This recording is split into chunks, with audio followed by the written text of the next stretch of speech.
Recorded Books and One Click Digital present Wildest Dreams by Robin Carr. Narrated by Therese Plummer. Chapter 1. Not much that happened on the beach got by Charlie Simmons. He was 14, and his mother was the nurse who tended Winnie Banks, a lady with ALS who lived on the hill overlooking the beach. Charlie came to work with his mother every day. He hung out around the house, the town, the beach. He was, more than anything, a practiced observer. More observer than participant. Something he'd change if possible. It was the third week of August. The house next to Winnie's was complete inside and out, and a moving truck had finally backed up to the garage. Charlie had seen the new owner back when he'd first looked at the house. He'd ridden across the beach road on a bicycle, a very expensive-looking road bike. He'd visited with Cooper on the deck that faced the bay. They went into the house together and didn't come back out, at least on the beach side. Cooper had later reported the guy with the bicycle was interested and made an offer. When the moving truck pulled up and began to unload, Charlie went out front to have a look. All the houses along this ridge backed up to the Pacific, with the perfect view from their decks and living rooms, but their front doors and garages faced the road at the top of the hill. Charlie saw Cooper talking to the movers, so he waited patiently until he was finished. Just be sure that gym equipment goes downstairs. It's heavy. He's making the game room on the lower level his workout room.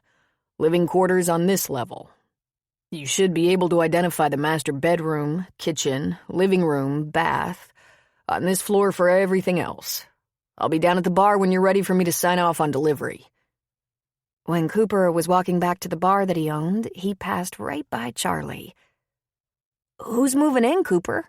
The guy with the $1 million bike?" Cooper grinned. The same. He's out of town right now. "In a race?" Charlie asked. Big triathlon in Australia. "Holy smokes," Charlie said. "He's an Ironman?" Cooper laughed. He is. "What's his name?" Charlie asked. Blake Smiley. You gonna look him up? "It's what I do, Cooper. You want me to fill you in?" I think I have enough information, but thanks. "You ever want to compete in a triathlon, Cooper?" Absolutely never, he said, clearly amused. Not that I don't admire the folks that can do that. "When's he gonna be here?" I'm not sure. Any day now, I guess. "I'm gonna track the race. Do you know where in Australia?" No, I don't know where. Can there be a lot of them? Cooper asked. Charlie was on it. He got out his laptop and looked the guy up. This was what Charlie had been doing for a long time, finding information and learning on his laptop because he didn't have a lot of friends and couldn't run and play like the other kids. Charlie had suffered from some serious allergies and asthma as a little kid and was therefore confined to a quieter life. He believed it was his frequent bouts of bronchitis and pneumonia when he was younger that resulted in him being a little undersized for his age. Either that or his Vietnamese roots through his mother's side of the family. But then one day someone passed on an old laptop, showed him how to use it, and all those indoor days had resulted in a smarter-than-average 14-year-old. Charlie's mother, Lynn Sue, was Amerasian. Since Charlie's biological father was white American, he supposed that made him a Amer Amerasian. He could see Vietnam in his black hair and dark eyes. He looked up Blake Smiley. The man had been racing for 15 years. He went to college on a scholarship and was 37 years old.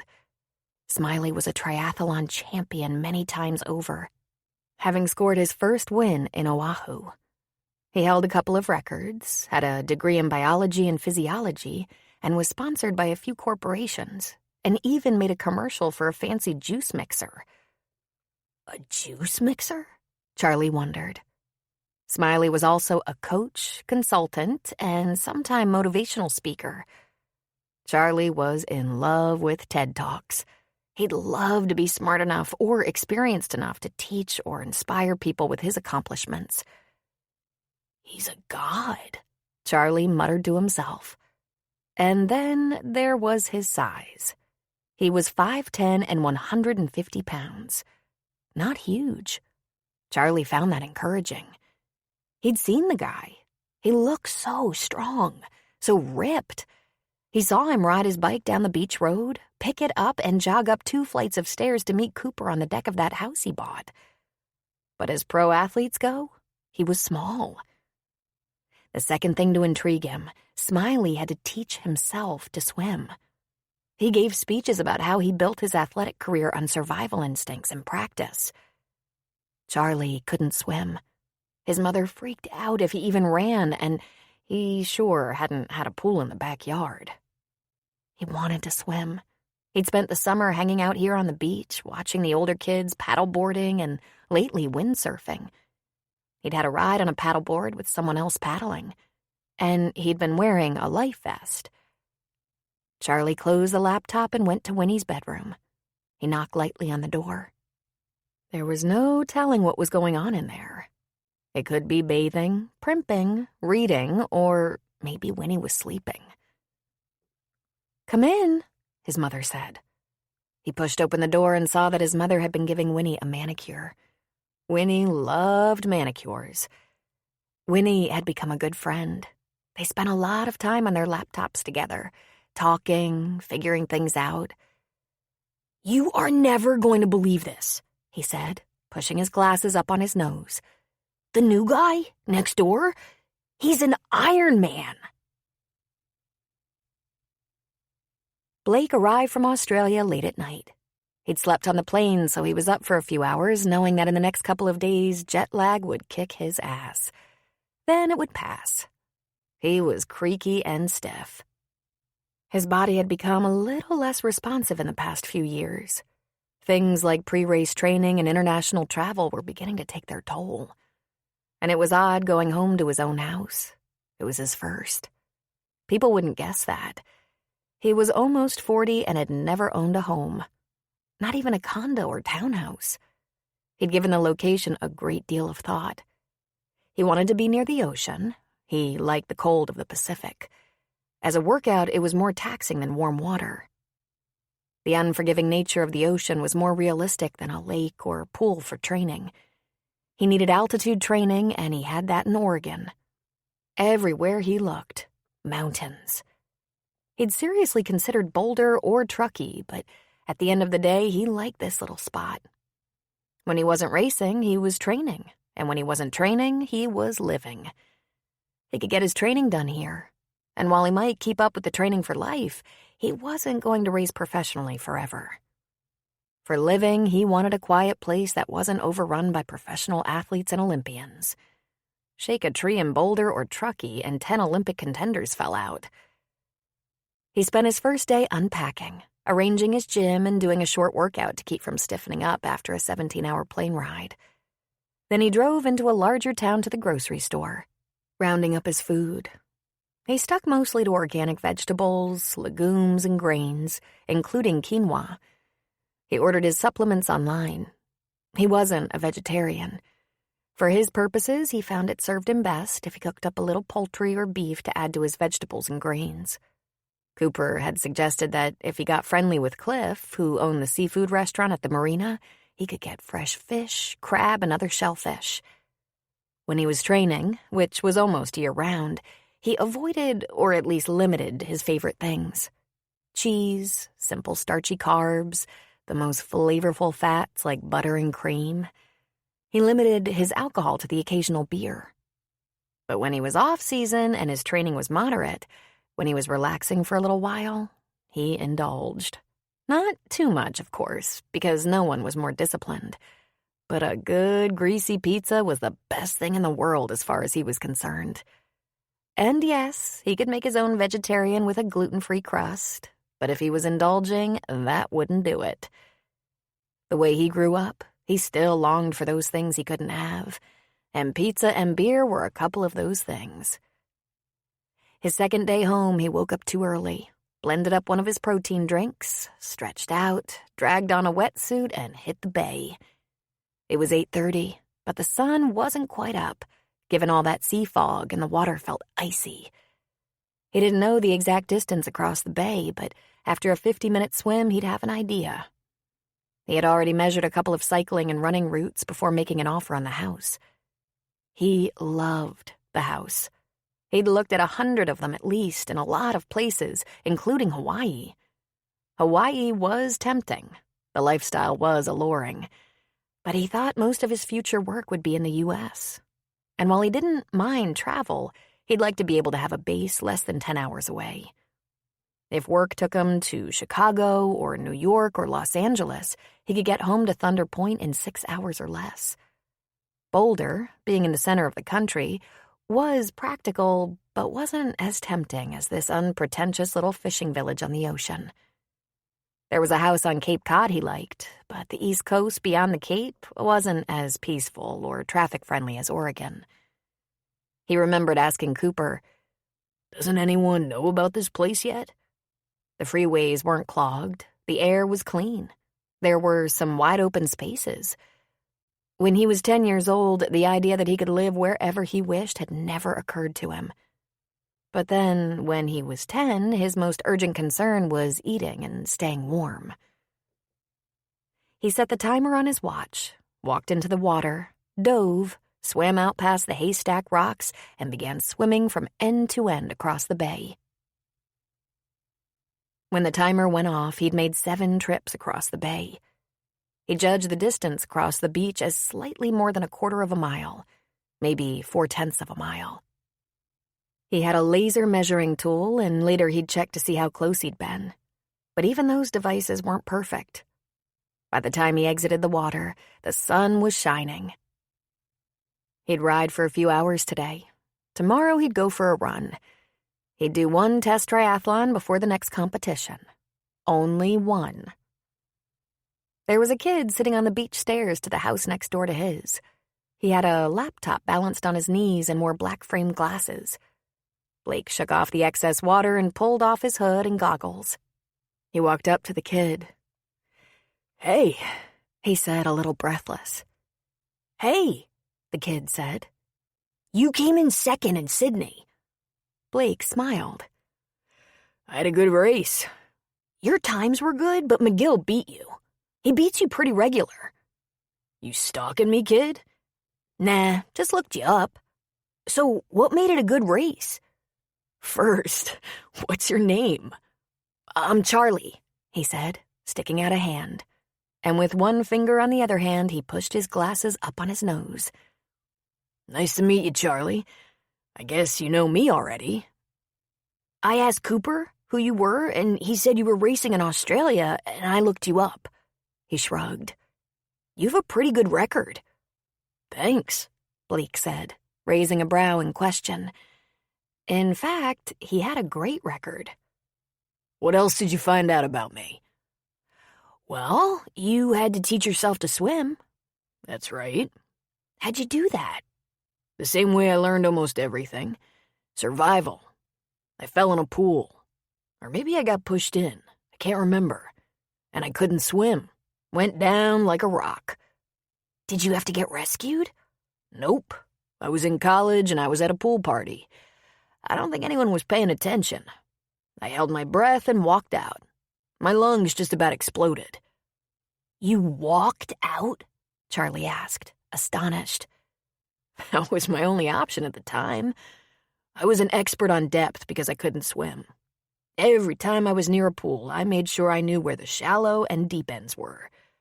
I fell in the middle, eyeballed the shallow end, and walked. It was slow. Nobody knows the depth and contour of a pool like a kid who can't swim. Then I taught myself to swim because walking out in water over your head isn't a good experience.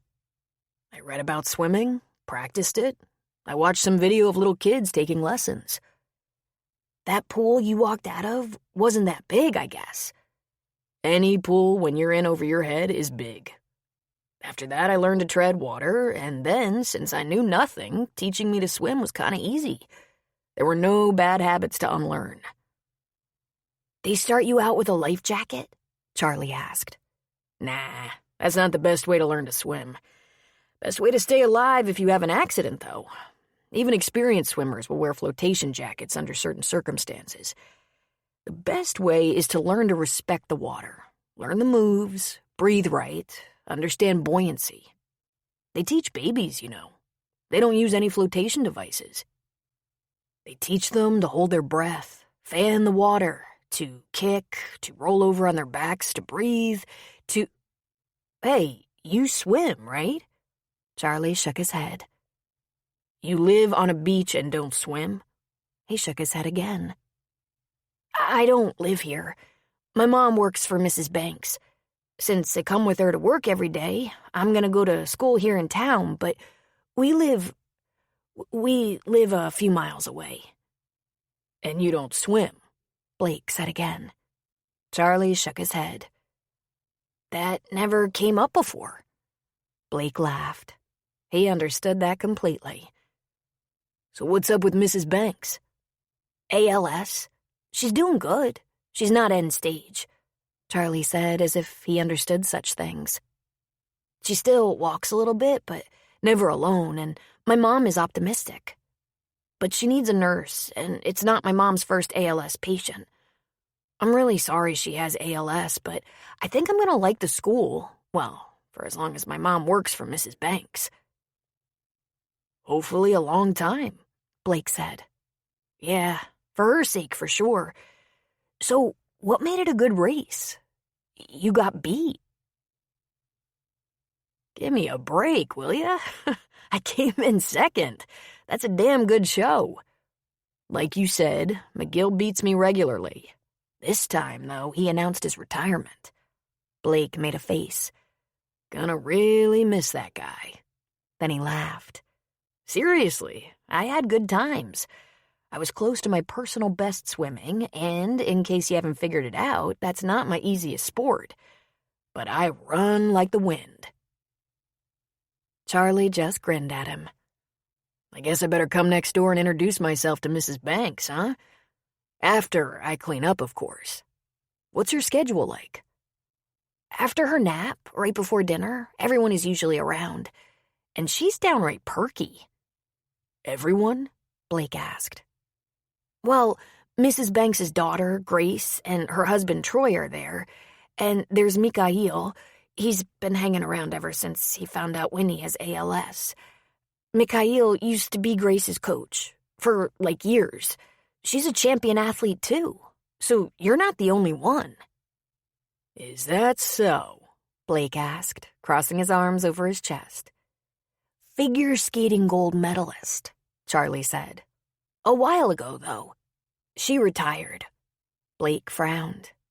The name Grace didn't sound familiar at all. I guess she used to be called Izzy when she was skating. Oh, Jesus. Izzy Banks? He asked.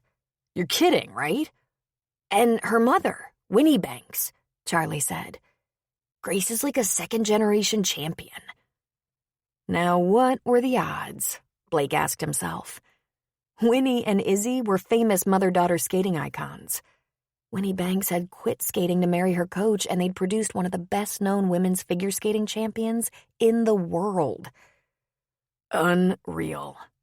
What's she doing now? Well, she owns the flower shop, and she's having a baby, Charlie said. Troy's a high school teacher, and in that house there, he said, pointing to the house between Winnie's and Cooper's. Spencer and Devin live there. Spencer and Cooper have a son together. Blake's eyebrows shot up. Is that so? 2 men? Charlie laughed. Not like that. One of them is the dad and one is the stepdad, or something like that. I can't figure out which is which. But Austin's mom died a couple of years ago. Now Spencer is married to Devin and Cooper is married to Sarah, and Austin has 2 bedrooms.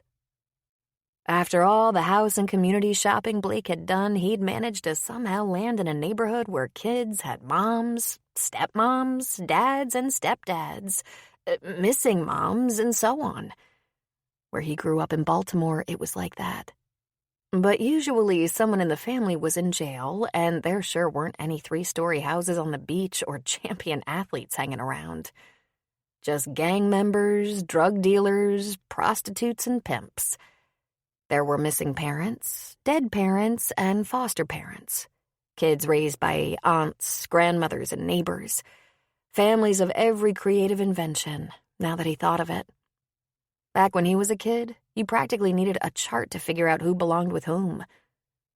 He was always a little surprised when folks who could pay the rent had similar family trees. No beach houses where he grew up. No, sir. He was raised to the age of 13 in an urban tenement slum in a city that got so freaking cold in the winter, he hung out with vagrants who built fires and trash cans under the tracks and bridges. From 13 to 16, he bounced around a lot while his mother tried to get her life together. But at least he went to school regularly. That turned out to be critical. An education was the thing that ultimately got him out of a neighborhood where a lot of young men and women lost track of their lives. What do you do on that computer besides research your neighbors? Blake asked Charlie. I look up everything. Anything I can get for you? He asked.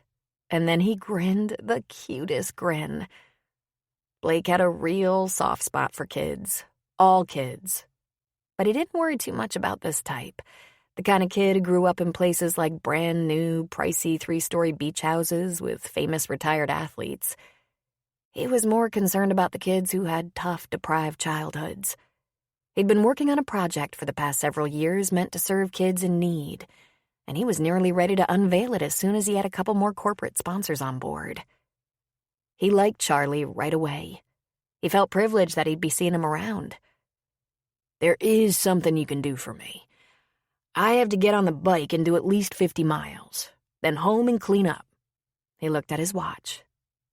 Any time after 1 o'clock that your mother thinks is okay to come over and meet my neighbors. Could you let me know? Could be closer to dinner time if you want to meet them all. Troy's been helping Grace at the shop. I don't want to impose on dinner. Just a quick hello. I'm home the rest of the day.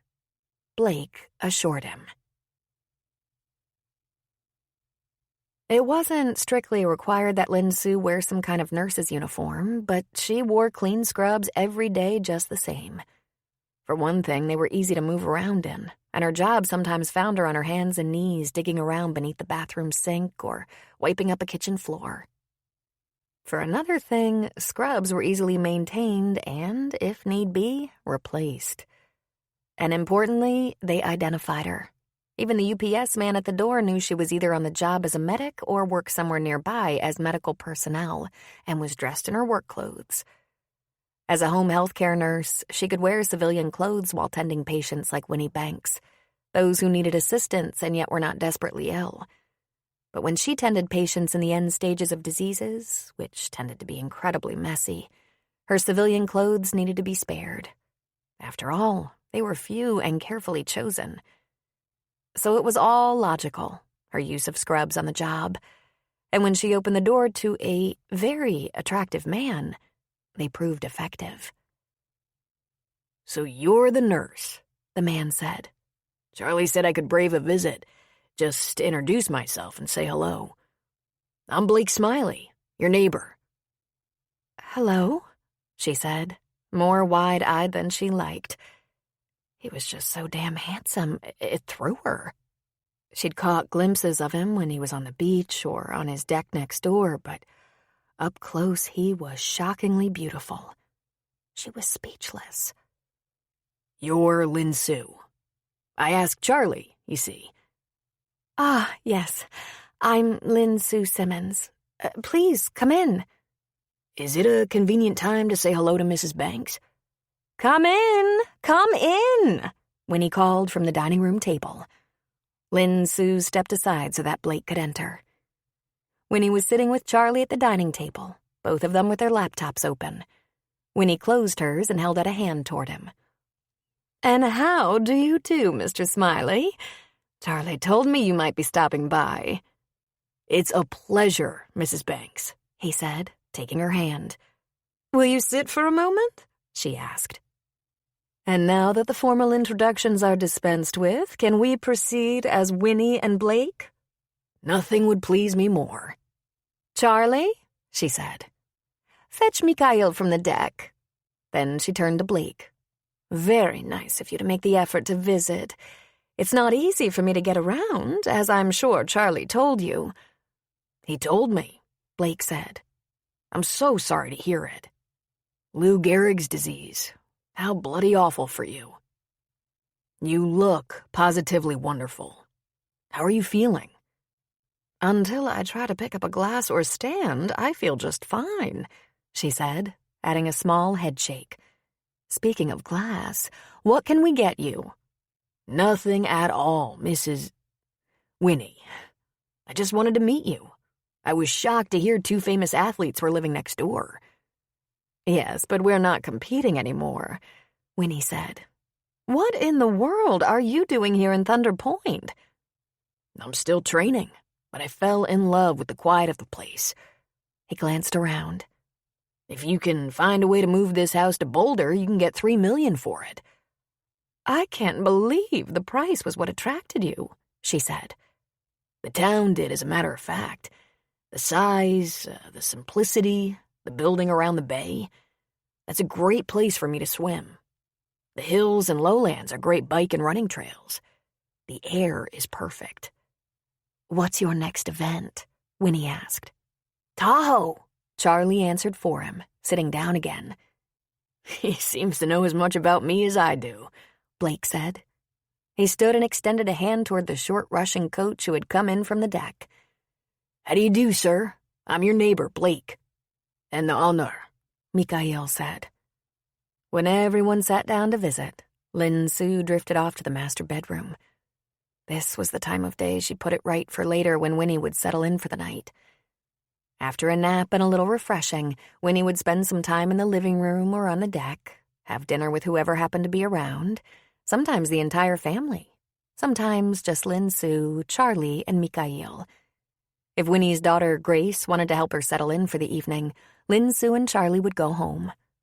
Most nights, Lin Su would stay for the evening ritual and then take herself and her son home.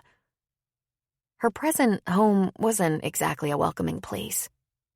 Lin Su and Charlie were renting a small fifth wheel that had been left behind at a rather scurvy trailer park. But it was completely adequate, and she'd gotten it antiseptic clean. This job with Winnie, while demanding, was also accommodating and paid well. Lin Su was working on a solution to that fifth wheel, but it had been all she could afford at the time.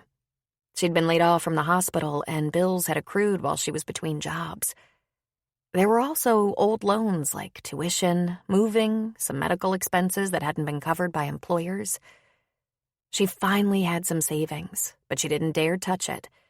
She was very cautious, and the most important thing in the world to her was that Charlie get a good education. It was all working out, for now.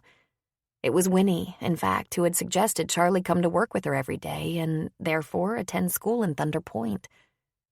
Winnie's son-in-law, Troy Headley, taught history there, and Winnie's next-door neighbor, Spencer Lawson, was the athletic director and football coach. She wouldn't have to worry about Charlie being picked on by bigger, tougher kids, and for that, she was so grateful. She drew back the comforter and smoothed out the sheets. 600 thread count. Fluffed the pillows and made it inviting. She shook out and refolded the throw that Mikhail used when he slept in the big leather chair at Winnie's bedside. He thought no one knew. That made her smile. Mikhail was so devoted, but he disappeared before Lin Su arrived in the morning so no one would know he was that protective. Lin Su dusted the room, removing the water glass from the bedside table, tidied the books and magazines Winnie kept nearby. The bathroom just needed a lick and a promise, plus fresh towels and face cloths. Tomorrow she would change the sheets and wash some linens. She would love to sleep in such fine bedding, but she wouldn't trade places with Winnie for the moon. By the time she returned to the kitchen and dining room, Grace and Troy had come home and there was a great deal of chatter. They had brought dinner from Carrie's Deli and Grace was putting out placemats. "Please, won't you stay?" Grace asked Blake. "I can assure you it's healthy and nutritious. Carrie is very particular." But to the disappointment of all, Blake declined the invitation, heading home for some concoction of kale, squash, beef, chicken, quinoa, oil, and... Lin Su might not have caught all the ingredients, but he was in training. There was another race in a month. "Sounds delicious," Grace said doubtfully. Sounds excruciating, Winnie said, making everyone laugh. Blake laughed with them. After the next 2 races, I'll have a little downtime. I'll exercise and eat well, but the strict training and diet regimen is relaxed a little bit. I'll eat and drink like a regular person, he said with a grin. Well, when you're done with the next race, I'm buying, Troy said, lifting his beer in Blake's direction. Chapter 2. The size of the Banks household had grown, if only slightly. Now there was a cleaning crew headed by a woman named Shauna Price. There were 3 women who swooped in twice a week and applied a devoted 2 hours to cleaning the house top to bottom. They were friendly without having much to say, charged a lot, carried their own supplies with them, and vanished without saying goodbye. Once a week, Shauna dutifully asked Lin Sue if everything was all right. She didn't ask Winnie. Lin Sue believed Winnie terrified her. 3 mornings a week from 10 to 10:45 a.m., Curtis Reinhold appeared, the physical therapist. He put Winnie through a series of exercises meant to keep up her strength and balance, though whether it did any good was questionable. In his absence, Lin Sue continued the exercises because it couldn't hurt anything and maybe it would give her a little more time and function. Winnie grumbled and complained, though Lin Sue was confident if she weren't getting this attention, her complaining might be worse. The end of summer was pleasant. The weather was warm and dry. Lin Sue was warned it was leading into a cold and wet and often windy winter on the bay. Charlie enjoyed his new Thunder Point friends and anticipated the start of school very hopefully. His buddy, Frank Downey, an MIT sophomore who shared Charlie's passion for online research, had headed back east to college in mid-August. Cooper's young brother-in-law, Landon, had gone back to the University of Oregon to begin football practice at about the same time. With Thunder Point High School starting a new year, Spencer was knee-deep into his own football practice with his team, moaning and groaning about those young men taking a toll on his back and knees. Troy was busy preparing classes when he wasn't helping Grace in the flower shop or helping around the house. Charlie wasn't bored for a second. He had Winnie and Mikhail and was very independent. And now he had a new friend, the triathlete next door. Charlie saw Blake every day, sometimes just talking on the beach, sometimes hitting the volleyball around or working on his bicycle. One afternoon, Lin Sue saw Charlie hosing Blake's deck while Blake scrubbed it with the bristle broom. On another warm and sunny afternoon, Charlie took Blake for a hike along the ridge to show him the lookout where he'd see the migrating whales in another month or so. Lin Sue was happy Charlie had a friend, and a good male role model never hurt.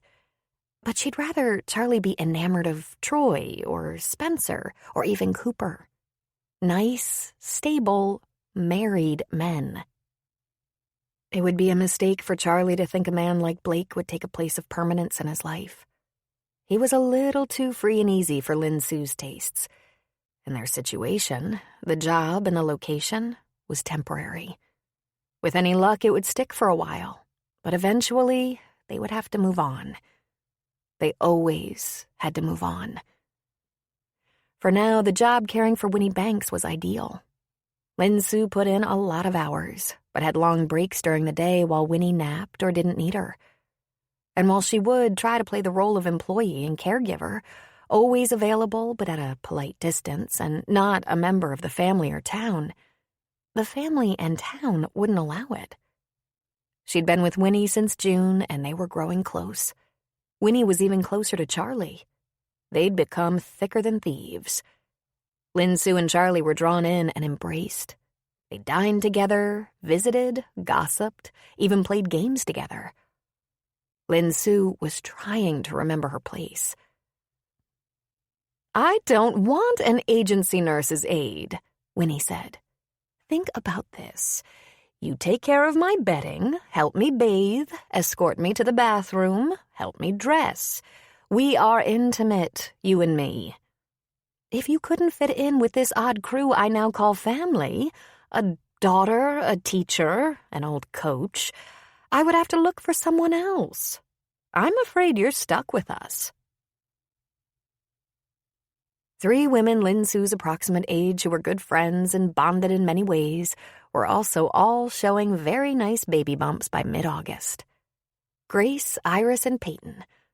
Iris Selesky was the high school guidance counselor and had sold Grace the flower shop. They'd been friends since the day Grace arrived in Thunder Point a couple of years before. Peyton Grant, the town physician's assistant who had conveniently wed the physician, made regular visits to check on Winnie's health, as did her husband, Scott. It was only natural, then, that there would be small and regular gatherings of those 3, sometimes at the end of the day, sometimes for lunch, sometimes morning coffee, sometimes dinner.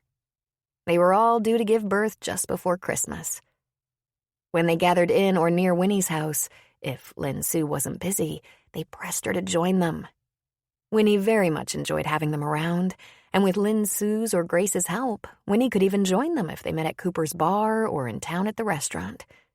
Winnie even enjoyed brief trips to the diner, something that made her daughter howl with laughter, accusing that it must have been Winnie's first diner experience ever.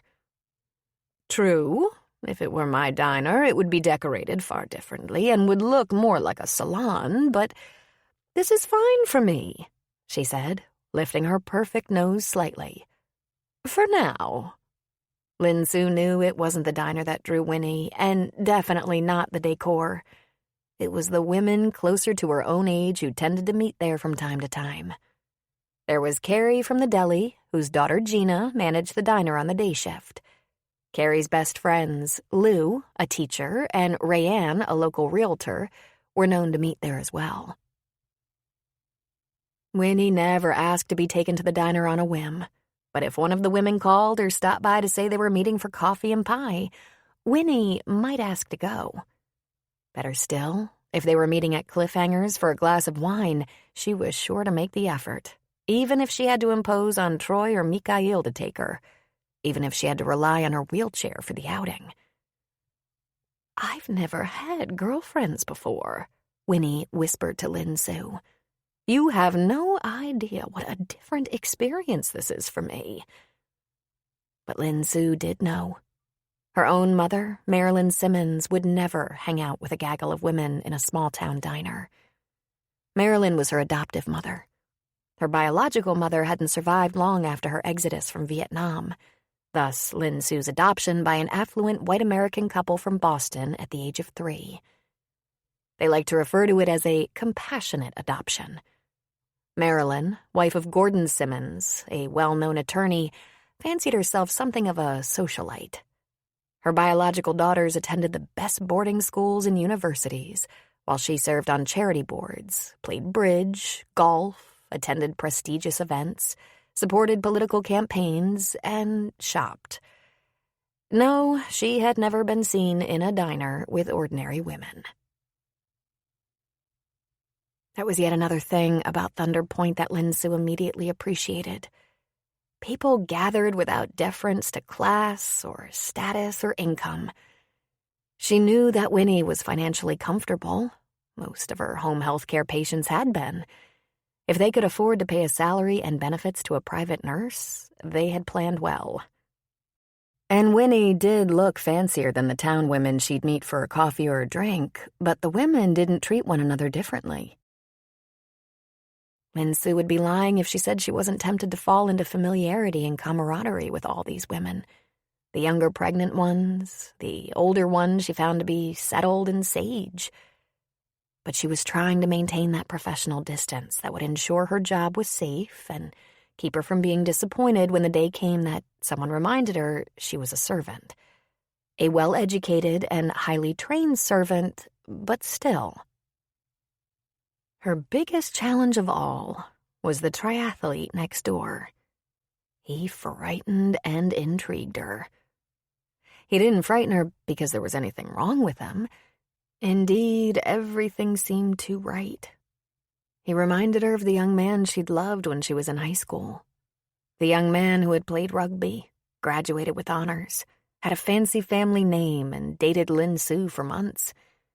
His parents were friendly with hers. Marilyn Simmons greatly admired the boy's mother and was thrilled that they were dating. She whispered that it spoke well of them that they could accept an Asian girl as their son's choice.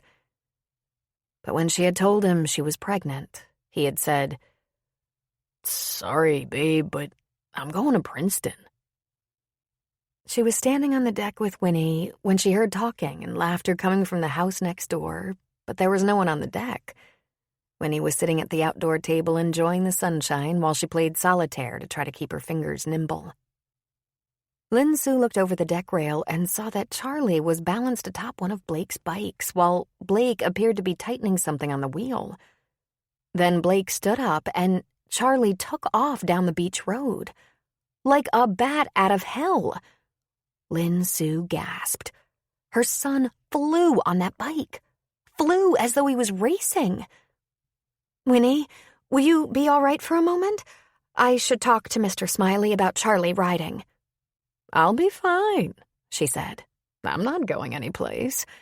"I'll be right back," Lin Su said, heading for the stairs to the beach. By the time she got to where Blake stood on the road, Charlie was out of sight across the beach. "Mr. Smiley, it's so nice of you to let Charlie have a turn on your bicycle, but maybe that's not such a good idea." "It's Blake. And why is that, Lin Su?" "For one thing, it's a very expensive bicycle. At least that's what Charlie tells me." "It is. It's not my primary bike." He tossed a tool in his open toolbox. "He's safe. He's wearing a helmet. We talked about the rules of the road and he understands." "Did Charlie happen to mention he has asthma?" "No. Is he on medication?" "Yes." "Does he have an inhaler?" "He's supposed to have it with him at all times, and sometimes exertion brings on his asthma." Blake gave a little shrug. "Then if he gets winded, I guess he'll stop." "Where is he going?" "I have no idea, Lin Su. I told him not to be gone long. He really likes that bike. He'll probably ride around a while." "He could get too far away," she said. Blake wiped his hands on a rag and contemplated her. "He's a big boy. He knows how to manage his asthma, doesn't he?" "Sometimes he's not as careful as he should be," she said emphatically. Blake dropped a casual arm over her shoulders and turned her in the direction of the town across the bay. He pointed. "See that building over there?" "Which building?" she asked. "The one that says clinic on the sign. If he has an asthma attack, this is a good place to have one. But I bet he doesn't. You know why? Because I bet he doesn't like asthma much and he's 14. It probably embarrasses him. Don't worry. In a few minutes, he'll either come riding across the beach at breakneck speed or he'll be flushed and walking the bike." "You're a little too casual about this for my tastes, Mr. Smiley. You don't seem to understand how difficult something like this can be. And I'm the parent here. I'm a nurse, a mother, and very well acquainted with Charlie's condition." He took a deep breath and frowned. "Lin Su, my name's Blake, not Mr. Smiley. As far as I know, there is no Mr. Smiley. And I take things like this very seriously. At the end of the day, it could be more beneficial to Charlie to have respect for the asthma, work with it, refuse to let it stop him, and get to know his body if he doesn't already. Being overprotective isn't going to help. Knowledge helps. Fear doesn't." Lin Su felt her hackles rise. She wanted to take him down. She pursed her lips and narrowed her eyes. "Fantastic little lecture, Mr. Smiley. You should do a TED Talk someday. You have no idea what it was like sitting up through the night when he was 3 years old, doing breathing treatments every couple of hours, holding him while he strained to get a breath, watching him get that blue tinge, putting him in the ambulance. He has to be cautious." She saw what clearly looked like sympathy come into his gaze. "He must have been terrified," he said. "The good news is, he isn't 3 anymore." Lin Su's anger grew even though Blake's voice was gentle. "Ah, there he is," Blake said. "He's really moving." Charlie was speeding, head down, pedaling madly. He slowed as he came upon them, his grin wide as the sky. He had his mother's perfect straight white teeth. "That was awesome," he said to Blake. He was huffing and puffing a little. "Mom, what are you doing here? Winnie all right?" "She's fine. Are you having trouble catching your breath?" Lin Sue asked. Winded," he said. "I rode hard. Not long, though. I'll be fine in a second." "Do you need your inhaler?" "Mom," he said, "I'm fine." But then he coughed. "Charlie, I don't want you—" "Charlie, do you have any major plans for that laptop of yours tonight?" Blake asked, cutting her off. Charlie shrugged. "No? Why?" "I think you should research famous athletes with asthma," Blake said. "You'll run across some familiar names and get some good ideas." Charlie coughed on and off through the rest of the afternoon, and because of that, Grace offered to settle her mother in for the night so Lin Sue could take her son home. On the way home, she lightly berated him. "You shouldn't have taken the hard ride. A long walk or a ride on a paddleboard is one thing. A burst of exercise could haunt you." "It's not an asthma attack. Trust me, I know." He coughed again. "It'll pass." "We'll do a breathing treatment," she said.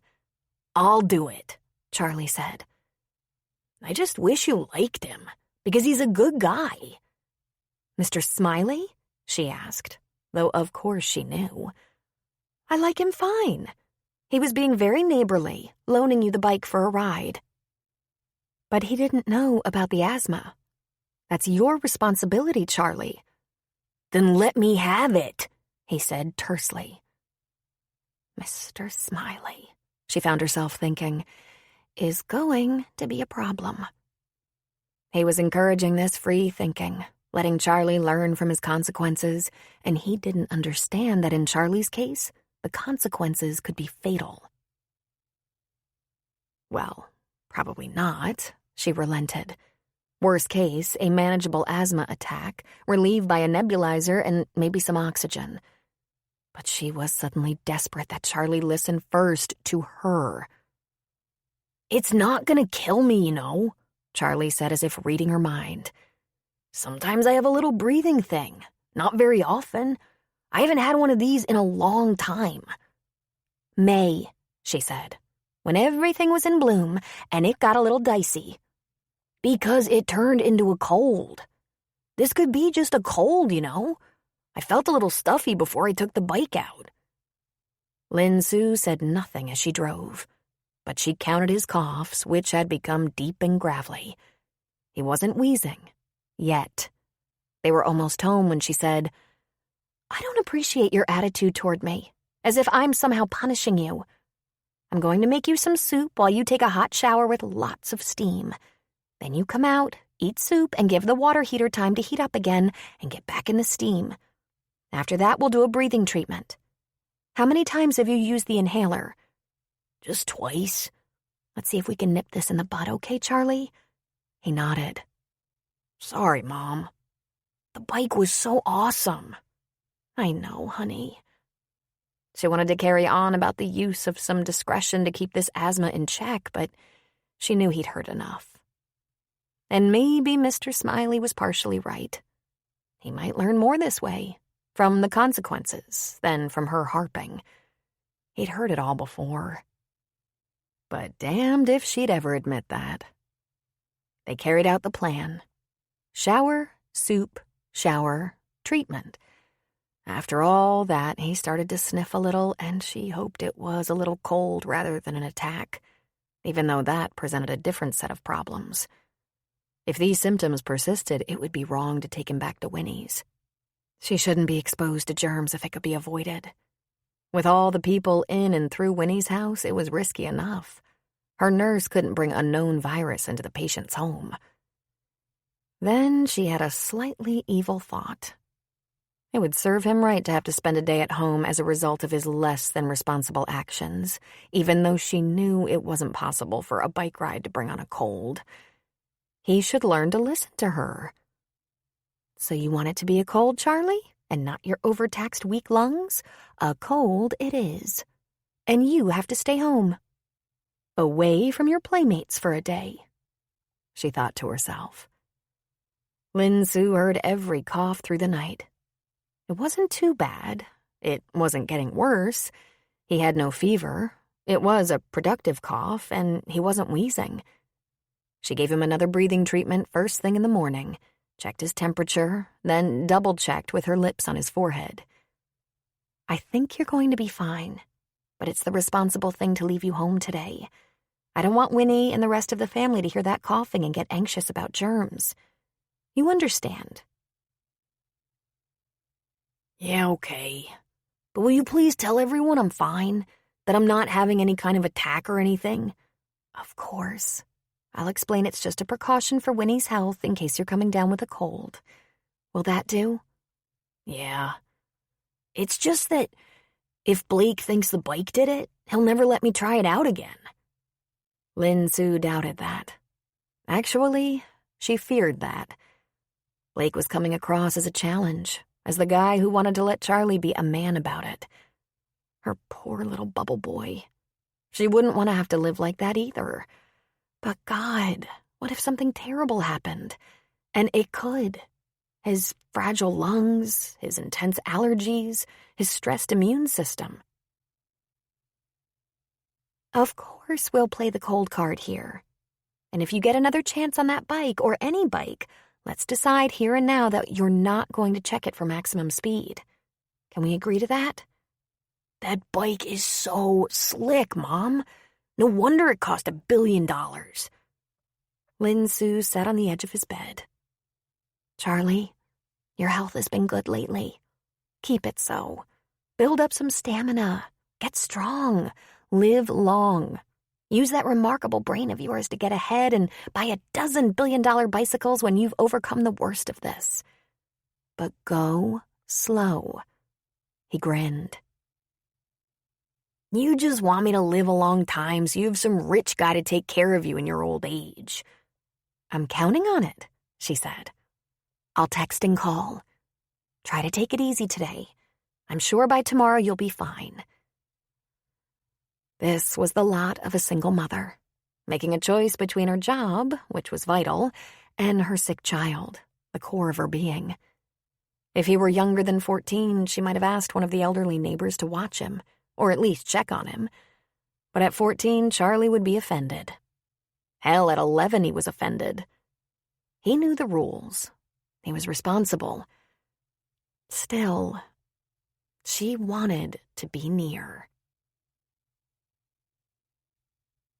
Blake suited up for a swim, grateful that the sun was shining brightly on the bay even though it was early, mindful of the fact that the water was still going to be freezing cold.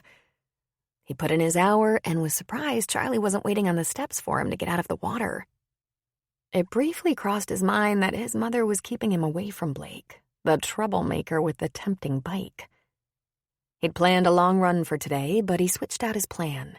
He took the bike on a long ride instead. The riding speed was going to be crucial in the upcoming race. When he got back, there was still no sign of Charlie, and there was no one out on the deck at Winnie's house. Not even Winnie and her nurse. Lin Su. The first time he saw her, he'd actually felt his breath catch. All he could see of her was that she was small, wore scrubs, and had black hair twisted into some kind of bun. She'd laughed with Winnie and Grace, and even though it was at some distance, he could see she was beautiful. Lin Su was intriguing, and now, unfortunately, she appeared to be a little angry with him. He wouldn't necessarily do things differently with Charlie and the bike. He might have asked him if it would be all right with his mother, or had he known about the asthma, he might have suggested he go easy. Then again, he might not. Blake was no expert, but boys that age needed to find their own limits. Charlie was nowhere in sight. By the time Blake had showered and put on clean clothes, there were people on Winnie's deck. Troy and Mikhail and Winnie were sitting at the outside table. He went downstairs inside his own house, out through the patio doors of his lower level, and next door to walk up the outside stairs to Winnie's deck. Incoming, he hollered, walking up the last few steps. Hey, man, Troy said, standing. Come on up. how's it going? Good. I hope I'm not interrupting anything important. We're just getting ready to wax Winnie in bridge, Troy said. Bridge because she won't play poker.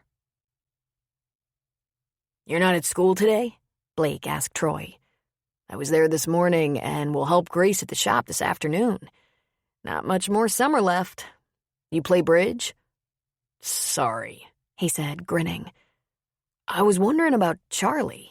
I think this is the first day since I moved in that I haven't seen him hanging around. At that moment, Lin Su came onto the deck with a tray of drinks. 2 cups of tea and 2 tall glasses of something. One of the cups had a straw in it for Winnie. He stayed home today, she said in answer to the question. He might be coming down with a cold, and we're diligent about keeping germs out of here when we can for Winnie's sake. It took a lot more than a cold to take me down, Winnie said. A cold wouldn't help you, however. Can I get you something to drink, Blake? She asked. He was ridiculously pleased that she used his first name. He could feel his smile grow to an almost silly width. No, thank you. I just finished a ride. I hope that cold wasn't because, you know. She put the tray on the table. He's had a good summer. An asthma episode can't bring on a cold, but a cold can weaken his resistance to asthma. He seems to be fine. Just some congestion and a cough. She pulled up a chair for Blake and then took one herself, passing out the drinks. Exercise-induced asthma is probably to be expected since he has a history, but I'll tell you what's frightening. When a big attack comes on for no apparent reason. That hasn't happened in a long time. She took a sip of her tea. I'll leave him home till he's completely over it. I apologize if the bike brought it on. I had no idea. Of course you didn't, Winnie said. Charlie should have mentioned it. I suspect he wanted to get on that bike so badly he wouldn't dare risk it. He's been lusting after your bike since he first laid eyes on it. That's the worst thing about being 14, Blake said. Doing all the things you're supposed to do. I'll be happy if he learns something. He can have a completely normal life as long as he's careful. And listens to his mother, Blake thought. There were some teenage boys to whom that was a luxury. They couldn't always be careful. Will you promise to stay if we deal? Winnie asked Blake. If I'm not imposing, he said. Not at all. I enjoy having you drop by. By the way, when is the next big race? 3 weeks, in Tahoe. I'll go a week early to train in the mountains there, to get acclimated. My trainer will come here first. We'll do a trial run, then go to Tahoe together to get ready. Where's your trainer now? Troy asked. She's in Boulder, her home base. She's an exercise physiologist. Well, she's a PhD in physiology, not an ordinary trainer. She's a partner in an athletic training facility, and I'm not the only client by a long shot. Sometimes she'll send a colleague. Babysitter, that's all. I have my own degree and have been doing this for a long time. But there's no substitute for a trainer who challenges the protocol, pushes at the edges of the envelope, and generally provides data on the competition that can be useful. She's a little bit like a manager, sending me daily reports on the results of events from all over the world and making recommendations based on training studies. It was quiet around the bridge table. Sounds a lot more complicated than I thought, Lin Su said. Is complicated, Mikhail said. Grace was my full-time job for 9 years.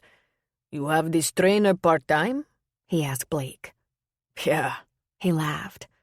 I admit a trainer is beneficial and even necessary, but I'm pig-headed and don't like a lot of interference. I also don't like to be too crowded. So, who's the bridge favorite at this table? Once it was me, Winnie said. Then I hired a nurse from Boston. On top of that, I might drop my cards at any moment. My adoptive mother played a lot of bridge. I learned young so I could sit in if they needed a fourth. I shouldn't play so well. I think my job is at risk, Lin Su said. It's a competitive table, Mikhail said. It will anger Winnie if you win. It will anger her if you don't play well. You are doomed. The cards were dealt, but before anyone could pick them up, Lin Su's phone chimed in her pocket. Excuse me, please. Charlie's checking in. Surprise immediately came over her features, and she stiffened into a posture of fear. Your EpiPen? How could you... Okay, don't talk too much. The oxygen?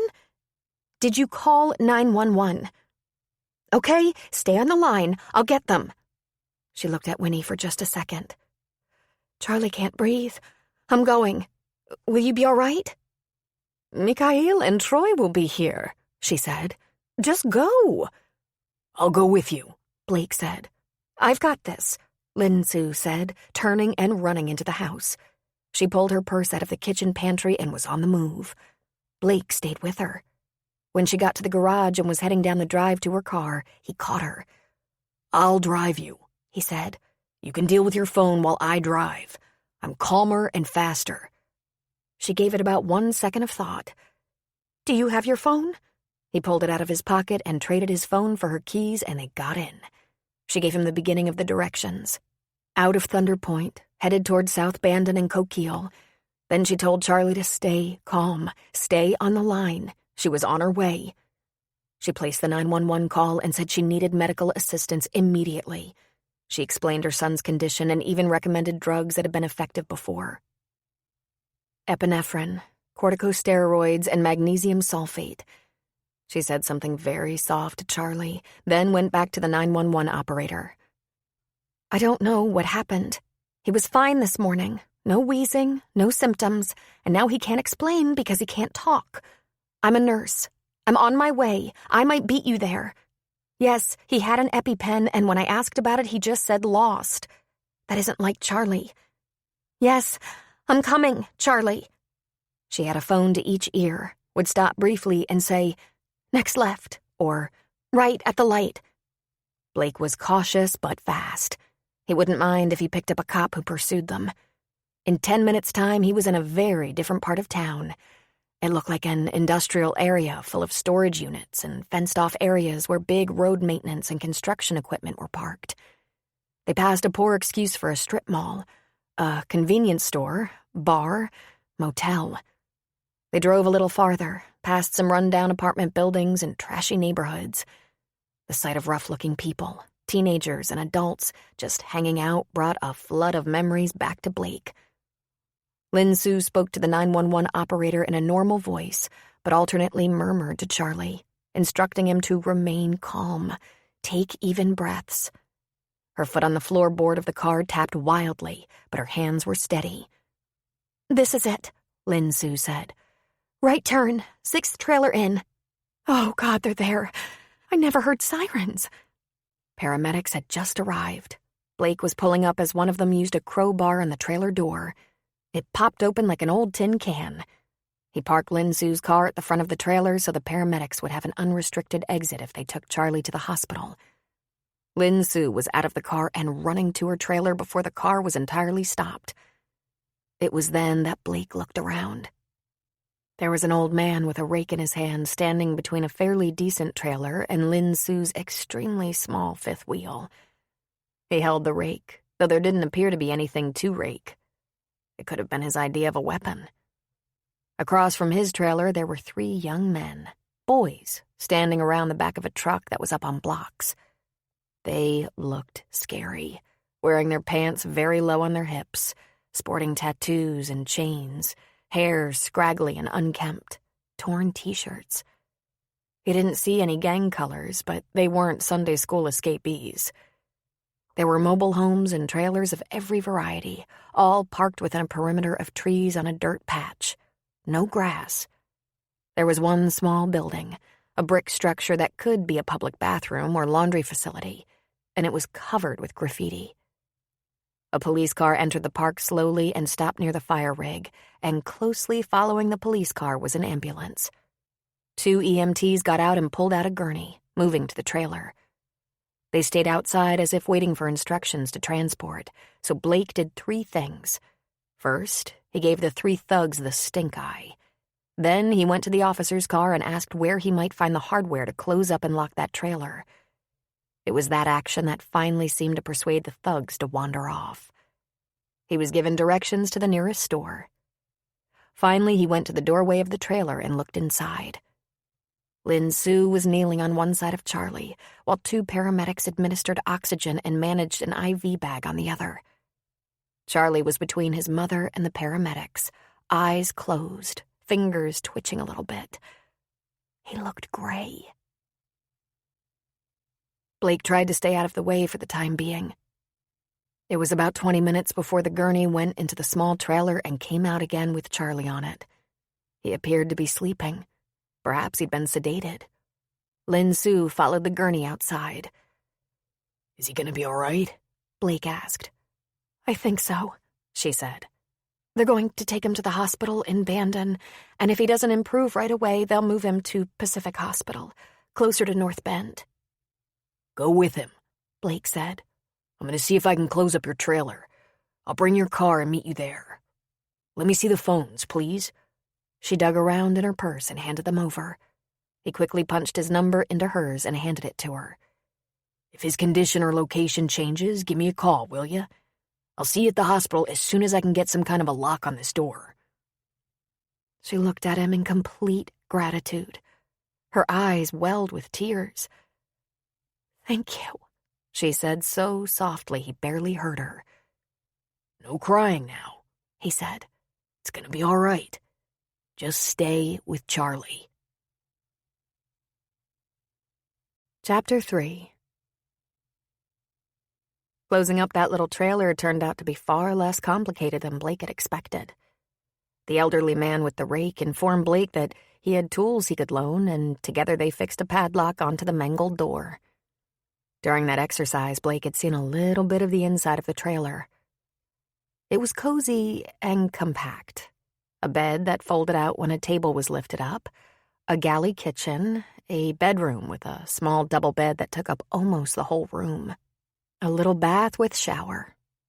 Right in the middle of what would serve as kitchen/living room/bedroom, right where he supposed Charlie had collapsed and paramedics tended him, things were messy and awry.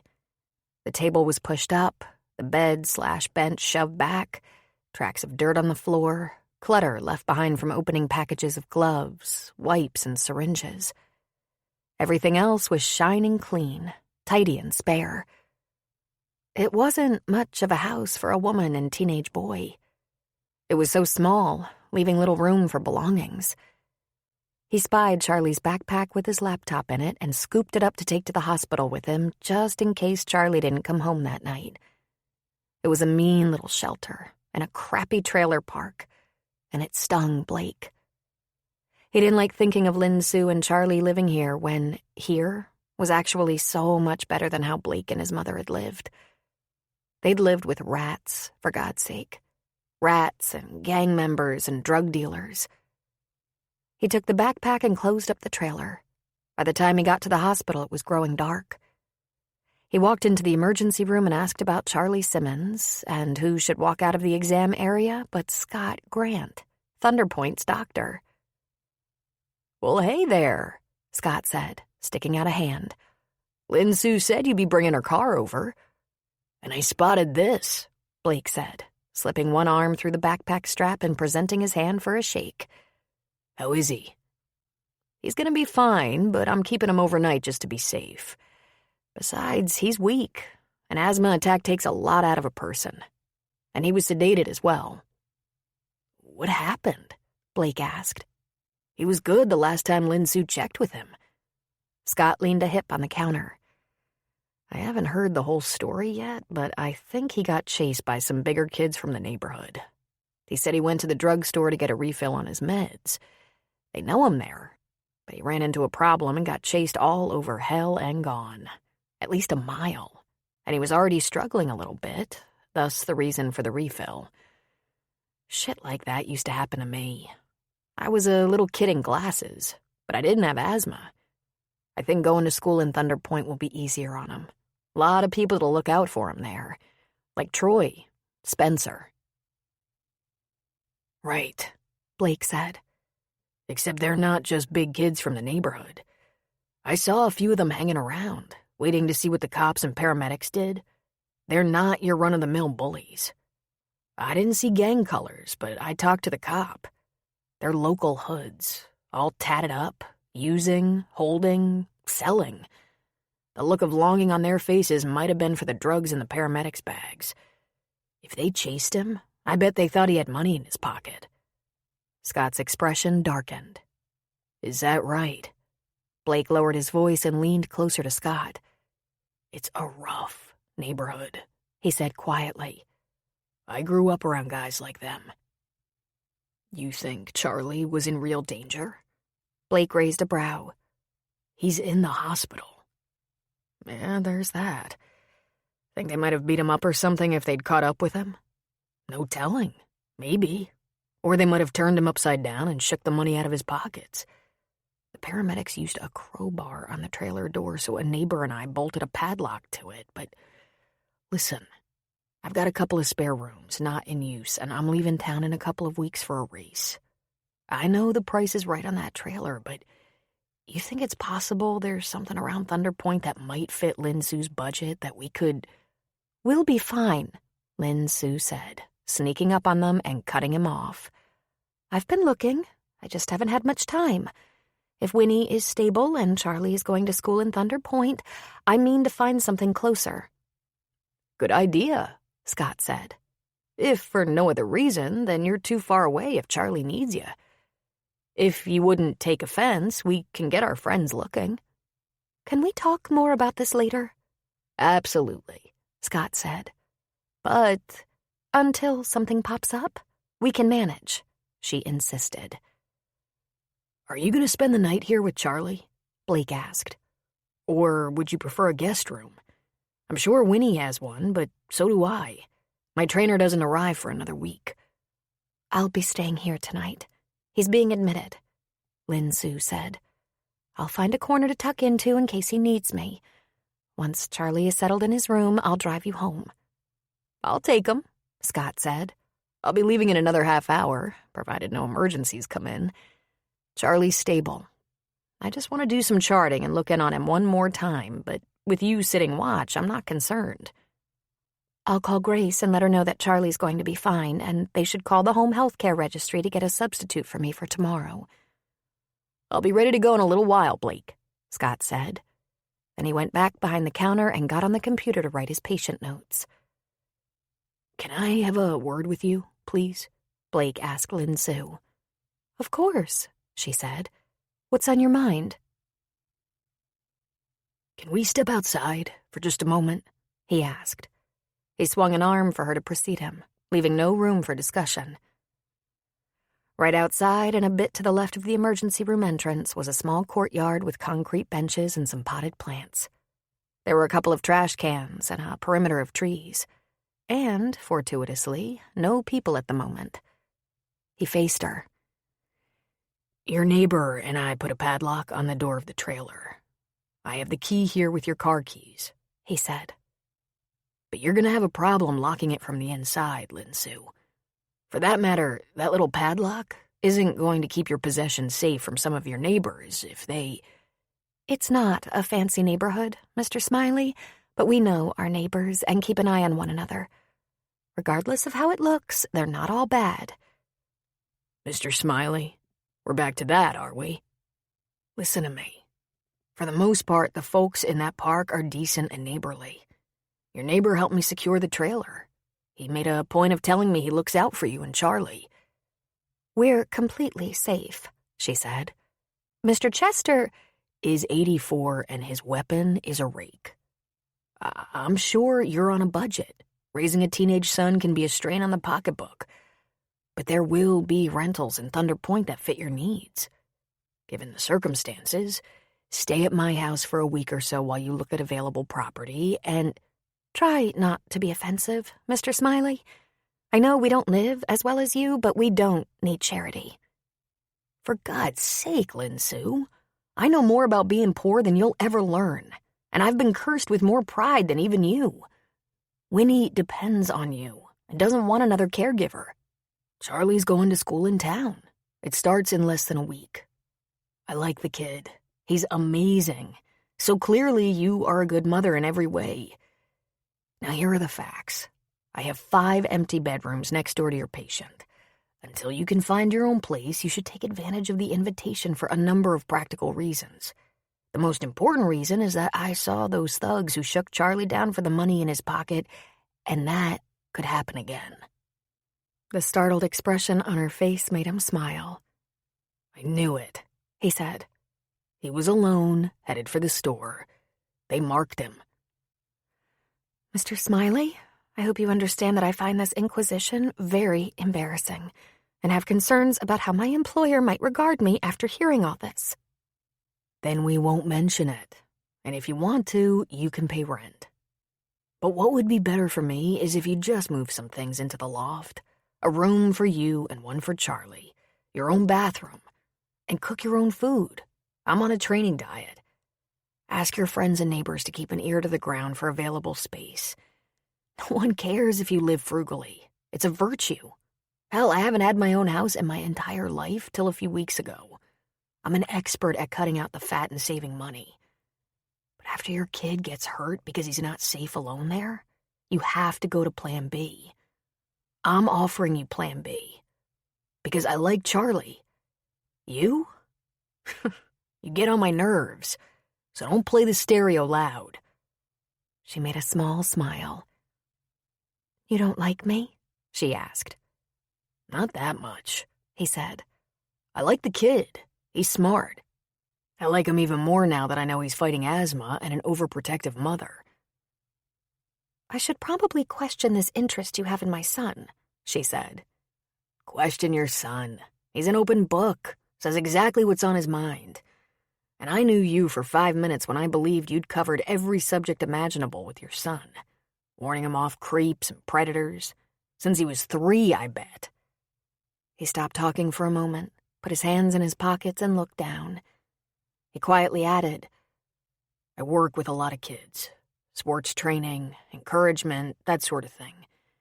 It's a well-known fact. It's very well documented.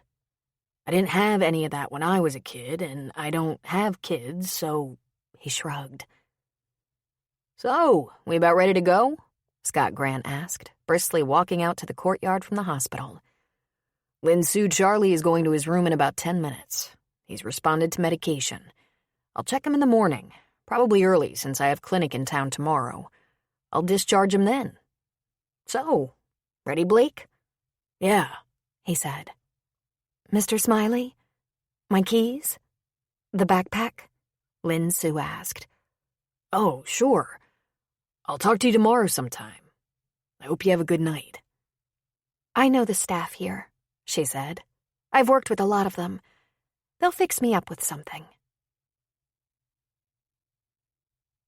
On the drive back to Thunder Point, Blake asked Scott how well he knew Lin Sue. Very well. I've worked with her for a couple of years. She specializes in home health care, and in the past 2 years, she's had 3 patients in end-stage cancer. And was assisted by an excellent hospice team. When she didn't have full-time patients, she worked at any one of the local hospitals. She's an outstanding nurse, and her ethics are unimpeachable. I know that she moved from the East Coast to Oregon for Charlie's health. This is a better area for asthma, and attended nursing college in Oregon when Charlie was small. I think she's been a licensed RN for about 10 years. What about her personal life? Home life? Does she date? Have family? Why? Are you interested in Lin Sue? In fact, he could be, but that wasn't why he had asked. I'm concerned about Charlie running into trouble again. Both of them, for that matter. Her neighborhood is overrun by thugs. It seems to be a combination of elderly and really rough characters. She lives in a mobile home park, do I have that right? Scott asked. Let me ask you something. Do you consider yourself her friend? We don't exactly socialize, if that's what you mean.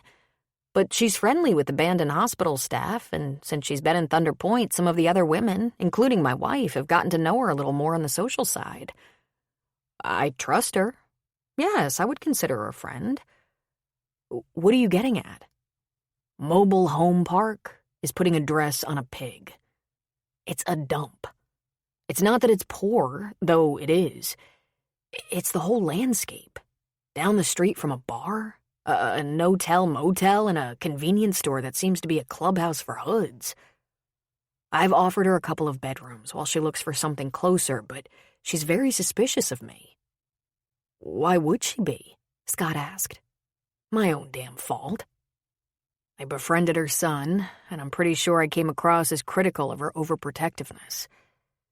Do you think you can come up with something in Thunder Point that's cheap but decent? Obviously, she's very proud. We have a sketchy neighborhood or two, Scott said. For that matter, we've had some pretty severe bullying issues the past couple of years. The school personnel and sheriff's department are all over it. But I'm just saying, changing neighborhoods doesn't solve all the problems. It can reduce them by half, Blake said. Trust me. So what is it you think I can do? Scott asked. I think you, given your familiarity with the town and your influence with friends and neighbors, can find her something without shaming her in the process. I'd be willing to try, but I already offered her space and she didn't go for it. And I offered to enlist the help of friends in looking around for her, and she put me off, Scott said. Blake leveled a stare on him. Do it anyway. Charlie rested comfortably, but Lin Sue didn't. Her heart was heavy and her mind troubled. She devised the plan to keep him home from Winnie's and the beach as a punishment for not following her rules. She could justify it, of course. He was coughing and he shouldn't be around Winnie. But she knew it was manageable, not likely to be a virus, and she thought it might cause him to be more careful in the future. What had Blake meant when he said he knew more about being poor than she would ever learn? Did he have some twisted hope of comforting her by admitting he had come from modest roots? All that statement really meant to her was that he had taken note of their impoverished living conditions. He must certainly wonder. Nurses, especially home health care nurses, were well paid. The problem was that Lin Sue wasn't able to work 12 months a year. When she was finished with one patient, it might be weeks or months until she had another full-time charge. And in those periods in between, the hospitals weren't always hiring. At the end of the day, she still did better in home health care than in a clinic or hospital. But it wasn't enough to pay all the bills and create a family home for herself and Charlie. Charlie had stopped having daytime babysitters only 3 years ago. Babysitting and daycare were mighty expensive. She was nearly finished with her college loans, and the 5-year-old car would be paid for in another year. Those 2 items would add significant cash flow. And the fact that Winnie was providing her a premium healthcare package worth $800 a month was a godsend. Otherwise, Charlie's one night in the hospital would cost her the earth. The best insurance Lin Sue could afford had a high deductible and poor coverage. In short, no matter how you looked at her finances, money was tight. Yet she made too much money to qualify for assistance. County or state assistance was a double-edged sword. It made her feel ashamed to accept it and deprived when she no longer qualified. It was on nights like this that she spent wakeful hours thinking about the strange journey her life had taken. Lin Sue's adoptive parents insisted it wasn't possible for her to remember her early childhood, but that was merely their denial. She remembered some things vividly. She lived with her mother and several other Vietnamese immigrants in the Bronx in an apartment that was so small they literally slept on top of one another. Lin Sue's mother was born in 1965, the daughter of a Vietnamese woman and an American GI. That's how she managed entry into the United States when she immigrated. A church sponsored many refugees, Lin Sue's mother among them. Lin Sue was born in America, her American father unknown. Lin Sue's mother, Nyung Eng, moved from a refugee camp to New York. And after 3 years of that, her health failing, she gave Lin Su into adoption. But Lin Su remembered her mother, at least snippets of her. Young, beautiful, sweet. She remembered playing with other children in their small rooms. She remembered her mother singing and crying. There was a swatch of cloth, 6 inches by 9 inches, embroidered with silk thread that Lin Su had clung to, her adoptive parents unable to sneak it away from her. Lotus in spring, her mother called it. Eventually, she hid it because she knew they wanted to cut her off from her past. She remembered the day she was taken by the man in the suit to a building and given to her parents. Her new mother, Marilyn, bought a dress for her to leave the building in and shoes that hurt her feet. She remembered crying loudly and her new mother yelling at her to stop, and her voice was so brittle and harsh that not only did she stop crying, she stopped talking altogether, for a long time. She remembered she spoke a little English, and expanding on it came hard, but her new family hired a teacher who visited her. They repeated words, read, wrote, ciphered. She wasn't allowed to speak Vietnamese. They began to call her Lin Su, though her name was actually Huang Chao. For many years, she didn't understand. They wanted her to have an Asian name, but not Huang. Marilyn said it sounded like a grunt, not a pretty name. They took her identity. She became Lin Su Simmons. Then one day she was with her new mother in a store, and 2 old Vietnamese women were whispering about her with her white parents, called her a derogatory name indicating she was an orphan no one would take, and her parents had adopted her for status, not for her worth. She thought she was about 7 at the time, and without thinking or planning, Lin Su had shot back at them in Vietnamese. "My mother is a queen, and my father is American, you ugly hag." The women ducked and ran. Marilyn Simmons was mortified, and one of her older sisters, a blonde and biological Simmons' daughter, laughed hysterically at their mother's outrage.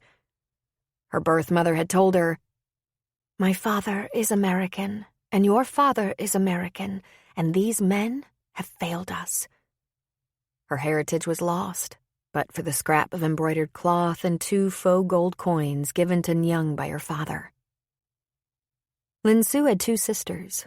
Lee was 10 years older, and Karen was 14 years older. Since Lin Su was 3 when she joined that family in their rich Boston home, that made her sisters 13 and 17. They attended boarding school, and from the time Lin Su arrived until she departed at the age of 18, her sisters were merely visitors. Later, Lin Su would attend the same boarding school, a prestigious academy located in the Adirondacks. There were family holidays together. Karen's wedding after her graduation from Bryn Mawr. Some trips they all took together. But there were also holidays that her parents were abroad or in the islands, and Lin Su stayed at school. One of very few students abandoned while most others spent Thanksgiving or Christmas with their families. She never bonded with her sisters, unsurprisingly. She'd liked them, however. She looked up to them and envied their blonde hair and amazing style. Lin Su had friends at school. She was quite popular and very smart. But her older sisters were chic and had fabulous taste. They were also complete opposites. Karen married a man from a rich banking family, divorced him when she was 30, and married a richer man from a more elite family. She had 2 children she mothered in much the same way Marilyn had mothered, with a nanny. Lee had not yet married by the time Lin Su left the family, but she had graduated college, done a tour with the Peace Corps, and traveled quite a bit. Lin Su often wondered if either of them ever came home to Boston and said, "What? What do you mean she's pregnant and gone?" But then why would they? They had given no indication they loved her. It was her senior year at the academy that she began dating Jacob Westerman. Jake was a big, sexy athlete, and she adored him. She went with some of her girlfriends to his rugby matches at a neighboring boys' academy. They went to each other's dances. They made love on the sly in any private place they could find. He had been her first. And her last. Her parents were very firm. She was to terminate the pregnancy and go to college as planned. She had already been accepted to Bryn Mawr. her mother's alma mater, and Harvard. Her parents' charity had extended itself to its limit. They were not supporting her while she raised a child with no father. To her shock and horror, Mrs. Westerman was of like mind.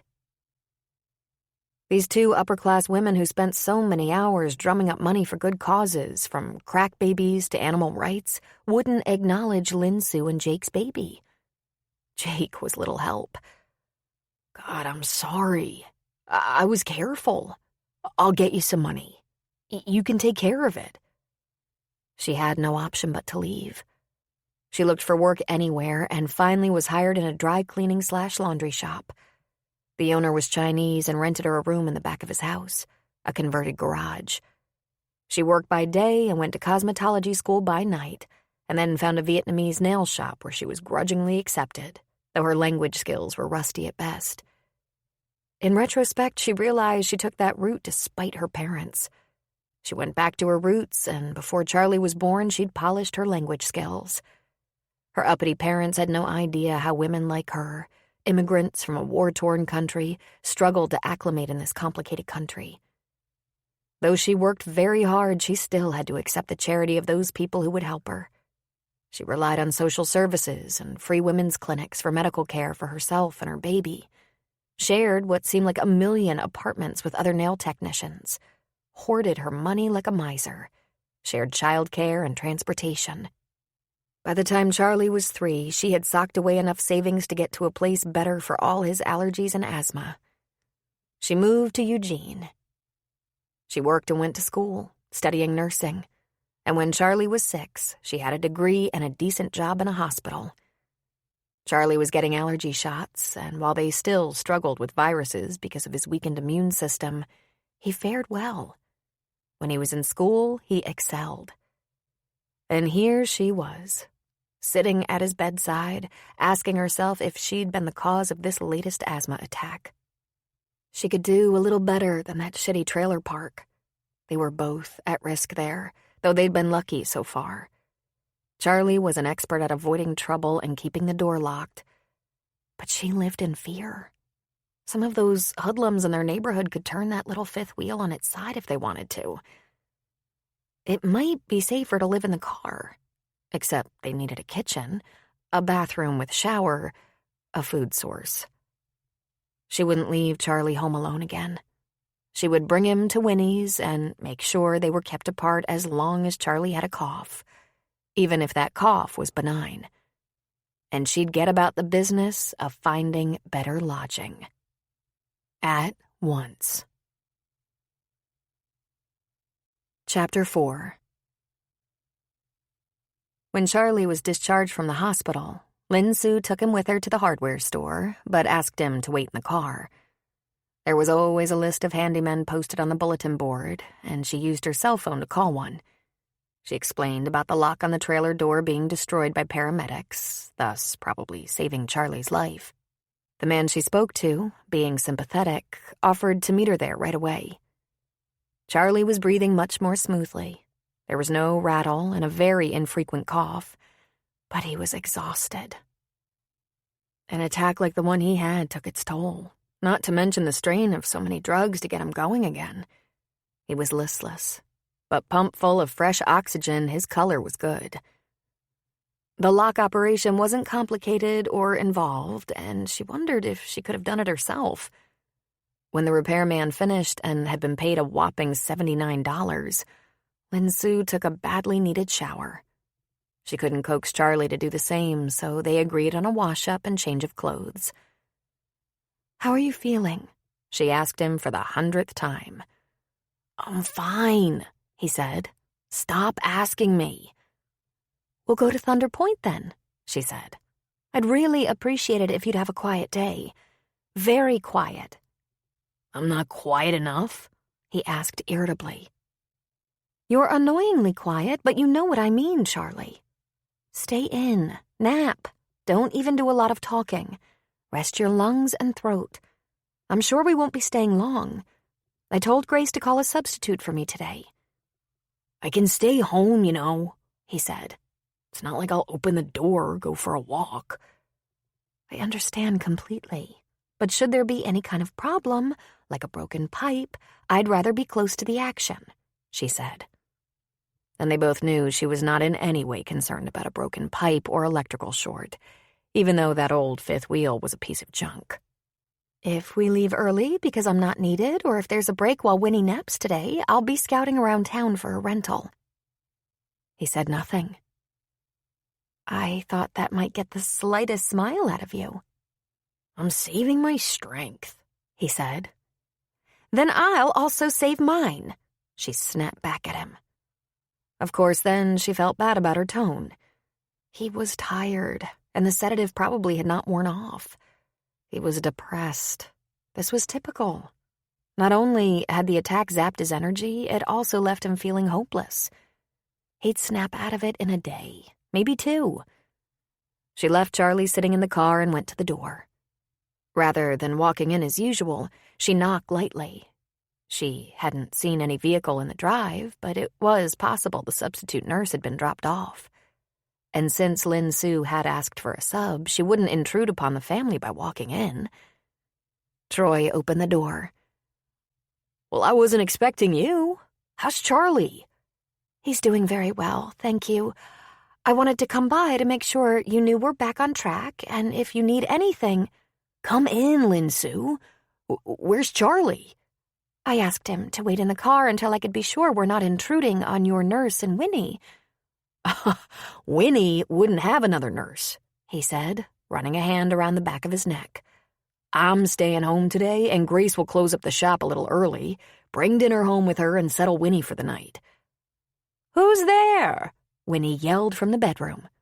Who's at the door? It's just me, Lin Su called back. Just stay where you are and I'll... Before she could say another word, Winnie came shuffling out of the bedroom on Mikhail's arm. Well, it's about time.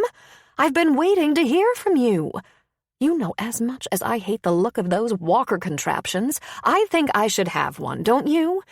I can't be calling for someone to walk me every time I want to move. Where is my boy? I want to see him. I thought I'd have to force Troy to take me to your house. Lin Su's eyes got larger than they'd ever been.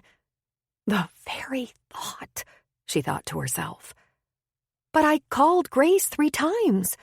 Charlie's with me. If you'll just sit down and get comfortable, I'll get him.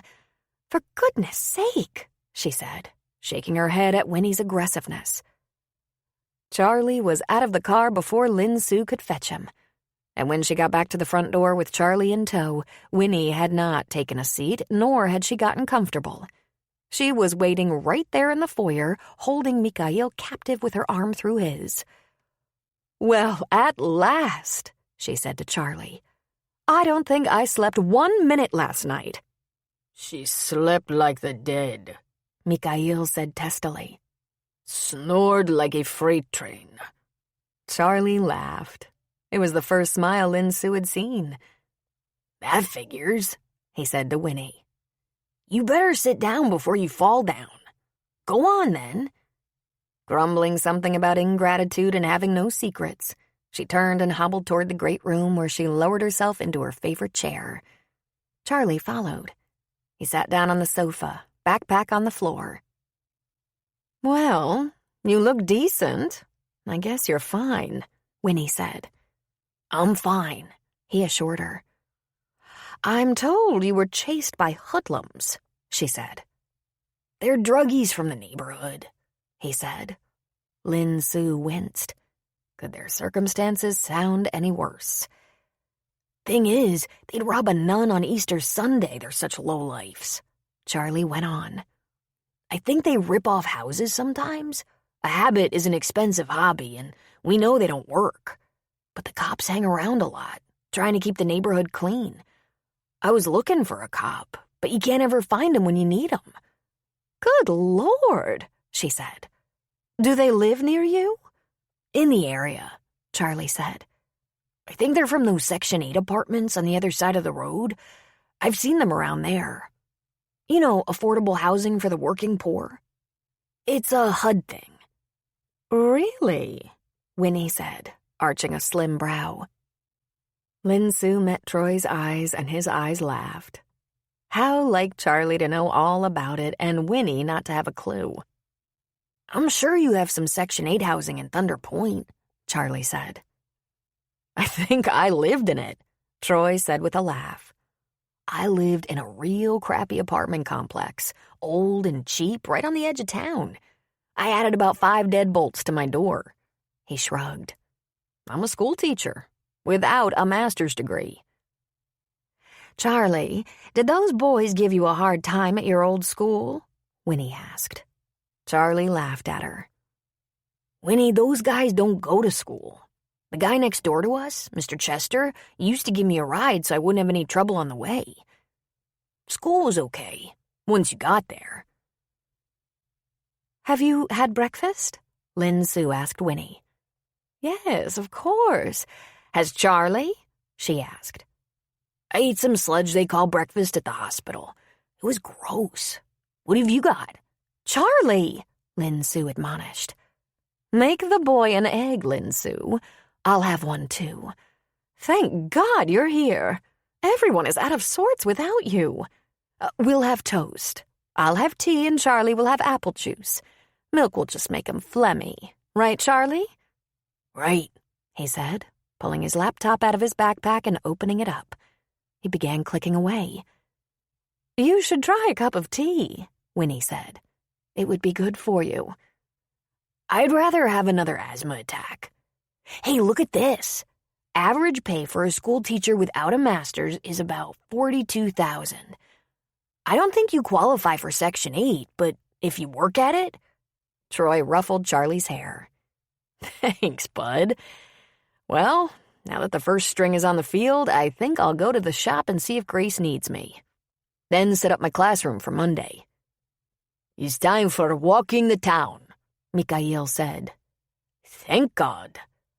Troy headed for the garage to take his Jeep to town while the old Russian went in the direction of the beach to begin his day of wandering. Winnie and Charlie began entertaining themselves with whatever his interest of the day was on his laptop. With a sigh, Lin Sue took to the kitchen. 10 minutes later, she delivered 2 trays to the living room. Each held an egg and toast. On one, a cup of Winnie's favored tea, and on Charlie's tray, apple juice. While they ate, Lin Sue checked out the bedroom and bathroom. With no nurse or housekeeper to start out the morning, things were a little upside down. She muttered about the lazy men under her breath as she straightened the bedding, folded clothes, cleaned up the bathroom, started a load of wash. Though it only took her 10 minutes, she wondered that no one could even attempt order in her absence. When she got back to the living room, the trays with dirty dishes were sitting on the coffee table, and Charlie and Winnie were gone. She spotted them on the deck, just as Charlie was helping Winnie to her chair. She thought, holding her tongue, her hand against her heart. She tried to remain calm as she followed them. Talk about the blind leading the blind. A weakened asthmatic boy and a woman with ALS whose balance was horrible at best and her strength flimsy. "Just what are you doing?" she asked her son. "Why didn't you call me?" "I told him not to," Winnie said. "Really? I think I must have one of those atrocious walker things. God, I hate them. But I hate landing on my ass more. Lin Sue, I want you to go fix yourself 2 eggs, toast, and maybe some meat. There's that microwave bacon or turkey sausage in the fridge. Troy eats both like candy. Then I want you to go to the guest room and lie down for an hour. You're cranky and you have dark circles under your eyes." "I'm fine. I didn't ask if you were fine. I told you to eat and rest. I'm not breaking in another nurse, and I want life back to normal." "I'm not hungry, thank you." "Charlie said you haven't eaten, and I know you haven't slept. Go, now. We're going to look up some things." "No moving around until I'm back," she ordered. "Charlie is not trained in assisting patients." Lin Sue pursed her lips in an angry line, but neither of them bothered to look at her. She went to the kitchen, and in exactly 4 minutes she had scrambled and eaten 2 eggs and a half slice of toast. Screw the bacon, she thought rebelliously. She went to the guest room, angry at being told what to do. She slipped off her shoes. Her eyes got a little teary as she lay down, flat on her back, hands folded over her waist. I am not tired, she thought furiously. Lin Su awoke with a start, heart pounding, the sound of laughter coming from the other room. She jumped up, slipped into her clogs, and rushed into the living room. There were Grace, Blake, Scott Grant, Winnie, and on the floor with his laptop balanced on his crossed legs, Charlie. A soiree, while she slept. Oh, I'm sorry, Lin Su, Grace said. We were being quiet. No, we weren't, Scott said. But we meant to be. I just stopped by to check on Winnie and Charlie, both of whom are well enough. I came over to get the latest on Charlie, but seeing your car, Blake said. And Troy took over at the shop for a couple of hours so I could come home and ask Mother if she needed anything. I'm glad you had a little rest, Grace said. I wasn't tired, Lin Su insisted. They all laughed, and she looked at her watch. Oh, God, she said, dropping her gaze to the floor. She had slept for 3 hours. Lunch. She'd missed lunch. I'm so sorry. You must be starving, Winnie.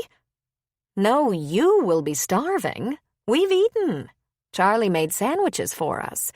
Except for Blake, who eats tree bark, seaweed, and unborn animals. It's not as bad as that, he said with a laugh.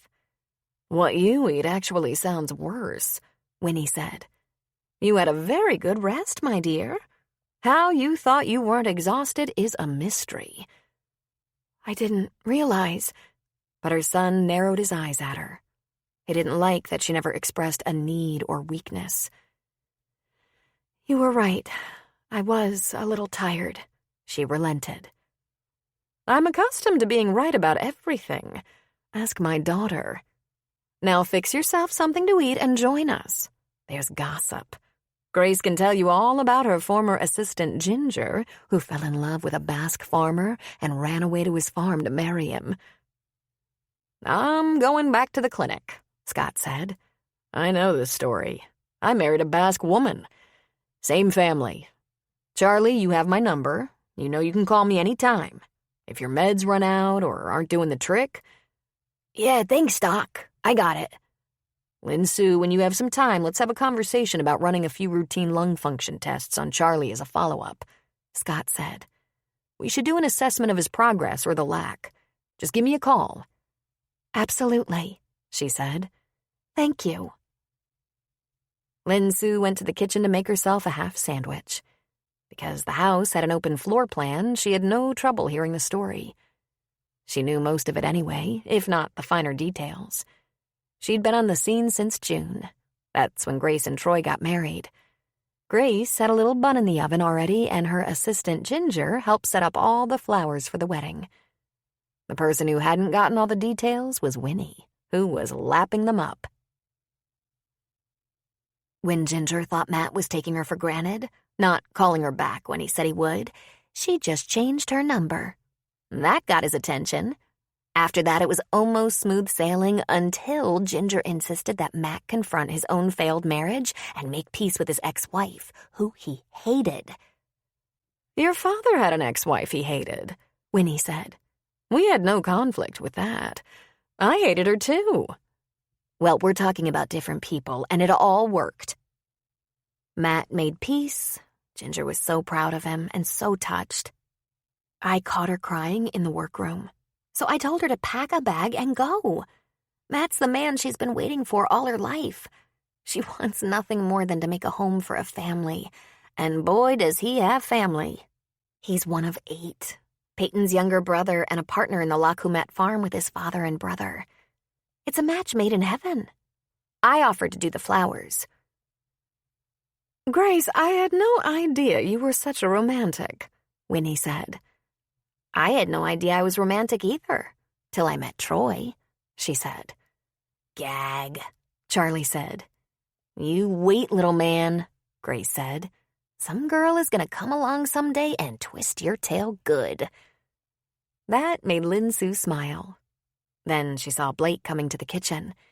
He stood beside her and looked at her with kind eyes. Bedroom eyes. His thick lashes hooded his striking blue eyes. "I think you're feeling better today," he said softly. "Considerably," she said. Then she sighed, looked down, and shook her head sadly. "My apologies. Winnie was right. I was out of sorts." "Who wouldn't be?" he returned. "I had the lock repaired, so you needn't worry that we're not safe," she whispered to him. She could see a troubled look cross his face. That lock was the least of it, and they both knew it. If those creeps could chase a defenseless kid in broad daylight, they could assault a small woman as she walked from her car to the door.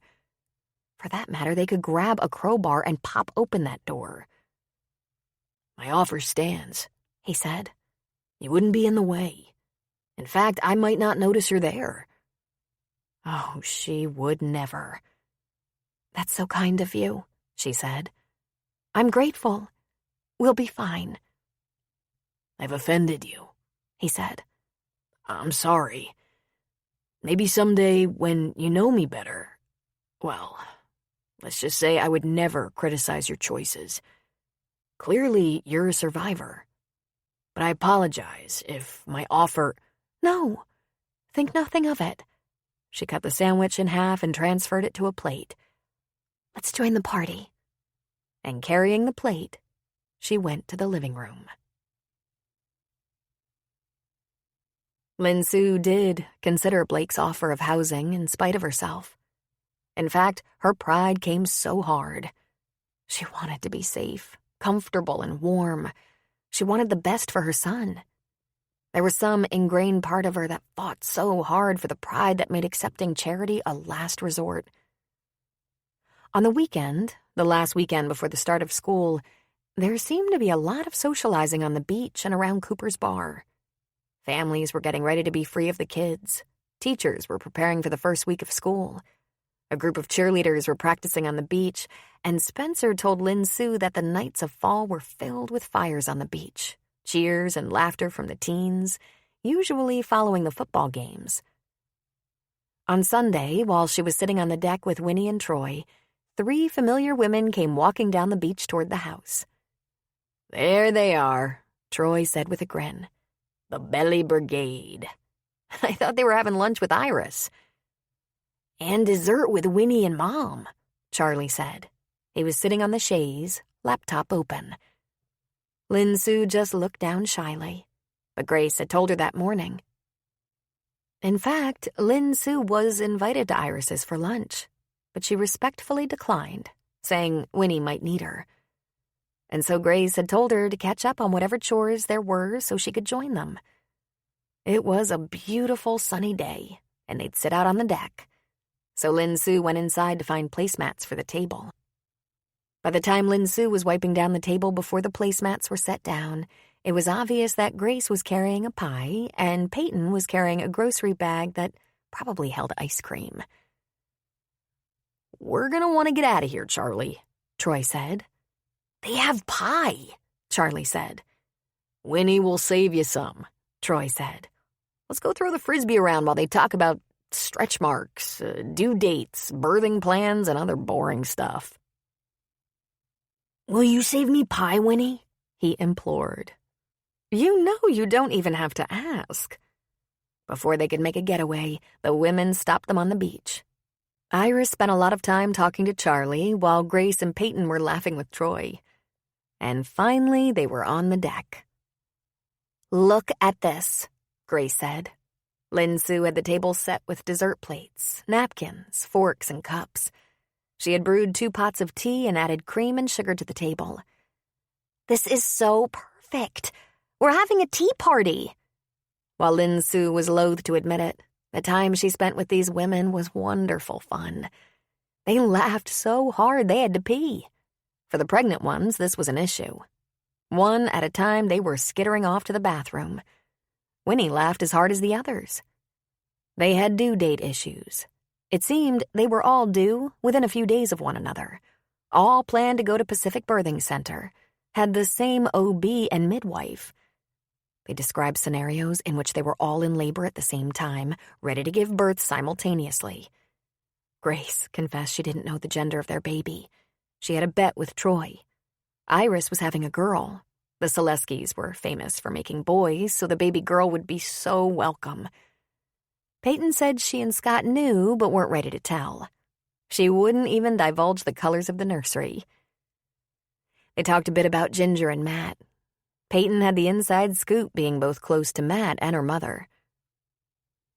She's living on the farm in an RV, a swanky RV that Matt says is a rental, and he's going to upgrade that to an even nicer model.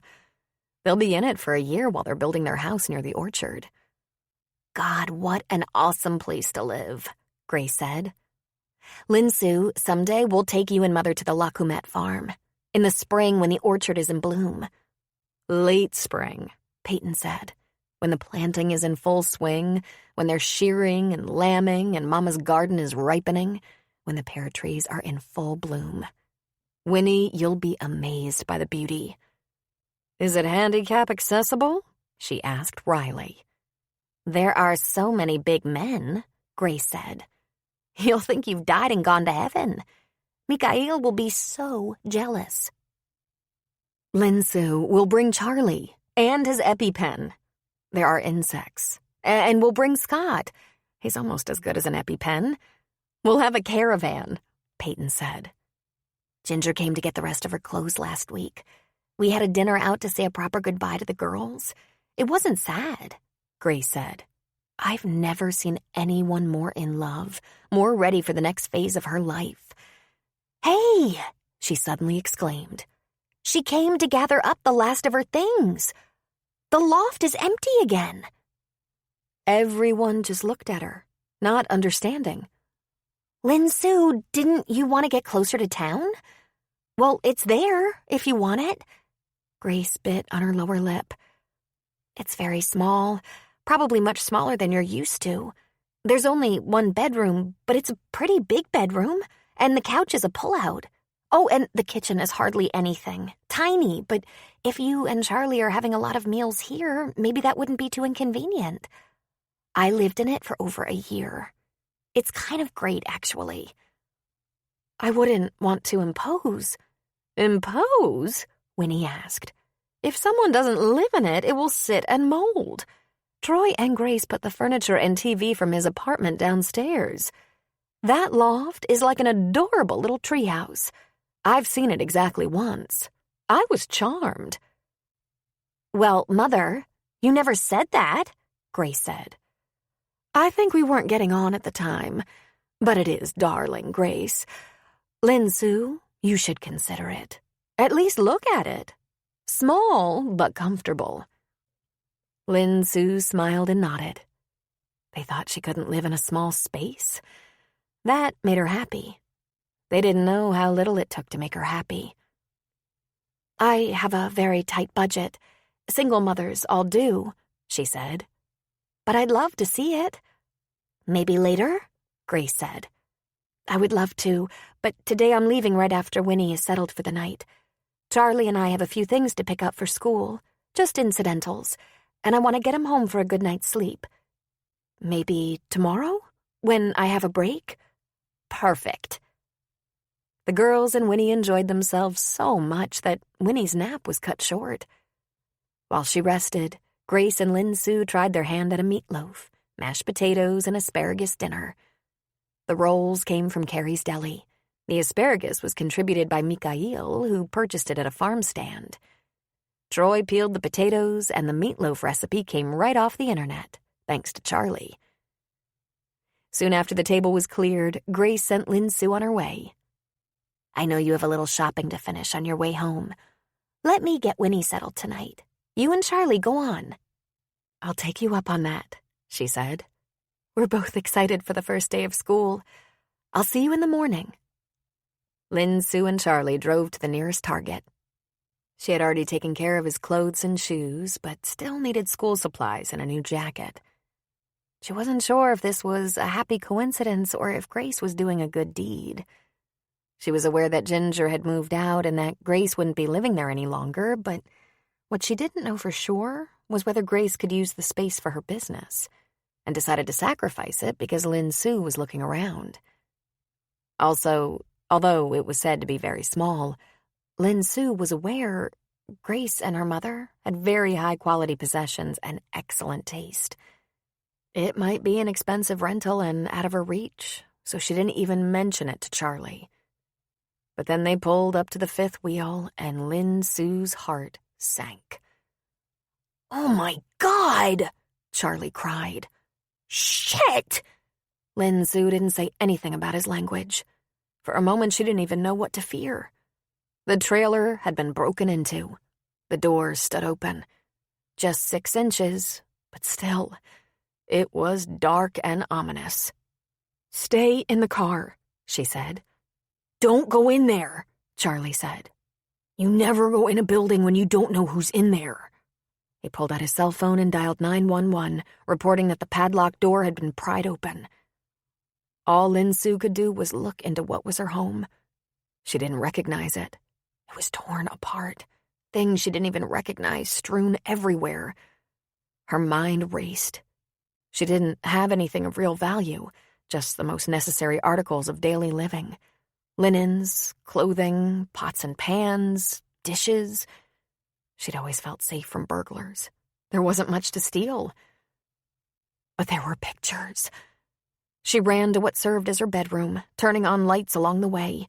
She pulled out the drawer under the bed, and it was still there. Her album. She wasn't just frugal with money. She was also frugal with space. She'd kept some pictures from her childhood in Boston, and there were the pictures of Charlie as a baby and toddler. And they were safe. Then she spied the small closet, the door literally ripped off. And it was gone. Her box of treasures. It was a wood and ivory box, not very big. It didn't hold much, and the street value would be nothing. Less than nothing. It held the hospital bracelet she and Charlie wore after his birth. His first tooth in a small envelope. 2 faux gold coins. A chain and pendant given to her by one of her sisters. And the swatch. The lotus embroidery. The only thing she had of her biological mother. She fell to her knees and started searching the floor of the closet, the backs of the shelves, under the bed. "No, no, no, no, no," she whimpered. Why take that? It was worthless. Even the box itself couldn't be worth $20. She crawled around the room, stretching her hands under shelves, into corners, even under the bedding. She reached into drawers that had been rifled through, and without realizing it, she was speaking Vietnamese, rapidly, breathlessly, mournfully. She cried. Then she began to hum softly as she searched. Charlie stood in the bedroom doorway. "Send someone, please," he said into the phone. Then he disconnected and found another number, one recently put into her directory. He clicked on the button. The man answered. "Blake Smiley." "Yeah, it's Charlie. Need a little help here, Blake. Our trailer, it got ripped up, torn apart, and things were taken. Things my mom really loves. I don't know what to do." "Did you call the police?" Blake asked. "Yeah, but they'll send someone when they can. They said we should file a report. It could be a long time since there's no imminent danger. No robbers here. But I think we have a problem. My mom, she's broken." Chapter 5. When Blake pulled up to the trailer, it didn't look as though anything was amiss. When he went to knock on the door, he could see the lock was broken and the door was closed but not latched. Still, he knocked. Charlie opened the door. "Sorry, Blake. I guess I could have called Troy and Grace, but my mom, she worries a lot about people feeling sorry for her, especially people she works for. She's the caregiver, you know? She always has to be the strong one, the together one. I'm the only weakness in her life. Don't start that, Blake said. You're her kid and she takes good care of you. That's not a weakness. All I'm saying is I'm the only thing that keeps her from going to work. Like if I get sick or something. And I know you offered us a place to stay overnight if we needed it, so I thought you did the right thing. I'm glad I was able to take the call. Now what's happening with your mom? You said she's broken? Look, Charlie said, nodding toward the bedroom. Blake could hear soft humming. He was a little perplexed, but he looked. Lin Sue was kneeling on the bed, folding clothes, rocking and humming as she did so. He looked a little more closely. They were mostly Charlie's clothes, and it appeared some of them might have been damaged. He wasn't sure if these were just clothes hard-worn by a 14-year-old boy or if the vandals had done it. Was anything taken? He asked Charlie. It's kind of hard to tell. It's all such a mess. A couple of things for sure. My mom's winter coat, she hung it in the bathroom. She said it stayed fresh that way as there was no room in the closet and she wouldn't keep it near the cooking. And her treasure box. It was little. He demonstrated, using his hands. It just had a few things in it. No jewelry or anything. There were 2 gold coins she said came from her grandfather. Passed to her mother, passed to her. It was rumored he was an army officer, but there's no proof. She said keeping them safe in a refugee camp was a miracle. Our wristbands from when I was born, hers and mine, a crucifix and beads given to her by a Catholic sister at a hospital once when I was a patient. But the most important thing she had was a swatch. Her mother embroidered some lotus flowers on a cloth, and it was the only thing she had of her mother's. Have you talked to her? Is she in shock? I think a little bit. She's been talking in Vietnamese. She only knows a little. She was adopted when she was a real little girl, like 2 or 3, so it's amazing she remembered any. But she worked in a couple of manicure shops that were owned by Vietnamese and picks them up again. She was born in America. I think this Vietnamese stuff, I think it's stress. Okay, Blake said, rubbing a big hand down his face. What is it you want me to do? I don't know. We have to get out of here. The door won't close. I wasn't sure I could convince her. Right, he said. Go try to make some sense of the mess in the living room and kitchen. Do a little straightening. Figure out what's missing if you can. What if they come back? Charlie said. That would make my day, Blake said, eyes narrow, jaw clenched. Those 3 dopers who chased you the other day? Seems like. But you gotta wonder why they didn't do it sooner. I mean, we've been here 9 months. Maybe we'll figure it out later. Right now, we have to get this place under control. Pack up some things, leave. You work out here. Let me see to your mom. Blake went into the bedroom. He scooped up a pile of clothes off the floor, dumped it on the bed, knelt by Lin Sue, and began folding. There were jeans and board shorts and T-shirts and sweatshirts. Some looked as if they were stained with paint, and he instinctively knew they hadn't been like that before. Some were ripped, slit. It looked as though a pocket knife could have done the damage. He tossed those in a pile. And some were all right, completely salvageable. Those he folded. She didn't speak. She just carefully folded clothes from her pile, then began taking clothes from his pile.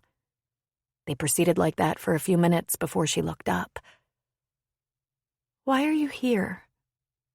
Charlie called me, he said. He shouldn't have called you. We can manage. Either you're a very messy housekeeper, or you're not managing that well. We should pack a few things. I can take care of it, she said. I don't know you very well, Lin Sue, he said. He continued to fold. But I know you like to do your work, pay your way, take care of your son and responsibilities. But sometimes you have to be humble. Sometimes when you have an opportunity, you have to be gracious and not stubborn.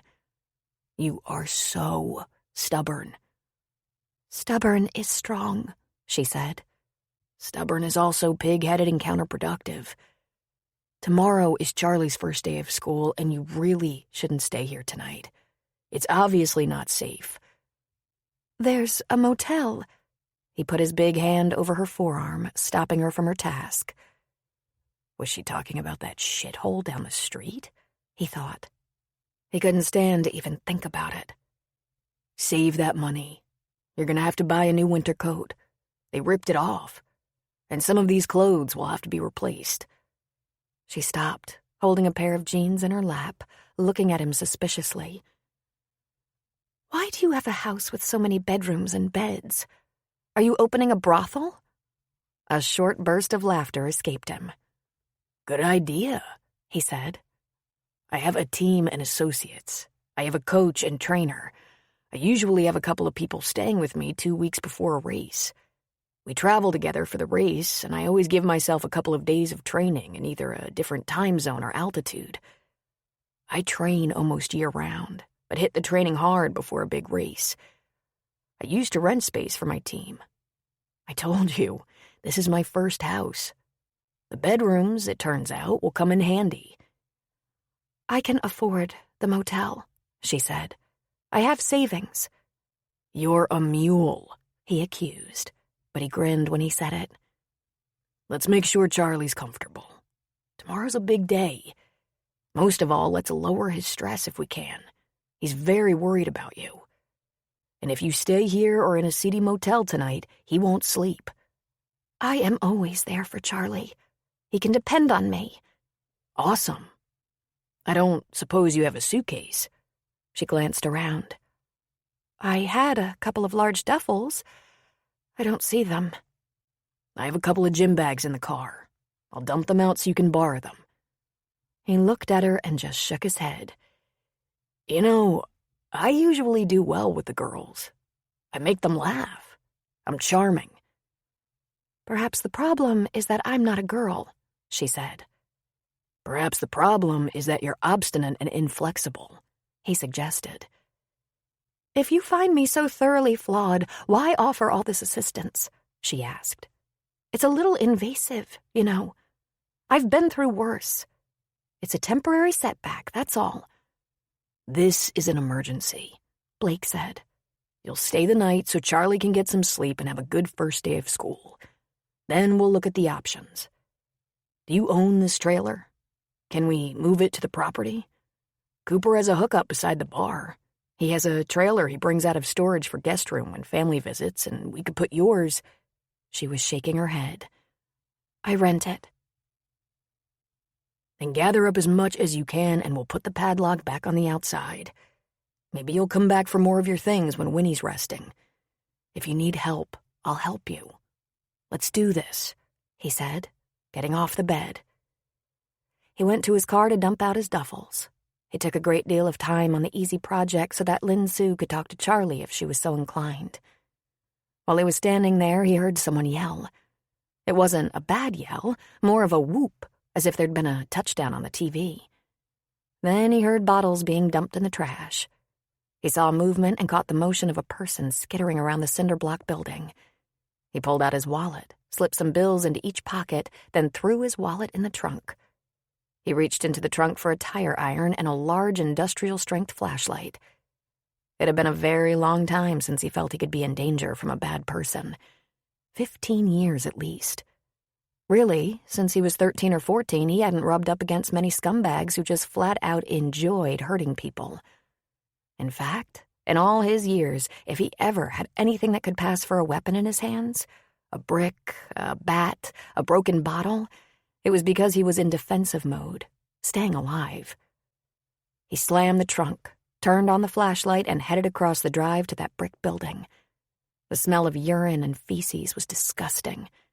Chances were good that it hadn't been cleaned in years. For the first time, he noticed a ramshackle trailer that had a small sign posted. Manager, Monday through Friday, 10 a.m. to 4 p.m. He'd check that out later.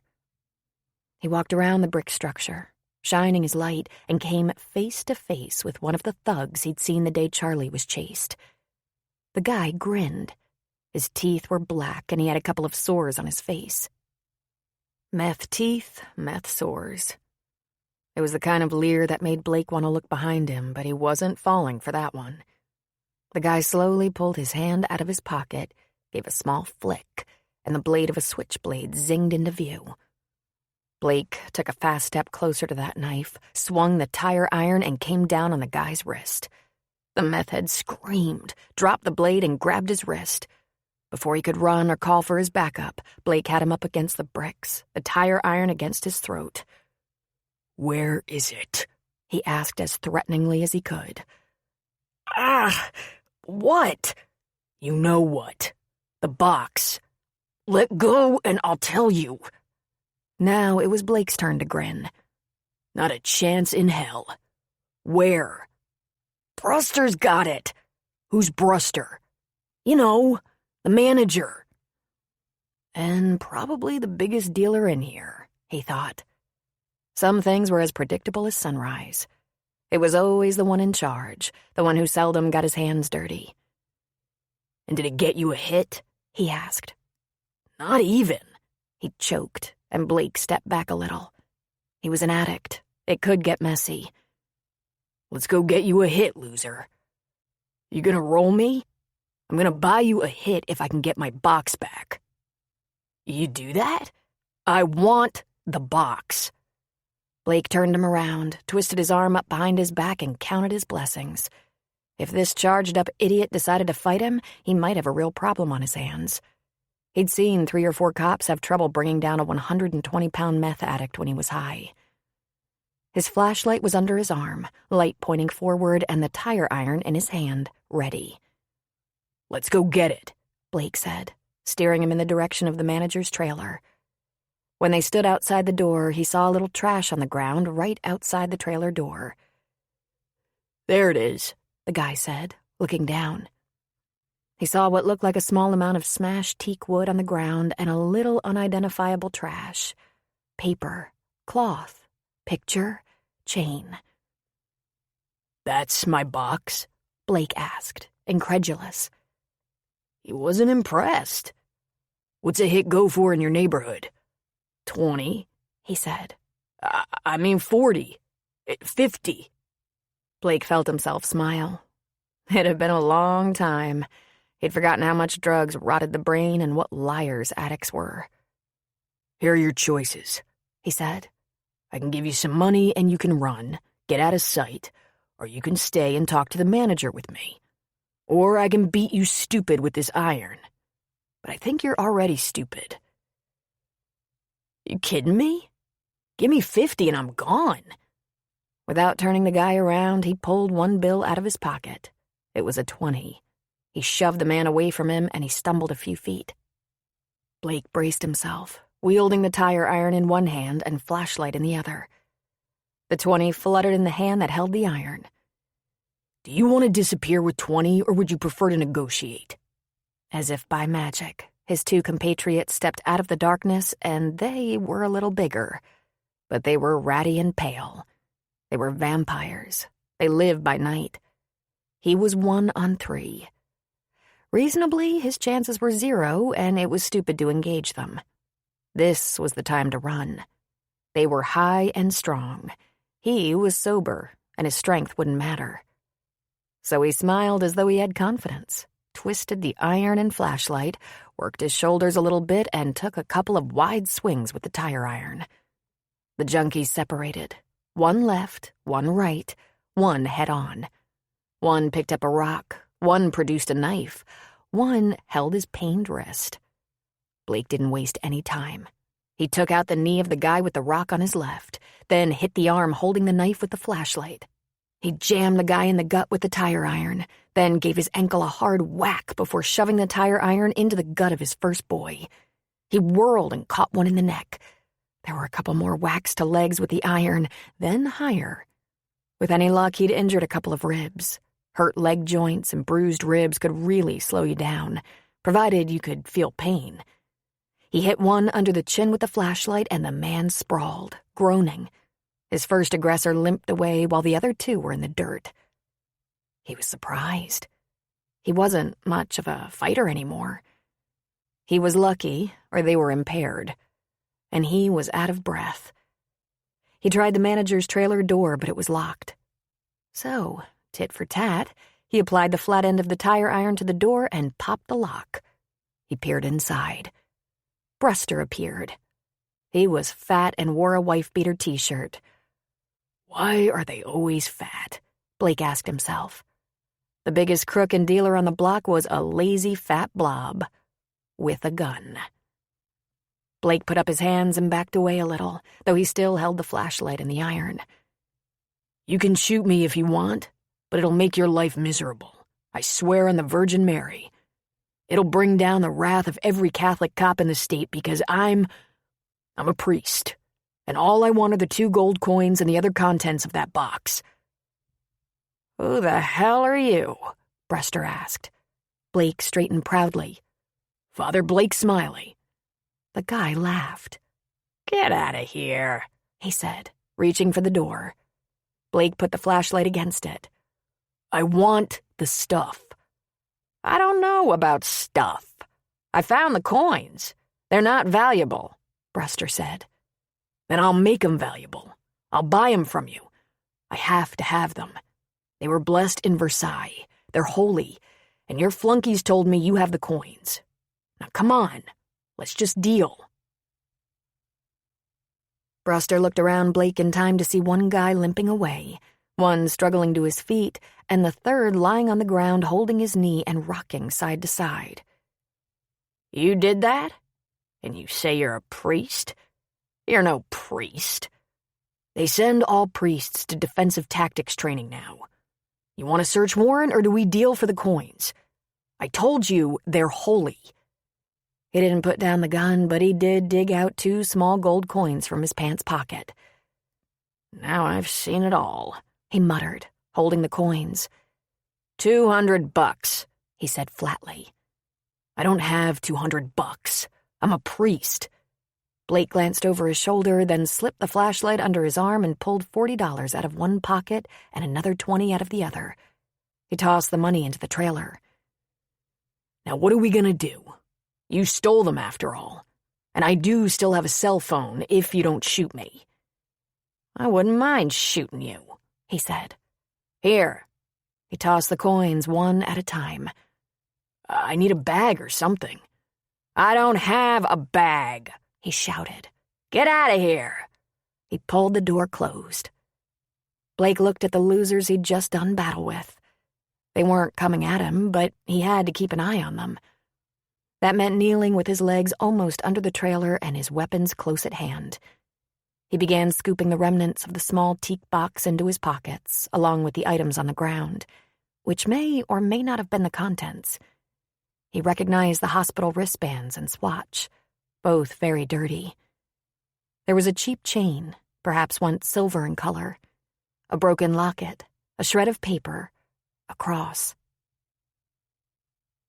He shone his flashlight around for a rosary, but didn't see it. He ran his hands through the dirt, coming up empty. There was some loose change. He scooped it up in case it had meaning. A hair clip, a flat silver ring, an old watch band. Finally satisfied that he'd looked enough, he went back to Lin Su's trailer. When he opened the door to go inside, he was stopped by what he saw. Lin Su and Charlie were stuffing piles of clothes and other possessions in large trash bags. He had forgotten the duffels. He started to tremble. He had a flashback and saw himself as a small boy, 7 or 8 years old, helping his mother stuff their meager belongings in plastic bags. That was how they moved from place to place, and they moved all the time to keep ahead of dealers, pimps, junkies, and social services. When he was 13 and they came for him, removing him from his mother's guardianship, he left with a bag of clothes. A small bag of clothes. He shook himself. Hey, we gotta get out of here fast. I mixed it up with a couple of your hoods, and we gotta go. Now. Lin Su and Charlie looked at him. He knew what they saw. He was glistening with sweat even though the night was cold. He was panting a little, equal parts fatigue and nerves. He shook a little from some adrenaline in the flashback. He wondered if the flashbacks would ever go away. He held his flashlight and tire iron like weapons. He put them on the ground by the steps into the little trailer. He stepped inside, grabbed a full bag, and took it outside, throwing it in his car. He went back for another. Then, on his third trip, Lin Sue and Charlie each had a big bag to stuff in the back seat of her car. "Charlie? Backpack and laptop?" he asked. "In the car," he said. "I'm gonna follow you, Lin Sue. If you have any trouble, I'll be right behind you." He picked up his weapons and took them to the front seat of his car. After Blake had pulled into the garage at his house, Lin Sue backed into the drive for convenience's sake. She wasn't pulling 4 giant trash bags of clothing and miscellany into his house. She wasn't planning to stay long. But she would move the bags he had into her trunk, leave the bags she and Charlie brought in the back seat, and they could pick through them for usable clothing. She was now very grateful for that last-minute shopping run for Charlie's school supplies and jacket. She took her Target bags with her into the house. Blake held the door for her to enter through the garage. "Can you leave the garage door open for a little while? I have to get into some of those bags and find clothes for bed and the morning." "Sure," he said. "I'll leave my car keys on the kitchen counter so you can move your things from my car whenever you like. And you're welcome to use the washer and dryer if necessary. There are clean linens in the loft bathroom and on the beds. The kitchen's all yours. There's tea on the counter, drinks in the fridge, muffins, frozen yogurt, fruit. Have a snack. I'm gonna get a shower, but I'll be awake a while. It's not very late. Help yourself to the TV."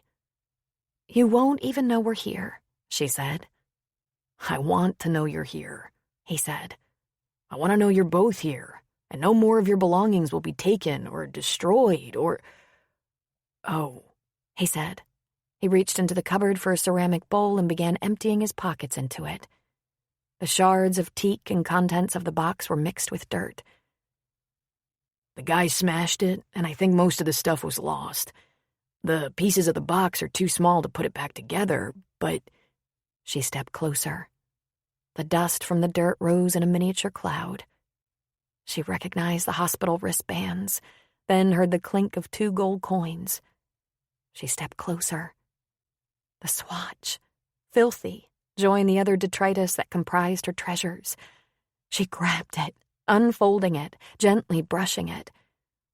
It was going to take a miracle to restore its color, but it was whole. She lifted her eyes to his. "This is what you were doing?" she said in a near whisper. "This is what got you in a fight." "Yeah, well, I saw one of those guys, the ones that chased Charlie, and pissed me off. I knew they'd done it." He grunted and shook his head. "I'm psychic." "Mr. Smiley." "For the love of God," he snapped. "Call me Blake." He calmed himself. "Or Father Smiley, but no more Mr. Smiley." Her eyes were startled. "Father Smiley?" she asked. "I told Bruster I was a priest so he'd give me back the coins, and not shoot me." "Awesome," Charlie said from the back door. "He had a gun?" "Yeah, I was pretty safe. He's a dealer, you know, the head thug in the trailer park.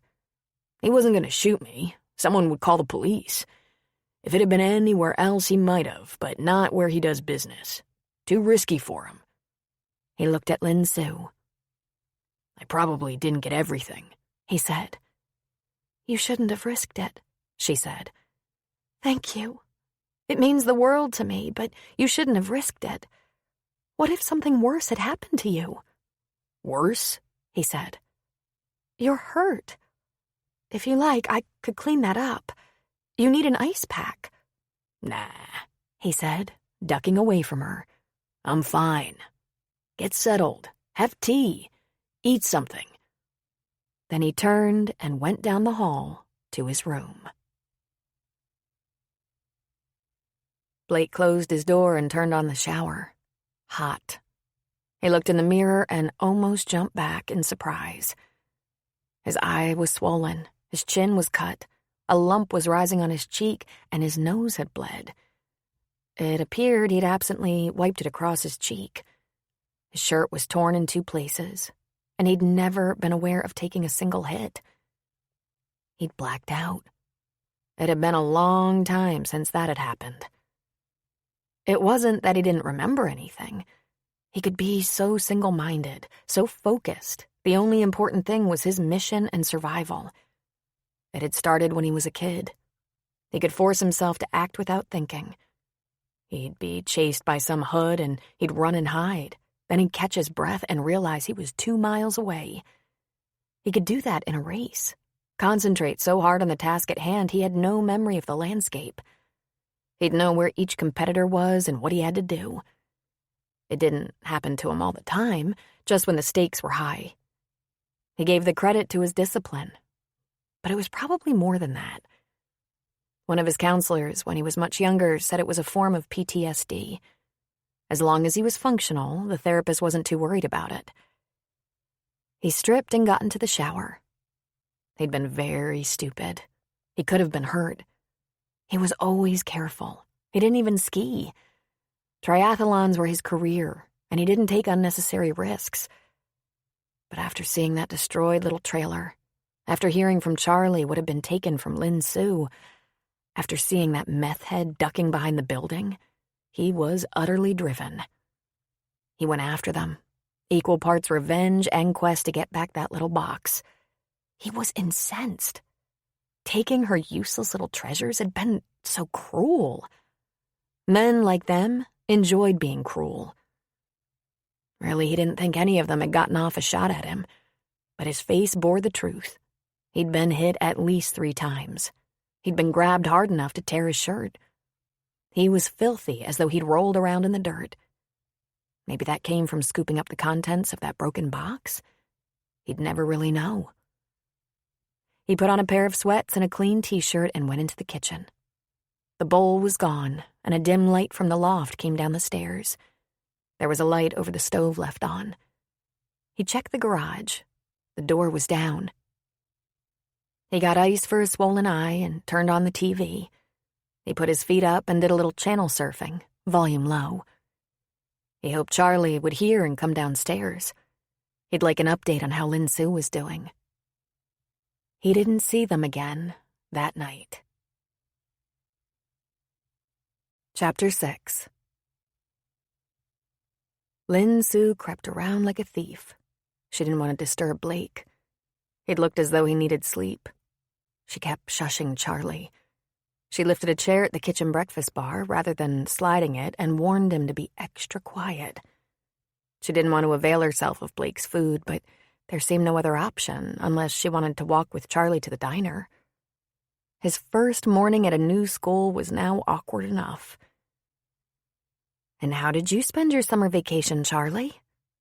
"Well, let's see. I was chased by drug dealers and landed in the hospital, and then my buddy, who was an Iron Man, by the way, beat them up after they ransacked and vandalized our trailer. He got hurt, but he got back my mother's little treasures." "Are you nervous about the school?" she asked in a whisper. "A little bit," he said with a shrug. "I don't expect to have a hard time. I have my schedule. Cell phones have to be off, and computers aren't allowed." "Are you allowed to turn the phone on at lunch or anything? To text me that it's going well?" "You're gonna have to be very brave and wait for me to come home," he said. Then he grinned his goofy grin. She found granola in a canister on the counter and yogurt in the refrigerator. There was fruit in a bowl, blueberries in the fridge. No milk. She mixed granola and fruit with the yogurt for Charlie. Since she was going that far, she decided to help herself to tea and a muffin. She sniffed the tea cans, and voila, he had green tea. She didn't make a sound as she filled the kettle and got out dishes. She felt a giggle come to her lips. This Iron Man on a training diet with all the uber-healthy food didn't live like any guy she'd ever known. Not that there were many. Neat as a pin, all organic, healthy and pristine food. Where were the beer and chips? "Try not to crunch so loudly," she whispered to Charlie. He moved his mouth very slowly, mocking her. How could his chewing wake Blake? Then she heard footsteps, and after just a few of them, Blake appeared coming up the stairs from the basement. He was sweaty, a towel draped around his neck. "Good morning," he said. "You're awake." "I've been awake for ages. I was on the bike for over an hour." "You were right down those stairs? Don't you grunt or pant or anything? Doesn't the bike make noise? Didn't you have any breakfast?" she asked. There were no dishes on the counter or in the sink. He waggled a banana skin at her. "The bike is quiet, isn't it? It better be." He mopped his face with the towel. "I didn't hear you either." "I thought you were asleep and warned Charlie to be quiet." She peered at him and then winced. "Ew," she said. "I'm so sorry. If Charlie hadn't called you—" "Charlie hadn't called me, we don't know what might have happened. Except we both know you wouldn't have your things back. Charlie and I have an understanding. If he needs me, he'll call me. It would be all right for you to do the same." "Please, could we not mention this to my employer?" she asked softly. "No," he said, shaking his head. "No, we have to be honest about this, Lin Sue. These kind of secrets, they just don't work. The fact is your house was broken into, damage was done, things were taken. It wasn't your fault. You have a place to stay here for now. Be straightforward about that. It's also not your fault I got a couple of bruises. That's my doing. And it was really stupid of me to chase down those guys. I shouldn't have. After seeing the mess they made, I was so pissed off, I did it without thinking." As usual, she was hiding all the wrong things.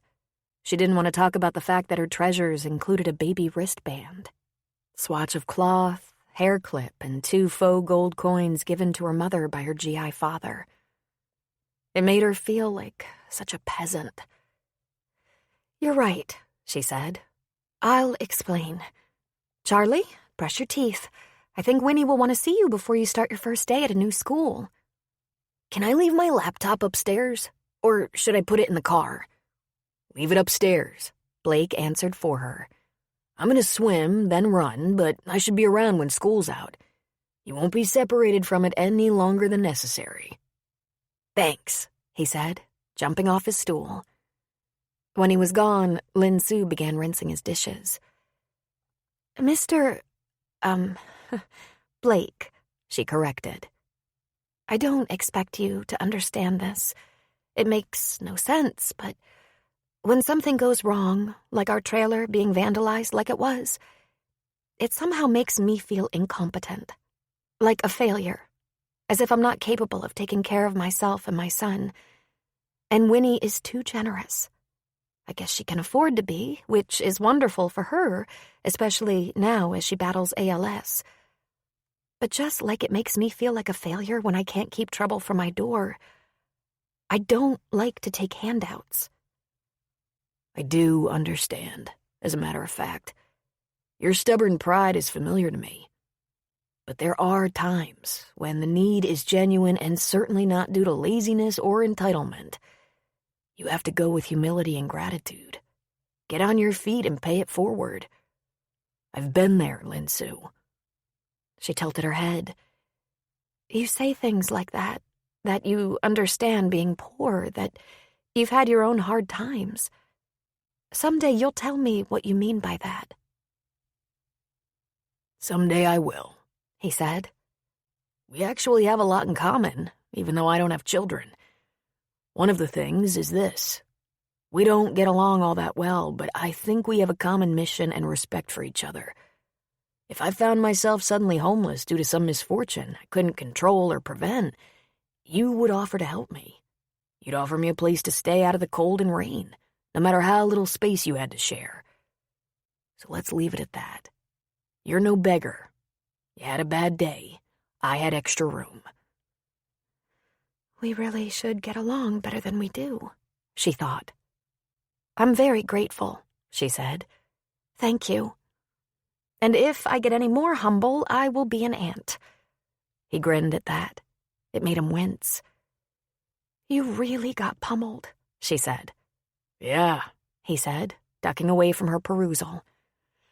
I'm an idiot. Those guys are on meth. That means they have no brains and extraordinary strength. I knew before I chased the first guy what that could mean. I'm gonna work on being smarter. Do you get in many fights? She asked. I can't remember ever provoking one before, but if anyone asks, it was self-defense. When she began adding dish soap to the water in the sink, he stopped her. Stick them in the dishwasher, Lin-Su. Listen, she said. I'm looking at a small loft in town today, but I haven't told Charlie. It's very nice and might not fit my budget. We'll have to see. I don't want him to get his hopes up. You can stay here while you need to, he said. It really doesn't disturb me. You said something about a team, a trainer? My coach will be here in a week. There's plenty of space for her without disrupting you. We'll be all about business and training. After a week of that, I'm going with my trainer and part of her team to Lake Tahoe, where I'll train for a week at altitude before the race. I'll be back immediately following the race, by myself. But if I'm still here, where? There's a guest room beside my room and one downstairs. I have my equipment and an office downstairs. I don't need the loft. We could disturb you, but you couldn't possibly disturb us. Hopefully this small space in town will work out, she said. Charlie, no longer concerned about waking Blake, came pounding down the stairs, jumping the last 4 and landing with a loud thud. Ready? He asked his mother. Blake smiled at him. She wondered if Blake had any idea how good-looking he was, even with a banged-up face.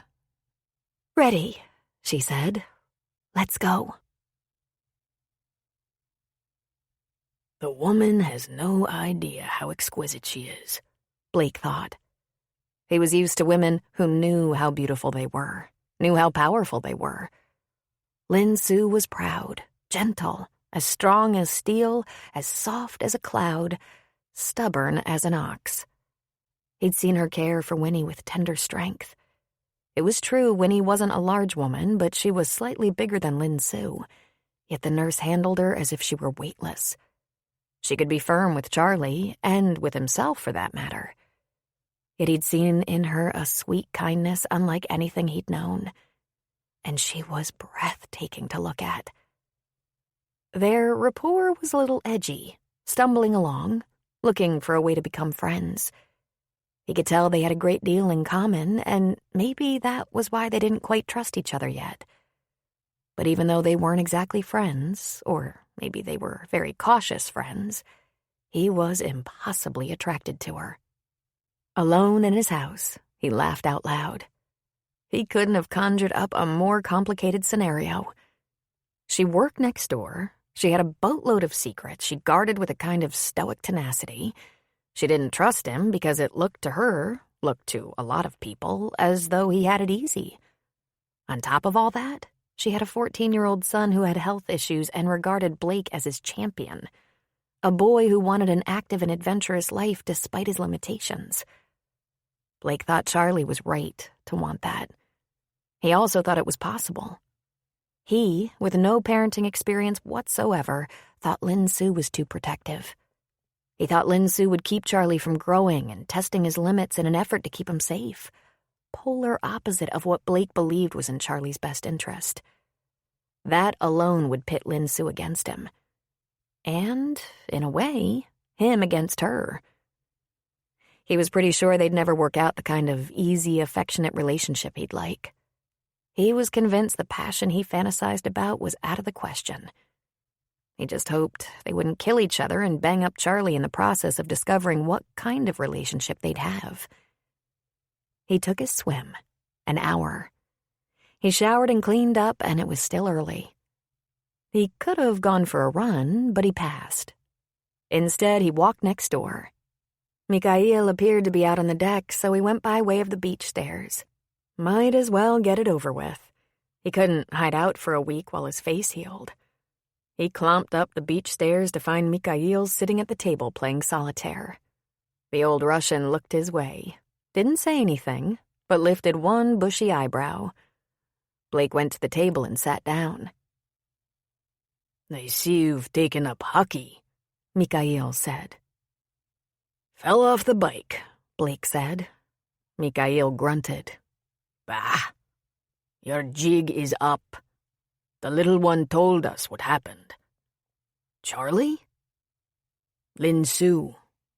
She said she wouldn't want Winnie to have a fright. So, you lost your cool. Is that it?" He gave his head a tilt. "That's pretty much it. You should have seen what those fools did to the trailer. I'm sure they turned it upside down looking for jewelry or money, none of which the girl had. They left her in a mess." "And you avenged her," Mikhail said. "A knight." Oh boy, that was the last thing he needed her to think, that he'd be hanging close to protect her, take care of her. He had a hard enough time taking care of himself. On the outside, his life looked very well ordered and carefully planned, but right beneath the surface, things were a mess. Always had been, always would be. It was a constant balancing act. "Where is everyone?" Blake asked. "Her Majesty had the physical therapy this morning, so she's having a rest. The little one is in town with Grace, looking at the apartment on top of the shop. Maybe it solves the trailer problem, eh?" "That's the place she's looking at?" Blake asked. "That's good. That's perfect." And Grace would be sure it was affordable for Lin Sue. "Is it a nice place?" he asked. "Small, but good." He laughed. "She doesn't take up much space." Lin Sue drove to the flower shop even though she would have preferred a nice long walk. She didn't want to leave Winnie for too long in case she needed something. She hadn't been in the shop before, of course, having no need for floral arrangements, and the moment she stepped inside, she regretted that. It was charming yet sophisticated, reflecting Grace. Grace peeked out of the workroom, her green florist apron stretched over her growing belly. "You're early." "I hope I'm not interrupting anything important," Lin Sue said. Winnie was tired after her therapy. Mikhail is sitting watch. "I'm up to my elbows in flowers, so why don't you just take the key and go upstairs? Look around. You'll see I left a lot behind when I moved out. Winnie's kitchen is much better stocked, so whatever is in my little kitchen can be used or packed up and stored. There are extra linens, too. It's tiny, Lin Sue, but the sofa pulls out." Grace handed her a key. "I'm afraid the back stairs is the only entrance, but at least there's parking. And I'd be happy to give you a flower shop key so you can go through the shop if you want to enter from the front of the building." "Thank you. I'll only be a minute." Lin Sue let herself into the loft and just stood inside the door for a moment. It was, as she expected, beautiful. Yes, it was very small, but not much smaller than the trailer, which she had hated so much. Yet this space was furnished richly. There was a dark wood wall unit of cupboards and shelves that held a large flat-screen TV. The sectional was soft leather. The 2 accent tables were dark wood. No cheap blinds in Grace's loft. The only window had custom wooden shutters. The little kitchen was perfectly functional. Small refrigerator, 2-burner stovetop, microwave, sink, and a table that could seat 2 comfortably. There was no oven. The loft was long, divided in 2. One half was the small kitchen and living room. An arch separated it from the other half, which was a bedroom and bath. Between the sections was a closet on one side and a little stacked washer and dryer plus utility closet for the vacuum cleaner, ironing board, and other supplies. She looked around the bedroom. It was very economically designed. A queen-size bed on a wooden frame, a small fold-out desk, an armoire, tiny closet, 2 bedside chests with drawers, and more drawers in the wooden platform under the mattress. She touched the wood of the headboard. Again, it was rich and fine. It reminded her of the home she'd grown up in. The furnishings were tasteful and expensive. She sat down on the bed. The mattress was firm. When she stood again, she smoothed the comforter. She stayed a little bit longer than she intended. She looked in the bathroom. It was large and comfortable. She sat in the living room facing the TV. She opened and closed the shutters behind the sofa. Well, there was no question about it. She would love to live in such a place. She'd lived in larger homes and apartments, but they were invariably in poor repair and bad neighborhoods. Often, she shared them with roommates to cut the rent. Her first few years on her own with Charlie had been very difficult. There was school and a job and a baby who had frequent bouts of upper respiratory illnesses. Then things calmed down a bit, but the past 5 years with the recession, scarce jobs and rising costs had been difficult. She and Charlie had lived in some real dumps, that little trailer taking the cake. But this beautifully decorated, compact little loft wasn't only lovely and comfortable, it was right in the center of town, 2 doors down from the deputy sheriff's office where Seth Selesky worked.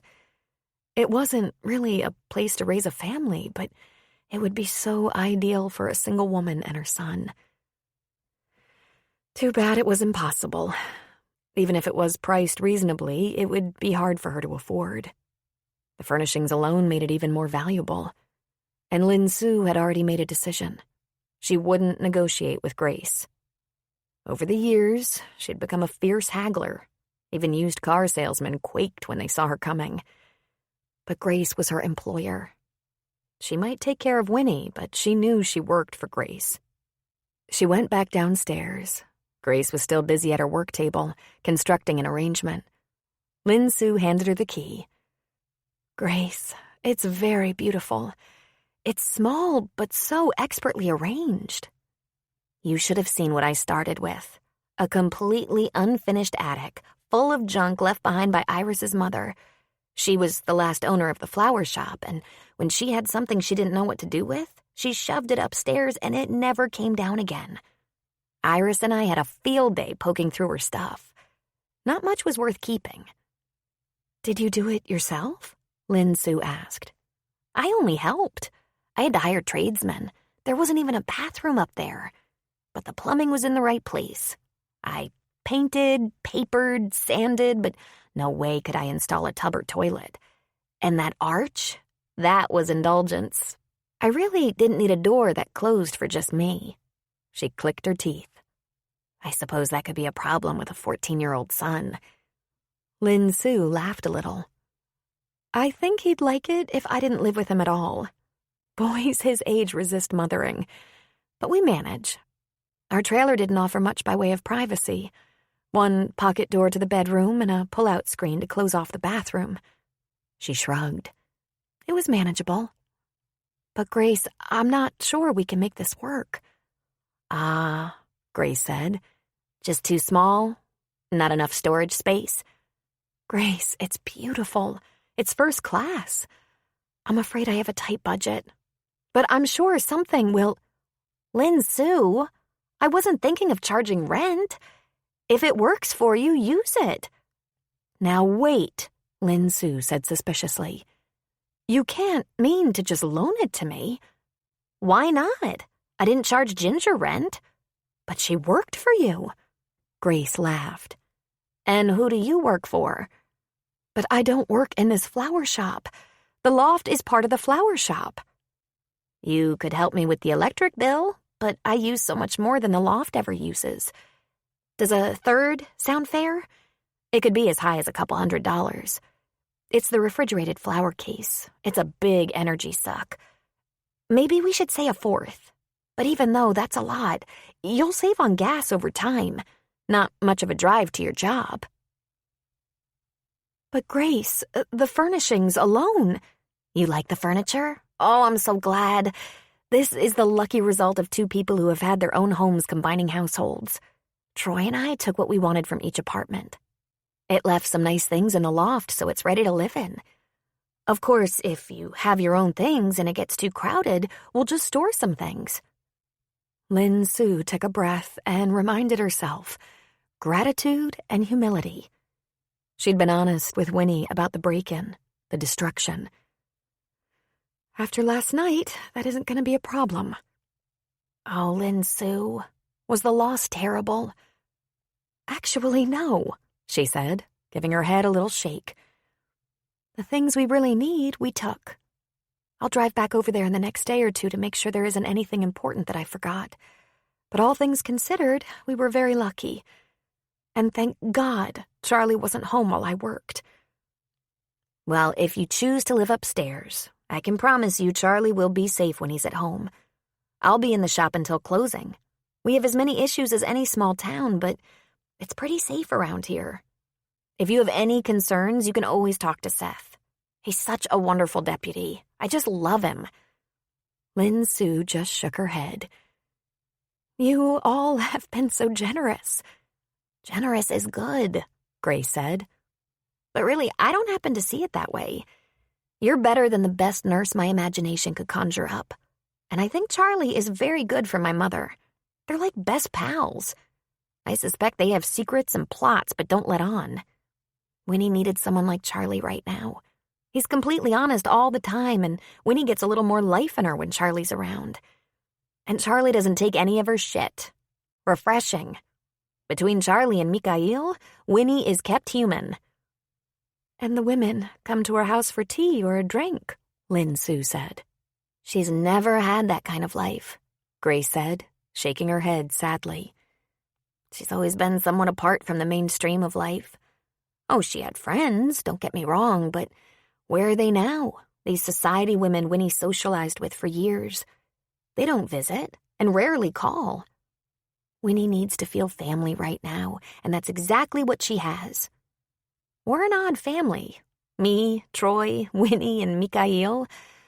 But people act as if we're perfectly normal. If you and Charlie can be part of our strange little family, it would make me so happy. You really do so much for us. You've only known us 3 months. Grace laughed a little wildly. By the time I knew Troy for 3 months, I was pregnant. I have pretty good instincts. So, you want the place? Lin Sue nodded. I'll treat it with great care. Charlie wasn't as thrilled about the use of the loft as his mother was, but then he didn't crave independence for his family, just for himself. He liked staying with Blake right next door to Winnie, Mikhail, Grace, and Troy. He couldn't see any reason why his mom wouldn't take Blake up on his offer to give them the 2 bedrooms in his upstairs for a while. For some reason, she had a hard time accepting a gift like that from Blake. He wasn't disappointed in the loft in town, not in the least. It was clean and nice. Lin Sue insisted on settling Winnie for the night before taking Charlie to the loft, their new home, and then she brought in their clothes, 1 garbage bag at a time. She was busy with the washer and dryer, folding and putting things in drawers until after midnight. He slept in spite of her fussing around. His first day of school was fine. He met a couple of people who were nice to him. His teachers all seemed cordial. Lee Downey, Frank's younger brother, sought him out and said, "Hey, bud, if you need anything, let me know." Lee was a big guy, and if Charlie needed a good bodyguard, Lee was a definite contender. A girl who sat next to him in algebra groaned through the whole class, and Charlie finally asked her, "This hard for you?" When she admitted it was, he said, "If you ever need help, let me know." And she asked for his number. It wasn't a girlfriend thing, of course, but Frank was right. Be a teacher, a tutor. It couldn't hurt. This was a red-letter day in Lin Sue's mind because Charlie had a new school that he didn't have to walk through bad neighborhoods or run from druggies to get to. And they had new digs at an affordable rent, practically free. But that wasn't what was foremost on Charlie's mind. He had a bigger secret project in the works. He knew his mother had fictionalized some of her past, their past, and he was making some headway in finding the facts. First of all, he located his grandfather's business address, Gordon Simmons. He was, as Lin Sue had said, an attorney in Boston.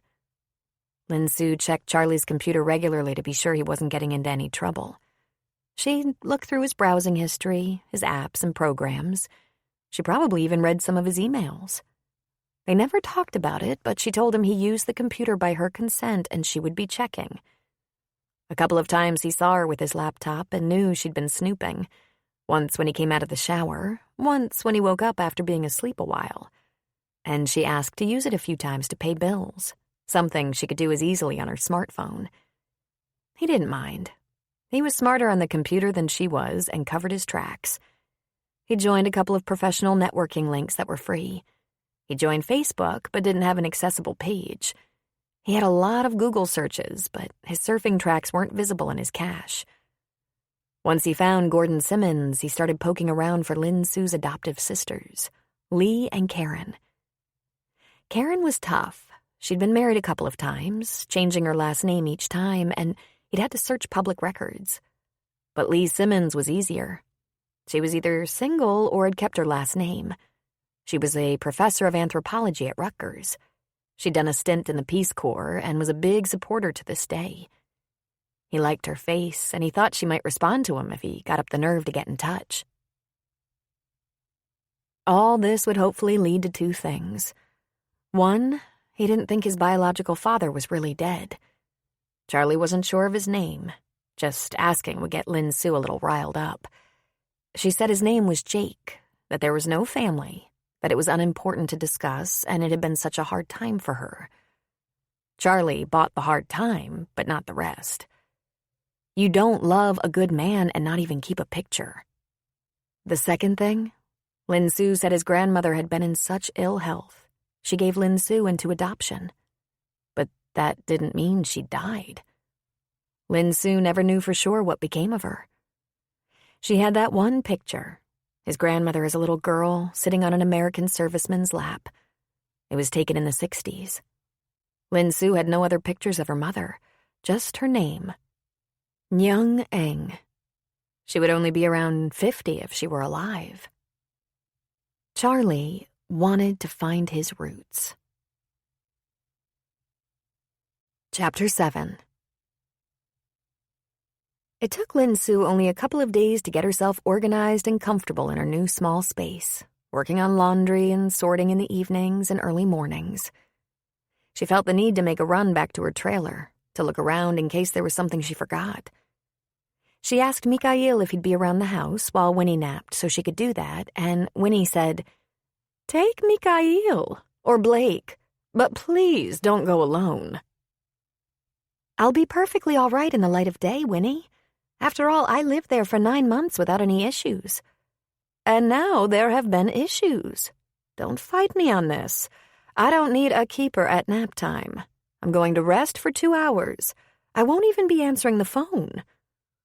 "I'll go," Mikhail said, standing up. "It's good to be safe." When they were in the car, Lin Su tried pleading one more time. "Mikhail, I mean no offense, but I don't think you could protect me if we had a problem. And I don't want you to even see the awful mess left behind. You'll think I live like a dirty peasant." "I am dirty peasant," he shot back. "I had no bed till I was 11, and then I shared with 2 brothers. Her Majesty calls me scrappy little Russian." He pointed forward. "Drive. I hope little bastards give me trouble. I'll bite their noses off." Just what I need, she thought. But she drove. As if to hammer home the point that her time in the little trailer was at an end, she pulled up to see the padlock had been broken. The premises had been invaded again. Except now that there was nothing of value left, it seemed to have been taken up by squatters. There were only a couple of things that had come to mind to fetch. Charlie's nebulizer machine for his breathing treatments, a couple of pans, her old crock pot, the tea kettle. Miscellaneous junk, stuff she really didn't need to get by, or that she could replace cheaply.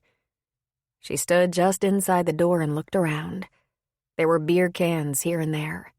A beanbag she didn't recognize had appeared in the little living room.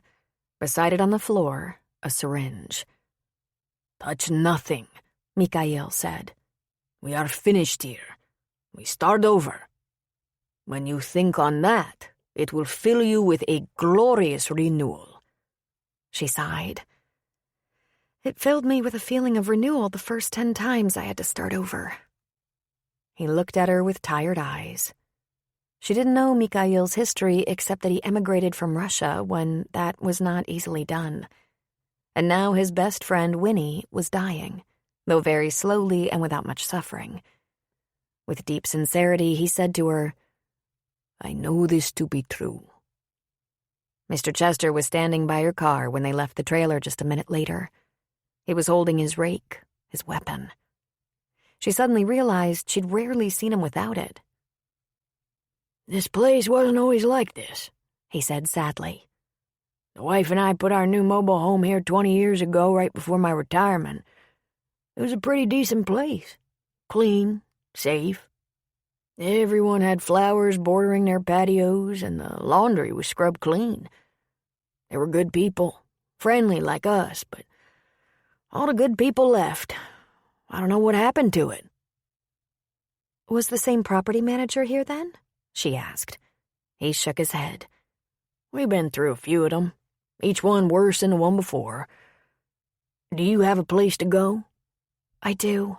A nice place. "Go there then. Tell that boy of yours I'll miss him." She gave the old man a hug. "I'll miss you too, Mr. Chester. Take care of yourself." She drove away, Mikhail silent beside her. She left the graffiti-filled park, past the motel, stores, run-down homes and apartments, the fenced-in industrial parks. She was very glad to leave all that behind. Is it true that you can be poor anywhere? She wondered. And she decided not to think about that place again.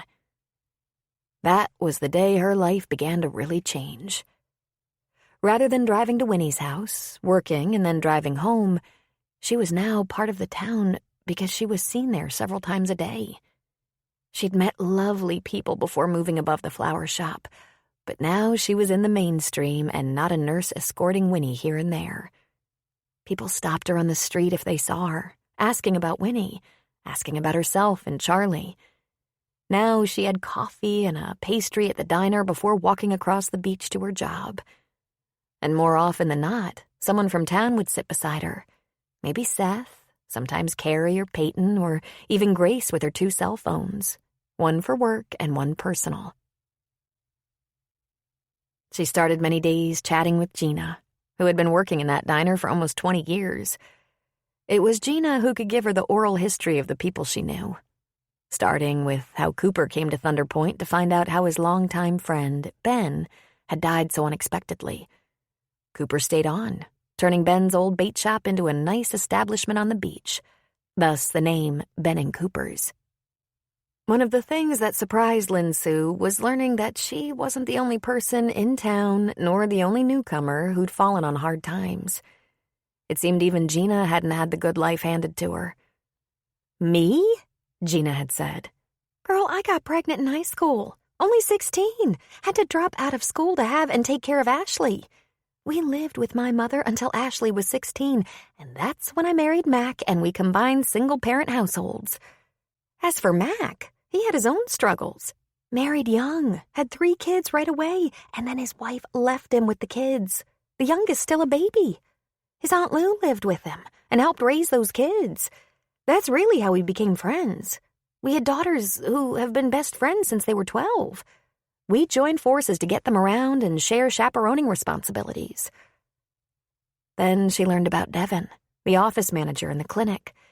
She'd been homeless and without family when she was drawn into a cult. A few years later, penniless and terrified, she escaped with her 3-year-old daughter. And Raleigh found her and brought her to Thunder Point. She'd been working to get on her feet and in a position to raise her daughter alone when she met Spencer. There was really nothing to compare to learning that all those things Lin Sue kept quiet. The fact that she was a single mother who had never been married, that she was now without family, were in no way unique. It felt remarkably like a real fresh start. So when Mikhail asked her, "How does my little nurse do these days?" she was happy to answer, "Renewed." As Blake's lumps and bruises faded over the week, it gave Lin Su peace of mind. It seemed to not hamper his training schedule. She saw him all the time, taking to the ocean for his swim, riding out on his bike, stretching, and then running down the beach road and back hours later. Charlie was certainly capable of going to the new loft after school. Lin Su always left a snack for him, and it would have given him quiet time to finish his homework. But he didn't do that. Instead, he walked to Winnie's, where an after-school gathering seemed to become swiftly established. Winnie was refreshed after her nap, Mikhail had returned from his daily meanderings, and Blake was done with his workout and wanted to hear about Charlie's daily experiences with the new school and student body. The next to arrive was always Troy and finally Grace. Sometimes Spencer or Cooper would wander down to Winnie's to get an update on the school day. It was like happy hour. The cooking was traded off between Lin Su in the kitchen or Grace bringing home something from the deli. Sometimes Troy or Mikhail planned and executed a meal. Her days were long but fulfilling. Charlie was getting to his homework at about 8 o'clock at home, and he was as happy as she'd ever known him. For Charlie, that was saying something, as he'd always been a very congenial child. She'd often thought that kid, even with all his problems, would be happy no matter what. Yet he was now even happier. Iris tapped on the back door to the flower shop on Saturday morning, and Grace let her in. "There's been a big event in the Selesky home." "Bigger than that?" Grace asked, pointing at Iris's growing belly. "Maybe not quite that big, but momentous. Yesterday was my mother-in-law's birthday, and last night we had a nice birthday dinner with the whole family. I helped Gwen make some of her own birthday dinner, but my sister-in-law also brought her contributions, and it was lovely. Her sons brought flowers and stuff, and my turd of a father-in-law gave her a card." "A card?" He showed up at the table, as usual, in his mechanic shirt with his name monogrammed on the pocket, sat like a bump, complained the potatoes were lumpy. I was ready to kill him. Everyone bought her such nice gifts. Carrie baked her a beautiful cake, and of course Gwen would never complain that her husband of over 40 years gives her a stinking card. Then Norm says, "Aren't you going to open the card?" So finally she does, and what do you suppose was in it? "I'm breathless," Grace said, still arranging her flowers. "You aren't going to believe it. A cruise. Norm is taking her on a cruise. A long cruise to Vancouver and Alaska. In 3 weeks. My father-in-law, Norm Selesky, is actually going to spend quality time with his wife."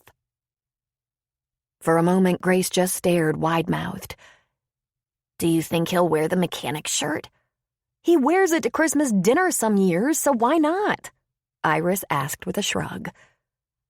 Iris had grown up next door to the Selesky family and last year married the love of her life, Seth, the youngest of 3 boys. Norm had owned the gas station in town, sold it a couple of years ago, but he still went to work every day. He said Eric, the new owner, needed him. Whether or not that was true was questionable. The more likely truth was he wasn't going to waste his time and talent on bingo and cruises with his wife. He didn't play golf. There wasn't anywhere he particularly wanted to go, and he liked his routine.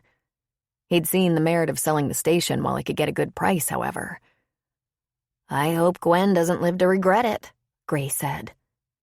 Try to imagine being held captive on a ship with Norm for over a week. I think Gwen should have been more careful what she prayed for. But for just a moment last night, when Gwen opened her card and got happy tears in her eyes, Norm's expression was downright sweet. Then she shook her head. But he recovered quickly. Iris pulled out a chair across from where Grace was working. "How are you feeling?" "Great. You?" "All right. But I wanted to ride my bike to school, and Seth had a fit, so I'm driving. I guess he has a point. If I fell, it wouldn't be good. I was always awkward to start with. Now I'm a total tripper." "Well, now that you mention it, my ankles are already getting fat. And I have a backache. But what should I expect when I'm standing all day?" "Grace, what are you going to do without Ginger?" I ran a couple of ads, but have only had one call so far, and she didn't sound qualified. Ginger spoiled me. She stepped into this shop and ran it. So this time, instead of advertising for an assistant, I'm looking for a manager. I suppose that means I'll be giving her most of the income from the shop, but at least I can take time off to have the baby and get days off here and there. She sighed. The hours are going to have to change. No more of this all-day, all-week jazz. Now all I have to do is find someone half as decent as Ginger. With Winnie, a baby, and your own business? I know, things will have to change somewhere. I thought Ginger would be here at least another 6 months, Ira said. It's that loft. It's a love nest. First me, then Ginger and Matt. Have you warned Lin Sue? Iris asked. Warned me of what? Lin Sue asked, just coming in the front door. Iris and Grace exchanged looks, then burst into laughter. The loft. Someone cast a spell on it, Grace said. Once a man and woman are alone together up there, they tend to fall in love. So if you have plans that don't include love and all its hassles, be careful who you invite upstairs to spend a little time. Oh, thanks for the warning. Was that a genuine thank you, or do you have someone in mind for the spell? Me? Oh, hell no. But I'll be sure Charlie isn't alone with a girl up there. Come on, Grace said. What about your love life? Or at least your fantasies? Lin Sue shook her head. Not on your life. I've not only been too busy for a love life, I don't even have time for fantasies. It's me and Charlie. Aw, that seems kind of lonely, Grace said. It might be lonely for Charlie, but not for me. I'm afraid he's the only guy I'm willing to take a chance on. You know what the problem is? Iris said to Grace. We're off wine. That's the problem. We used to meet here once in a while just to catch up. I kept a nice white wine chilled in the cooler, a couple of glasses in my office. It was usually the two of us, but if someone else wandered in for a chat with wine, they never left here without telling the whole story. Iris leaned her head on her hand. I miss those days. Lin Sue laughed. They'll be back, ladies. I have to run upstairs to get something. I have a meeting with Scott. Is it about Mother? Grace asked. No, I wouldn't meet with him about your mother and not tell you. You know that. Charlie had a couple of breathing tests, and the results are in. I want to get my folder of his medical records. Lin Sue usually carried the briefcase of records around with her as if it was a baby. There were always copies of records somewhere, but she feared losing her own file. And thank God she was so protective. She might have lost them in that madness of the destruction of her trailer. But with the loft, she had no fear of such calamity and kept her briefcase next to the desk in the bedroom. Lin Sue had told a little white lie. There was always time for a fantasy or two. She'd had an attraction here and there over the years, but not so much as a date. When the man you love and believe in offers you enough money to terminate your pregnancy, it's a slap in the face that doesn't go away quickly. Plus, Lin Sue often worked 2 jobs, or was between jobs. And there was always Charlie. There was very little time for socializing. When the opportunity did present itself, she often found herself with people who had children close to the same age, or with nurses she worked with. She'd had a brief fantasy about Dr. Grant, as a matter of fact. She was working in the Bandon hospital, he was on call, and Charlie had a bad cold. Scott was always so encouraging, so positive. And there was the small matter that he was handsome and fun. With her usual great timing, she recognized her little crush just shortly before Scott announced he'd found a great new physician's assistant. When Lin Sue saw the way Scott looked at Peyton, she knew he was off the market. She was actually relieved. There was no room in her life for a man, not even a man as wonderful as Scott. But she was deeply grateful for his friendship. It being Saturday morning, there wasn't anyone there, just Scott. When she walked in, he was waiting, and of course, Scott asked where Charlie was. He's more interested in a game of chess with Mikhail than another doctor's appointment, especially just for test results. Can't say I blame him, Scott said. Well, the results are good. Not excellent, but improved. We gave him a lung capacity breathing test before discharging him, and another a week later, and there was marked improvement once he was fully recovered from his asthma episode. Of course, Charlie will never have the capacity of a healthy 14-year-old who has never suffered asthma and bouts of pneumonia. But he's in pretty good shape. His problem is, he isn't going to fare well if he's thrust into the need for a burst of physical stress like he was. It's time for him to change that as much as possible, Lin Sue. Charlie has to train. A steady buildup of physical exertion to strengthen his circulation, muscles, and breathing endurance. It's important he grows stronger. Oh, I don't know. We live in a better place right now. Don't think in terms of keeping him safe from bullies and a doctor's pass from PE. Think of other situations he could find himself in that can create the same disastrous results. What if he comes across a person in peril and has to run for help? Or what if he's chased by a dog? Or what if he wants to test into a police academy? If he improves his stamina, he can be ready for anything. You mean no more medication or inhaler? Scott shook his head. Charlie will probably be on medication at least into adulthood and might be reliant on an inhaler forever, at least as necessary. But he can get much better than he is, more independent. He already romps around the beach. He plays volleyball. He hikes. He needs more training in controlling and understanding his asthma. I have a booklet for you. It's really just an average overview of the typical asthma sufferer and— But Charlie's not typical, she said, feeling a little panic set in. It felt like turning him out, setting him free of her care, her help. He landed in the hospital almost intubated, very recently. Scott was shaking his head. Not because his asthma is more critical than most, because he's out of shape. Listen, an average kid with good lung capacity could exert himself and be weak and winded for a while, then recover. A kid with exercise-induced asthma is going to collapse, maybe suffer worse consequences.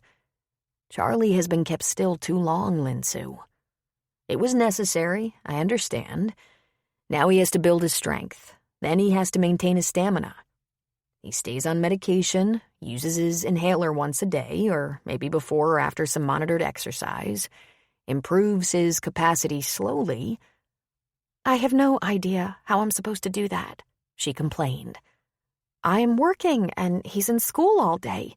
Stop, Scott said. Charlie can have a better experience, a safer life. There are Olympic athletes with asthma. They control it with medication and training. Charlie can— Oh, it's him, she said. This is his idea. Whose? Scott asked. Blake Smiley. That first day Charlie rode his bike and got severely short of breath, Blake told him to research famous athletes with asthma. This is his idea. Why doesn't he stay out of my business? Scott frowned. It wasn't Blake's idea, as a matter of fact, but if it had been, I would have agreed. I know Charlie and his asthma is the center of your universe, but we have many patients who have to be rehabbed, build their strength again to avoid relapse. Heart patients, patients with muscles and bone repairs, transplant patients. I guarantee, if you sit in front of a TV for 2 years, even you will have to start over with rehab to get back in shape. Charlie needs to be stronger. And if you have trouble figuring out a plan, Winnie's house sits between 2 professional trainers, Blake and Spencer. Spencer is the athletic director at the high school, and I volunteer as his football team doctor. Either one of them would help you develop a program for Charlie. You could consider it professional help. Will you be monitoring this program as well? She asked. I'll always be around. I'll continue to look in on Winnie every week, and if you'd like, I can try to time my visits for afternoon, when school's out. That might help. Let me read about this a little, she said, holding out her hand for the pamphlet. Read about it. And maybe talk to either Blake or Spencer about beginning a training protocol for a kid who hasn't been active all his life. Sure, she said. Thanks. You're not losing control, Lin-Sue. You're helping to manage a chronic condition. Somehow that wasn't how it felt. I understand, she said. Sunday morning, Charlie saw Blake go out on his deck with his bike, pick it up and carry it down the stairs to the beach and lean it against the stair rail to put on his helmet. When he looked around, Charlie waved. Perfect. Blake would be gone at least 2 hours, probably more. His mother was in Winnie's bedroom. The door was ajar, which meant they weren't doing anything too serious. Probably some exercises or morning tidying. She expected him to keep himself quiet and busy. He grabbed his laptop and slipped out onto the deck and down the stairs. Since he had to leave his laptop home and was always in very close company with his mother and others after school, his espionage was really suffering. Besides that, Lin-Sue was seriously researching something about asthma on the laptop when he wasn't using it. Whatever she was learning was bound to restrict his activities. That was always the end result. He walked down the beach stairs about halfway. Troy and Grace were in their little apartment, windows open to admit the cool fall air, so he went to Blake's house. He went up the stairs almost to the top and sat down. He didn't have to be out of sight, but he didn't want his mother or anyone sneaking up on him. What he was doing took time and concentration. He flipped open the computer and logged on. Charlie had already established a free email address with a password his mother would never guess. When he researched public records and other sites like Finding Your Vietnamese Family, he always cleared his cache so if his mother checked his browsing history, it wouldn't show up. He'd also set up a phony Facebook page with some picture he'd lifted off the internet and a name she wouldn't recognize. He'd sent an email to Gordon Simmons, his adoptive grandfather, but hadn't received a response. Gordon would be at least 70 now, and he certainly hadn't turned up on Facebook. But his younger daughter had. Lee Simmons, college professor at Rutgers, was apparently beloved by current and former students. She was also on sabbatical for the fall semester. He tried to friend her, but he couldn't reel her in. She didn't know him. Or maybe she wasn't paying much attention to her Facebook page while she was away. He'd sent her a message, which he understood would probably be lost in a buried file or ignored. He'd sent it to the faculty email address on their website. Dear Lee Simmons, my name is Charlie, and I think my mother, Lin-Sue, could be your adopted sister. She was adopted when she was 3, is Vietnamese and Caucasian American. She left home at 18. Do we have a connection? An answer came back right away. I'm sorry I missed your email. I'm traveling on sabbatical until late October and will only have limited access to email. If you need information directly, please contact my assistant. He hadn't bothered the assistant and hadn't heard back from Lee, of course. He was surfing the internet in search of old family pictures or news from the Simmons family. From newspaper clippings, he'd learned that his grandparents divorced shortly after he was born and found pictures of Lee Simmons in yearbooks and newspapers. Her work in anthropology and writing on international human rights was apparently lauded. Even if she turned out not to be an adopted relative, she sounded like someone he'd like to meet. Looking at porn? Charlie almost jumped out of his skin and slammed the laptop shut. Blake was standing right behind him. He was helmetless now and in his stocking feet, eating an apple with one hand and holding a plastic bag of fruit in the other. Geez, you are looking at porn, Blake said. No, I'm not. Well then, what's up? You panicked just then. Never mind, Charlie said. What are you doing sneaking up on people like that? Aren't you on my property? Not that I mind, but Jesus, cut me a break. I'm not exactly spying on you. What are you doing here? I saw you leave. He held up the apples. I rode to the orchard on the other side of 101, the fruit stand. He sat down next to Charlie. He fished an apple out of the bag and handed it to him. What you doing?" "Nothing," he said, taking the apple. Blake laughed. "You sound guiltier by the second." "I don't need my mom to freak," Charlie said. Blake chuckled.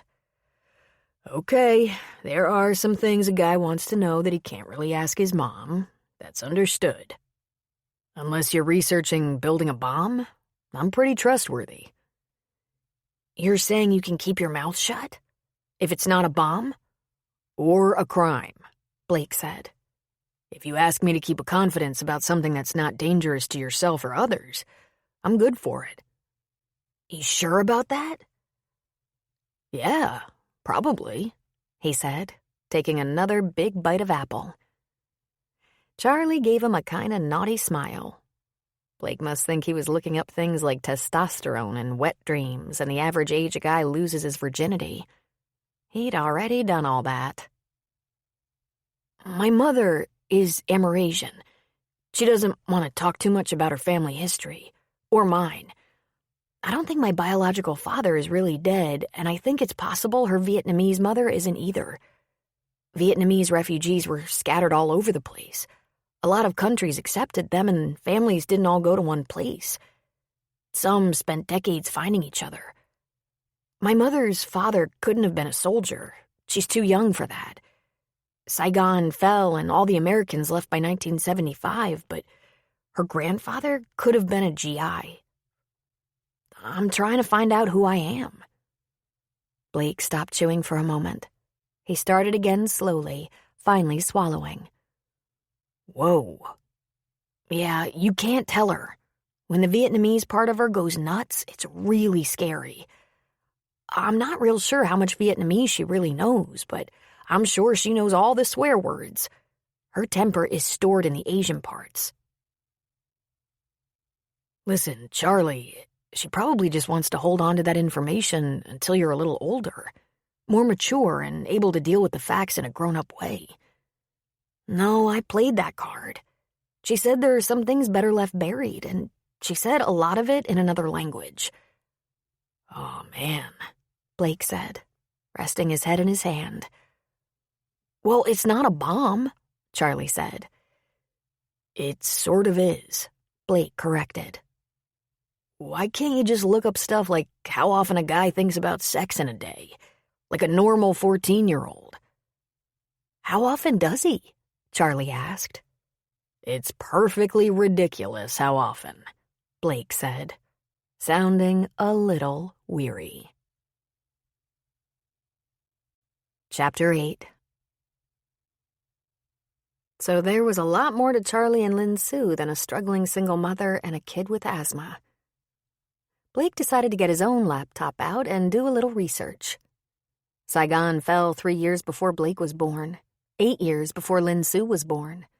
The United States had evacuated all military and civilian Americans in 1975. Almost all POWs had been returned before that, and only a small number didn't make it out with that group. By 1980, there were only a handful of Americans left in Vietnam. Lin Sue had told Charlie that her mother immigrated, sponsored by a church. Lin Sue was born in the United States. She didn't know who her father was, but her mother said he was American. Her mother, in ill health, gave up Lin Sue, and she was adopted by an American family at the age of 3. That same family, disapproving of her pregnancy at 18, told her she was on her own if she insisted on having the baby. Charlie. What Charlie said made sense. If Lin Sue was born in 1982 or 83, her father couldn't have been an American serviceman. Her mother's father could have been a GI, however, if Lin Sue's mother had been conceived between 1960 and 1967. From the time of Lin Sue's mother's birth till now, 50 years of mystery? Or cover-up? I think people deserve to know where they came from, if possible, Charlie had told Blake. Blake couldn't argue with that logic. But he knew a little too much about where he came from, and it hadn't done that much good. Though he'd loved his mother devotedly, helplessly, there'd been so many times he'd wished he'd been given up for adoption. He might not be who he was today, however, had that happened. Listen, I can keep my mouth shut, but I can't help you with this because you're defying your mother," Blake told Charlie. "I understand. Just don't tell her. It could take me years to figure out, especially behind her back, so don't tell her and jam me up." Now the information, what little there was, sat like a boulder in his gut, and he couldn't look at Lin Sue in the same way. She wasn't just a single mother of a sick kid soldiering on despite debt and difficulty. Now she was the daughter of a refugee who'd been spirited out of a war-torn country as a teenager, who then became a mother who couldn't care for her child. Lin Sue had been adopted by the new family who took her in, and then she was cast out when the same thing happened to her. When she found herself alone and pregnant. Oh, God. She wasn't just a little complicated like he thought. She was as complicated as he was, and probably in a lot of the same ways. He tried to behave normally around her, but was conscious of the fact that meeting her eyes wasn't easy. He tried to be around as much as ever, which meant at least showing up for a few minutes after school to check in with his neighbors and get the latest updates from Charlie and Winnie. But covering his concern wasn't smooth. Even though her laugh seemed to come quicker these days, which probably had everything to do with being out of that crappy trailer, his laugh was a little stunted. "Blake, are you feeling well?" she asked him. "Fine. Why do you ask?" "You're a little quiet. You seem preoccupied." "Ah, that. It's just the race coming up. I think that happens to me." "Oh, of course," she said, smiling. "Tahoe, right?" "Right." Charlie can't stop talking about it. It was at the end of the week, Friday afternoon, while Winnie napped, that Lin Sue paid Blake a visit. She went to his front door and rang the bell rather than adopting their casual habit of trotting up the beach stairs, something they only did as neighbors if someone was out on the deck. "Well, this is a surprise," he said. "Need a hand with something?" "No.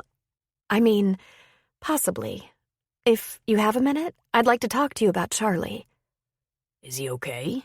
he asked, holding the door open for her. "He's great, actually. The new apartment, new school, new friends here on the beach. It's all working very well for Charlie. For me, too. But I could use some advice. Assistance?" "Come in and tell me what's up," he said. Then he held his breath. What was he to say if she was concerned about Charlie researching his roots? He pulled out a chair at his dining table for her and pushed his papers aside. He'd been gathering up some of his records, getting ready for business meetings next week. "Well, Scott Grant had a talk with me. A pretty stern talk. He said Charlie has to start strength and endurance training. Charlie has to get control over his asthma to avoid serious attacks like the one he had when he was chased by those creeps from the trailer park. I've been reading, and it appears this is good advice. I have some ideas, and I think I've learned plenty, but I'm no expert. Plus, Charlie isn't always happy to take my advice. It was Scott who suggested I ask you, so if this is a huge imposition, you have him to blame. And please, be honest." Blake started grinning by the time Lin Sue had the first sentence out of her mouth and just couldn't suppress his delight. "Where would you like me to start?" he asked. "I don't know," she said. "I've read suggested protocols for this kind of thing, but—" she shrugged. "Look, I'm okay in rehab, following instructions, but this is different. It's Charlie, and my instincts want to keep him still and quiet." "Then let me work up a protocol for him. I'm good at that sort of thing. All you have to do is explain what Dr. Grant suggested and send him to me. I'll be here next week, and I'm gone for a week, but we can get Troy as a backup. I'll talk to him. We just have to monitor workouts, take times, keep a running record. Not complicated." "Maybe I could do that," she said. He shook his head, but he was smiling. "Step back, Mom. You're not doing anything wrong." He stood and went to the refrigerator, pouring her a drink and taking it to her without asking. "Tea and lime. You'll love it." He put it in front of her. "Send Charlie over to see me sometime before he has dinner. I'll talk to him about a routine." I should come with him. Let him do this, Lin Sue. Let him manage his program, his routine, and his goals. Let him have control of this. But you have to be in control, she insisted. I won't be in control. I'll be a trainer, a coach. I'll watch his vitals and reactions, slow him down when it's warranted, push him harder when that's warranted. But Charlie should feel this belongs to him. What are you going to do? She asked. Nothing fancy, he promised. Treadmill, bike, elliptical. We'll work up to some weights. Your timing is good. My trainer's coming on Sunday. She's very talented, especially with young people. She runs a training institute in Boulder and gets Olympic contenders in their early years for workshops and summer sessions. You're preparing for your race. This must be inconvenient. Blake couldn't help but laugh outright.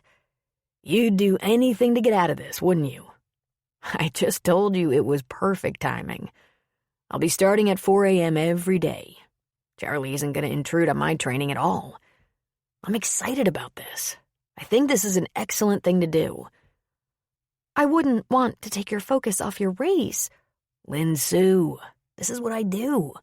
When I'm done racing, it's part of my long-term plan to be a full-time trainer, maybe with a training facility of my own. She frowned. I'm not sure I know what you do. I mean, I know you're a professional athlete, but... She shrugged. Well, I do a lot of things now, but... He took a breath. I was on the high school track team and was able to use that to get help with college tuition. I thought that would be the extent of it, but I kept racing. I raced after college, picked up some medals, kept racing. I got a job in a lab where they liked athletes, so I trained while I worked, kept entering races, won a few, took a couple of years off work to go to the World Championships, picked up a couple of medals, and moved up to training for the Ironman races. That's where I started making a living at it. Racing has been my primary job for 5 years. More like 6. Charlie says you have world records, she said. Not in the triathlon, just in some individual events, he said. But I haven't set any triathlon records. I hold a couple of running records, but I didn't win the full race. I'm going to before I retire, though. What would that be? The best Ironman time is 8 hours, 3 minutes, 56 seconds, he said. Someone's going to break 8 hours. She gasped at the thought. Maybe it will be in Tahoe. It won't be there, he said with a chuckle. Not at 5,000 feet, but we'll get there. Is that your ultimate goal? She asked. He could see he had her complete interest. That's a short-term goal. Why? It sounds so monumental. Oh, it is, he said. But I can't take that one and retire. And I can't do this forever. At some point, my joints or back or something is going to get hurt, slow me down. I'll probably always race, but not as a full-time job, not as a way to earn a living. I'm transitioning. I've done some public speaking, and I've set up a nonprofit foundation with a partner. Your trainer? No, he said, and then he laughed. Gretchen has her own business, and our goals don't exactly match. No, there's a guy I kind of grew up with, Jimmy. He's the brains of this operation. We come from similar beginnings, and we're both driven by similar ideas. He's an athlete? She asked. Not even a little bit. Oh, I think Jimmy walks toward the coffee pot at a good clip, and he has a powerful focus, but he's a legal weasel. We did time in a couple of foster homes together as teenagers. Then we landed at the same college for a while. He's brilliant. I'm a jock. I could tell she was trying to take it in, still not sure what he was getting at. That was okay. There was plenty of time. He put his hand over hers. Lin Sue, this is a good thing you're doing for Charlie. I think I know kids pretty well. He's ready for a little independence, ready for a challenge. If you let go a little bit, he'll thrive. Don't be scared. We'll keep a close eye on him. Make sure he doesn't get in over his head. By Christmas, you'll see a big change. Give him a good 90 days and everything will be better. Not just his asthma, but also his frame of mind. His confidence will get a good shot in the arm, too. Do you know anyone more confident than Charlie? She asked with a laugh. Around us, yeah, he's solid. We don't know how he is around other people, especially kids his own age. It's a constant uphill battle for a 14-year-old boy. Trust me. He gave her hand a squeeze, reluctant to let go. Her hand was small in his, warm and soft. She turned her hand over and held his for a moment. Thank you for doing this, she said. Thank you for everything you've done. You've been very kind to me and Charlie. It's a privilege, he said. It's a privilege? Where the hell had that come from? He wanted to say something much warmer, much more intimate than that. He wanted to say something sexy. She pulled her hand away from his. Should I send Charlie over this afternoon, then? Sure. I mean, give him time to unwind after school. I'll stay here today instead of coming next door for the afternoon report. Charlie won't want to discuss this in front of everyone. We'll do it one-on-one. You do have good instincts about kids, don't you? I'm interested in kids and athletic programs. In some cases, they can save their lives. You know? Like in Charlie's case? That would be a good example. It can also get them out of trouble, build self-esteem, help them sleep at night, and have something to look forward to in life. She stood from the table. I hope all of that works for Charlie. I'll catch up with you after you've had a chance to talk. He let her out, softly closed the door behind her, and leaned his forehead against the door. Crap. She was controlling, manipulative, and secretive. She was fiercely determined to have her way, and beneath that beautiful face and little body, she was powerful. There was an iron will in there. Almost unnaturally strong. She obviously had identity issues that she'd unwittingly passed on to her son, and he'd put his money on some serious abandonment problems as well. She had calm hands, a gentle step, was sweet-spoken when it suited her, and had a sharp tongue when it didn't. He hadn't even witnessed this crazy Asian temper Charlie referred to, yet he had no trouble picturing it. There was a zen-like serenity about her, unless she was pissed off. Then look out. Don't turn your back. She was a very complicated woman. Untangling her would take a lifetime. And he didn't care. He wanted her. Lin Su entered the house quietly. Mikhail was sitting on the deck alone, his feet propped up on the deck rail on this sunny afternoon. She checked on Winnie, sleeping restfully, then went into the guest bath, closing the door softly behind her. She looked in the mirror. Her cheeks had a slight rosy blush. She reached up and pulled the stick from her bun, letting her hair fall down her back. She pulled it over one shoulder and combed it with her fingers. He was so tender with her, she thought. Gentle and kind and sweet. But there was no mistaking the firmness in his resolve. He wouldn't weaken under duress. Never. Instinctively, she knew this was a man who wouldn't change his mind. When he first moved into that house, she thought he was just another rich guy, self-indulgent and pompous. Over time, she began to think of him as prudent and steady, someone who knew his mind, was mature and comfortable in his skin. Solid. She splashed cold water on her face. She would be very careful around him, cautious that she didn't betray the slightest desire. If she could rein in her feelings, control her actions, perhaps they could be friends. She didn't dare even entertain a single romantic notion. It could be her undoing. She made up her mind a long, long time ago. It would take every breath of energy and resourcefulness she had to be a mother first, then a nurse, then a friend. She would never again be a lover. But oh, it was hard. He was magnificent. When Charlie got home from school, home to Winnie's, Troy wasn't yet home and Grace was still at the shop. Lin Sue took him aside. Spend a little time with Winnie, tell her about your day, and I'll listen in. Then I'd like you to go next door and see Blake. He has some very good ideas about an exercise program that can help you build strength and stamina, so it will be less likely you'll have an asthma attack if you exert yourself. Huh? Charlie said. You mean work out?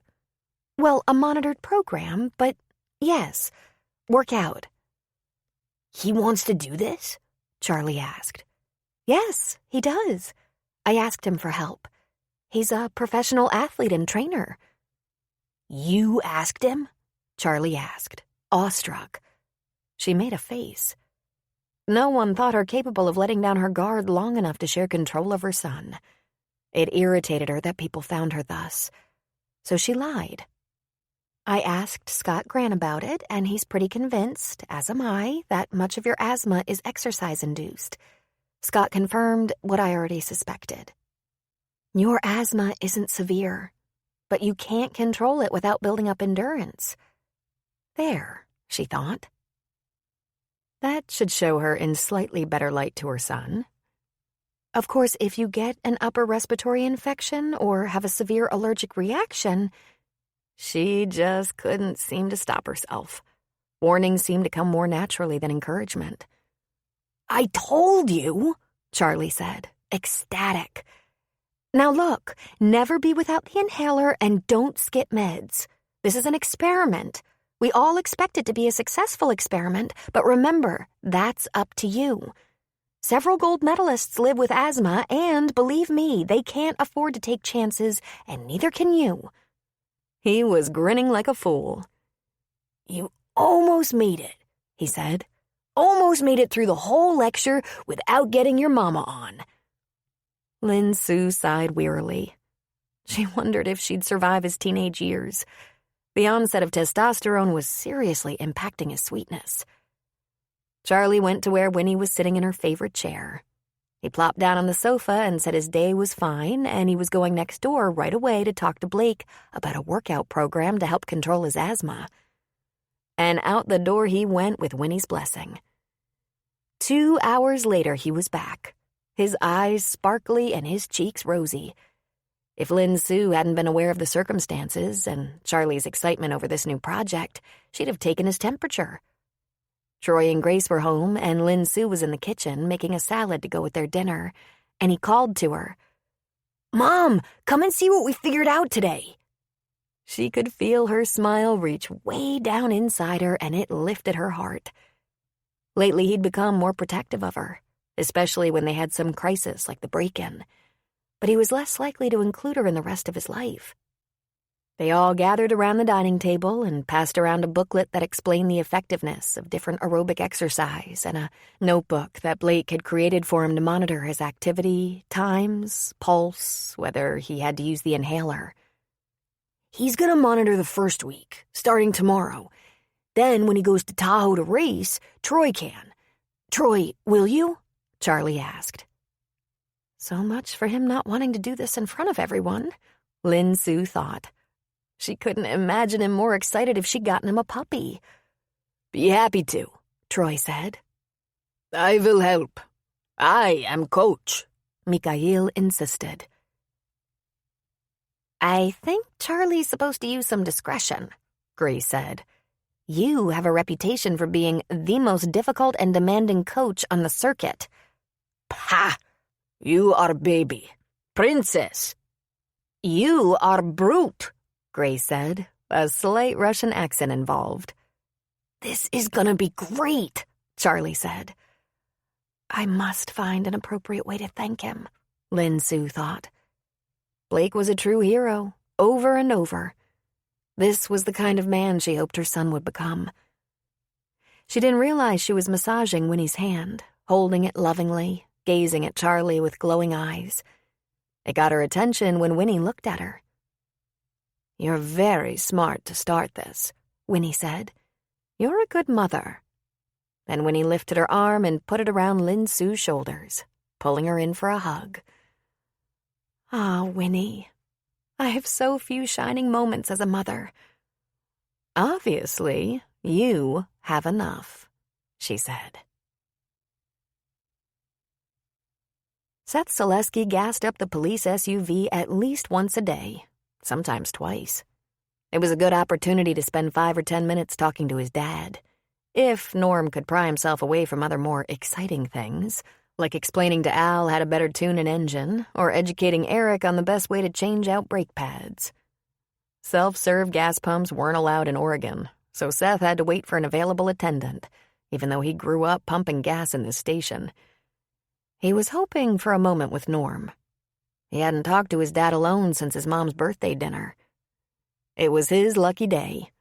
Norm came shuffling out of the garage, wiping his hands on a rag that he then stuffed in his back pocket. "Morning, Dad," Seth said. "Son," he returned.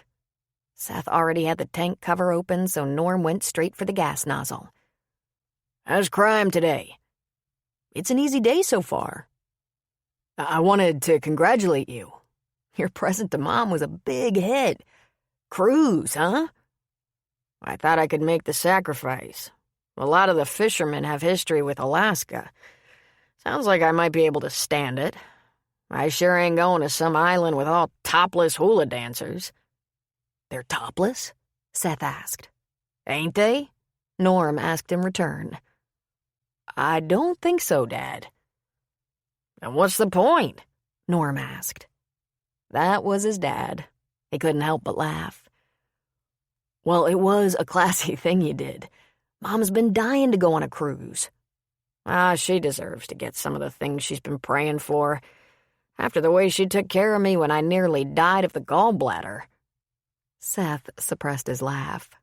He had not come even close to being in serious condition. But Norm was still getting a lot of mileage out of his one and only gallbladder attack. "She must be very excited."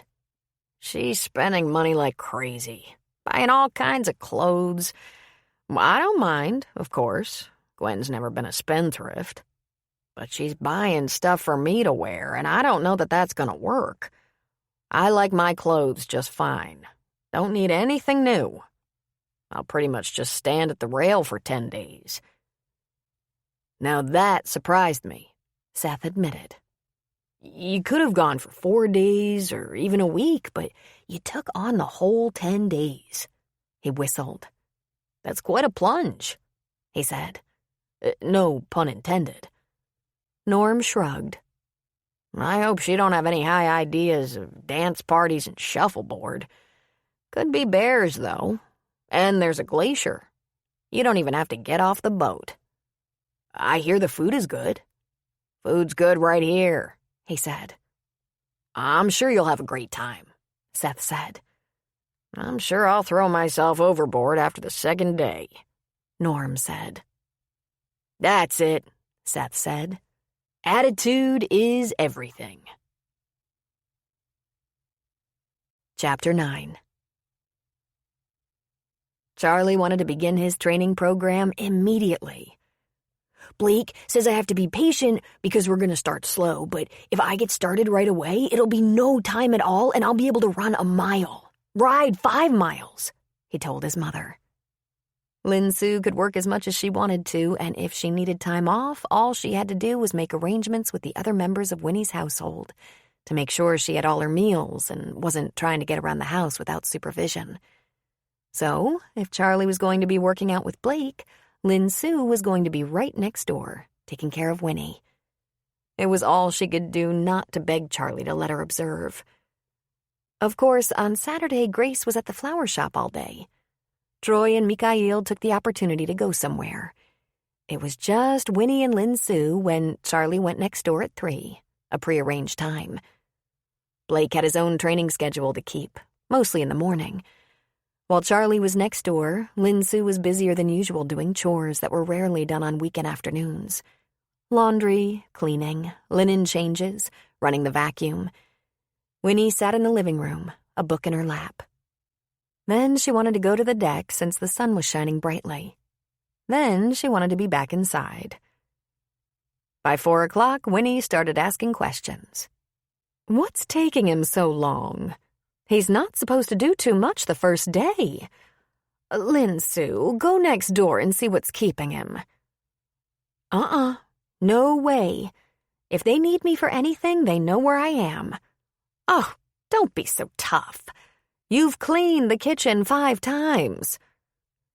A kitchen can never be too clean, Lin-Soo said. That first workout, which was supposed to be moderate and easy, lasted a long time. Charlie didn't show up at Winnie's until almost 5. He was flushed and sweaty, not at all what she expected. She thought he would be bored and disappointed. You should see all the stuff he has, Charlie said excitedly. He now had 2 books plus his notebook. He sat down in the living room with Winnie, and Lin-Soo joined them there. He has heart monitors, breathing equipment, scales, speedometers, you name it. He can run a lung capacity check that's almost as sophisticated as the hospital's. It's amazing. Tell us about it, Lin-Soo said. It was awesome.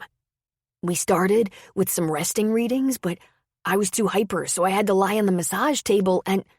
He gave you a massage? Lin-Soo nearly shouted. No, the table moves and vibrates in massages. Jeez, easy does it, Mom. So then, when I was calmer, he did some resting readings. Then I took a hit of the nebulizer and he had me walking. Then at an incline, checking vitals all the time. I thought I was ready to quit until he pushed me a little bit. Charlie laughed and his face was bright. I didn't think I'd get to run. I got to run. Well, jog. My vitals were good. Then I had a rest and got on the elliptical for a while till I started to sweat pretty good. Then he gave me a fruit drink and some power bar thing. Tasted like shit. Oops, sorry, Winnie. But it did. Then I got on the bike, just for a little while. Then he has this lifting operation, cables, pulleys, and free weights. That wasn't so much endurance. He was checking my strength. Then I jogged a little, real slow. Just fast enough I couldn't walk. Just getting my heart rate up to an aerobic level for a little while. Then he stopped me, took my blood pressure, did some more readings. He listened to my lungs. He's a physiologist and trainer. He has a stethoscope. My heart rate and breathing recovered in just 10 minutes. I didn't need another hit of the inhaler. You were gone such a long time, Lin-Soo said. It took a long time to do all that. We won't have to do it all forever, just in the beginning. He does that for himself, you know. Checks his heart rate, his breathing, his recovery time, his strength. Big muscles don't swim very well, but no muscle won't get a bike up a hill. He's always looking for exactly the right balance. A strong and lean 150 with good endurance. Timing is everything in a triathlon. Did you know that? He can't start out too fast or he won't end in the money. He rations his strength and endurance perfectly. That's what wins the race. My word, Lin-Soo said. You got quite an education in one afternoon. Thanks for sticking around. Time for a quick 1-minute break. Enjoy this calming tune. And remember, everything here is free for your enjoyment.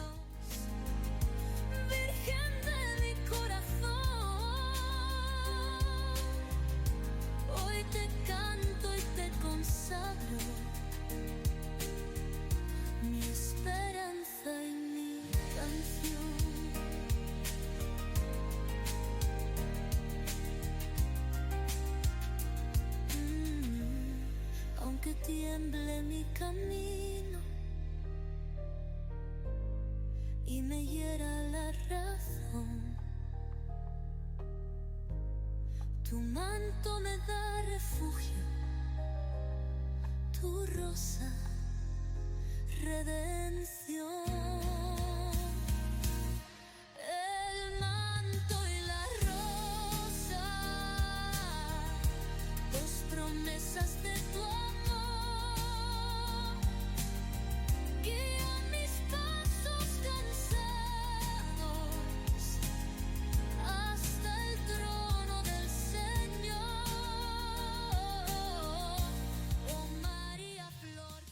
I have to read these 2 books, Charlie said, holding them up.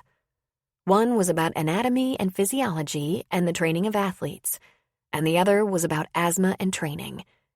He has other ones, diet, weight training, bodybuilding, one called Speed.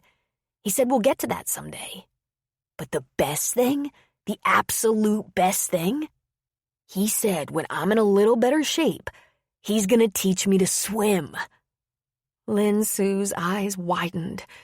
It took every fiber of her being to keep from yelling, "No!" Hopefully Blake would have all those heart rate monitors and other equipment at his disposal. Blake said it's all looking good, and that last attack might have been worse because those guys who chased me scared the crap out of me. Half the battle is mental, he said. Did you know athletic competition is as much about mindset as muscle? That's what he said. Lin Su leaned closer to him. You smell gamey. That's called sweat, Mom. And there was no mistaking his sparkle. It wasn't long before Troy and Mikhail returned, and Charlie's experience was recounted again.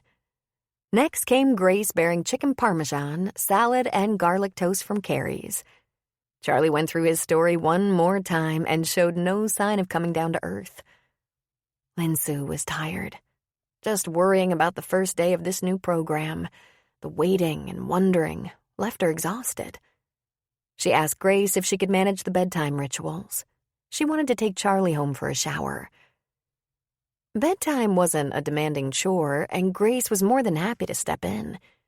It required just a little freshening up, after which Winnie was content to read and watch TV in her room.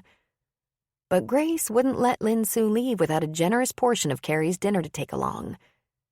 Charlie was still wound up when they got home to their loft. He was starving and ate as though he hadn't been fed in days. He showered off the sweat, though Lin Su suspected he wanted to bask in it a while longer, a kind of badge of glory.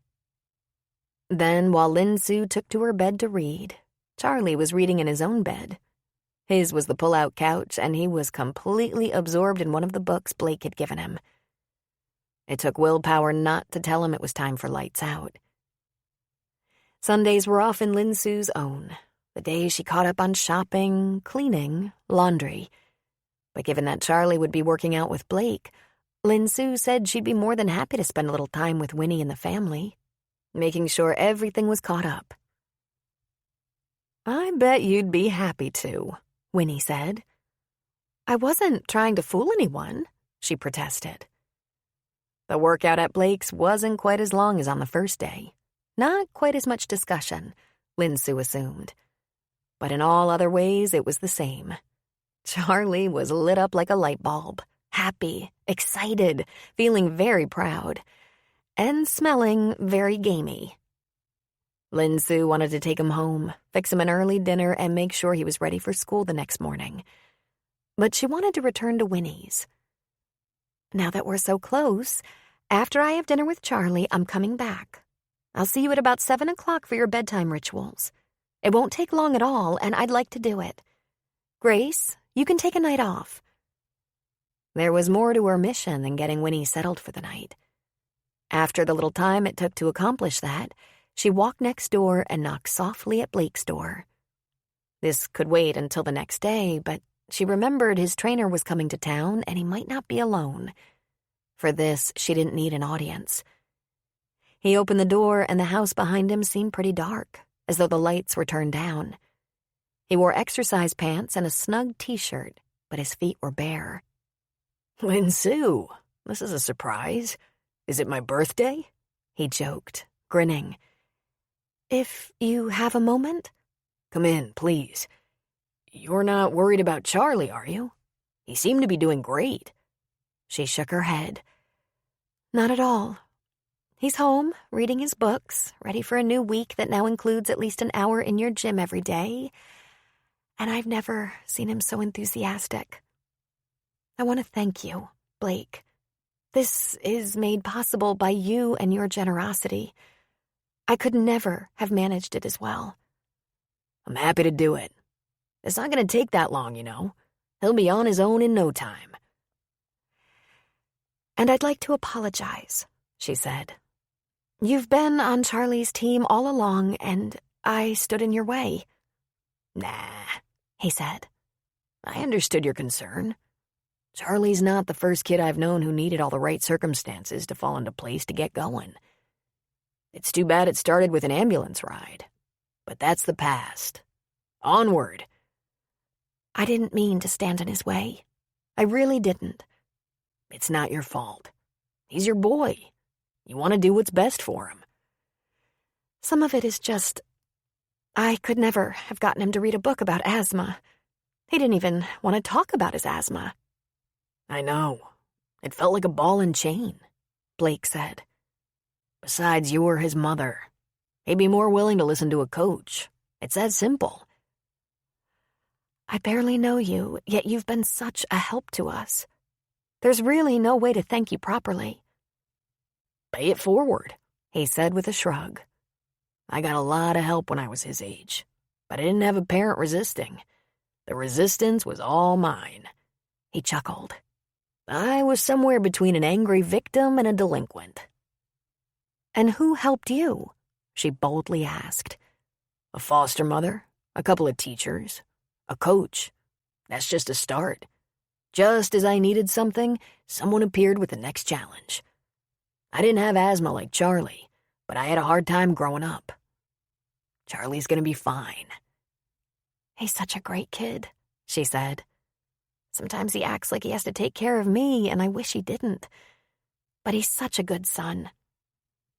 Blake put his big hands on her cheeks and bent down, placing a gentle kiss on her brow. And you're a good mother. I know this was hard for you. You were very strong, letting him set his own limits. Oh, I don't want him to set his own limits. You're there. You're the coach. I'm only there to catch him if he falls, Blake said. He ran one hand down her arm and briefly took her hand in his. He's gonna do this. He's gonna do it on his own, and the feeling that will give him will fuel him for years. And then he let go. Well, she said a little nervously, you know what you're doing. I just wanted to say thank you. Anything you need, Lin Sue. Just let me know. It was just as she remembered. A shiver that ran right up her back to the base of her neck, a fullness in the breast, and a little gasp on her lips. It was the way a desired man's first touch reached inside a woman and filled her with expectation and excitement. Her senses were consumed with the scent of him. Soap and wind and musk and a little of the salt in the air. He had that unique scent that never seemed to change. If he was sweaty from exertion, it only magnified his scent. His sweat, she had already noticed, smelled clean. How was that possible? Lin Sue wasn't that surprised. She was a bird in a snare. From the first moment she laid eyes on him, she had been stimulated and intrigued. Then he became their hero, and the intrigue took on speed. When a man protects you and your child, he owns a part of your soul.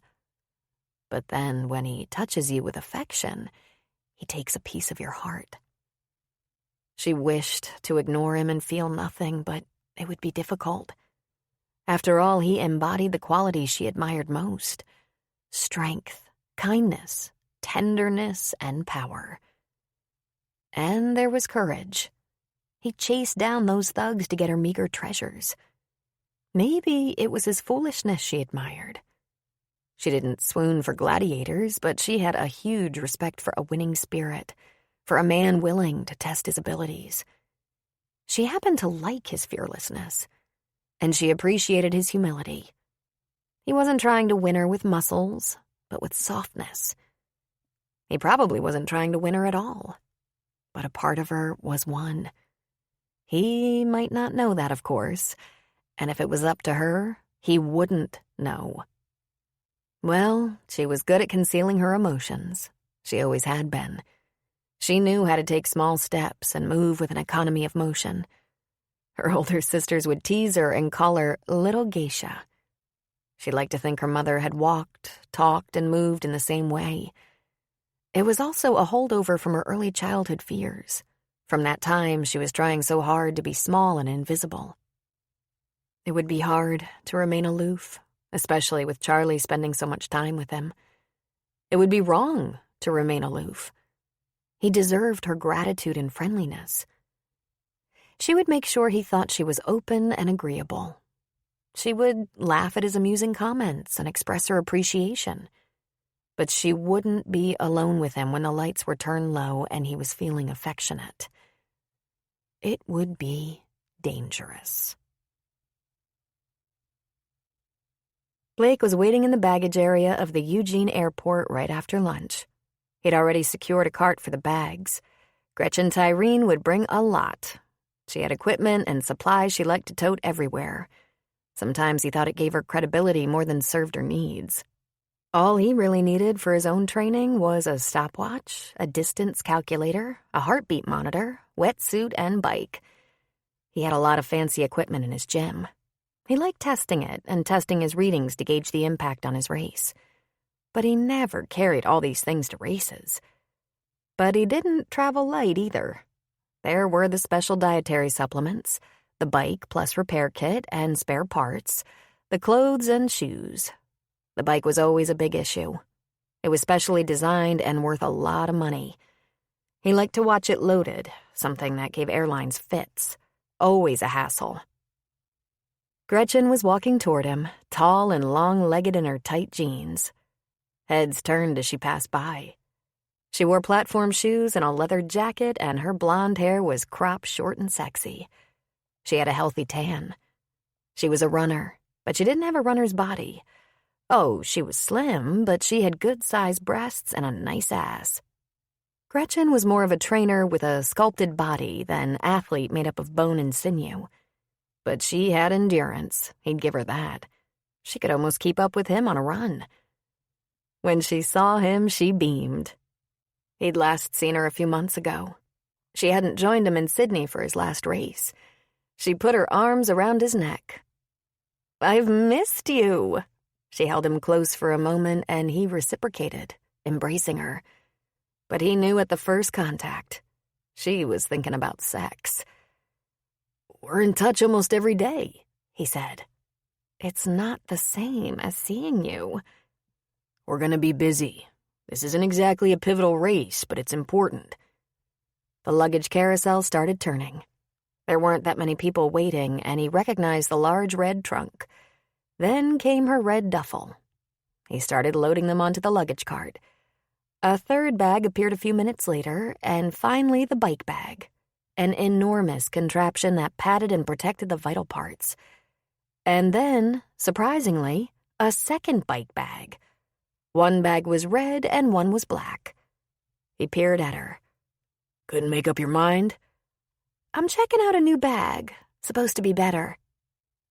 It packed up about the same, and it has as much quilting and padding, yet it's lighter.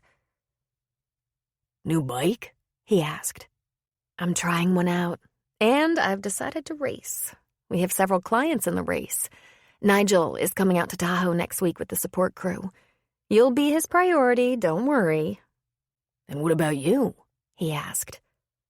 Elite racers should have support in the crowd, just in case they ran into serious trouble. Damaged equipment, injury, a hold on the race due to freak weather. Not to mention crew support such as fluids, towels, help with transitions in the race, readings for the record to enable training for the next race. The race personnel would provide stations along the course, and the support crew would look after individual racers.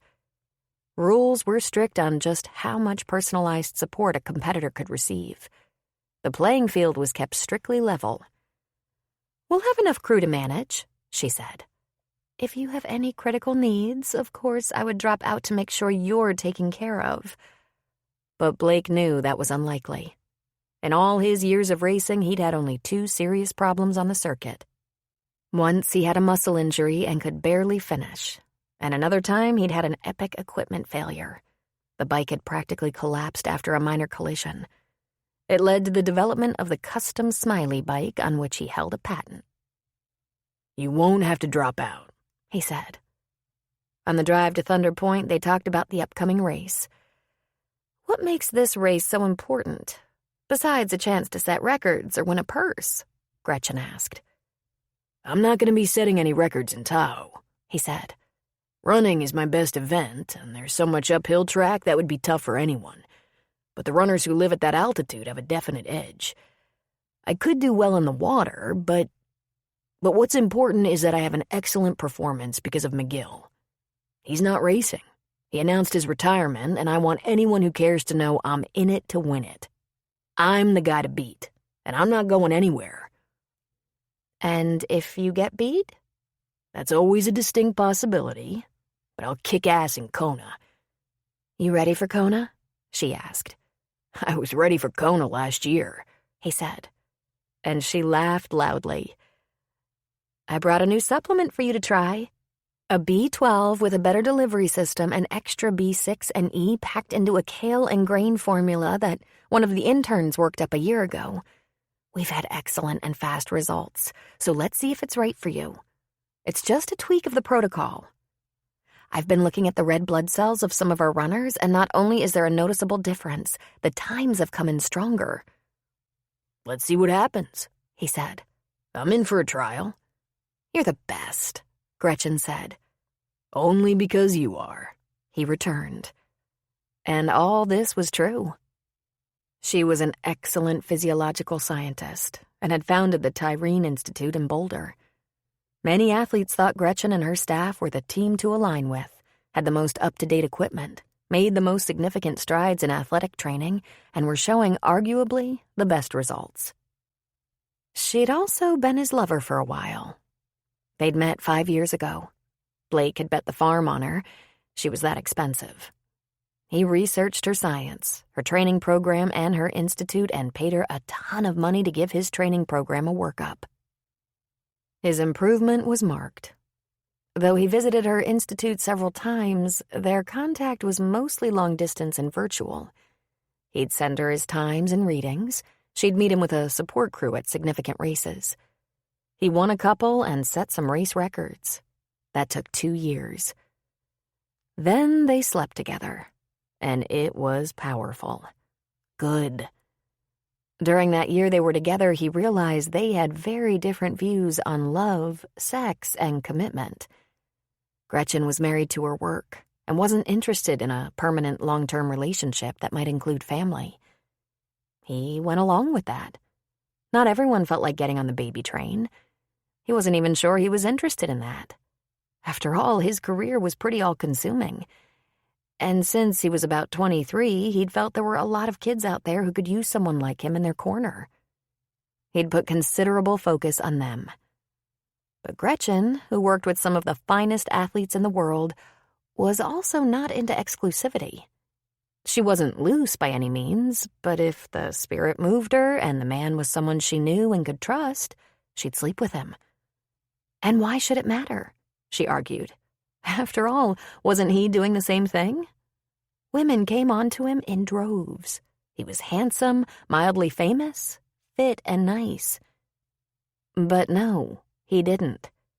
A couple of times since first meeting Gretchen, before they were intimate, he'd had relationships of very short duration.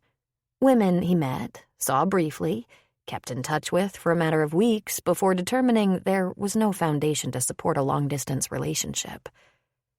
But the racing circuit was tight. All the same people ran into one another all the damn time in all the same places. Since he started having sex with Gretchen, talking to her almost daily, there'd been no one else. They had something of a standoff as he insisted they decide what kind of relationship they were going to have moving forward. Friends? Lovers? A couple? A long-distance couple? A serious and committed couple? A family of 2? Gretchen liked it the way it was. He should know how important he was to her. She put him first. They were in constant communication. They saw each other regularly. Was she ready to be tied down to one man permanently? Why? She asked. What's the difference? She wasn't putting him at risk, and all she asked was that he not make another woman more important or put her health at risk. She described that as being adults about this. Blake, who was clearly not on the same map, chose to be honest and told her that wouldn't work for him.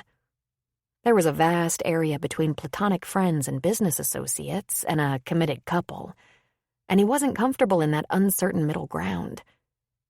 He decided not to move to Boulder, something he'd been considering. He rented a place in Truckee for a while during the summer while he looked for real estate that would suit him better. But in his mind, he and Gretchen had been, for over a year, friends and colleagues, not lovers. At first, that had stung. He'd enjoyed having a steady woman in his life, something and someone to look forward to. There hadn't been many of those in his adult life. There'd been too many when he was much younger, when he'd just been following his dick as young men will do. And once he figured out that wasn't going to bring him the satisfaction he really craved, he had more time for his sport. But having a woman in his life, he liked that. The right woman at the right time. He thought he probably loved her. Then he realized he had uttered the words. She'd been touched. "Oh, Blake, that's so lovely. You are the most wonderful man." But she hadn't said them back. He was over the romantic illusion now. He didn't love her, and their parting wasn't causing him any distress. He'd like to continue to work with her on his athletic performance, but there were other trainers if that wasn't possible. Other trainers who would give a lot to get him for a client. When they were at his house and had unloaded the luggage and bikes, she looked around his house and gym. "Wow. I tried to envision this from your descriptions, but this is really beautiful. You did an amazing job on the house. It's just too far away." I didn't build the house, Gretchen. I just picked out the appliances, paint color, and fixtures. That was enough work. "How about something to drink?" she asked. "Any chance you have a cold beer?" Knowing you like your beer, I bought a 6. Your brand, Sam Adams? "Will you have one with me?" Sure, he said, sensing she was leading up to something. He opened 2 bottles and handed her one. "To us," she said, toasting. Which us? He asked before drinking to the toast. "I'd like to talk about that, if you're open to a conversation." Go ahead, he urged her. "I've given it a lot of thought, Blake, and I'll agree to your terms. We can be exclusive." Why do I get the feeling this is a major concession for you? He asked with a smile. "Not at all. I miss our relationship. If the price is remaining exclusive, you're worth it. I meant it. I miss you. What I'd like to have a beer, share a shower, roll around in the bed for an hour, then take a ride before the sun goes down. Like old times." He put his bottle on the counter. He knew he wore a pained expression. I'm sorry, Gretchen. You gave me too much time to think. We're not right for each other. It was pretty clear. We're looking for different things. "So, have you found what you're looking for?" I'm not with anyone. But that's really not the point. I was hoping we'd be a couple, but that was 2 years ago. I thought being a couple meant living in the same house, having common goals, working together and relaxing together. When that was off the chart, I bought this house. My first house. It's not in Boulder. It's not anywhere near your house. I wasn't intentionally putting distance between us, but when being close was no longer a priority, I found a place and house I like. "We made it work before," she said. "Not living in the same town, much less house." Yeah, I was ready to make something a little more serious work. You weren't.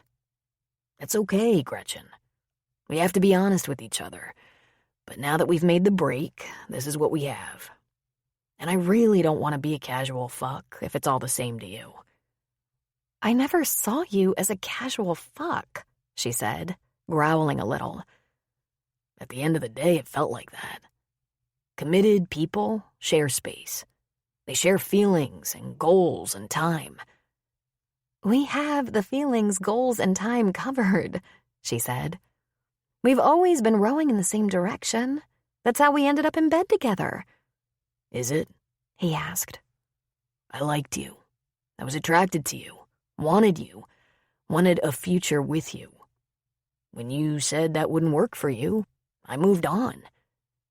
Is it my age? She asked. He laughed. You're 44. You find that old? Too old for me?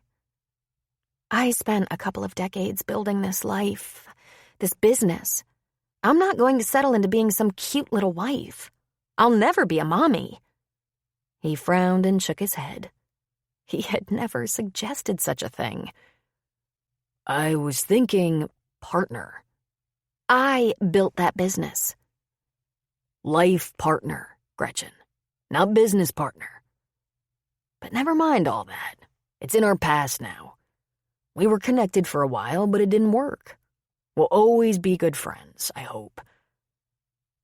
Maybe after the next couple of weeks. I want to work on the race, not our relationship, he said. You were pretty clear where you stood on relationships, and I'm not interested in concessions. Let's focus on the sport. Right, she said, and he could see her regroup internally, setting her mind on the appropriate track. But he had no illusions. Gretchen was strong-willed, which was what had made her successful. If she wanted him back, she would be applying her best strategy to that end. She would be careful and clever because he had a deal with the Institute. Not with her, but with the Institute, and he was adamant about that distinction. He'd allowed his name to be used to promote the Institute, and in return, the training fees had been sharply reduced while he maintained a priority client position. She wouldn't want him to take his business elsewhere. So, while they finished their beer, she got out her laptop and showed him some charts and graphs worked up to highlight where he stood with major competitors. These competitors weren't clients of hers, of course. That would be unethical. But their times had been carefully recorded so that Blake had all the necessary information. During the week Gretchen was here, they would have one triathlon run, and after that, he'd work on individual events with plenty of time and nourishment to fully recuperate. He'd enter the race at his strongest and healthiest.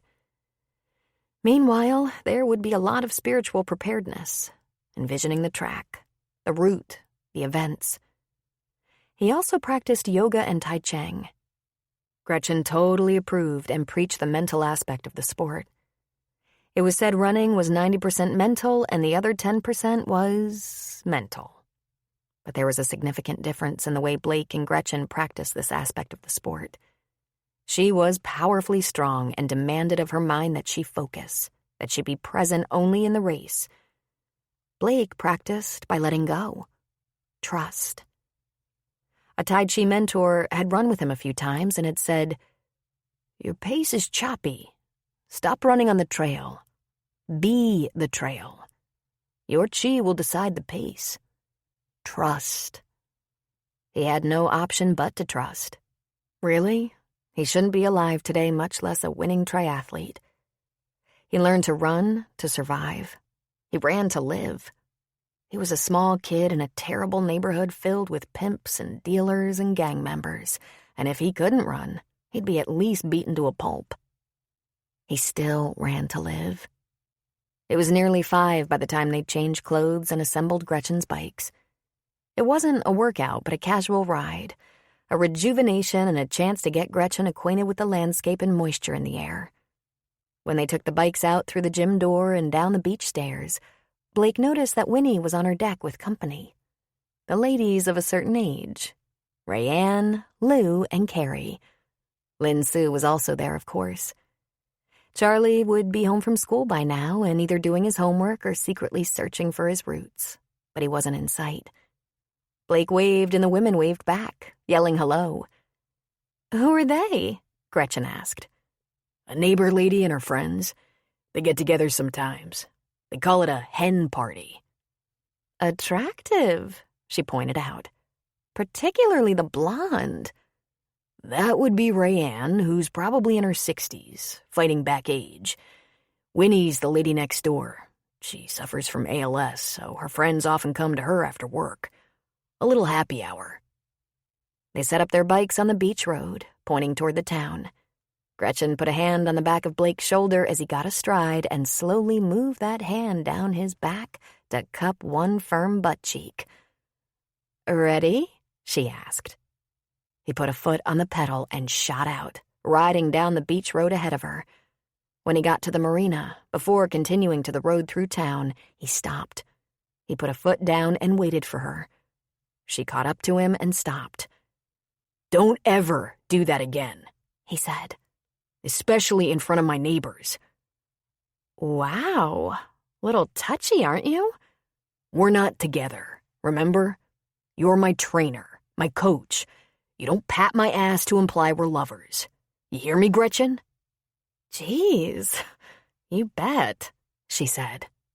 She put her foot to the pedal and rode out ahead of him. Wherever Winnie was, Lin Sue wasn't far away.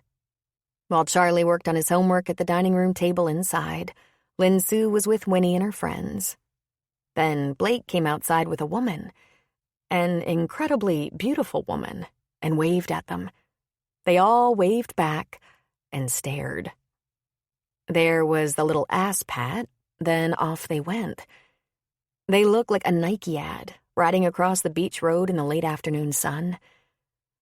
God bless those biker shorts, Lou said. Seriously, Rayanne agreed. Do you suppose it's too late to make a play for a younger man? It was too late 15 years ago, Carrie said. I know what you mean, though, Winnie said. That is one fine-looking man. But given what we just saw there, he's not going to give any of us the time of day. I do believe Mr. Smiley is spoken for. Lou said. Then do you think we can get him to jump out of a cake for us? While the women laughed hysterically at themselves, Lin Sue just looked at her hands for a moment, and she wondered if she would ever learn. She felt so foolish.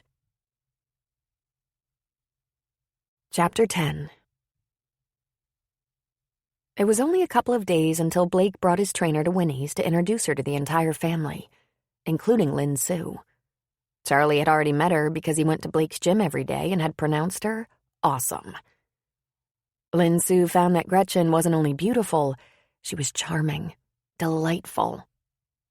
Lin Sue almost felt relieved in a way. It was a little bit like meeting Peyton. Lin Sue's brief crush on Scott was forever cured in deference to her admiration for the wonderful physician's assistant. Thus it was with Gretchen. She instantly felt she couldn't hold a candle to the beautiful, athletic blonde. Not only could Gretchen keep up with Blake, she advised him on how to improve his skills. His already staggeringly successful skills. The visit of the gorgeous coach took Lin Sue's mind off her idle fantasies, and she was reminded of a couple of things she wanted to do. She asked to run an errand while Winnie napped, and Mikhail watched television. She drove to North Bend to pick up the walker she'd ordered for Winnie, and while she was out, she dropped into a craft store and department store. She'd finally thought of a proper gift for a bachelor. Towels that she would embroider with his initials. Winnie was ambivalent about the walker. Thank you, she said dourly. I know I need it. I hate the look of the bloody things, however. But while you can walk, it's important to keep walking. The wheelchair is a cop-out, and we both know it. Fortunately, it's too soon for that. Not so much a cop-out as giving up, Winnie said. And by damn, I know there's no going back, but I'm not quitting yet. Good for you, she praised. But for the first days especially, please let one of us know when you're taking a stroll. It's helpful, not foolproof. They practiced for a while, and in no time at all, Lin Sue was begging Winnie to slow down, make every step a careful step. Lin Sue often heard Blake and Gretchen laughing if they were on the deck or the beach, or even if the windows were open. She tried not to imagine what was happening at his house after the training was done. Unfortunately, she couldn't stop the images. She knew in her heart that Blake was with the woman of his choice, a woman he'd been coupled with for a long time. He'd explained they'd worked together for 5 years. Finally, the day came that the house next door to Winnie fell silent, and this was a great relief to Lin Sue.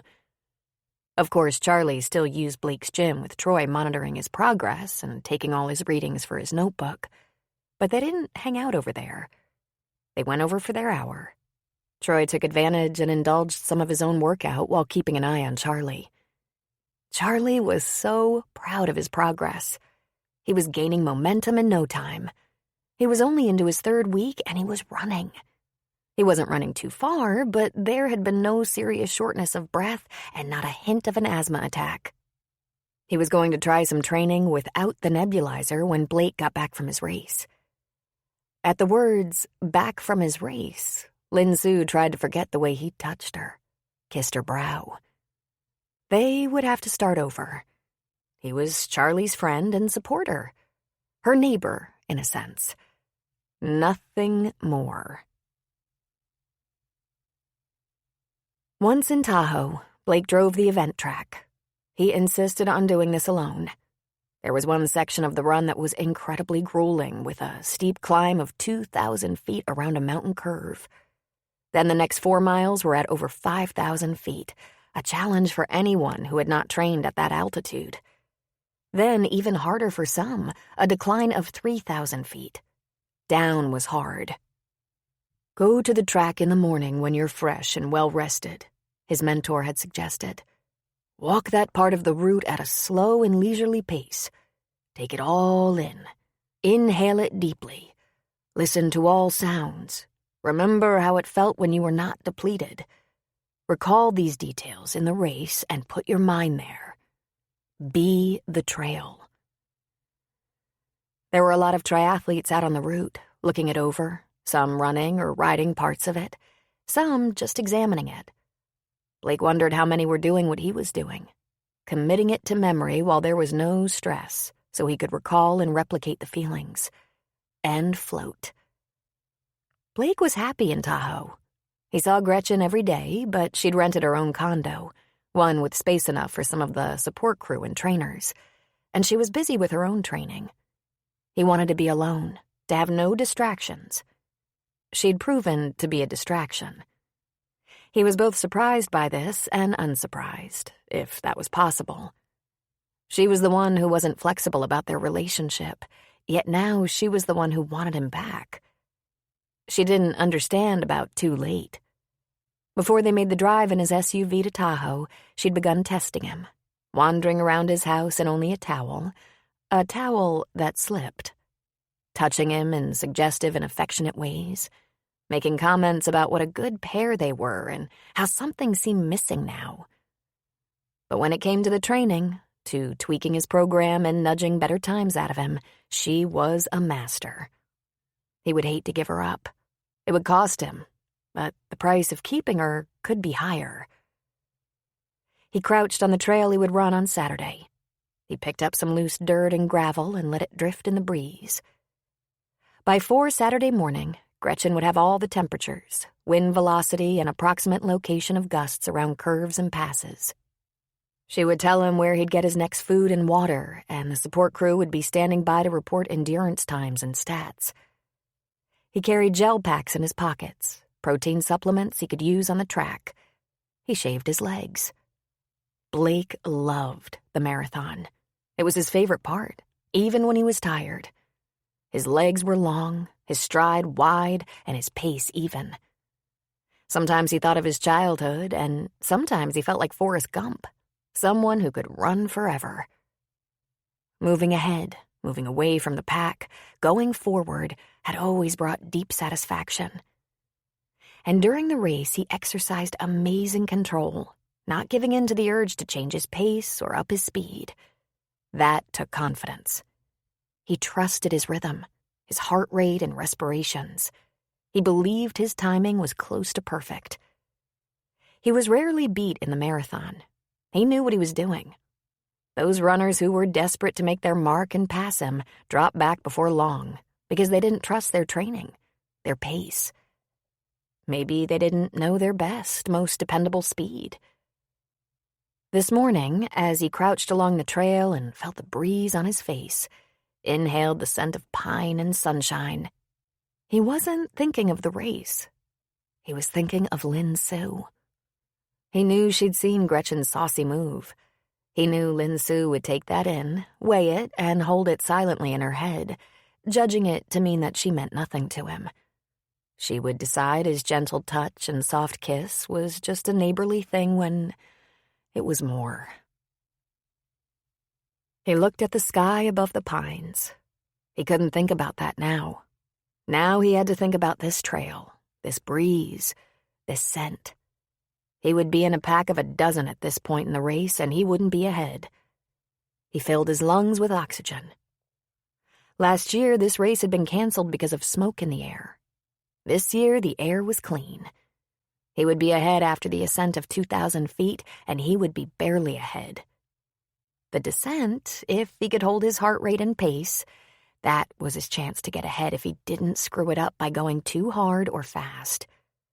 Going down wasn't easy. It was a trick. Those runners who took advantage of the plunge down and went with it, they got breathing too fast, and their respirations huffed and they wore themselves out.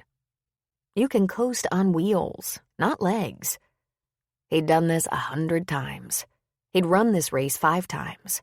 It was a good race. The purse was small, but the sponsors were all here. Unless there was a dark horse, he might actually win it.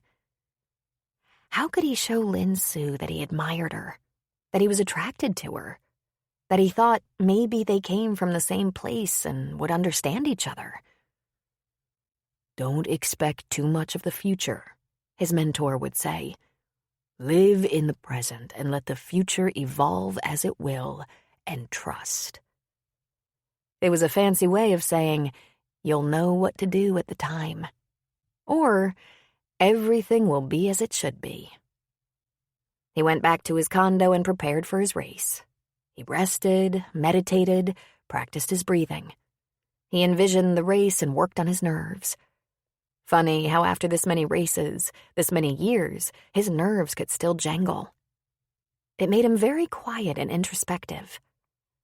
For obvious reasons, he always had this feeling, deep in his gut, that if he wasn't the fastest, wasn't faster than everyone else, he wouldn't survive.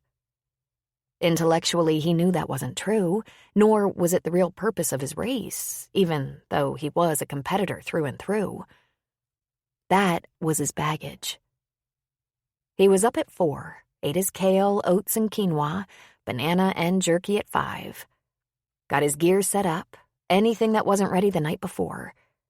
There was a support crew of 8 for the Tyreen clientele, but Nigel, Gretchen's right-hand man, was personally looking after Blake's equipment and would have his bike ready in the rack for after the swim, and would be responsible for it before the marathon. They operated like a pit crew at the transitions, transfer of equipment, quick report on times, etc. Blake swam in his cycling shorts, changed shoes, ran in the same shorts. Along the way, there would be water. Blake added small gel packs now and then. Occasionally, they'd substitute a shot of sugar, a candy.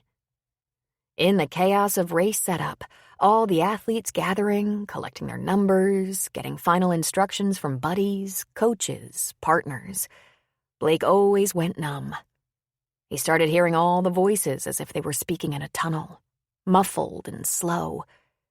He nodded now and then, and there was no point in arguing, but by now it was too late to introduce any new instructions. He was busy inside his head remembering everything and nothing, trusting his experience and instincts, reminding himself from this point it was just a go. The gathering in divisions lasted for over an hour. Being in the pro men's class, he had to wait for his wave to be called, so he stretched and did his breathing. He was hot even though the air was cool, and he paced and stretched with Nigel in his ear. "Wind at 10 knots, temp is 64, water temp is 62. Your event times are ranked 4th, but you have the highest number of races in this event. We'll be ready with numbers, wind, and temp readings." He lived for the sound of that horn, because the waiting was almost as hard as the race. Once he heard that horn, ran and dove into the lake, all anxiety was gone and all he thought about was the race. He was surrounded by swimmers who would soon be behind him, and for right now all he heard was the rhythm of his breathing, his arms gliding through the water, the silence of the water, and the smooth kick of his feet. Funny that this would be his best event, the thing that could have killed him once when he couldn't swim. Now he thought swimming was the most relaxing part of the race. His time on this segment was always excellent. He was gliding quickly, efficiently, and there was a little tension at the thought of the bike, his hardest segment. For some people it was the easiest, but for him, so tough. The length of his legs, even with a custom bike, made that segment too much work. But the swim was good. His time was right where he wanted it to be, minus 50 seconds. He had hours left to this race. Out of the water, he dried his feet and got into the cycling shoes. He bent to adjust the tightness, took a gulp of water, got on, and shot away. And although he tried, he couldn't get the number out of his mind. 112 miles. His quads would begin to ache 20 miles in and burn at 50 miles. Running somehow set him right. His long legs fell into an easy, fluid stride and a relaxed, fleet pace. No matter how much he trained, the bike was his challenge. No matter how light and customized the bike, his legs would rather run. He was convinced it was all mental. He had an image of Charlie taking off on his bike at warp speed. The kid who might have grown into adulthood without ever owning a bike, never really appreciating one or riding one. He saw the joy on the kid's face even while he was huffing and puffing. He caught a glimpse of Lin Sue glowering at him, pretty much telling him to butt out of her business, her son's asthma, her life. And it made him smile. The first time he'd ever smiled on a ride. He wasn't aching or burning. He wasn't pumping. He was gliding almost effortlessly, so he assumed he was falling behind. Someone sailed past him. Griffin, Australian. He had a reputation for taking early leads and had never won a race, though he'd placed very well in a few and was going to win one pretty soon. But Blake decided to just indulge himself, let himself think a little about a kid with asthma, so damn grateful to be able to ride a bike for a little while, so apparently unaffected by the trouble in his hood, so protective of his mother. The kid who wanted to know who he was. His pace steady, he passed Griffin and shot out ahead. So, of course, he worried that he'd lost his pacing, but it was too late now. You don't drop back unless you're out of steam, and he felt strong. He had some tough competition for the run, though. Those hills. He was gaining on the last curve, feeling a little disoriented, grabbed his bottle of water and squirted some in his mouth, swished, swallowed, and bore down. He could hear a dozen cyclists on his tail and forced himself not to think about them. This was traditionally his worst event, and he'd make up for it in the run if he didn't totally deplete himself. His legs were always quivering after the ride. But before he could even think about it, he came up on the transition and his support crew was ready to intercept him.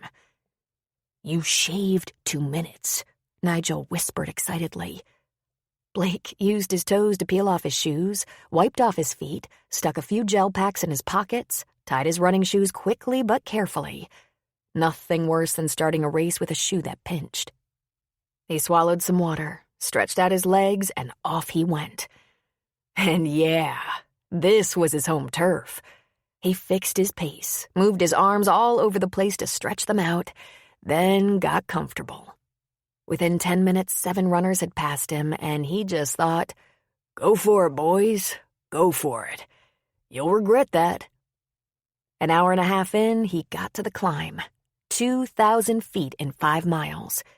This would take out the best of them, so Blake remembered the smell of pine, the softness of the breeze, then the ferocity of the wind through the mountain pass, and he told himself he was just visiting this place. His pace slowed because the work he did here was monumental, so he congratulated himself on staying steady and strong. Then it was level, and his pace moved up just slightly. It was tempting to take advantage of the level track and push too hard. When he did that, the last 5 miles were deadly. Just before the trip down, there was a water station, and he stuck out an arm. 5 miles more, and he stuck out his arm for water again.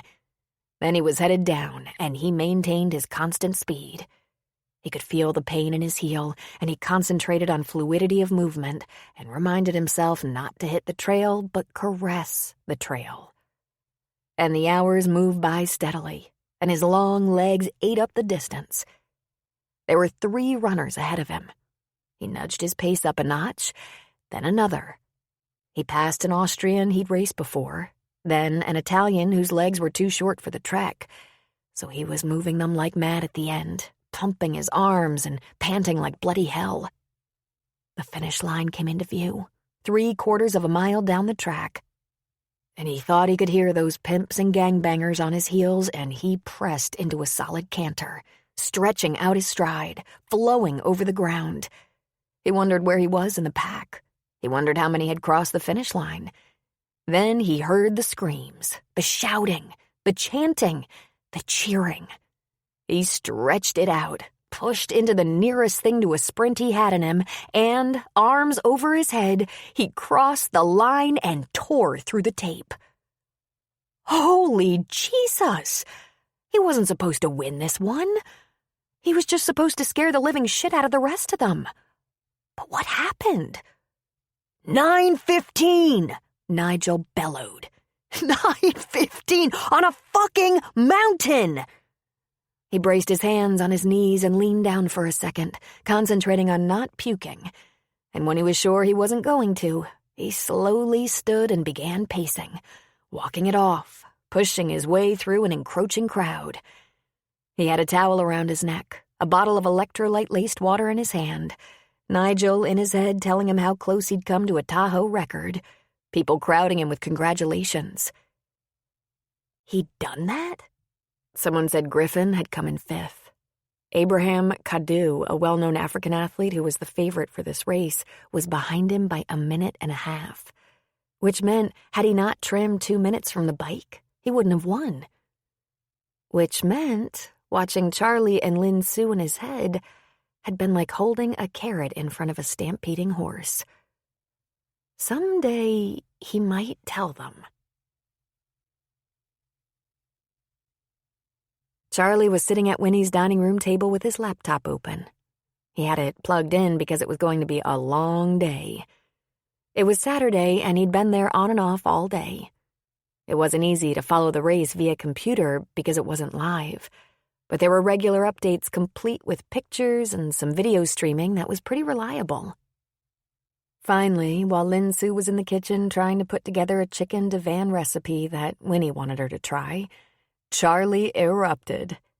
"You are not going to believe this. He won. At least I think he won. They're doing the awards tomorrow, but there's a live video stream of... Yeah, that's him. That's Blake.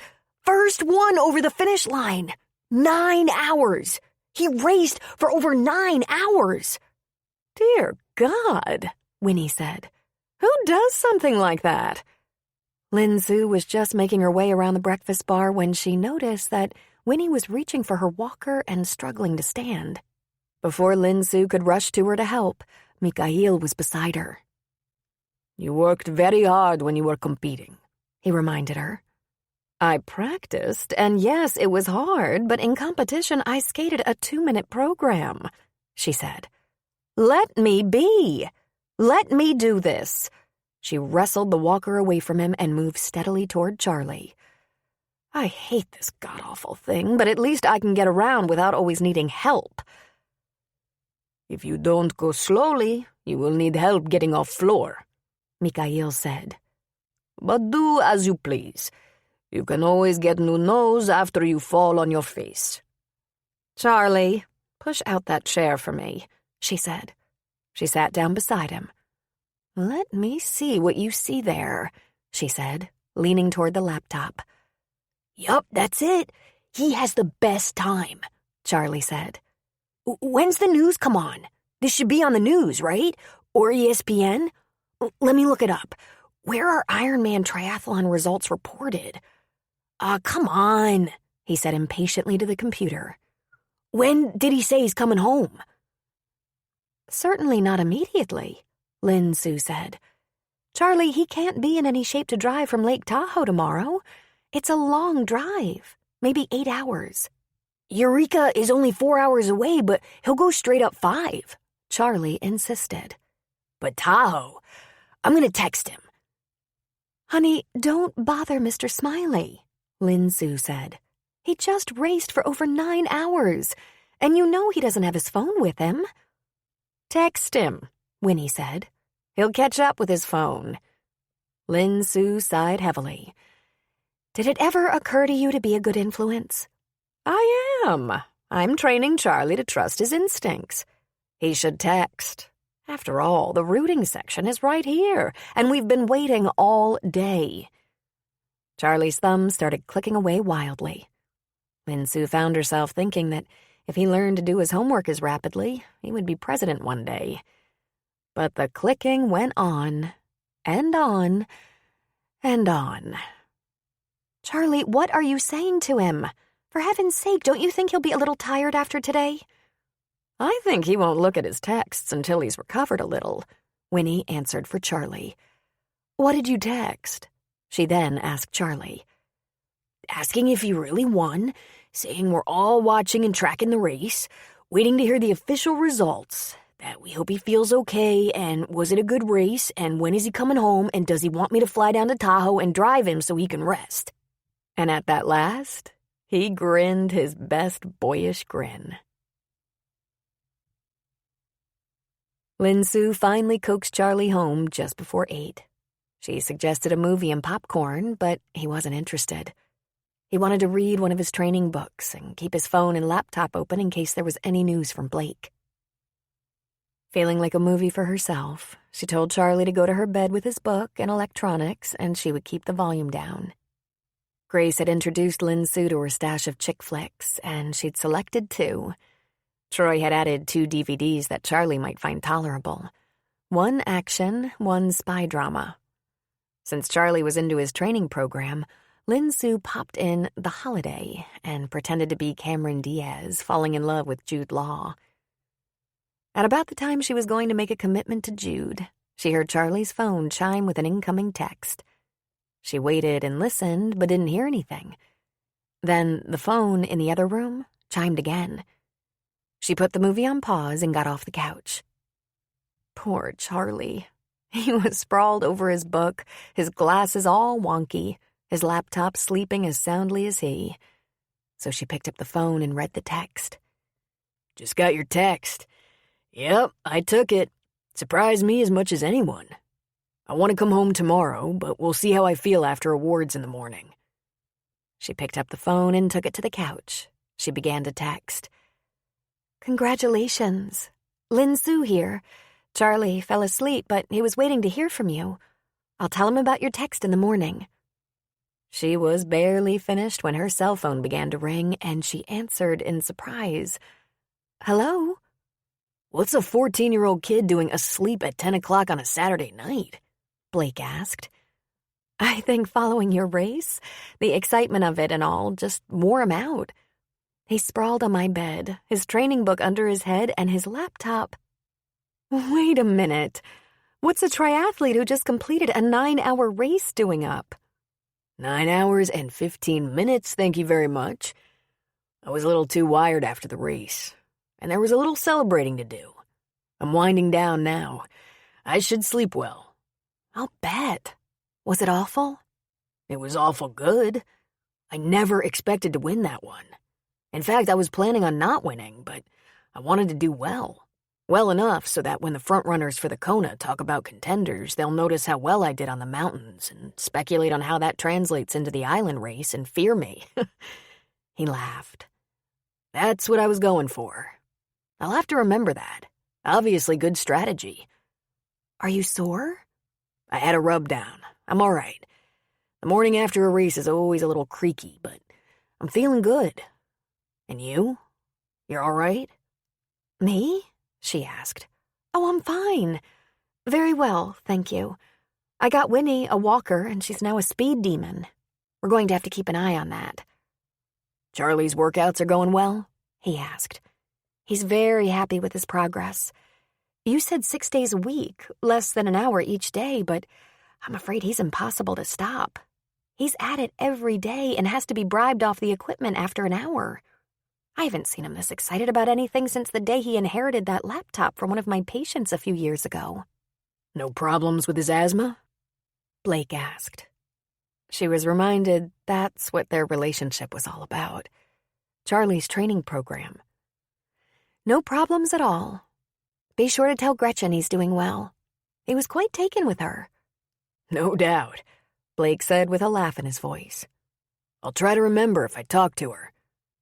But she's there, Lin Sue said. That's her job, to be there while you race, isn't it? Gretchen decided to race in the women's division. She finished very well. I haven't seen her since the race. We all went in different directions. I had acquaintances here, and she had other clients and the support crew from her training facility. They're all going back to Boulder together, probably tomorrow, but I didn't ask. No worries. I'll be talking to her this week. She runs statistics for me routinely. Statistics? Race times, winners, weather conditions, everything. Plus, she keeps my personal statistics logged, just like what Charlie's doing for his training, though for a slightly different reason. Slightly, she echoed. I haven't talked to you much since you moved into your loft. Gretchen was in residence, and I was getting in that uncommunicative race mode. So is it good? Your loft? Grace's loft, she corrected. When she was renovating the flower shop, she finished off the upstairs, which had been used for storage. Now it's a small apartment.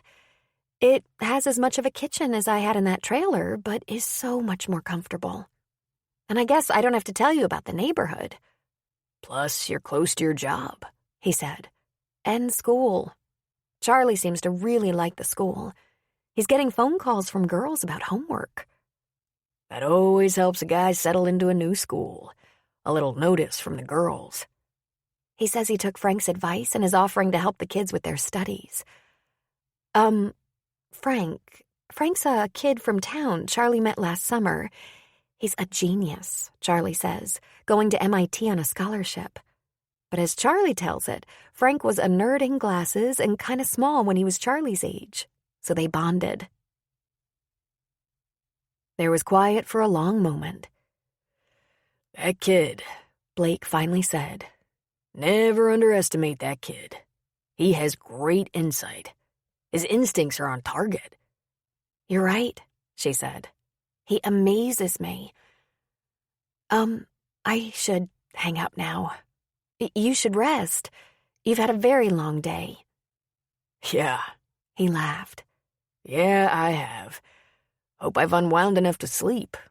These races, you either crash afterward or are too wired to sleep. Tell Charlie I'll text him if I'm on my way tomorrow. I will, she said. It was nice of you to text him. Thanks. Of course I would. You're friends of mine. Bye then.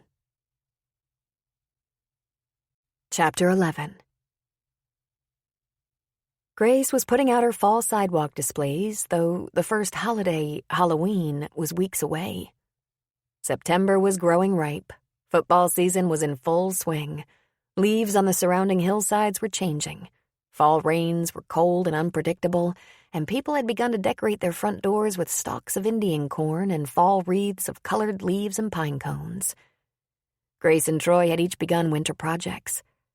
Troy had hired a stonemason to finish the outdoor hearth. It wasn't too complicated because the foundation and gas pipe were already installed. It was too complicated for Troy, however. Between Grace and Winnie, they'd convinced him not to play with gas or electricity. So the fireplace man was called.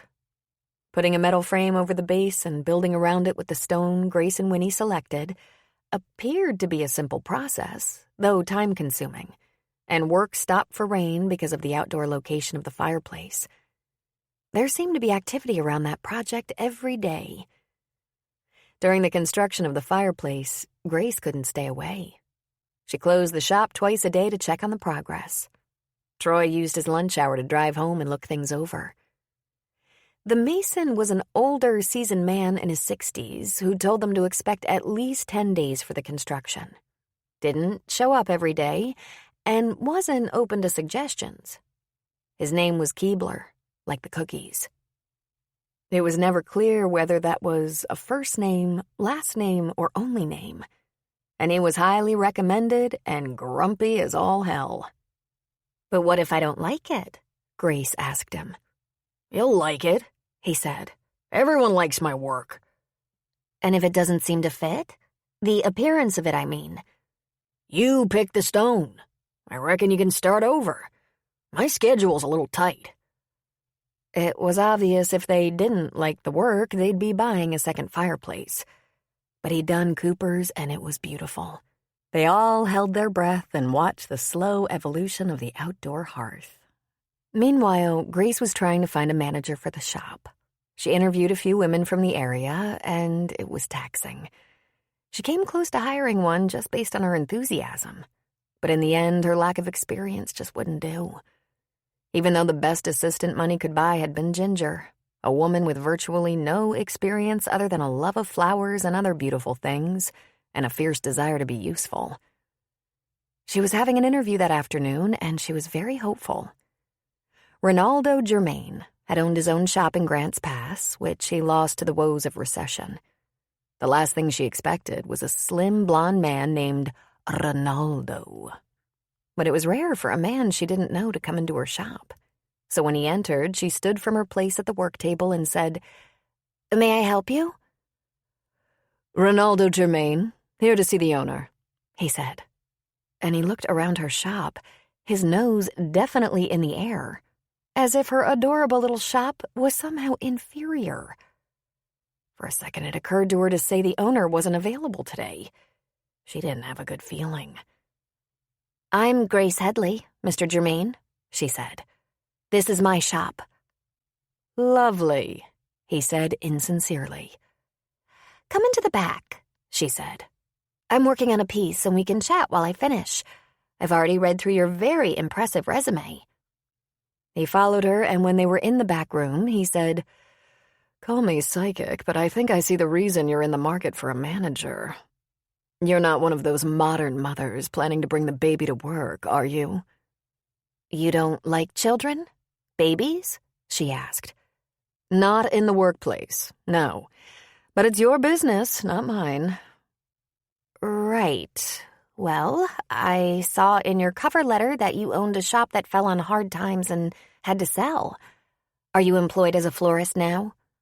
"I'm a barista," he said. Again, the lift of the chin. It was really at that point that Grace realized she'd struck out again. So, Mr. Lovely had lost his shop and now worked in a coffee shop, yet looked at her shop with obvious disdain. But she continued with the conversation, now a little out of curiosity and a little out of fun. She wasn't going to hire him, but she wasn't forgiving him for commenting first on her pregnancy and second on her plans for childcare. It was her business, after all. "Tell me, Mr. Germain, what led to you working in the floral industry?" He sat down at an angle to her and folded his hands on the tabletop. "It was sheer luck," he said. "I started to work with flowers through a friend who owned a shop, and then a few years later opened my own. I discovered there's a need for more creative designs, particularly for formal weddings. You do create for weddings, don't you?" "Of course. I won't be serving weddings in December and January, unless I find a skilled and talented florist, however, for obvious reasons. And then, of course, I will often be bringing my baby to work, because I want to." She smiled indulgently. He glanced at her arrangement. He sniffed. "You might want to trim the stems on those mums and find a better color for the orchids. Is it supposed to be a birthday arrangement or something for the house?" She ground her teeth and narrowed her eyes. "The customer was very specific. It's for an open house. Anniversary. Fall-themed anniversary, thus the rust and gold mums, yellow oncidium, dried maple leaves, curly willow, and larkspur, He mused, taking a slanted view. I'd opt for some coral Asiatic lily and Queen Anne's lace, maybe miniature gerbera. That would be very pretty, she said, and not what the customer asked for. I'm sure the customer would like it, he said. I can assure you, after 10 years in the business, I can make a decent bouquet. Of course, she said. I have a digital program that shows the price of each stem and stalk and illustrates their images on a computer screen. That way I don't have to guess when the customer says, "Oh, just give me something pretty my wife would like." Though sometimes, depending on the customer, something pretty at the right price is safer. He stiffened. No one has such a program. I do. I helped design it with a programmer when I started out in flowers in Portland. The software writer was a friend of mine. We worked on it together. It's wonderful, and it's patented. And you use this for events, weddings, funerals? Not funerals. People either have specific desires or are too emotional to listen to a lot of explanation. I use the program for weddings mostly. Sometimes for event centerpieces or arrangements for businesses.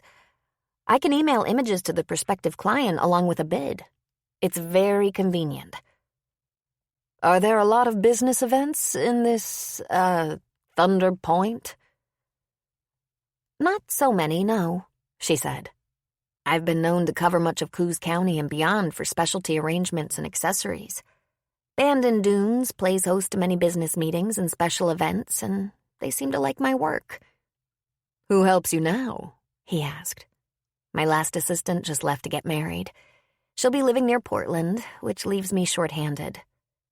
Why don't you tell me what you're looking for, Ronaldo? Well, I was hoping for a management position at a larger shop, but I suppose this will do. If you're willing to let me have a free hand with some design.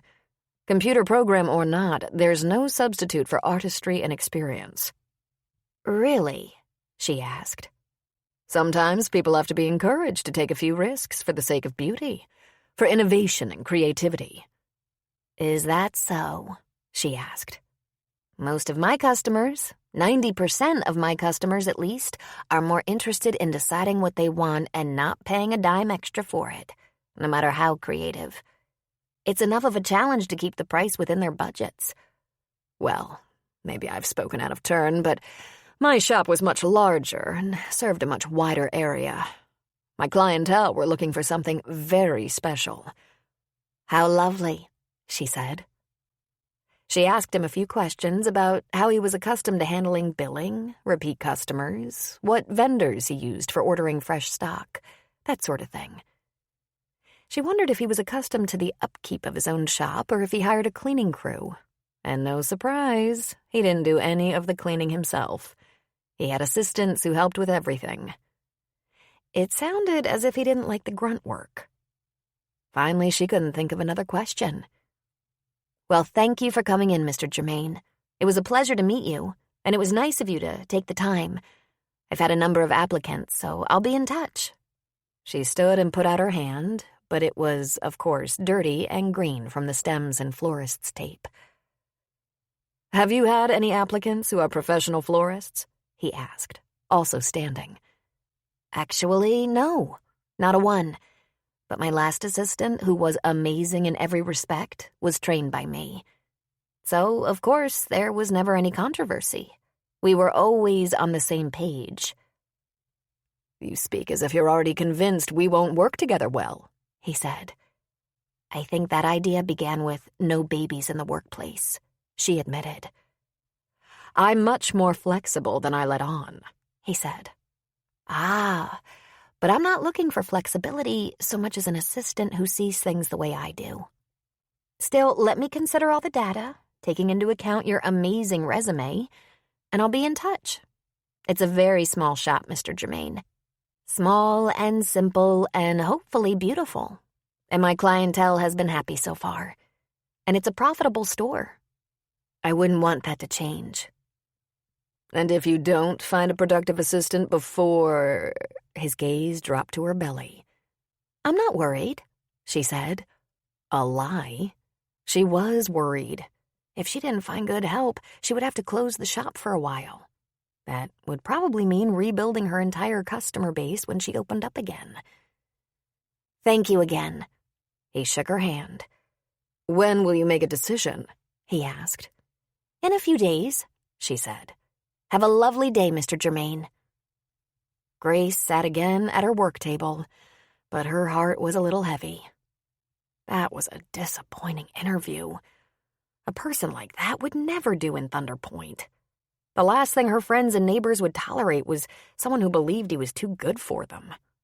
And while her experience in the flower industry had been relatively brief, she'd seen his like before.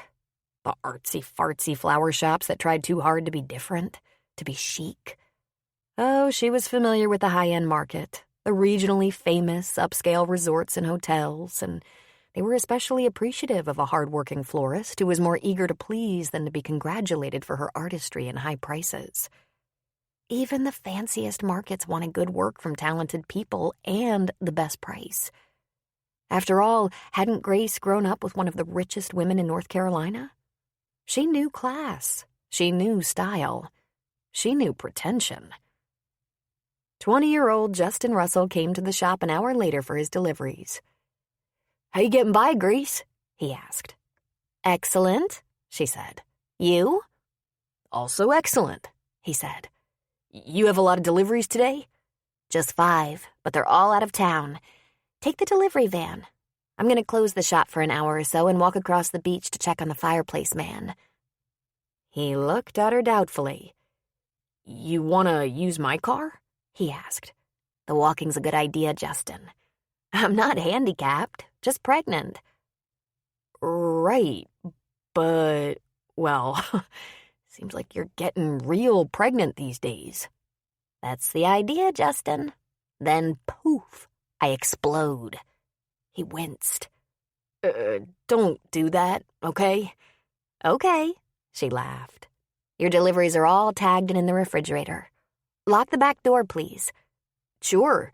If you're not here when I bring the van back, I'll leave the keys on your desk. She really wasn't worried about the stone man or the fireplace.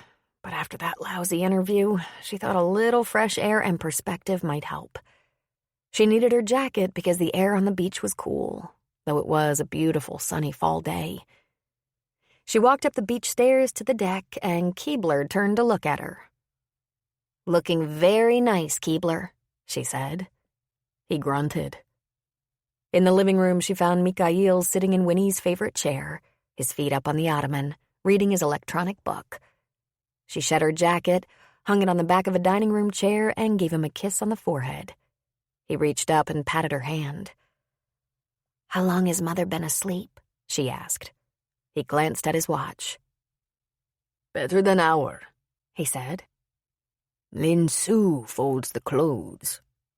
As Grace went to her mother's bedroom, she passed Lin Su in the hall, pulling linens out of the dryer and folding them. They nodded at each other, and Grace went to her mother's room. Winnie was resting peacefully, lying on her back, her eyes closed and the merest smile on her lips. Grace sat on the edge of the bed, and her mother's eyes fluttered open. Winnie yawned gracefully. Grace pulled Winnie's thin and frail hand to her belly to feel the movement, and Winnie laughed. "She's romping now," Winnie said in a faint whisper. "She's wild. She takes after her grandmother, I think." "You were very active. I didn't enjoy it as much as I should have. I wanted the pregnancy to be over so I could skate. I was so short-sighted." "Nah, that was just the place you were in at the time," Grace said. "Something is bothering you," Winnie said. Oh, indeed, Grace felt bothered. She had very little hope of finding the right person, someone like Ginger, to run the flower shop while she excused herself to have a baby, to spend the first few weeks with the baby. She feared she'd have to close the shop for at least a couple of months. And oh, she'd worked so hard to build that store. To stock it, to learn to run it, to make it a good working shop that made money. She'd worked easily 12 hours a day, 7 days a week. It was her whole life. Of course, there had been no Troy then. All there'd been was the shop and her need to be independent, to succeed on her own. That was only a couple of years ago, before she reconciled with Winnie, before she fell in love with Mr. Hottie high school teacher, before there was a baby in her. She sighed deeply, pressing her mother's hand on her belly. "I love this baby," Winnie said softly. "Why worry about a flower shop when you have everything in the world that matters?" Grace asked herself. "Mama, I've been thinking. We need a little more time together before the baby's here. I think we should read something together. I've never read some things that should be read. I have an idea. Let's pick a book and I'll read it to you. An hour in the afternoon or something." 50 Shades, Winnie said. "Oh, Mother, I'm not reading that out loud. It has too many body parts in it. The private kind." "Prude. All right, let's do something by that Higgins girl." "I was thinking something even more tame. An old, a timeless romance. Deeply romantic, rich in language and titillating. Jane Eyre? Wuthering Heights?" "I love Wuthering Heights," Winnie said. "We'll do that. I'll get us a copy and we'll start tomorrow. We'll have to think about when is the best time of day." "That would be lovely, Grace. Now, what's bothering you?" She took a breath. "I had an unpleasant interview with an applicant. He acted like he was doing me a favor, applying for the job. He looked at my perfect little shop like it was a hovel." "You won't hire him then," Winnie said. "The shop will be hard to manage when the baby comes," Grace said. "When you need more of my time." "Grace, listen to me. I'm not known for wisdom or unselfishness, I know that. But life is short. Hire more nurses if you must. Get a good nanny or sitter. But follow your heart while you can." "It's not just a store to me, Mama. I love the flowers. I love taking my flowers to weddings and parties. I love sitting in my little back room at that scarred old table making beautiful arrangements. And though I don't need the money from it, I love that I can earn it. It was the first thing after skating that made me feel competent. And I don't expect anyone to understand, but I'm always happy when I'm doing my job. But I want to be a good mother. I want more than one child." "That's because you haven't had labor yet," Winnie said, smiling. "Or colic, or terrible twos, or sass." Grace ignored her. She wasn't worried about any of that. "I can scale back the hours. My drop-in sales aren't the biggest. Most of my business comes over the website or phone. But I don't want to be forced to give it up." "It's going to work out, Grace. If it truly makes you happy, you'll find a way. There's always a way." Grace leaned over and kissed Winnie's cheek. "A year ago, you would have argued that the flower business wasn't worth my time. I've decided that I'd like to be missed when I go, after all." Grace laughed at her mother. "And what can we do that would make you happy?" she asked. "Me? Well, I've been thinking about that. I'd like to go to one of those football games." "You? Football?" "Everyone goes," Winnie said. "The whole town goes. Then half of them come out to the beach and make noise till all hours, dancing around the fires like druids." "Well then, we'll take you to a game," Grace said. "Who would have guessed?" "What? I've been to football games," Winnie said. "Really? Have you ever been to one where you didn't view from a private box?" She shrugged and made a face. "Perhaps not, but I think it sounds like fun." "Then fun it shall be," Grace promised. "Only if it's not raining, of course," Winnie said. "Of course," Grace said, laughing. In the evenings, Lin Sue embroidered the ornate letter S onto towels that were very pale taupe in color, just like the walls in Blake's hallway and master bath. She chose a silk thread that was between tan and gold. It was because of her mother's swatch that she taught herself this needlework. Not nearly as good as those Vietnamese artisans, but her work was excellent, and she was proud of this towel set. She thought he might appreciate it as something he wouldn't otherwise have purchased. And it was personal without being intimate. The perfect gift for a single man. Lin Su was very grateful to Winnie for her desire to attend a football game, because that paved the way for Lin Su to go along, be of service, and check out her son as he attended with a few new friends from school. She couldn't go with him. That was too invasive. And she hadn't wanted to go alone. Charlie and a couple of kids sat near Troy, Grace, Peyton, and Iris. Scott was down on the field with the team, and Seth was near the field, the town deputy ready for anything, though he wasn't in uniform. Charlie was considered very cool to have this association with these Thunder Point residents, particularly Troy, considered by many to be the most popular teacher. But what she noticed during halftime and the end of another successful Thunder Point game was that there were a number of kids swirling around Charlie, high-fiving him, patting him on the back, calling out to him, and generally being wonderfully friendly. Winnie was bundled up and sat in her wheelchair at the base of the bleachers, wearing one of her beloved furs. Her friends swung by to say hello. There was Lou and Gina, Carrie and Rayanne. Mikhail and Lin Su stayed near her, Seth and Troy checking on them regularly, offering to bring them goodies from the concession stand. And not surprisingly, Blake happened along and chose to stand for a long while with his next-door neighbors. Then he went into the bleachers and squeezed in with Charlie and his friends, probably enhancing Charlie's sudden popularity. Lin Su couldn't stop smiling. As far as she knew, Charlie had never enjoyed camaraderie like this before. She'd worried about him almost constantly, fearing he was regularly picked on by older, bigger kids.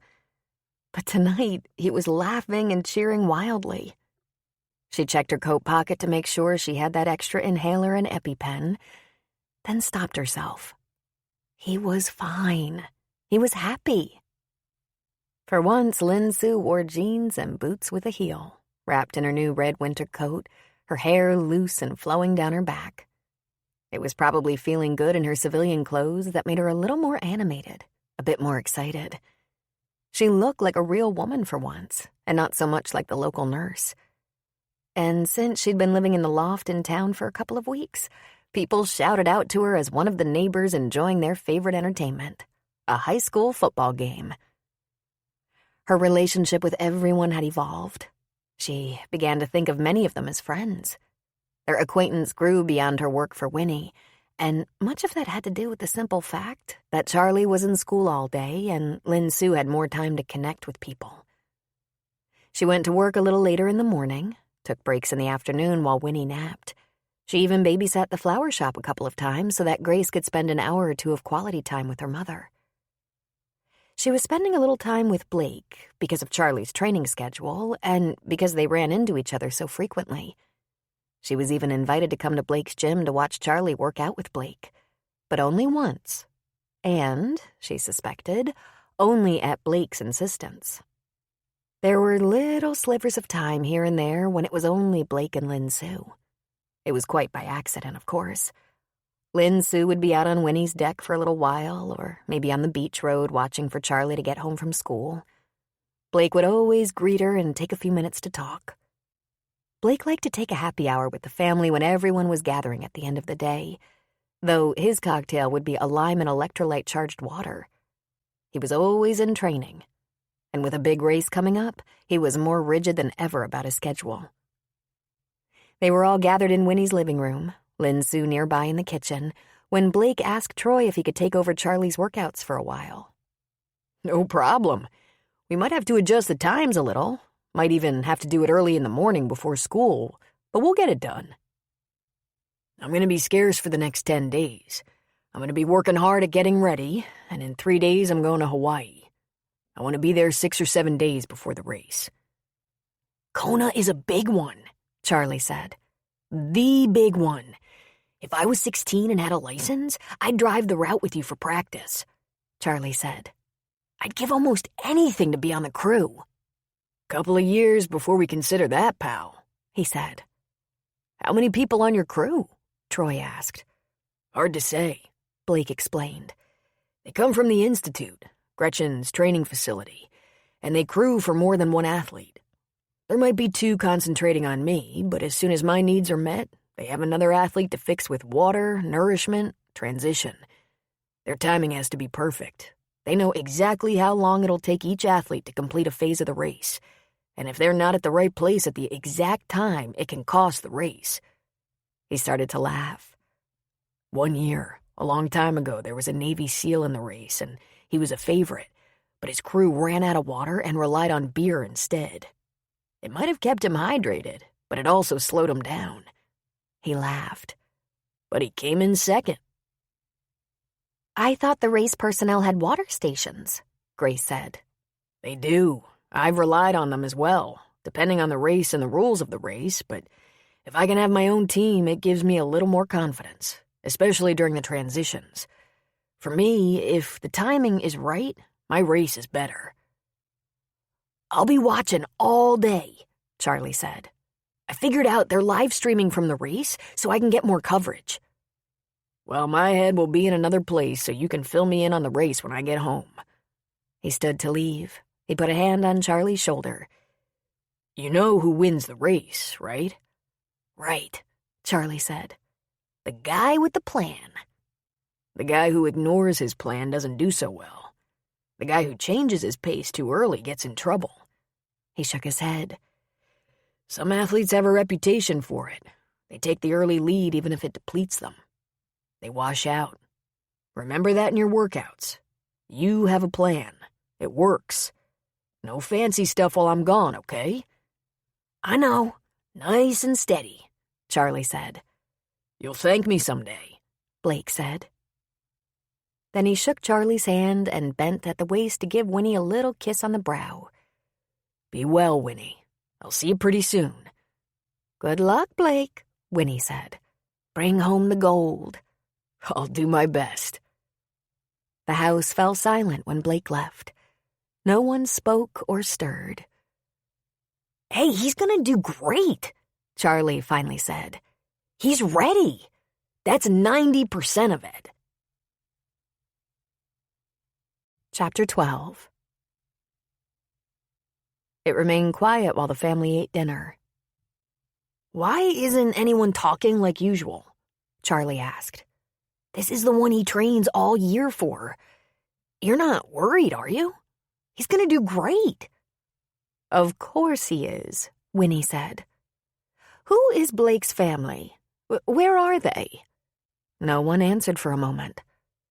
He said he was raised by a single mother like me, Charlie finally said. And she's gone now. Who will be at the finish line for him? She asked. I imagine he has a lot of good friends, Mother, Grace said. He's been racing this circuit for years. He's been in the top tier for years. Yes, I know what that's like. A cheering section made up of your competitors, Winnie snorted. He has a team, Mother, Grace said. Really, he'll be fine. And we can have a little gathering to celebrate when he gets back. A poor substitute for having people who really care about you at the finish line. It will have to do, Mikhail said. He's had years to figure out who'll be at the finish line. One of us should go, Winnie said. You could have heard a pin drop. Due respect, it won't be you, Your Majesty, Mikhail said. Pah! I could do it with the right support. All I need is a little help. A lot of help, Mama, Grace said. I can't have you stranded on some island with your health as it is. Besides, you're not up to watching a 9-hour race. I'll just watch him come in. I was there for every competition you had, and even though you hated me, it meant something, didn't it? I didn't hate you, Grace argued. We were at odds, that's all. Mikhail said something in Russian, something passionate. Everyone looked at him. Was good for mother and daughter, though a challenge for coach. I'll take Lin Su, the wheelchair, the walker, everything we need. I'll get Virginia right on it, she added. speaking of her assistant, still based in San Francisco. She'll find us some superior accessible accommodations not too far from the race. The place will be overrun with people, Grace said. It's 10 days away. You'll never get anything, and if you do, it'll be inconvenient. And who's going to drive you around the island? Virginia can do anything. She's been booking my travel for years. Lin Su will drive, or maybe we'll get a car service. Lin Su learned to drive in Boston. She can handle a little island traffic. And of course we'll take Charlie. Lin Su was suddenly all ears. What? I wouldn't leave him out of this excursion. This could be my last trip. I'm still in relatively good health. If I'm sitting down, I don't fall. My only real problem is fatigue, and I manage that by planning ahead. Besides, Charlie's probably the most dedicated of all Blake's fans. Charles, when is your birthday? Charlie, looking a little stunned, answered slowly, June 30th? And tell me, did you have a celebration? Yes, he said. We went out to dinner and I had presents. A couple of apps for my phone. Clothes for summer and stuff like that. This is a belated birthday present. Winnie, Lin Su said. It's too much. Charlie has school. We won't go for a week, Winnie said. Just a few days. We'll have a wonderful time. Of course, we can't count on Blake until he's recovered from his race, but that won't keep us from having a good time. And Charlie will learn some important things. We might distract Blake, Lin Su said. We might distract him and do more harm than good. I know your heart is in the right place, but remember what he said. He plans to the second. He's not flexible when it comes to his performance. It would be a bad idea. Grace is right. A small celebration when he gets home is better. Bull, Winnie said. We're going. No, Lin Su said. She took a breath. If you insist I go, maybe Troy can keep an eye on Charlie while... We're going, Winnie said. I'll speak to Blake to be sure we won't be an inconvenience, to be sure he isn't distracted by us. You, me, and Mikhail and Charlie. Ah, Madam has included me, Mikhail said, lifting his drink to his lips. No, Lin Su said. I have to put my foot down. It's extreme and indulgent. Ma, Charlie said. Come on. Lin Su jerked her head sharply in her son's direction and said something harsh and adamant. The only trouble? It wasn't in a language anyone understood. It silenced the table again. That was interesting, Troy said. You get that, Charlie? That was another no, Charlie said. With swearing. Sleep on it, Lin Su, Winnie said calmly. I'll speak to Blake tomorrow if I can catch him. I'll make sure he doesn't veto the idea. If he doesn't want us there, we'll think of another excursion.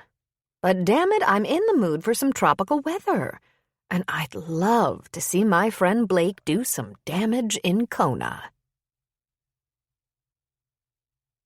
While clearing the table and washing up some dishes, Lin Su appealed to Grace to put a stop to this extravagant and complicated idea.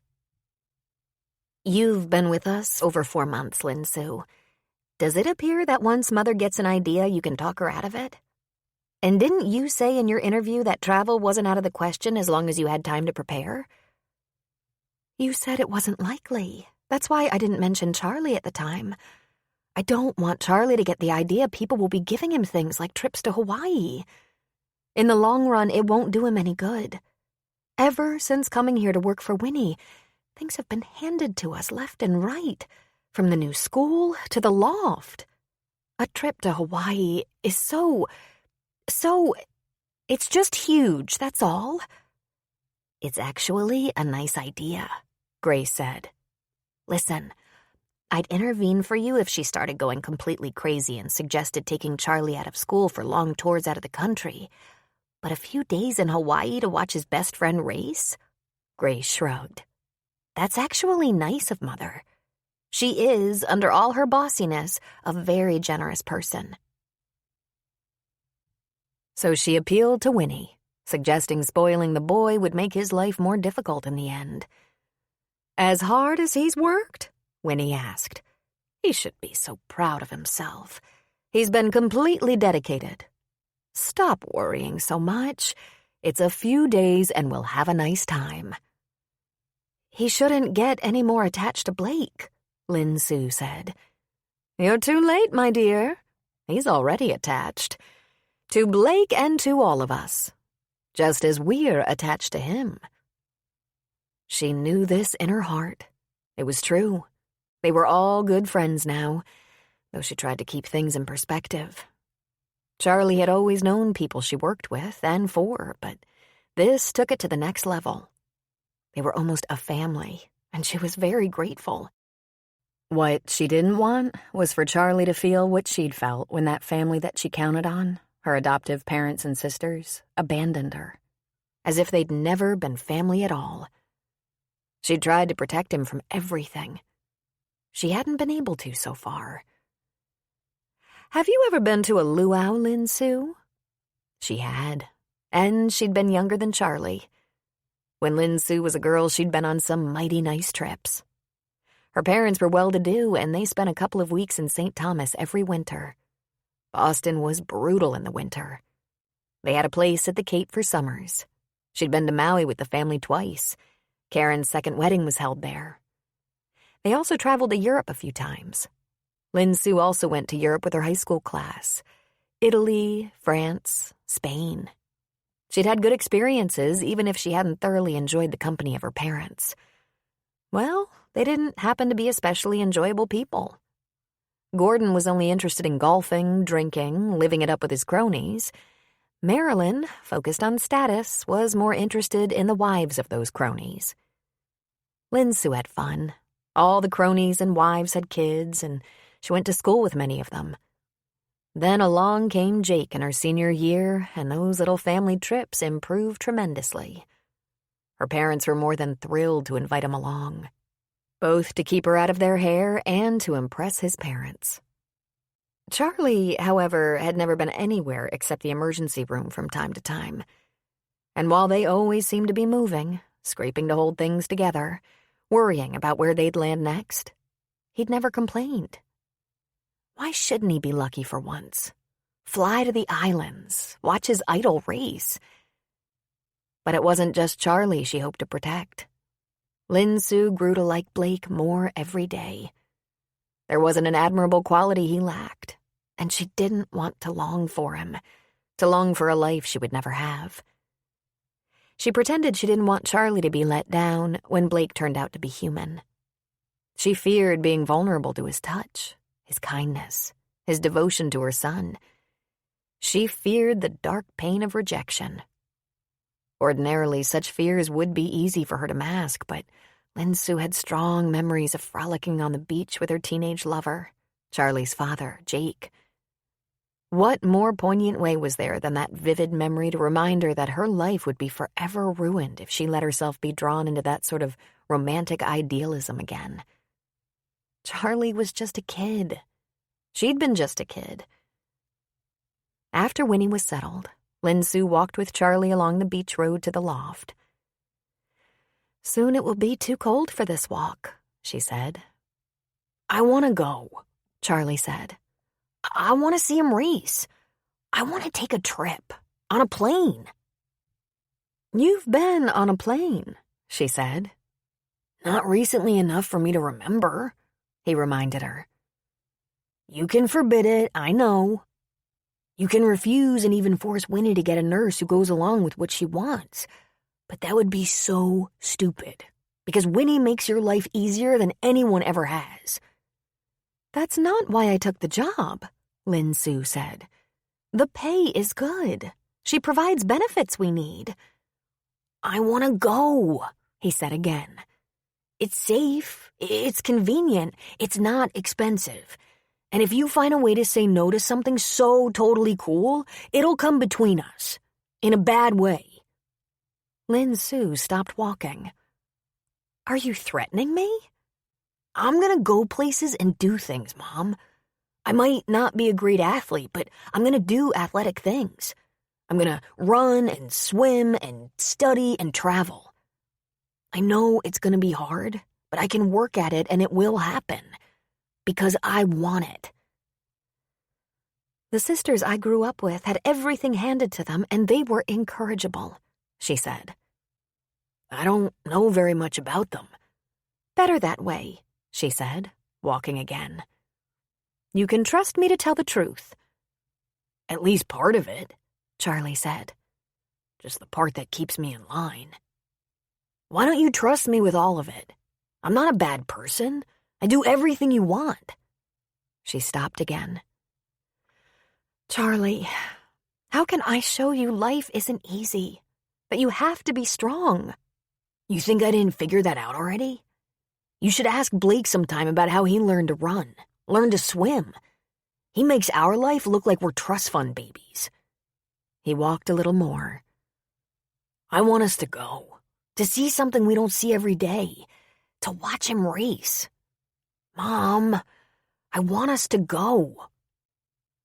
Lucky for you, Winnie is stubborn and she won't stop until she gets her way. And we need the job, she said. Why are you afraid to go? Charlie asked. I'm not afraid, she said. Then she sighed. It's a thing I have, about my comfort zone, where I feel most at ease and secure. Where you feel most in control, he argued. Don't worry, we'll be fine. Winnie and Mikhail have traveled the world, over and over, even unfriendly places. This is only Hawaii, just another state, just like driving to California. Except it takes a little longer. Over 6 hours, over ocean, she said. It's beautiful there, Mom. And my friend Blake is gonna kick ass. Language, she said. Language. Prude, he said, laughing. Grace asked Lin Sue if she'd mind the flower shop for a couple of hours right after lunch so she could read with her mother and run a couple of errands. Lin Sue was more than happy to. There were many things she loved about the flower shop. It was quiet most of the time. There wasn't much demand on her besides taking calls, and if she was completely bored, she did a little tidying up. And being around fresh flowers was soothing. She decided to walk across the beach when a male voice startled her. Nice day for a walk, Blake said. She stopped and looked at him. He sat on the bottom step to his deck, drenched in sweat. I don't think you were out for a stroll, she said. 18 miles. I thought you'd be gone by now. Tonight. So, you'll be there. We'll be there, she said. I hope that doesn't distract you. Winnie insisted we should go. He shook his head. I'll be focused on the race. When it's over, when I've recovered, maybe then we'll get together before coming home. He leaned back, his elbows on the step behind him. I hear you put up quite a fight. There are definitely no secrets around here. Oh, I think there are still a few, he said. Slowly they're giving way. Kind of like the little Dutch boy in the dam. We won't interfere with your race, with your team. We'll stay back and just cheer. We can congratulate you later, when you're done celebrating with all your friends. Okay, he said doubtfully, smiling at her.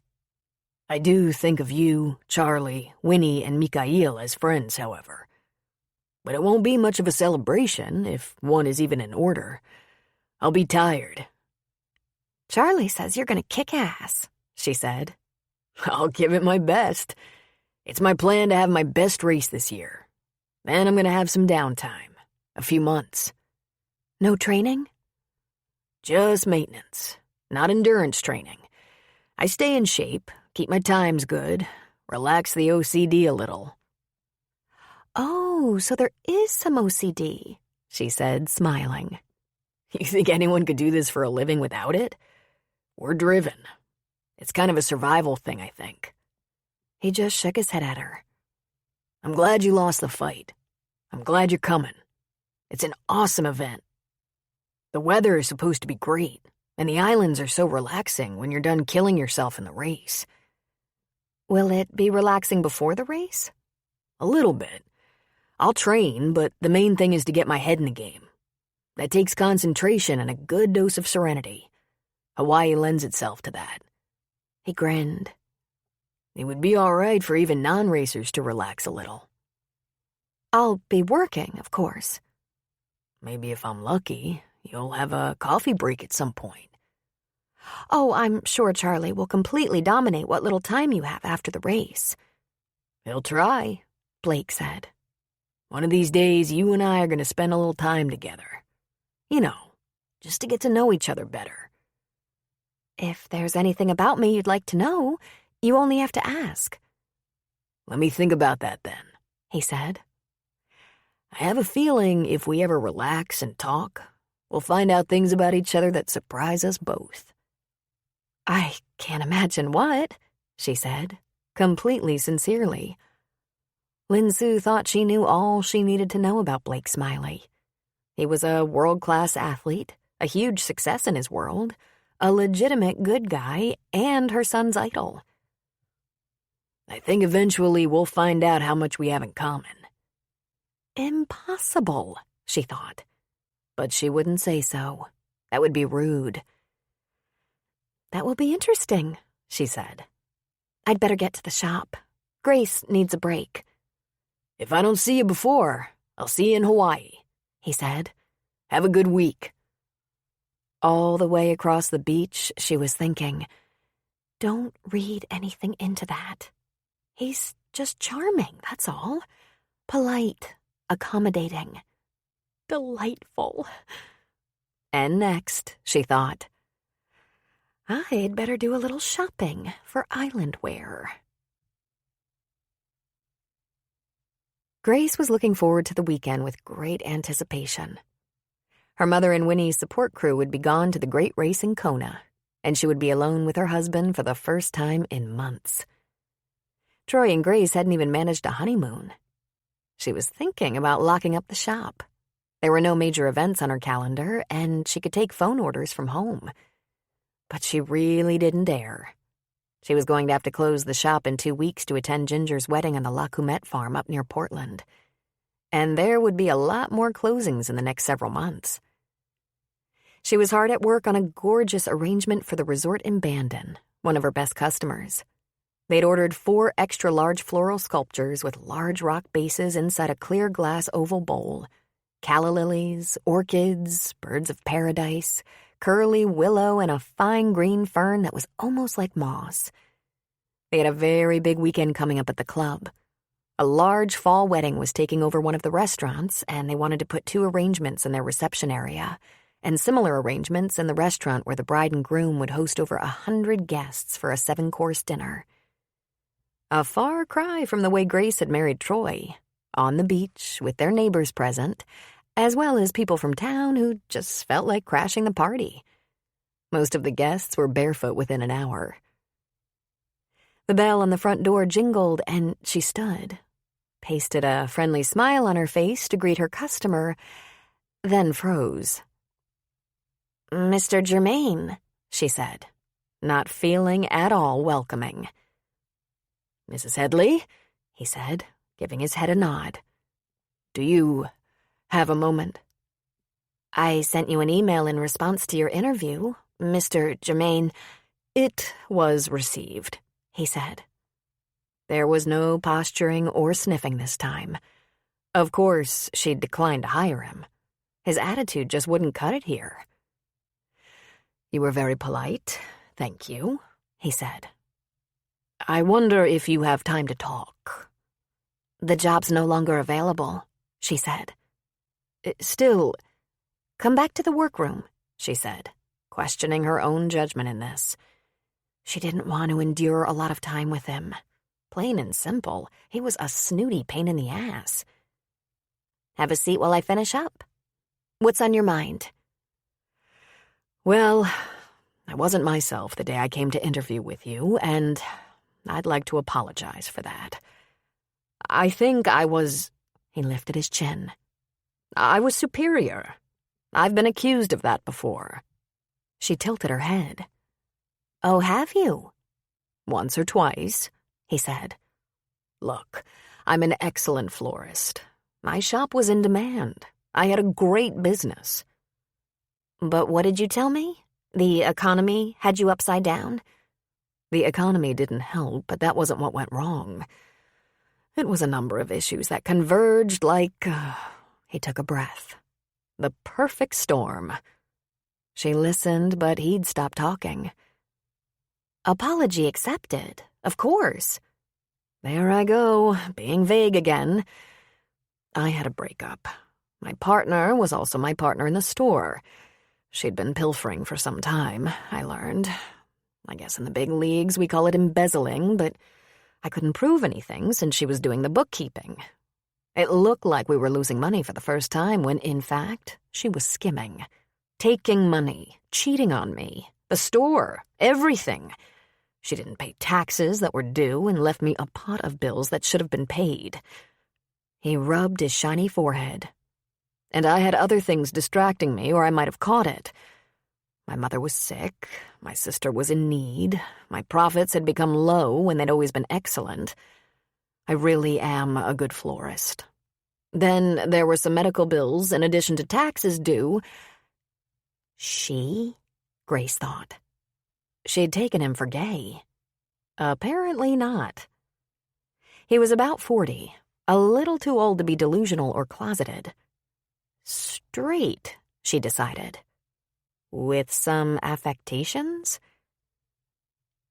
And the partner? Gone.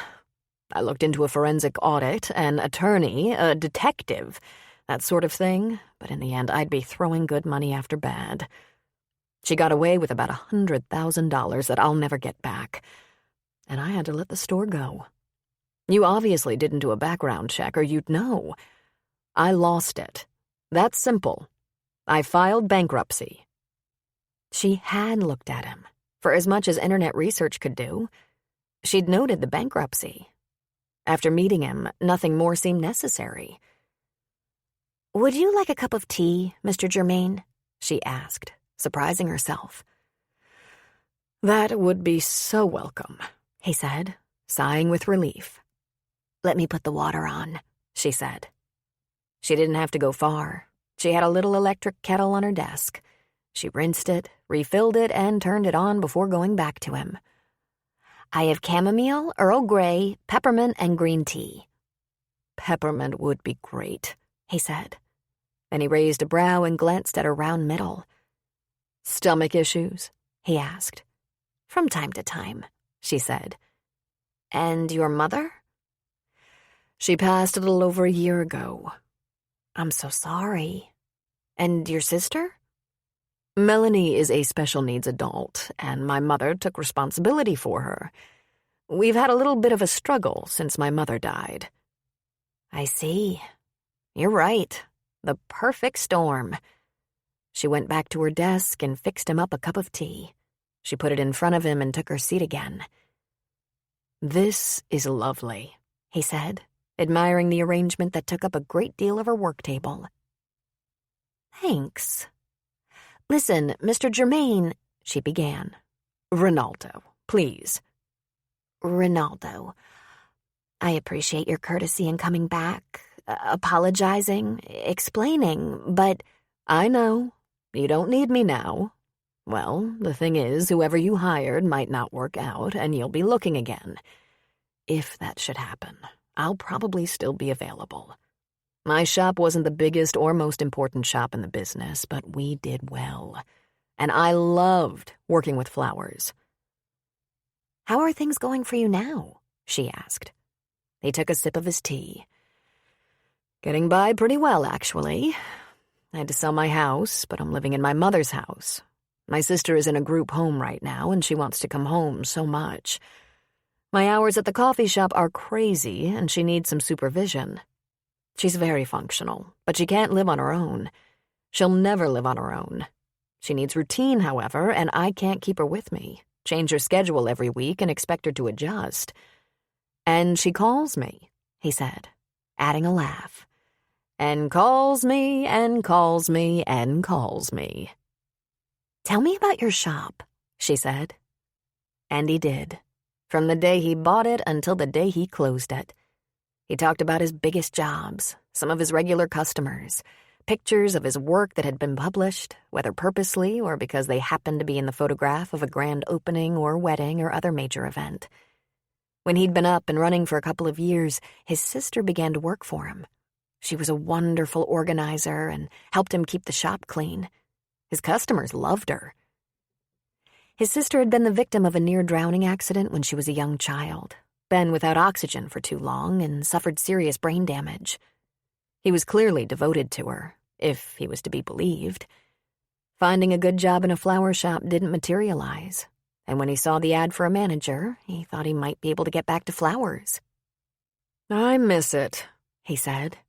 I miss designing, unruffling the hysterical brides, placating the matrons whose parties I provided flowers for, the churches that came to me first, even the funerals that hoped for something special. I delivered and staged my own flowers. So do I, she said. I'm not letting anyone else set up my flowers, deliver my bouquets to events, he returned enthusiastically. Staging is half of it. A third, anyway. Tell me something, Ronaldo. Why don't you move? Go to a bigger city. Portland would be good. San Francisco would be better. Somewhere a good florist can make real money.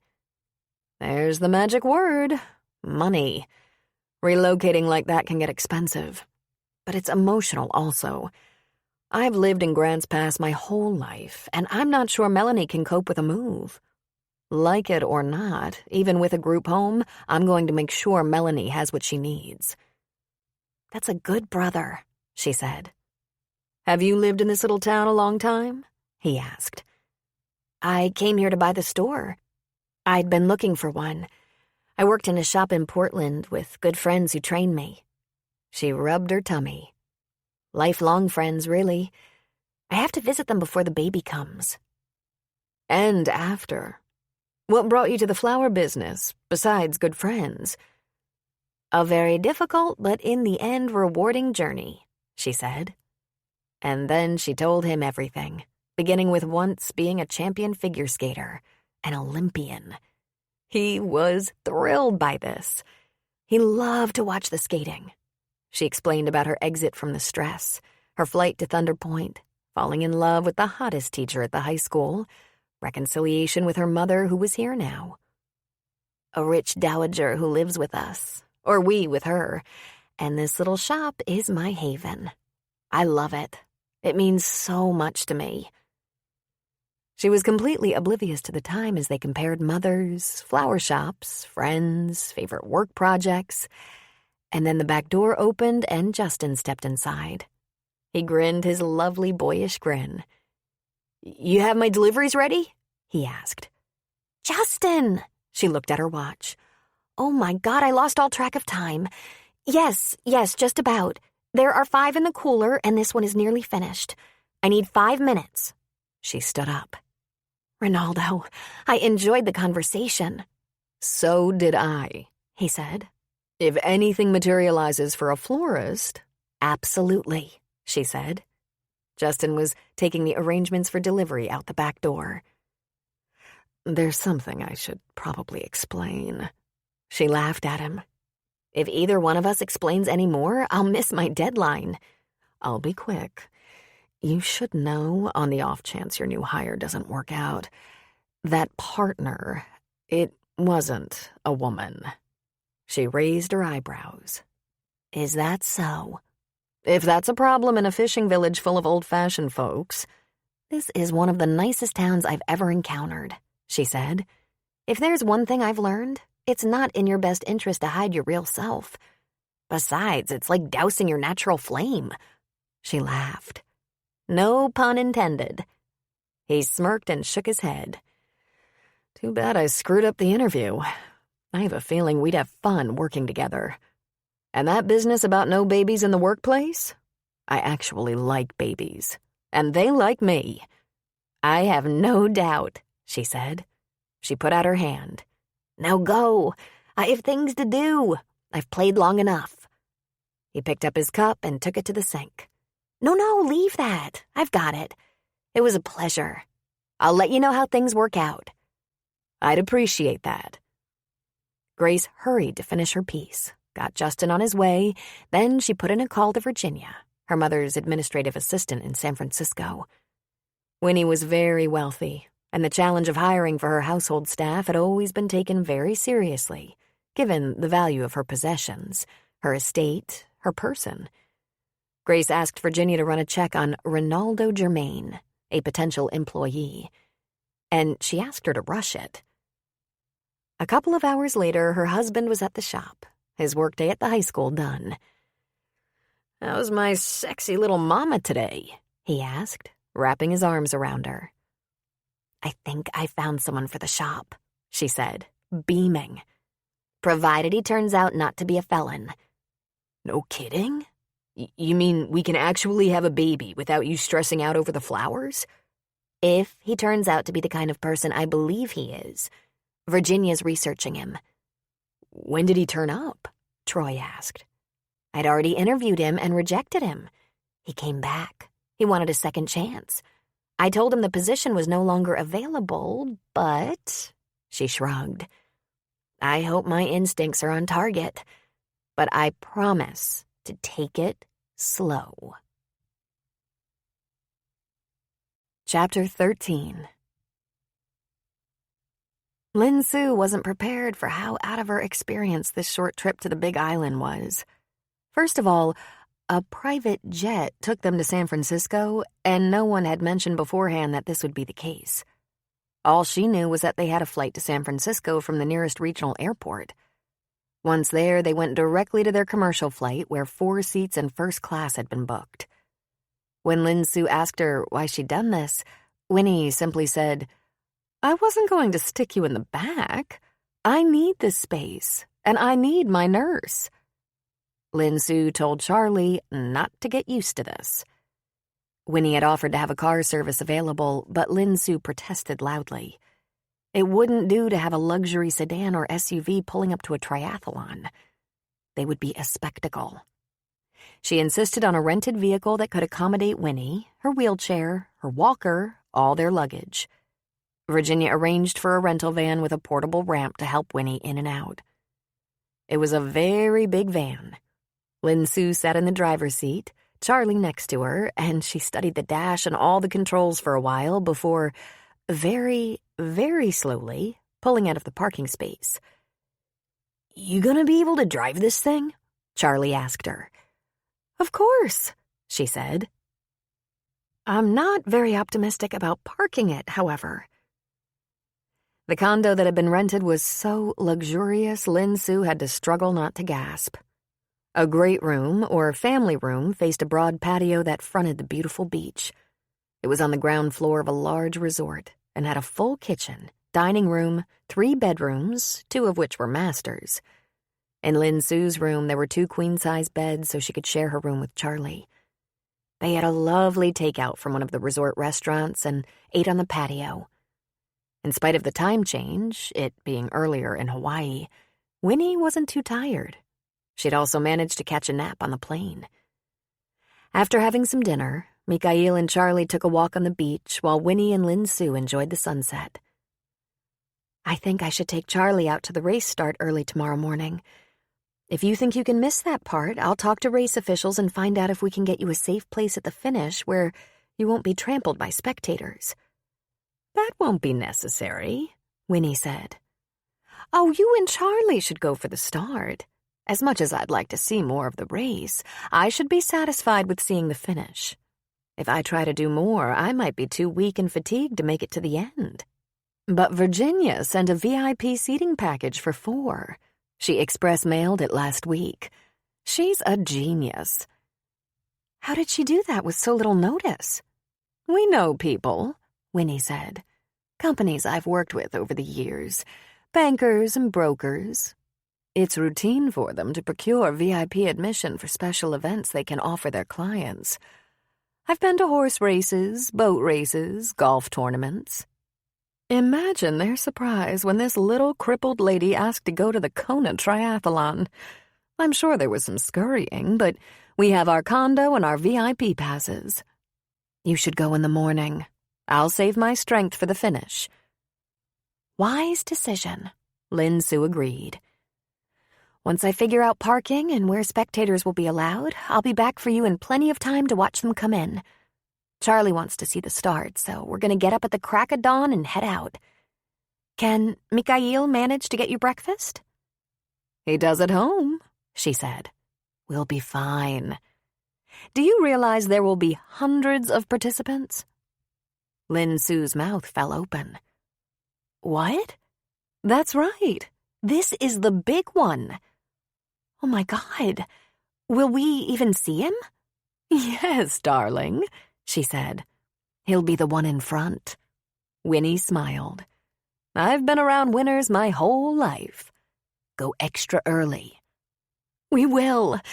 Thank you, Winnie. This means so much to Charlie. This is so beautiful, so restful. Even without the excitement of the race, I think this is good for you. A lot of flying in just a few days, but still. I'm glad to have this, Winnie said. She reached for Lin Su's hand. I'm glad to have you and Charlie. And you, young lady, are too stubborn. I want you to fight your instinct to suffer and let yourself enjoy the occasional good fortune. Look at me, darling. Life is too short to waste. Lin Su knew she was right. Always bracing herself for the next blow was no way to live, no way to raise Charlie. He was such a remarkable kid. In most ways, he kept her positive, and not the other way around. What did that say about her attitude? If it wasn't too late, she might try to change that. The race would officially begin at 7, but Lin Su and Charlie were at the start site shortly after 5, and it was already madness. She could only tell by those people who'd registered and had their race numbers assigned, wearing them, that they were participants. Had they not had passes to the VIP pavilion, she wasn't sure they would ever figure out where to sit or stand to watch. She wasn't sure she would ever see Blake, at least until he crossed the finish line. As for Winnie, without the passes, she didn't know how she would keep her safe from this teeming throng. Despite the great crowd of people, the mood seemed serious, or maybe it was hyper-focused. Triathletes stood talking with other athletes, or support crew, or race support staff. There was some stretching going on, people sorting through their gear, shaking hands with friends and competitors. Lin Su and Charlie had been near the race start for over an hour when an ATV drove up and Blake got out. He wore his skin-tight racing gear and a t-shirt. Look, Charlie said. I see, Lin Su said.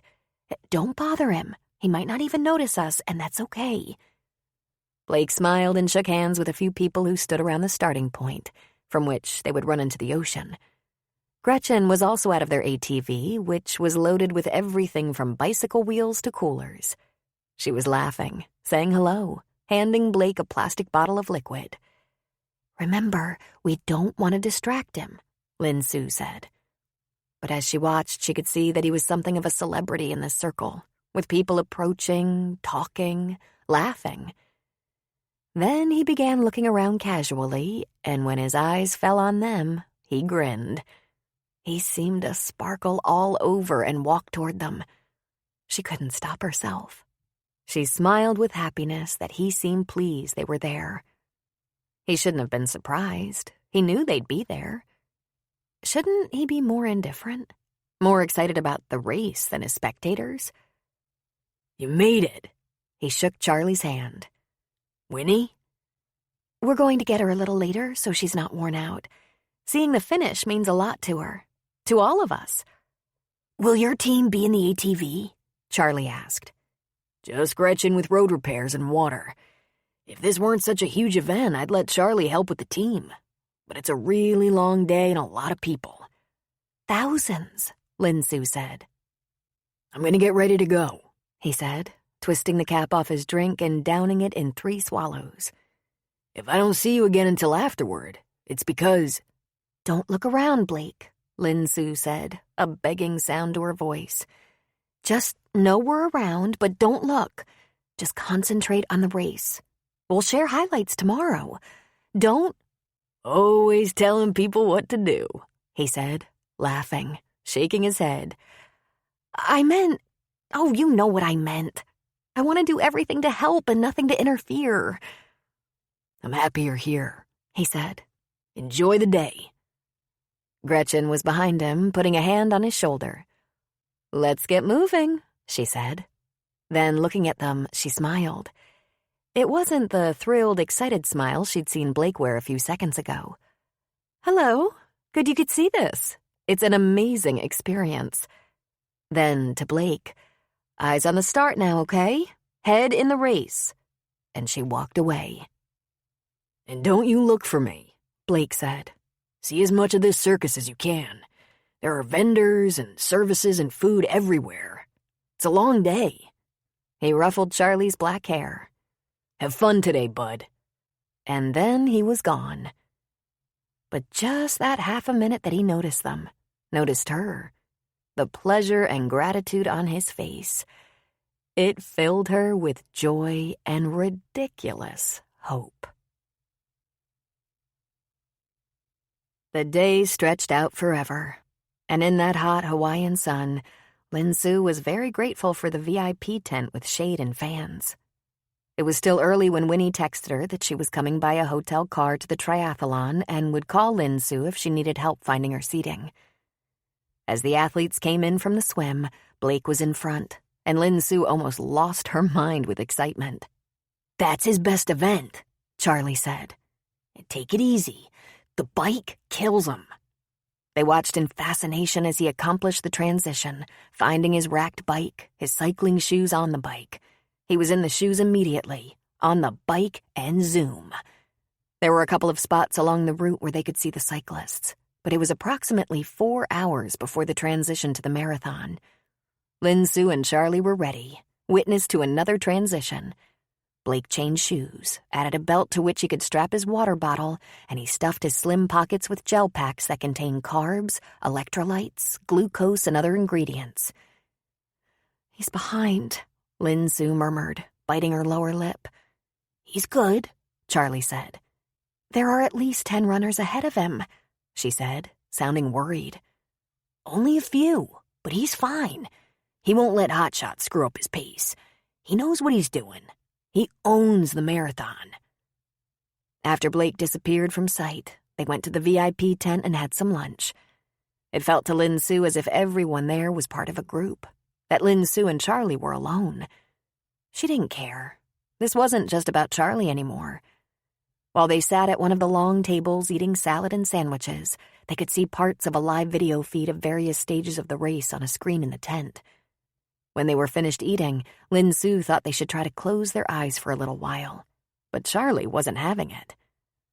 "I'm gonna walk part of the route, follow the crowd, see what I see," he said. "Okay," she said, starting to rise. "Stay here," he said. "Watch for Winnie and Mikhail. I probably won't see Blake, but I'll see other triathletes here and there. Some of them are just getting on the marathon course. I'll be back." "Take pictures with your phone," she said. "Text me if you see anything." After Charlie had left, a few people talked to her, asked her about her interest in the race. She realized some might take her for Hawaiian, but when she explained that Blake Smiley was her neighbor and friend, interest in her immediately grew, with a lot of questions. "Are you dating him?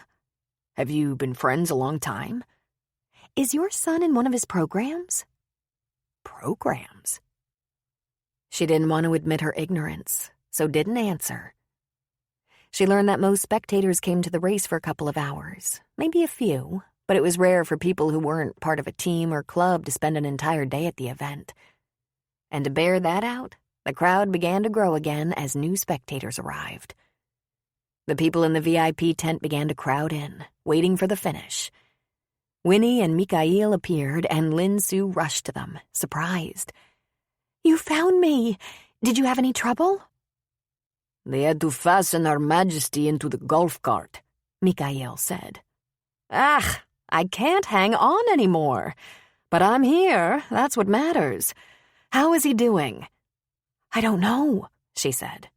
He was the first one out of the ocean after the swim, but there were a bunch of runners who started the marathon ahead of him.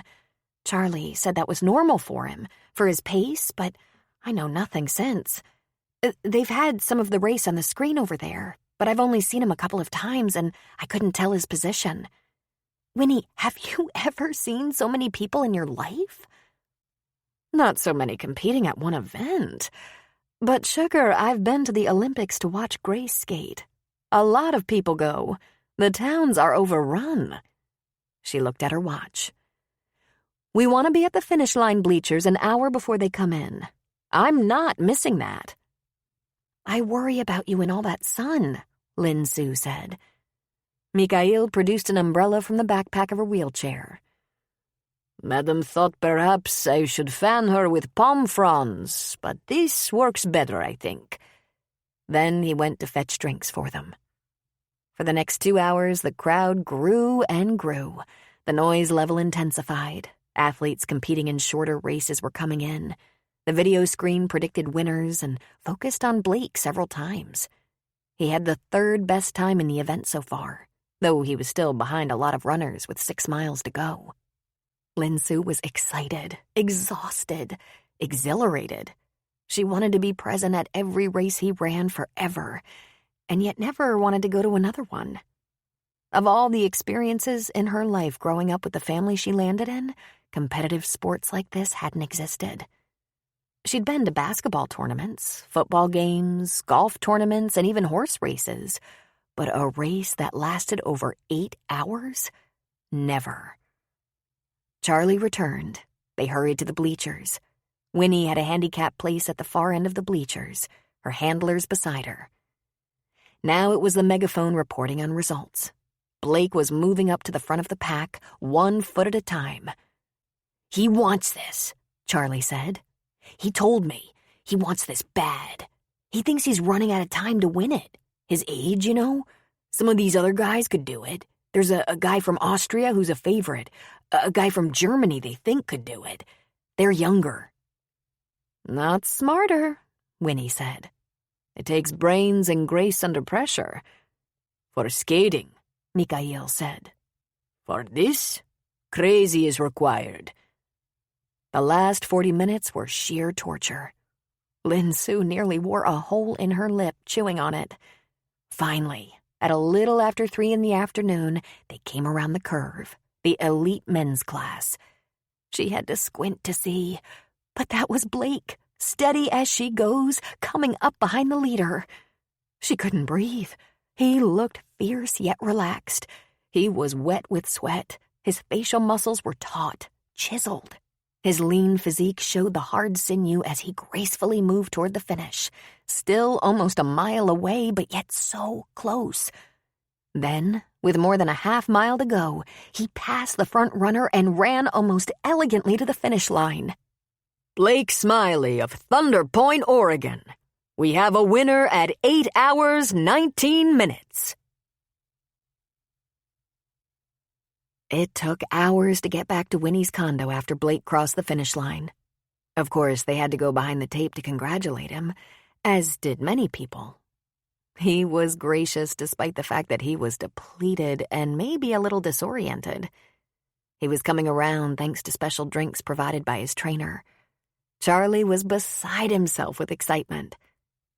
Gretchen was trying to urge him away from the crowd, but it took almost an hour before he relented. Before leaving, he said, "You're going to be here until Monday, right?" "Just recover, Blake," Lin Su said.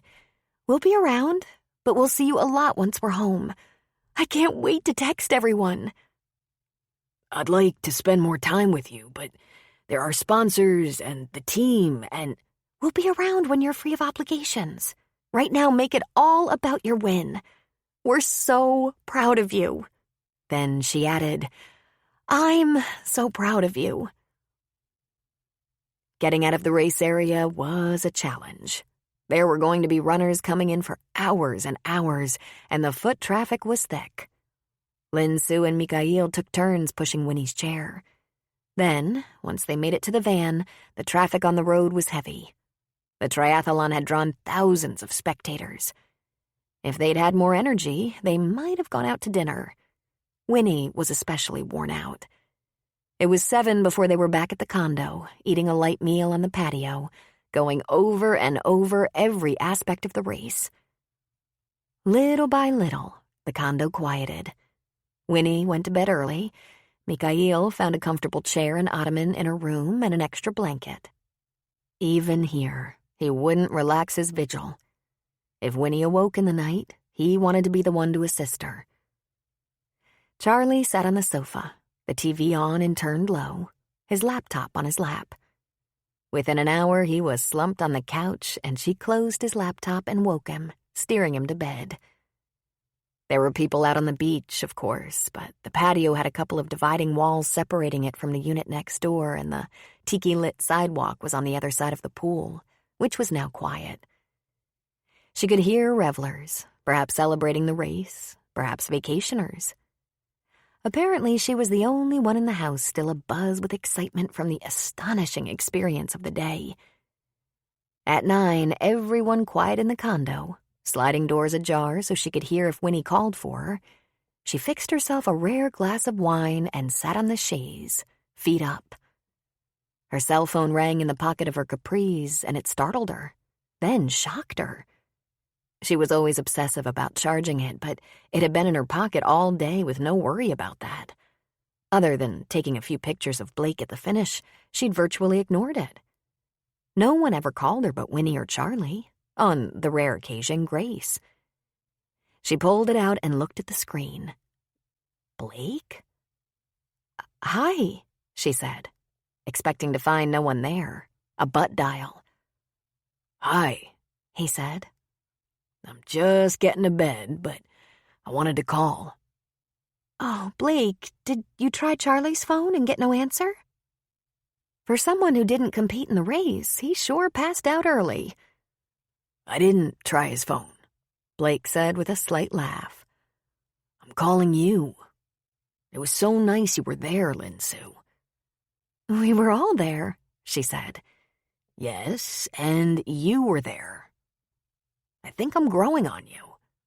"Oh, Blake, you can't still think I don't like you. Not now." "I think you're coming around. But you're a hard sell. I've had to pull out and dust off all my old guy skills and charm you to pieces. Before I fell asleep, I wanted to thank you. You were there. You were excited. You were proud. It meant a lot to me." "Stop," she said, laughing at him. "You were completely mobbed by people. A lot of people were there, excited and proud." "I'm not ungrateful," he said. He yawned. "I'm lucky to have sponsors, friends, and acquaintances. But I want us to be better friends, to get to know each other." Her heart started to pound. What was he saying? That he liked her as more than a friend? The way a man likes a girlfriend? Someone he has deeper feelings for? What a frightening idea. What if she took that chance and it went badly? Everyone would suffer. In the end, the only response she could come up with was, "Why?" Blake laughed. "You are so out of practice," he said. "Worse than I am, and I haven't had a woman in my life in quite a while. But at least I remember. Why? Because I think, once we know more about each other, we're going to understand each other. We're going to see we're a lot alike. And I bet we want many of the same things." "Wait," she said. "You haven't had a woman in your life. What about your trainer? Coach?" "No," he said. "And I've asked her to stop that proprietary touching and behavior. It gives entirely the wrong impression. I have to sleep, Lin Su. I ate, I had a beer, and I'm only awake now because I was too wired to slow down. I have about 30 seconds of consciousness left. That should be enough time for you to tell me you'd like a chance to know me better, too. 25 seconds. Please don't jump to negative conclusions. I'm a very polite and considerate guy. Well, of course. Getting to know you better would be good, she said. I think. Forgive me, I'm surprised. You shouldn't be. And it'll be good. He yawned deeply. Talk to you later. Later, she said. The phone went blank as he signed off, and she added, Sweet dreams. Seth said he dreaded his parents' return from their Alaskan cruise, but Iris was more excited than a little kid. She was planning a nice dinner for the whole family for Saturday night so that Seth's 2 brothers and their wives could help welcome Norm and Gwen home from their first real vacation ever. It'll be fun, Iris said. Your folks get home Friday afternoon, and I bet they have pictures and tall tales. You do realize Gwen may come home alone, Seth said. I bet she threw him overboard. He seemed to have a very good attitude about the cruise before they left. Gwen said he even packed a couple of the new things she bought for him. I can't think of anything that could make him more of a grump than that, Seth said. But your mom will be so happy. I'm sure even if Norm was a pain in the butt, she probably had a wonderful time. Wouldn't count on that. They push each other's buttons pretty well. When Iris got home from work on Friday afternoon, her in-laws' car was in the drive. She ran into her house, dropped off her briefcase and some files she brought home, and rushed over to the Selesky house. And to her thrilled surprise, Norm answered the door wearing one of his handsome new sweaters and a big smile. "Welcome home," Iris said. Come in, come in. Gwen is lying down, but come in. I hope she's not too tired for a welcome home dinner at our house tomorrow night, Iris said. I invited the boys. Your sons may not be interested, but your daughters-in-law definitely are. She's not too tired, he said. It was a great cruise. Look at this boat, he said, pulling out his phone. There's everything on it. Restaurants, movie theaters, everything. They even have a nursery or something for younger people with smaller kids. They never had anything like that when we were young. Not that we ever went anywhere. We took the boys to Yellowstone, you know, and Mount Rushmore. But no one gave us a hand babysitting so we could go out dancing. You went out dancing? I'm not that much of a dancer. That shouldn't surprise you. Iris took the phone and began scrolling through the pictures while Norm talked. There was Norm, practicing with his life vest, sitting around a fancy dinner table, on the deck of the boat in front of a huge glacier. There was Norm with Gwen and a bunch of other women of a certain age. "Aw, she made friends," Iris said. "Nice ladies," Norm said. "Have you ever seen food like that in your life?" Indeed, Norm was infatuated with the food, both the lavish buffets and those formal meals served in the dining room. He also took pictures of the group at their table for 10. He was the only man. He sat in the center of 9 women, many dressed to the nines in their formal and semi-formal attire. The women, their new friends, looked to be having a wonderful, raucous time. Gwen looked miserable. "Gwen doesn't look very happy," Iris observed. "I think she might have had a little seasickness. That boat's so big, hardly anybody got seasick. Or maybe she just don't like food made by someone else. Gwen's a good cook, you know." "I know," Iris said. "Did it ever occur to you to ask her if she was having a good time?" "I asked her. She said yes.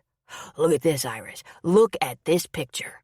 We went on this salmon dinner thing. Great place. Set up like an outdoor picnic place with picnic tables and fresh-caught salmon cooked on grills right outside. More my speed than the whole fancy dining room part. But there were bears right there, right at the river. I think you have to fight 'em for the fish." "You had fun," she said, scrolling through picture after picture.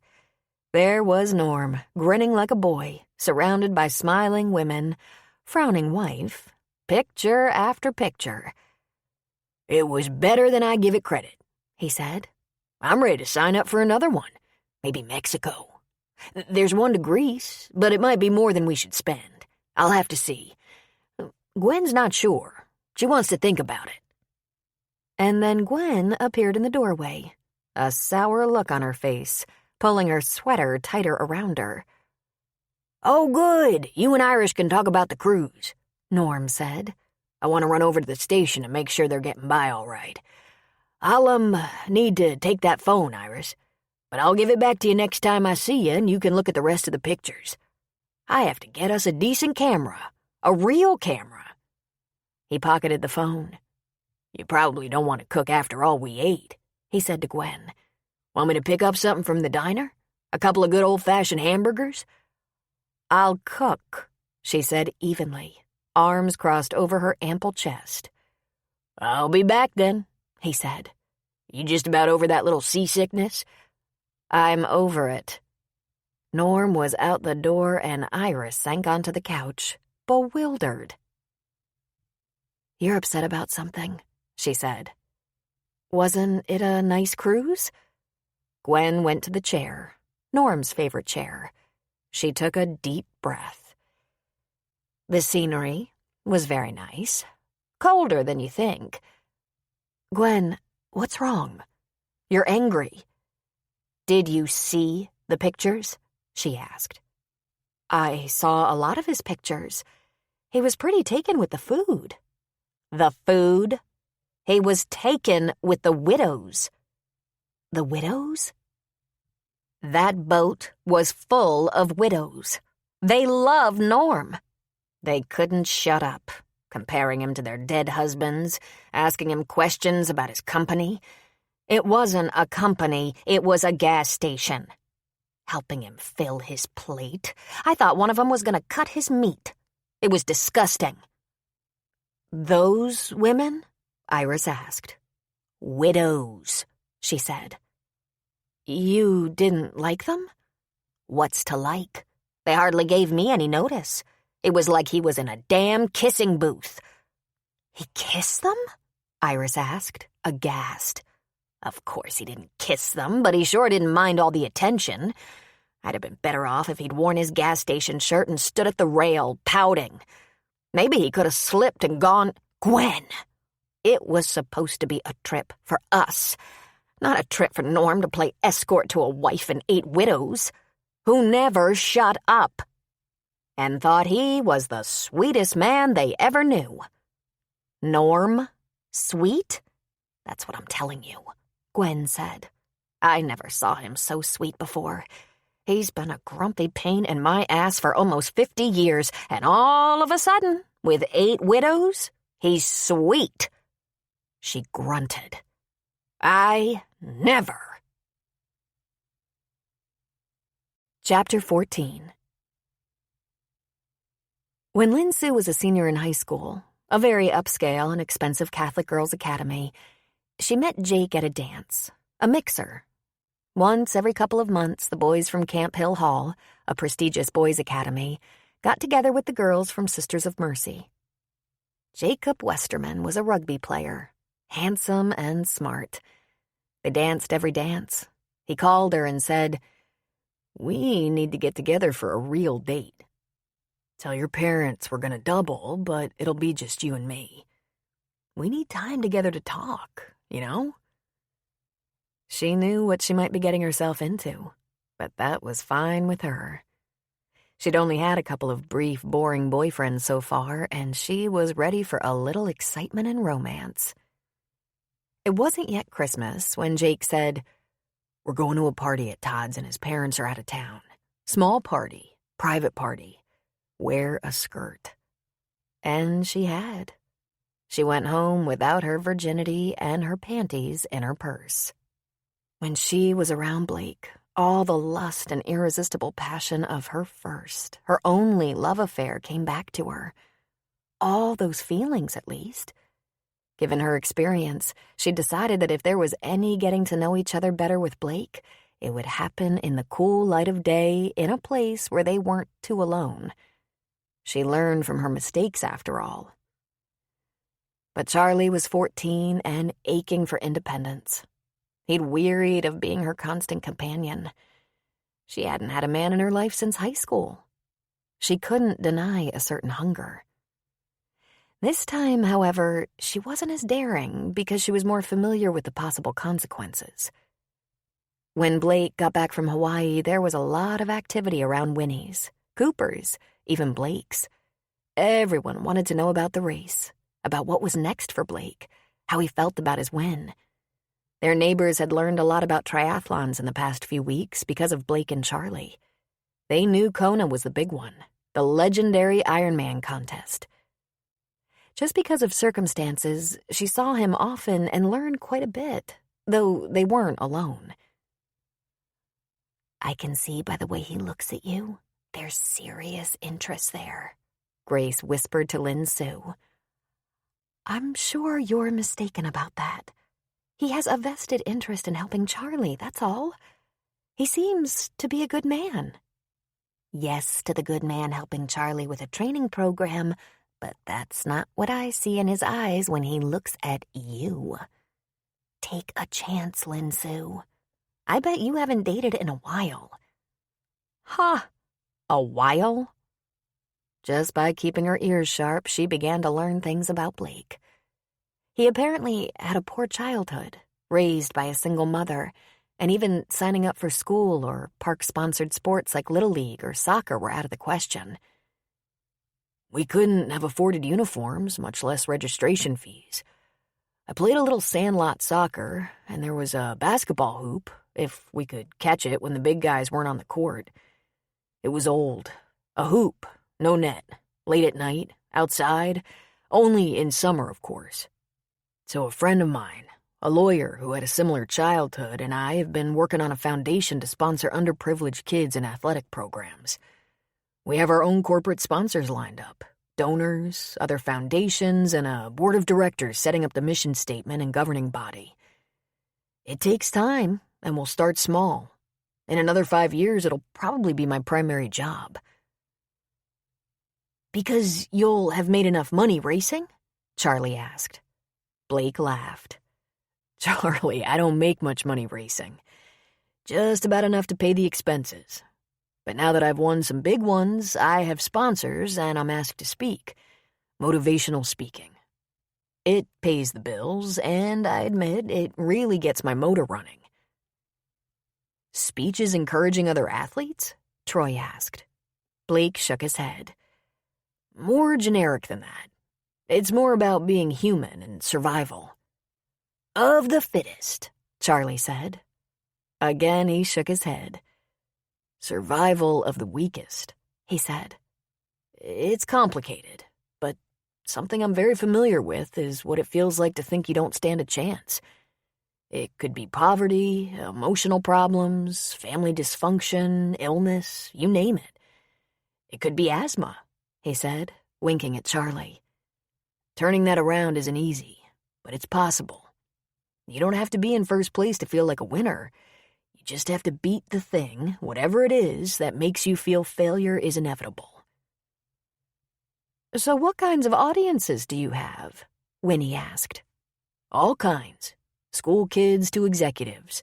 Corporate leadership, a group I don't really understand, except to know they're competitive in a way only they get. I spoke to a writers group, a police department, a library district. He looked pointedly at Lin Sue. I did a TED Talk. It hasn't been released yet. That's when she knew she didn't know enough about him and wanted to understand that mysterious gleam he had in his eyes. Was it for her? Soon after that, on a rainy afternoon, her phone bleeped with a text. I lit the fire and made a pot of tea.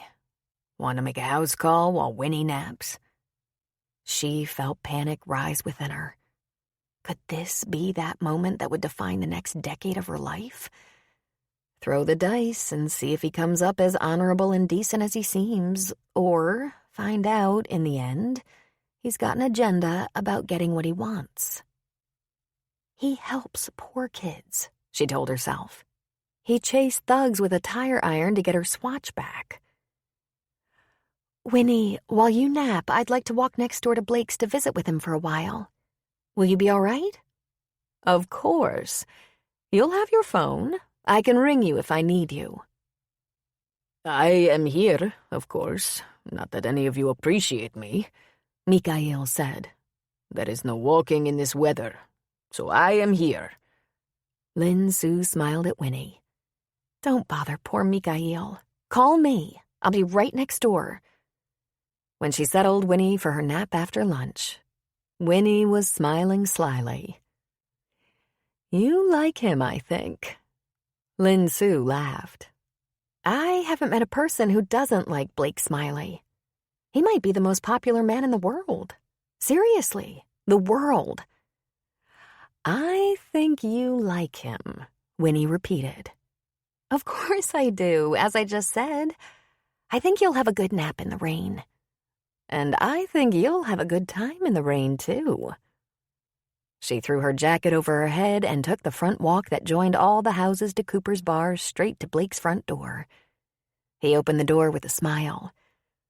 The girl next door has arrived. Come in.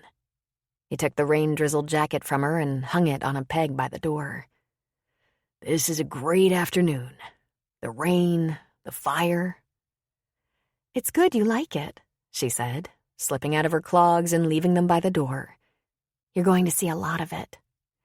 Rain, sometimes ice, slush, more rain, and the occasional sunny day. How will that affect your training? Not very much. I have everything I need downstairs.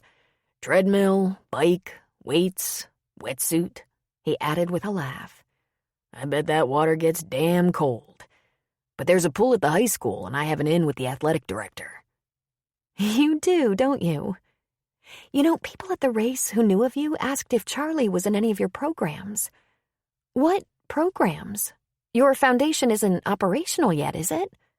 He shook his head and went to the kitchen to get them tea. I've sponsored a few training programs for talented but underprivileged kids. Our program isn't up, but we already have foundation seed money and give some of it away while we're working and planning. We find them or they find us out of schools, boys and girls clubs, neighborhood rec centers, that sort of thing. If the Smiley team sponsors them, they get the equipment and coaching they need to help them on the road to better things, maybe a scholarship. If we can't get them early, they might miss the opportunity, and by the time they're 12 or 13, they're on another course. Not always the best course. Too bad you can't do the same for academic talent, she said. We're working on that. We talk a lot about the whole kid campaign.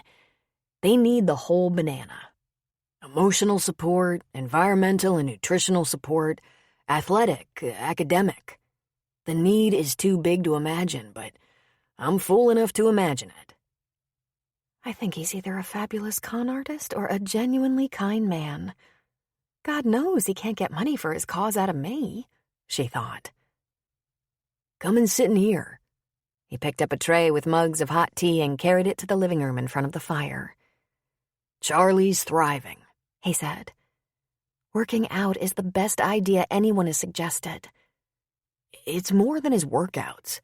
I think he likes it here. He likes his school. He likes his friends and not just his fellow students. Friends he's made through my job working for Winnie have been perfect for him.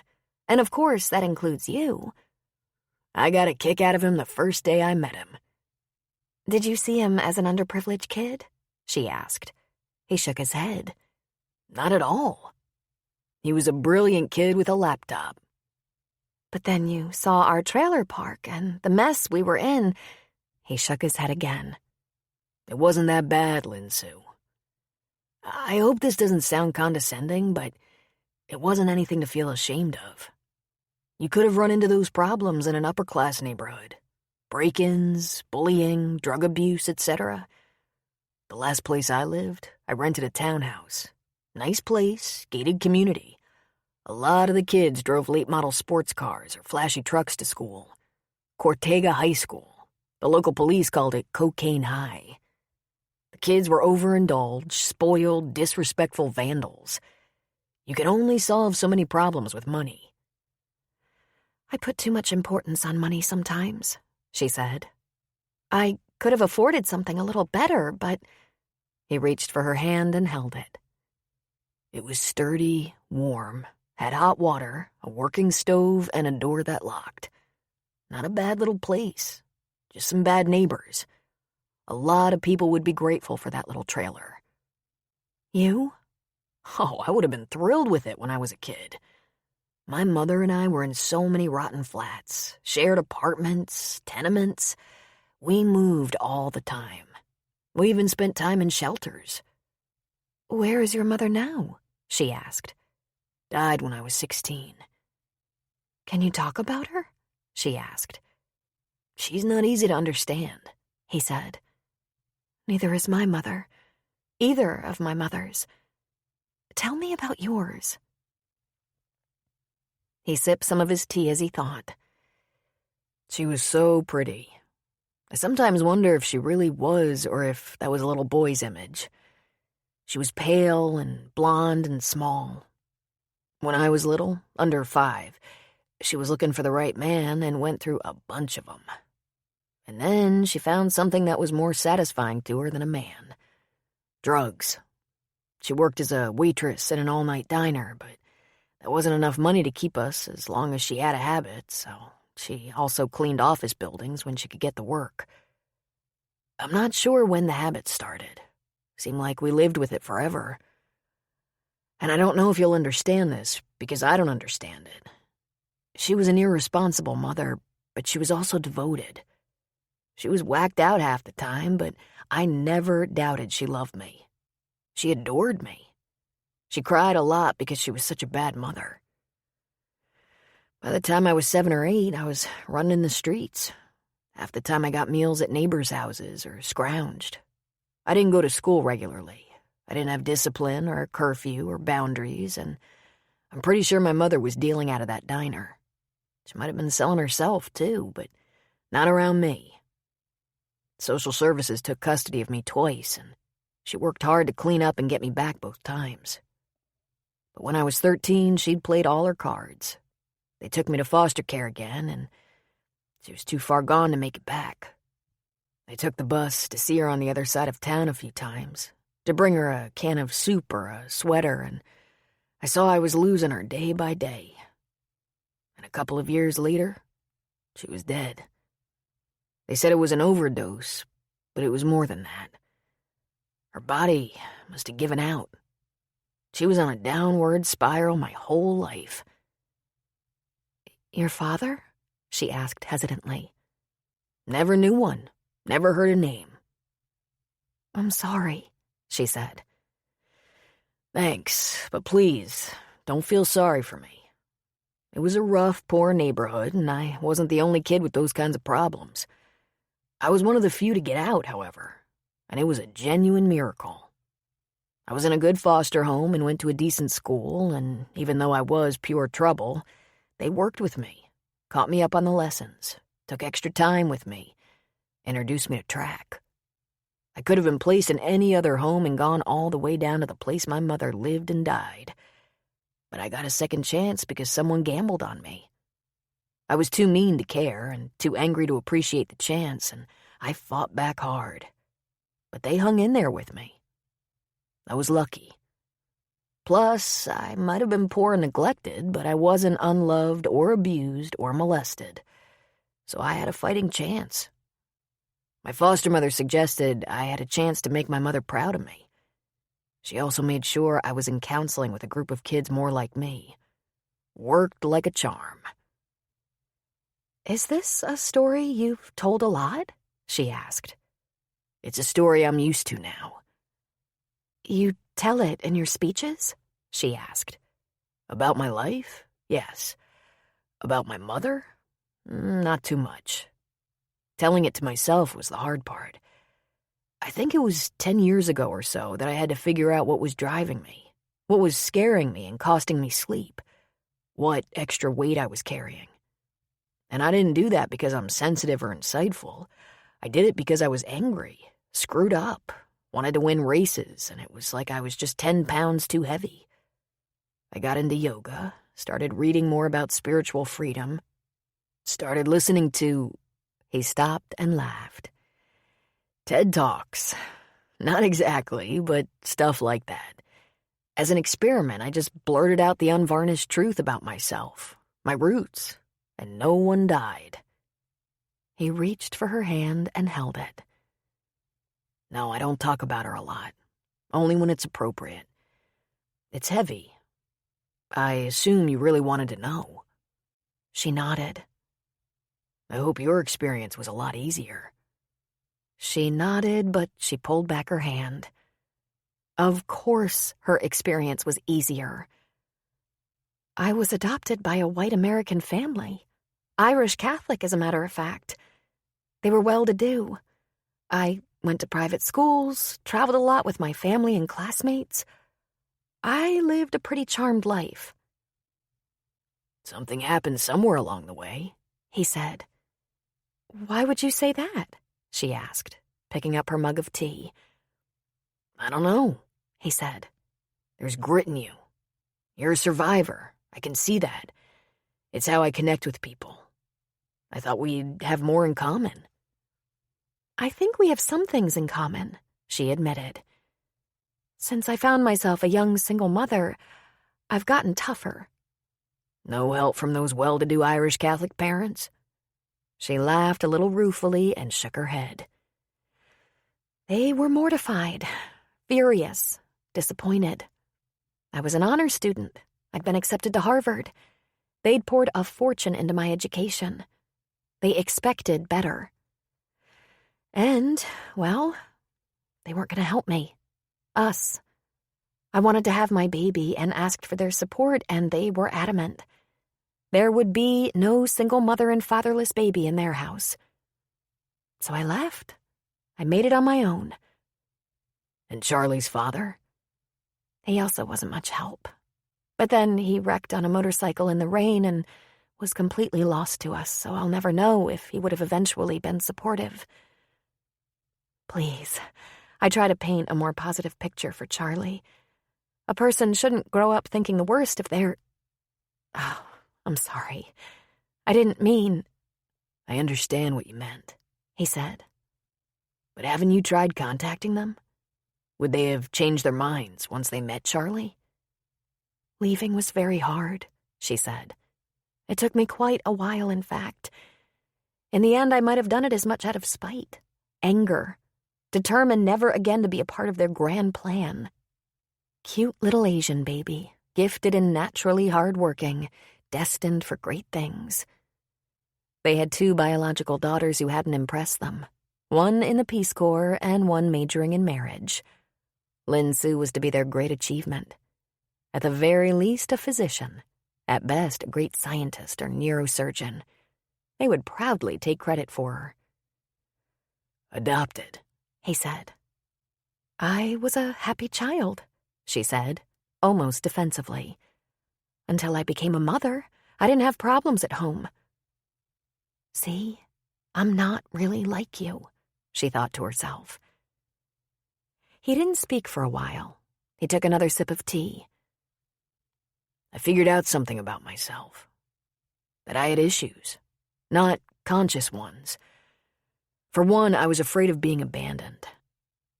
And it wasn't an idle fear. I had been abandoned over and over. For a long time, it kept me from healthy relationships with women. I thought they'd eventually leave me. I poured myself into my sport." "Even your coach?" He laughed uncomfortably. "She was the exception, as a matter of fact. I was in a relationship with Gretchen for a while. After working closely together, we got involved, and by that time I'd resolved some of my issues and wanted a more committed relationship. But she didn't. She's very independent, married to her work, isn't interested in a family, doesn't want to be tied down, doesn't need anyone. Just what I deserved, I guess. I walked away from perfectly great women before even giving them a chance because I was screwed up. Then I chose one who wouldn't commit." "I think maybe she's reconsidering," Lin Sue said. "Well, I'm not, and I made that clear. It would never work anyway. We're really not very alike. You're everything alike, she said. Doing the same kind of work isn't enough to make a successful relationship. There has to be a lot more than that. Well, you'll find the right person, she said, sipping her tea, which had become cool. I think I have, he said. I could be wrong, but I think we have a lot of the same stuff. Even if we come from very different backgrounds, our priorities are similar. That's crazy, she said. Charlie is my priority. Charlie, Winnie, my home life, family life, my work. He smiled. Oh, you're right. Nothing in common there. I don't know what you're looking for, but I bet I'm not it, Lin Su said. I haven't even been on a date in over 14 years. Well, not really. Not really? She shrugged. I was in a friend's wedding, and I had a partner for that, but it was nothing. You're it, he said. I can tell. There's this saying about men and settling down. The most available woman when they're the most ready. They don't even think about it. I've thought about it. I haven't. All right, I understand completely. You think about it. In the meantime, let's go out to dinner one of these nights. I don't know. I don't think that's a great idea. I don't want Charlie thinking that we're having a date. Trust me, he'd be dating if he could. Lin Su's phone vibrated in her pocket, and she nearly jumped out of her skin. She stood to take it out of her pocket and read the text. She texted back. Winnie is awake. Time for me to go. He stood as well. We'll just think about that date for a while then. But not too long. I think we need it. We'll see, she said, not looking at him. Out of sheer habit, she picked up the tray of mugs to carry to the kitchen. Leave that, he said. Don't clean up after me. I'll get it. She left it. Straightening, she went to the door and slipped on her clogs. She grabbed her jacket off the peg. He took it from her hands and put it around her shoulders. Hanging on to it, he pulled her toward him.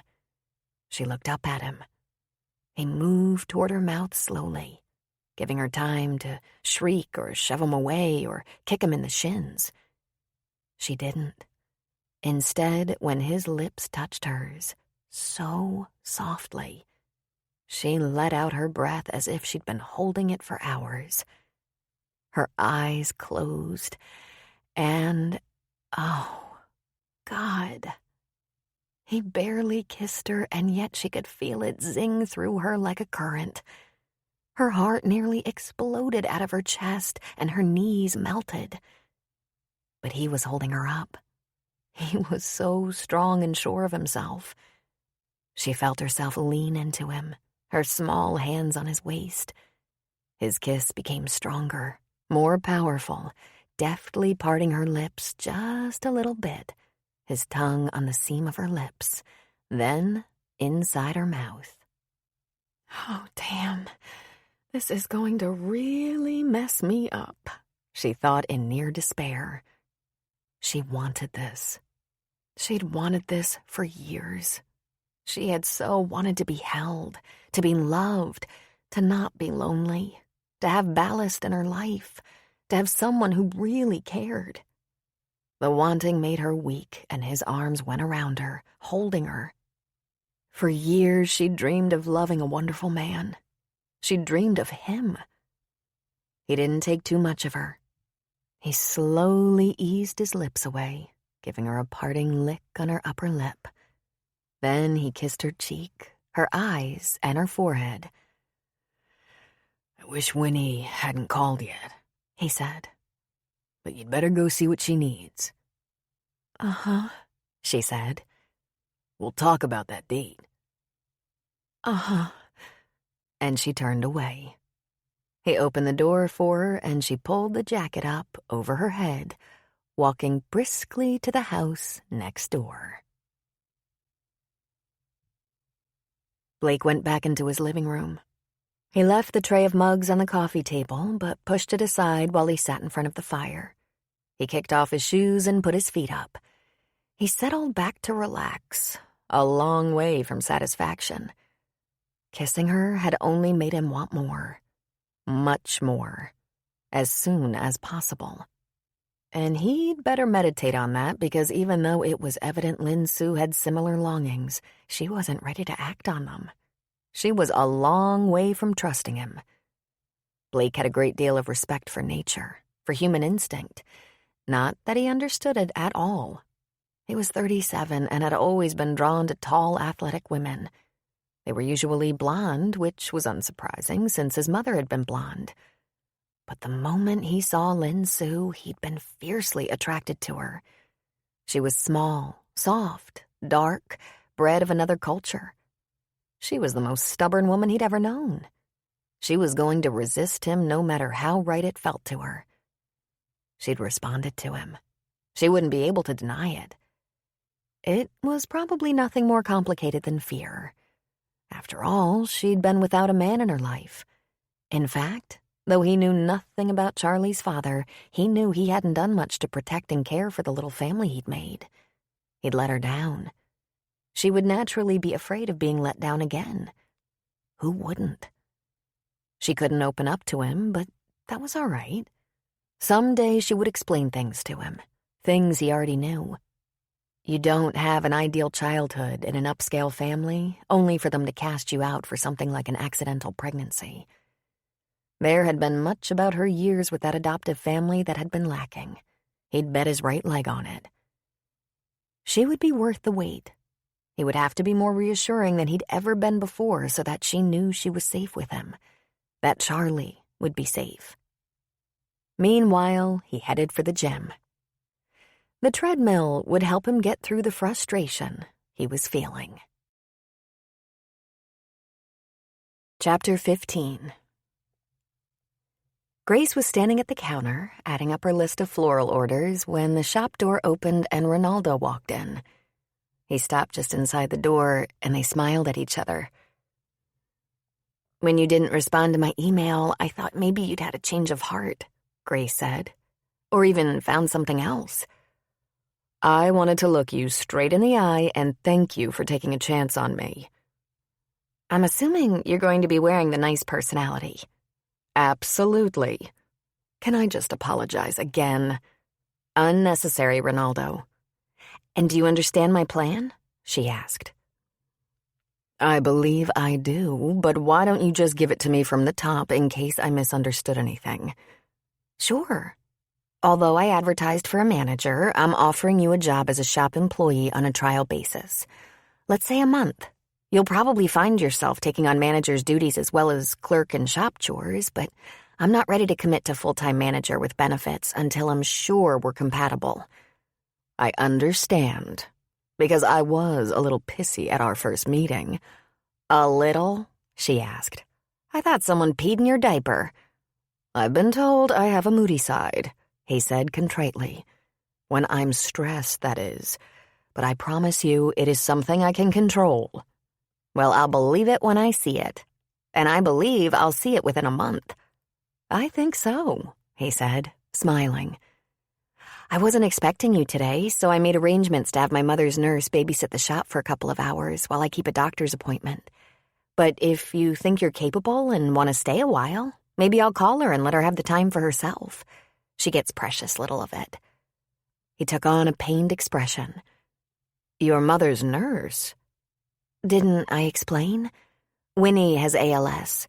She's still getting around a little, slowly and very wobbly, but she also uses the wheelchair a lot. She comes across like an indomitable matron, but she's fragile. We're all a little surprised she's doing as well as she is. She's known about the ALS for a few years." "I'm so sorry to hear this," he said. "You have a lot on your plate." "Except for the ALS, it's all by choice. But at least we have this time together now. There was a time not very long ago I didn't think we'd ever work things out." "Of course I'll stay," he said. "You trust me with your shop? Ronaldo, you grew up in the house you now live in with many of the same neighbors you had growing up. The house you recently sold was yours for several years, and you're well-liked. There are no judgments pending. Your credit score is lousy, but you don't appear to have much debt. And you haven't been convicted of any crimes. There was a speeding ticket a few years ago, but I think he was lying, that cop. I think he had a quota to meet. I never speed. I drive like an old woman." She laughed at him. "Let me call Lin Sue," she said, pulling out her cell. When she was done with that conversation, she put her work cell on the counter. "All I need from you is to answer this phone, take orders as best you can, or take messages, and I'll return the calls. And if there are any purchases, prices for everything in the cooler should be marked." "What if someone walks in and asks for an arrangement?" "That's pretty rare, but if it does happen, just do your best. Walk-ins usually just place orders to pick up later or buy what's ready in the cooler. Once in a while, one of the guys in the village will ask for a single stem for a wife or girlfriend. I'm sure the prices on a rose or calla lily haven't changed much since you were operational. Vases and other supplies are on the shelves in the back. Think you can handle that?" "With both hands tied behind my back," he said. She looked at her watch. "Troy should be here in 10 minutes. Anything else you think I should cover for you?" "Yes, one thing. How have you been feeling?" "I feel wonderful, actually. I get a little heavy by the end of the day, and my ankles have started swelling. Big surprise, I'm on my feet all the time. I've started needing help carrying the heavier stuff, the buckets full of water and fresh stems, big displays, that stuff. But I'm almost to the end. I only have 7 weeks to go. We all do." "All?" he asked. "My 2 girlfriends, Iris and Peyton, are due about the same time, just before Christmas." "I hope you're getting a group discount," he said. "We won't need it," she said. "There's a sizable pool going on in town. Proceeds to be split with the winning mother." Lin Sue got the call from Grace just moments before she was to leave Winnie's house to walk into town. She immediately texted Blake. "Are you busy? My afternoon is now free." The response was immediate. "Come." She peeked into the bedroom to find that Winnie was still awake, holding her book in her lap. She tiptoed in quietly. "Grace just called to say I'm not needed at the shop, but if you're all right, I think I'll step out for an hour or so." Winnie looked at the time on her cell phone. "I'll see you in a couple of hours, then. Around 3:30? "Perfect," Lin Sue said. "I'm not going far. If you're ready to get up sooner, just call or text." "Mikhail is here, isn't he? He was planning to be here so you could go to the shop." "In the living room, watching his soaps," she said. "I'll tell him he's in charge for now." "Don't give him too much authority," Winnie said. "And don't hurry back. I like to think of you enjoying the Iron Man." "I didn't say that's... I don't think Charlie realizes." "I'm not going to tell your son where you like to spend afternoons, but there are a lot of loose-lipped creatures around this beach." "You're right," she said. "I'll think of something. It's probably not as complicated as you think. You are 2 single adults, after all." She just didn't want him to think anything special was going on. No, that wasn't true. She was trying to keep herself from getting carried away. She walked next door, tapped lightly, and the door swung open. She threw herself into his strong arms, and he lifted her clear off the floor. Her arms wrapped around his neck, his arms around her waist. Lips came together like lovers long parted. Her clogs fell off her feet. After a moment, he released her only enough to push the door closed, then went immediately back to devouring her mouth, holding her tightly, running his big hands up and down her back, over her butt. Way to keep it all in perspective, Lin Sue, she thought. "I needed a little of this," he said, kissing her again. "You have a little of this every day," she whispered against his mouth. "I was determined not to let this happen." "I can tell you hate it," he said, before covering her mouth again. Indeed, every day at nap time, unless impossible because of duties, she was at his house and in his arms. And then in the evening he called her when he could. He liked to wait until Charlie was in bed. But 14-year-olds didn't go to bed early. Sometimes Charlie stayed up later than Lin Sue. Sometimes they sneakily texted each other instead of talking. Blake carried her through his house, navigating with his lips still on hers or on her neck. Then he sat on the couch, holding her on his lap. "We have to come out now," he whispered. She made a whining, mewling sound. She dreaded it. "Everyone probably knows anyway. Maybe everyone but Charlie, but if I know Charlie, he's on to us. He doesn't miss a thing." She left his lips reluctantly. And what are we supposed to do? Make an announcement? He laughed at her.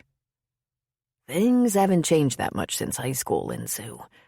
I carry your books, walk you to class, we're seen out together Friday night. Someone says, 'Are you two seeing each other?' And you say, 'Yes, we connected somehow, and now we're dating.'" We haven't had a date yet, she said. "We have to fix that, too. If you want to bring Charlie along, that's fine. Maybe not every time we go out, but sometimes. I like Charlie." "I don't know why you think everyone knows," she said. "Well, they're not stupid. They know we're not playing chess when you come over here at nap time. And you get pretty rosy," he added, grinning. "It's a good thing I'm not trying to get ready for a race." "Why?" "I have no schedule. I stay up late hoping to talk to you, get up early. My mind is in a knot thinking about you all the time. Look, I know you're out of practice, if you ever had any, but what's happening here is pretty simple. We're falling in love." "Lust," she said. "I think it's just lust." "No," he said. "It's lust too, but I care about you, and I think you care about me. That's more than lust." He grinned. "I like the lust, though. It's very good. And one of these days, we're going to—" "Ah," she said sharply, stopping him. "Yes, we are," he said. "Everything is just right. We're allowed to kiss and hug and go on dates. We're allowed to fall in love. We can have a physical relationship as long as we both want to." "I don't want to," she said. He laughed. "I can hardly peel you off me," he said. "You climb me like a tree, and I love it. Take your time, but let's not pretend you don't know what's going on here. And let's not be deceptive. It just never works." "And then, like high school, do you have what you want and move on to the next cheerleader?" His expression grew serious. "Is that what happened?" he asked her. She looked away. He gently grabbed her chin and turned her head back to face him. "Lin Sue, is that what happened?" She shook her head. "Not until I told him I was pregnant," she whispered. "Please, I don't want Charlie to know that. I want him to think his father was a good and faithful man." "He was just a boy, I think. And you were just a girl. But we're not kids. We're not screwing around in the moment. We both know there's more at stake. We both know there's a 14-year-old boy involved, and we're not going to risk his feelings.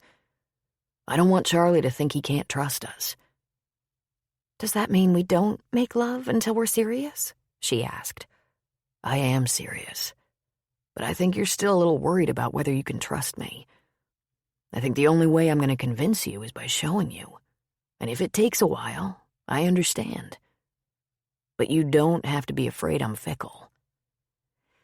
"You left a lot of perfectly great women because you were afraid to get involved," she reminded him. "No, I never got involved with a lot of perfectly great women because I was afraid of commitment. I wasn't happy with that either. I wanted a real relationship, Lin Sue. I always have, since I was a kid. I think underneath it all, a lot of people want that." She'd wanted that, she recalled. "I fantasized I would have that with my first love," she said. "Yeah, but you were a kid. You're not a kid anymore. You grew up. Haven't your expectations grown up too? He gave her a kiss. I think Friday or Saturday night we try a date. Dinner. We can drive over to Bandon or up to North Bend if you like. Tell Charlie I asked you out on a date, and if you feel like inviting him along, that's fine with me. If you don't, that's fine too. He'll think something's going on with us. Something is, He said. Let's let it. It feels so good. Don't be afraid. I won't hurt you. And I won't abandon you. You can't be sure, Blake. Your feelings could change. And so could yours, He said. but I'm willing to risk it. I think this works, you and me, and I don't feel like giving it up just because something might go wrong someday. And I don't think it's good to be deceptive, to have this secret that we're seeing each other, that we're romantic, pretending we're not. Aren't we just being private? She said, reaching for a way out. We can be private without pretending we're not involved. Lin Sue, you're sitting on my lap. I just had my tongue down your throat and we were talking about sex. Like it or not, we're a couple. Ah, jeez. Can't you tell I have a lot to get used to? That I've never had a man in my life? Well, now you do. He pulled her closer. He kissed her again. I think you're afraid of not having all the control. You like control. Survival, she said. Oh, I know, he said with a laugh. That's something I understand. They spent the next hour making out like teenagers. I have to get back to Winnie, she finally said. I promised her I'd be back at 3:30. Think about what we talked about. We don't have to be embarrassed to say we like each other, okay? Okay. I'll practice that. As she walked back to Winnie's house, she was talking to herself, reminding herself that men and women checked each other out, spent quality time together to see if they were compatible, and people around them knew. Sometimes it was a misstep, and they didn't end up together, but sometimes that was for the best. Yet sometimes... Yes, we're dating. Blake is such a lovely man. That didn't sound too scary. She'd begin by practicing on Winnie. She entered the house quietly. Mikhail was asleep on the sofa in front of the TV, arms crossed over his chest. All those nights in the chair in Winnie's bedroom during the night probably left him tired. She tried not to disturb him as she went to Winnie's bedroom. She gasped. Winnie sat on the floor. She looked dazed and her lip was bleeding.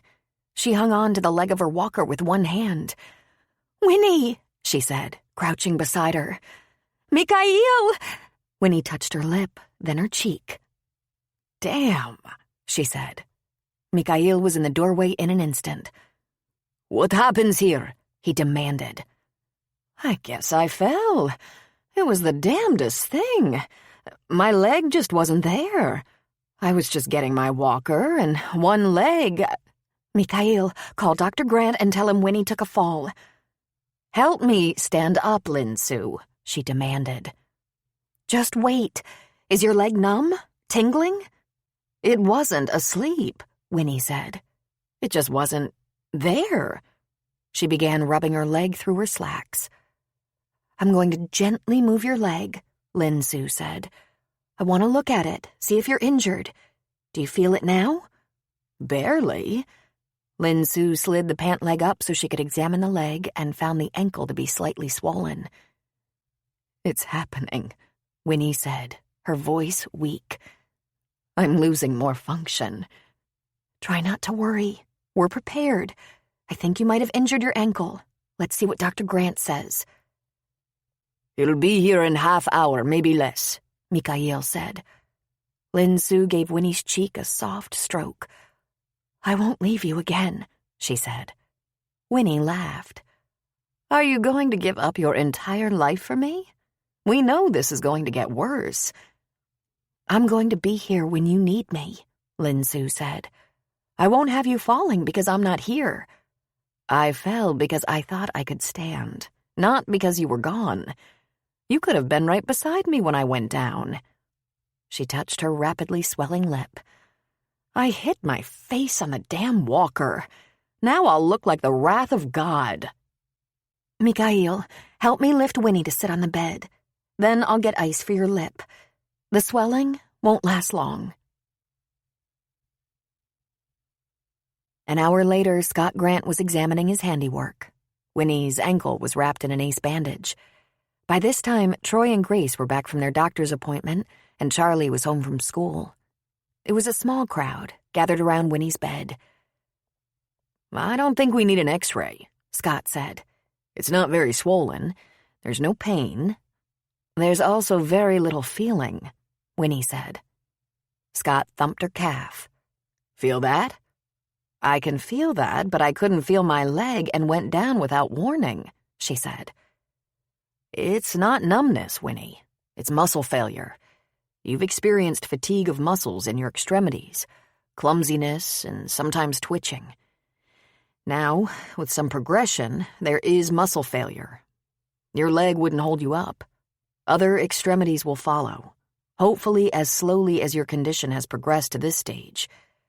You're no longer weight-bearing on this leg. I'm afraid your brief freedom with the walker is over. Now it's the wheelchair. But if I work on it, physical therapy, maybe I can strengthen it. He took her hand in his. Winnie, the prognosis isn't good. There are still a lot of mysteries about ALS, but there's one thing we know. It's not reversible. You can no longer depend on this leg. And soon, I'm afraid, it'll be both legs. I think we're going to have to make a few adjustments. Like what? What more can we do? For starters, you need to buy or rent the appropriate bed, one you can move up and down so you can be transferred to the wheelchair without a major accident. Grace wisely adjusted your bathroom, hired toilet, assistance bars, the right kind of chair to use in the walk-in shower. I'm heading toward the end, then? Winnie, you've experienced very slow progression so far. You've been dealing with this for years, when many ALS patients have very little time. I'm counting on the progression remaining slow. But at this point, all we can do is adjust to the symptoms and hope for the best. What about my physical therapist? If it brings you comfort, it can't hurt anything. But I told you when you hired him, there is no rejuvenation of muscle. You'd get as much comfort from a good masseuse, maybe more. She lowered the ice from her lip. Her eyes watered slightly. I was counting on seeing my granddaughter take her first steps. Is that you giving up? Scott asked. Your ALS hasn't followed the average progression so far. There's absolutely no way to predict it, and there's no medical evidence to support this. But I believe your determination and stubbornness has bought you a good deal of time. It's either that or just plain luck. Did too much exertion bring this on? Grace asked. Was it the trip to the triathlon? I'm sure that trip caused more than the usual fatigue, but it had nothing to do with her muscles. I'm afraid that's out of our hands. I'm glad I went on that trip, she barked. It was rejuvenating to my spirit, if not my muscles. If I can't be a participant, at least I can be a damn good spectator. Haven't I proven that? You have, Mother, Grace said. Can't I try to walk anymore? She asked. Not a chance, Scott said. We should keep weight off that injured ankle until we see what's up with that. I suspect a minor sprain. And if you decide to try walking, you need a strong person on each side. Let's not break a bone or get a concussion. Charlie had his phone out and was texting. Who are you talking to? Lin Sue quietly demanded. I'll skip my workout today, he said. I'll just tell Blake I'm not coming over. No, Winnie said. You go. It's a commitment. In fact, all of you go. I want a few minutes alone. I'll stay, of course, Lin Sue said. Fine, but stay in another room. I need a few minutes to get my head wrapped around this. I'm not happy about this. I'm not ready for this. Call me for any reason, Scott said, getting ready to leave. Call even if you only want to talk about it for a while." "I'll go," Charlie said. "But I won't work out as long—" Grace kissed her forehead. "I'll check on the shop, close early, and be back soon." "I'll go with. We'll bring dinner home," Troy said. Lin Su straightened the throw that covered Winnie and drifted silently out of the room. Mikhail was the last to remain.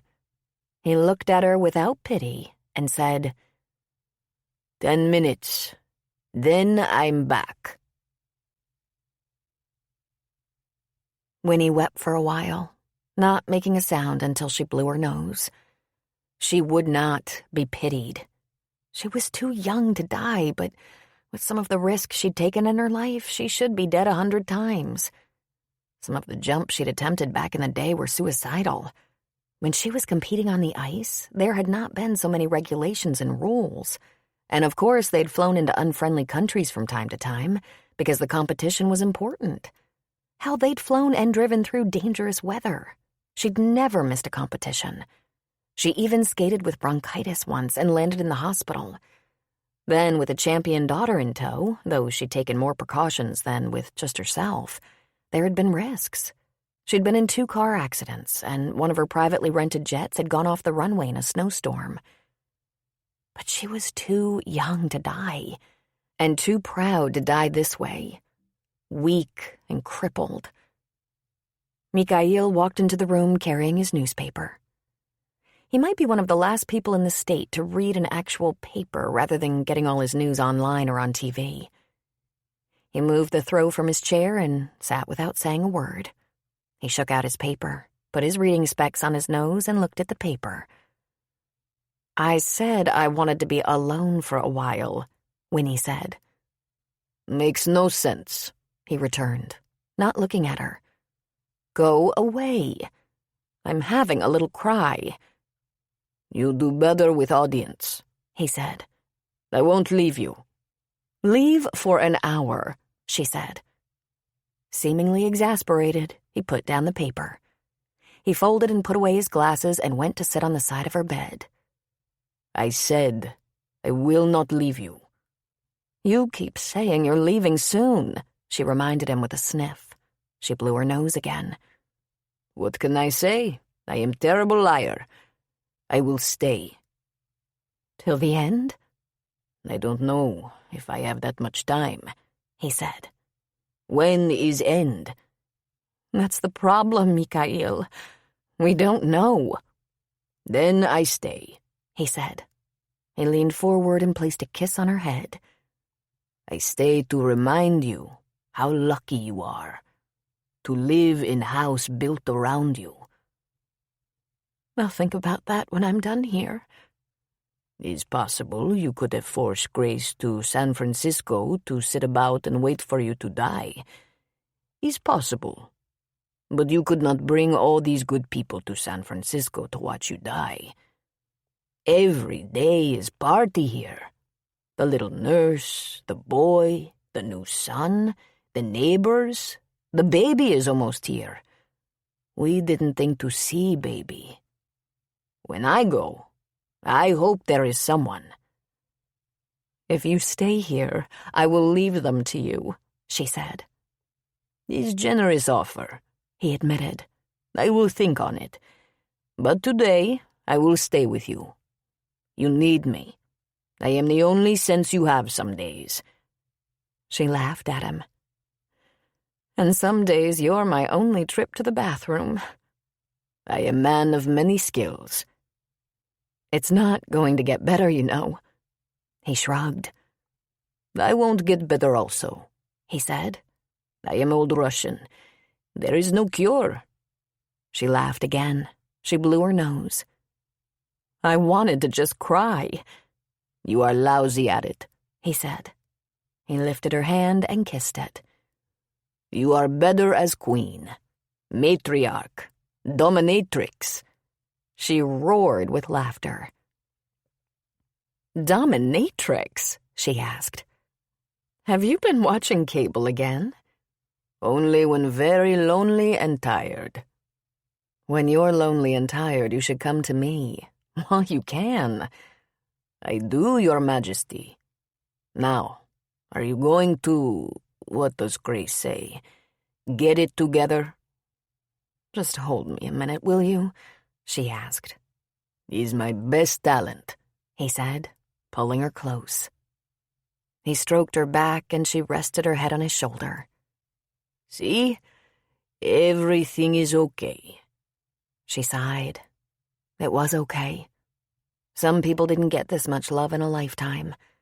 Even after being one of the most impossible mothers in the world, she had her daughter home and she was surrounded by people she loved. In the house that had been built around her. Chapter 16. Winnie wasn't a bit surprised that even Blake showed up for dinner. Charlie had told him she'd taken a fall and he wouldn't stay away. And Charlie had, as promised, cut his workout a little short. Grace had closed the shop early and Troy brought home spinach lasagna, garlic bread, and pie and ice cream. Grace was putting out plates while Lin Sue warmed the dinner and bread. "I'll set a place for you if you'll stay, Blake," she said. Tonight I'd like to stay, he said. Winnie looked up in surprise. "You don't have to indulge in our blue-collar food just because I twisted my ankle," she said. "We won't be offended if you want to go home to your tree bark, lawn clippings, and yak livers." He grinned at her. "I'll take extra vitamins," he said. "I'm not getting ready for a race right now." "You won't train?" she asked. "Of course I will, but I won't follow the rigid protocol. Oh, never mind. You're never going to ease up on my diet. So, I'll have a beer." "That's what I'm talking about," Troy said, nearly lunging for the refrigerator. "Tell us what the baby doctor said," Winnie asked. "We're right on schedule and in perfect health, if a little overweight. I'm going to call Ginger and explain that it wouldn't be a good time for me to come to the La Coumette farm for her wedding. Peyton can stand up for her." "Don't be ridiculous," Winnie said to Grace. "Can I please have a glass of wine? I'll want a straw in it, of course, so I'm not wearing it by the end of dinner. Grace, please go to the wedding. You've been looking forward to it. Soon enough, you'll have a new baby and a very infirm mother holding you down. This might be one of your last chances to get away." "I'll be home," Blake said. He automatically got up and went to the wine rack in the kitchen, selecting a bottle. He showed it to Winnie like an experienced waiter. "Lovely," she approved. He went to the kitchen to open it and pour. He fixed a glass for Mikhail as well. "I'll be available if you need help getting around or if you have errands," Blake said. "That's very kind," Winnie said. "I'd rather you take my nurse on a proper date. Mikhail and I will be fine. We just need a little assist from Lin Sue before she leaves for the evening. I'm not going to foolishly try to reach my walker again." "A movie, maybe," Grace said. "Either a really scary one or a really romantic one." "Take her to the cliffs up north where the waves are huge. That worked on Grace," Troy said. Then he lifted his eyebrows a la Groucho Marx. "I want you to go to the wedding, Grace," Winnie said again. "The leaves are turning and it'll be beautiful." "We even had thoughts of asking if Charlie could go," Grace said. "I think he'd get the biggest kick out of it." "Charlie is allergic," Lin Sue said, bringing the dish of lasagna to the table.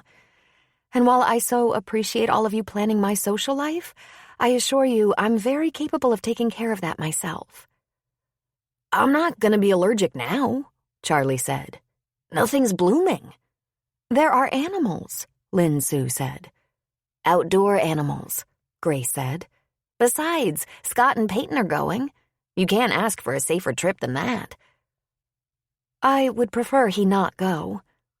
"I knew it," Charlie said inconsolably. "I bet you haven't had many trips or nights away from your mother, have you, Charlie?" Winnie asked. "Oh, sure. I travel like mad." "I propose a choice," Blake said. "I know it doesn't trump his mother's decision, but Charlie can go with us to a movie or to the farm with Grace and Troy. And his doctor, of course." "Oh, let me think," Charlie said. This is a really hard one. I just don't know if I can choose." Everyone at the table laughed, except Lin Su. "We could always let you choose the movie," Blake said. "Aw, man," he said, grabbing his head in both hands. "You're killing me." Lin Su put the basket of garlic toast on the table. "Sit down, Lin Su," Winnie said. "No one is going to tell you what to do. You're the mother. Just a little loving interference." "I can take care of my own social life," she said again. "Of course you can, darling," Winnie said. "Now, Grace, I want you to plan to go this weekend. After my other leg and my arms follow suit, you might not get away until my granddaughter goes to school." "I really don't care, Mama. You and the baby are my priorities right now." "That's really so lovely of you, darling. Now, tell us all about this new employee you have." Grace began to serve plates of lasagna. "Ronaldo. I think I'm in love, provided he continues to behave himself. He has a very moody side, but he promises to control it." "I'd have a better shot at Ronaldo than you would," Troy said, grabbing and passing the bread. There was a lot of laughter, everyone talking at once, teasing one another. No one exempt from the interference at the table. Winnie noticed Lin Su was conspicuously quiet for a while. No wonder. People were interfering in her love life, her mothering decisions, everything but her patient care. She certainly wasn't singled out. Everyone was in everyone else's business. But as Lin Su kept an eye on Winnie's plate, offering assistance to move a wine or water glass, to help her spear a piece of lasagna, she finally came around. The only one who didn't take a lot of ribbing was Blake. Probably because he was newest at the table. When he thought about the fact that, had she been at home in San Francisco, she would very likely have taken her dinner in her bedroom with the company of the TV.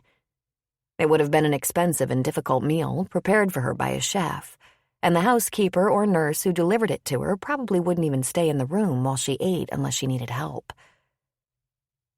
"This is all I need," she thought. "This oddly constructed family." "Do you really have an interest in going to the farm with Grace and Troy?" Lin Su asked Charlie as they walked across the beach to their loft. "I think it would be cool," he said. "Really? A farm? A wedding?" she pushed. "Not just a farm, Mom. A huge farm. I've heard about Peyton's wedding. People talk about it all the time. These Basque farmers get drunk and dance their butts off." "Lovely," she said. "I heard it was fun. I think you could trust me not to get drunk," Charlie said, grinning at her. "I don't think a responsible parent would send her teenage son to a brawl." "You don't think Troy and Scott would make sure I don't get into trouble? You think Grace and Peyton would be a bad influence? You have to look up Basque weddings sometime. The dancing is between the men and it's ceremonial. And there are dogs and horses." "You're allergic," she reminded him. "Yeah, but if I start to sneeze or wheeze, I can move away from the animals. If there are hairs all over the bed I sleep in, I might be in trouble, but—" "I think you just want to go on a trip without your mother," she said. "No offense, but it would be cool to go somewhere with Troy and Grace, Peyton and Dr. Grant. But I bet if you wanted to go—" "I can't leave Winnie. You know that. Especially now." "Then I think you should just enjoy not worrying about my allergies for a whole weekend. And if I get drunk with the Basque men and dance my butt off, you can ground me for the rest of the year."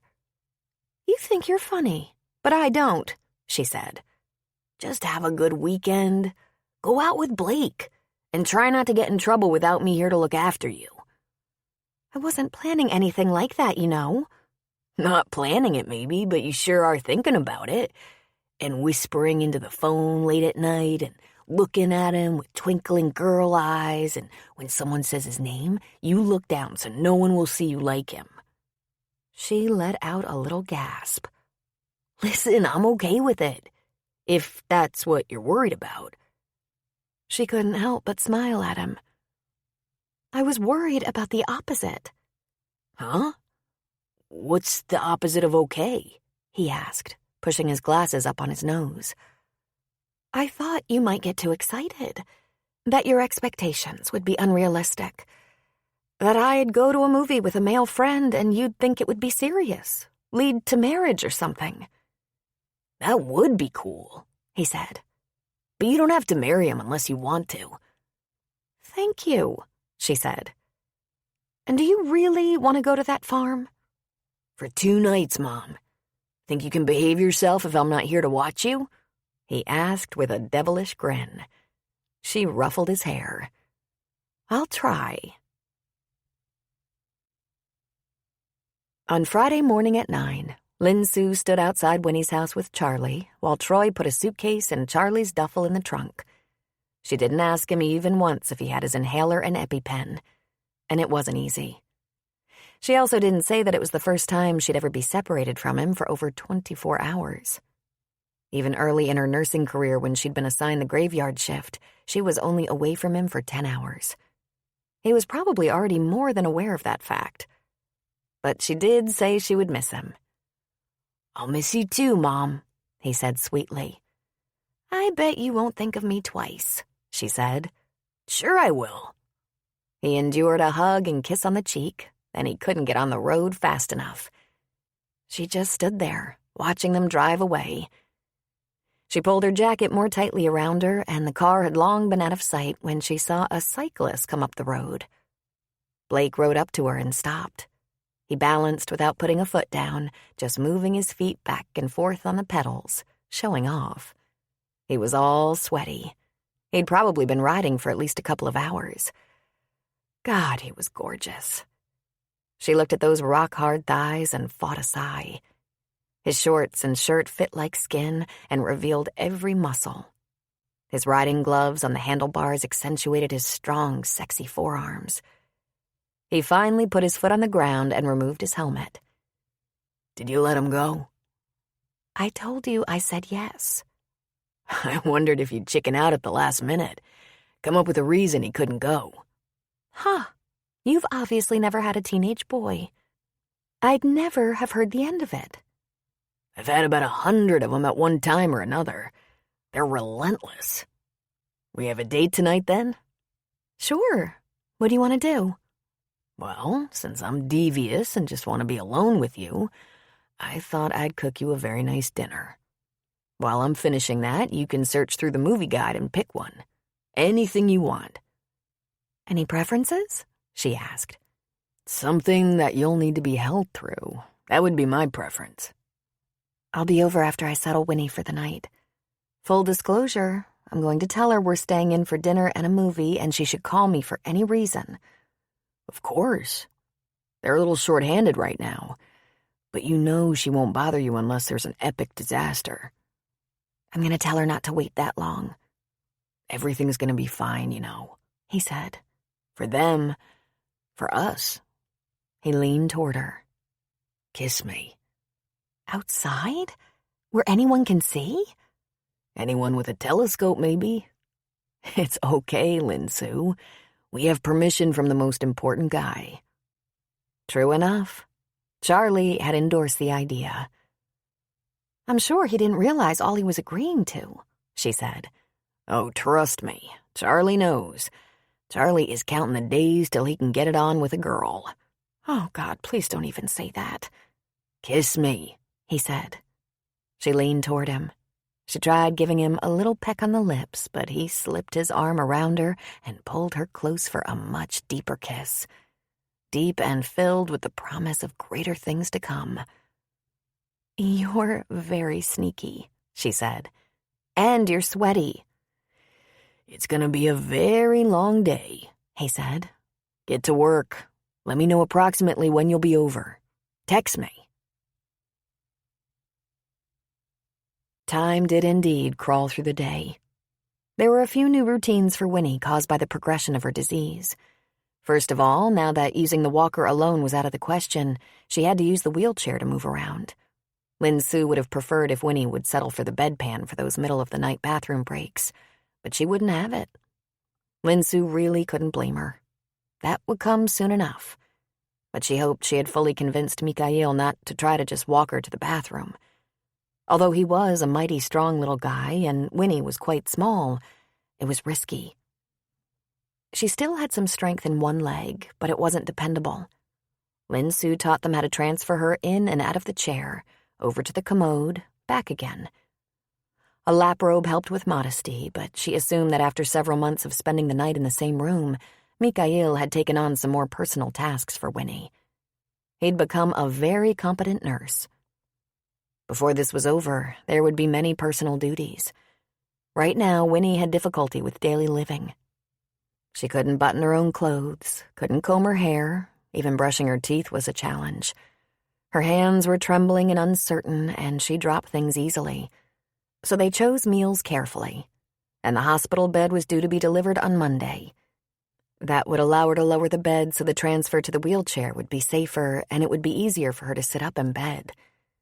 But from this point on, it was only going to be a greater challenge every day. And although Winnie hated it, she needed more assistance every day. Soon, even though Mikhail resisted, she was going to have to consider help for the night. A skilled nurse's aide would be perfect. Though it seemed like the day lasted forever, Lin Su was actually excused from her duties a little early. She took the time to go back to her loft to freshen up, and then knocked on Blake's door, and walked right into his arms.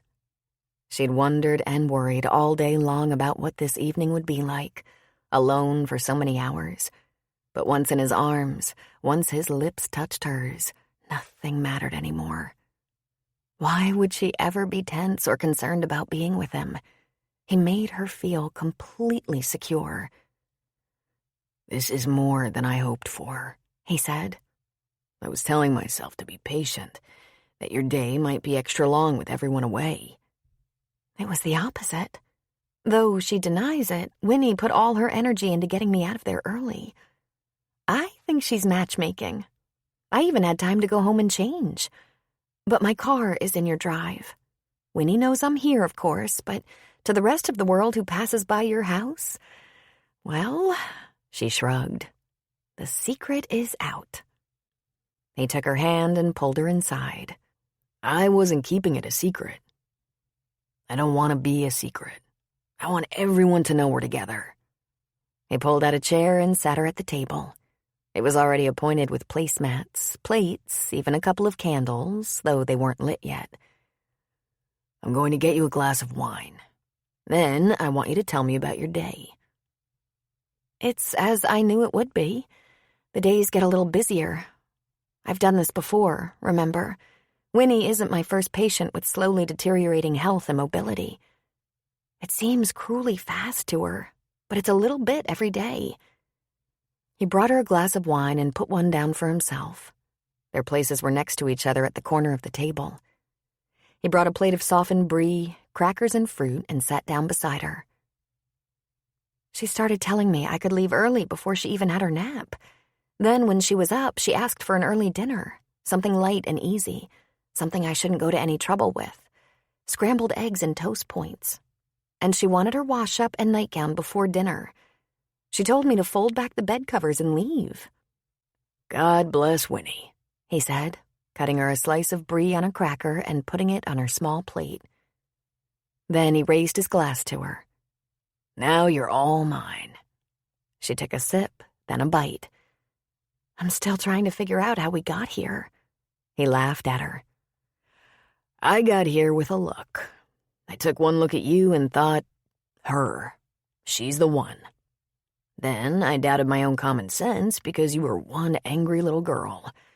From that point on, I had to work hard for you." I wasn't mad, she said. "Oh, yes, you were. Or maybe self-protective. Proving to you that you didn't have to protect yourself from me wasn't easy. Once you let me kiss you, everything fell into place." He fixed her another cracker and cheese. "I wondered if I'd ever get that close to you." "Well, I certainly hadn't planned on it," she said with a little laugh. She plucked a slice of apple off the plate. "Are you feeding me crackers and cheese for dinner?" "Dinner is ready and staying warm," he said. I thought I smelled something wonderful. "Chicken and vegetables with a mushroom rice on the side." Then he leaned toward her for a lovely, slow kiss that tasted of wine and apples. "Is every day going to be like this?" she asked. "Better," he said. "Come here." He pulled on her hand until she was sitting on his lap.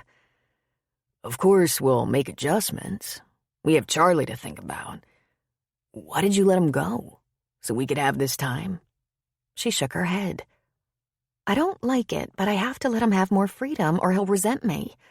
I don't want that." "He's a smart kid, Linsu. He's gonna be an easy one to raise." He fed her another apple slice, stole another kiss. "You're delicious," he whispered. She put her arms around his neck and gave all her attention to the next kiss, moving over his mouth hungrily.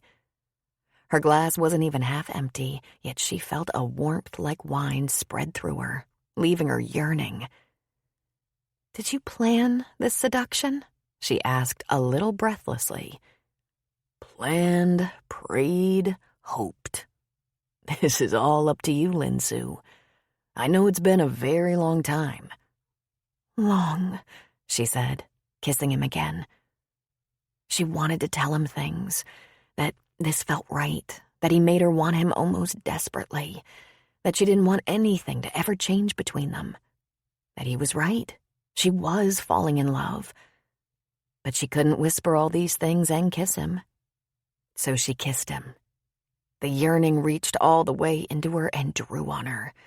Her nipples felt hard and her pelvis was soft. She wiggled a little on his lap, wanting him, and it was obvious he was aroused. "Are you starving?" he asked. A little laugh against his lips escaped her. "Oh, yes," she said. "But I think dinner can wait." With those words, he pressed harder against her, pushing into her, and it felt so good she wanted to cry. But he wasn't giving her any time to think about it. He pushed her off his lap, stood and led her by the hand to his bedroom. She only had time for a glance around before he was on her lips again.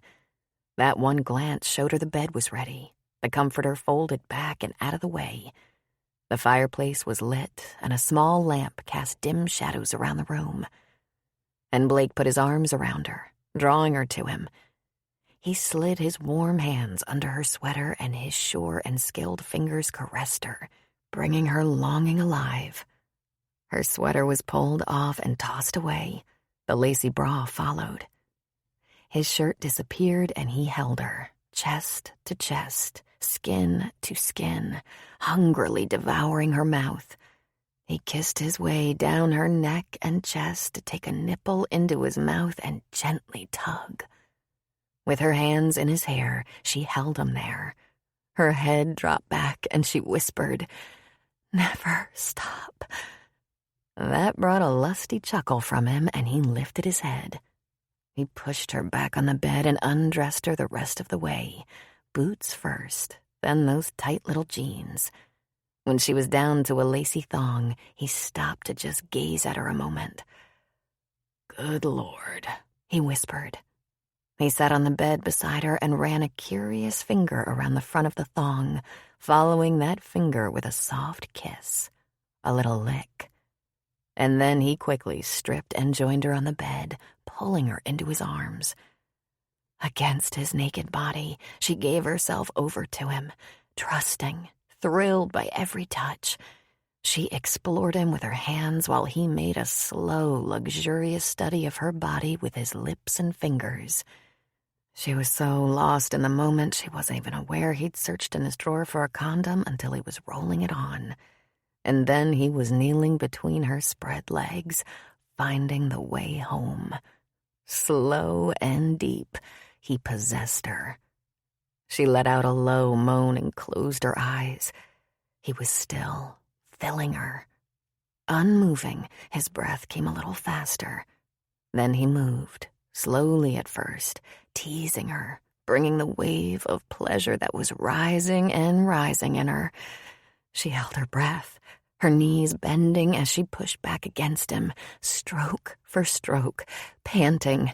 And in no time at all, the dam broke and she was sailing away.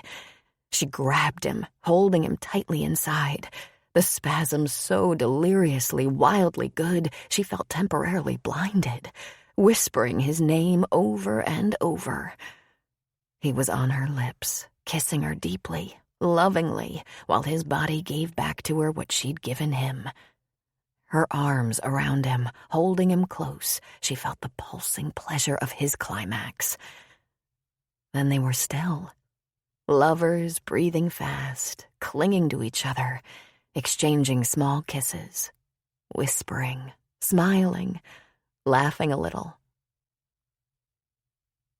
That was amazing, He said. Better than that. I thought it might be awkward, Not awkward. he said. Almost practiced. Perfect. Did we make love for hours? She asked. He laughed. Minutes. I think I passed out. No, you didn't. You were with me all the way. You're beautiful. He ran his hands through her hair, spreading it out on his pillow. I'm gonna want more of you. Oh, just the mention. She could feel her insides tighten at the mere suggestion, and she was game for more. And he hummed his agreement. Dinner was very late, and the vegetables had lost their crispness in the warm oven. I'll have to try to impress you with my cooking another time, Blake said. I think I was the one who said dinner could wait, but I admit I wasn't thinking about the food at all.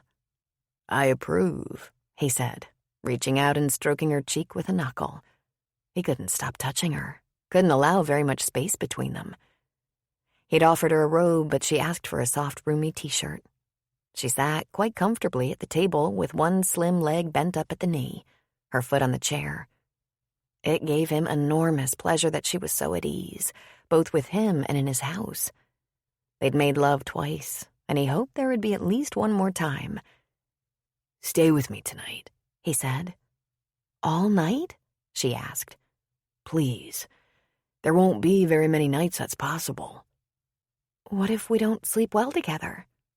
I'm not worried about that at all. I'm a little worried we won't sleep at all because we're drugged with sex. He felt a shiver run through him. She was amazing, unexpectedly erotic and free.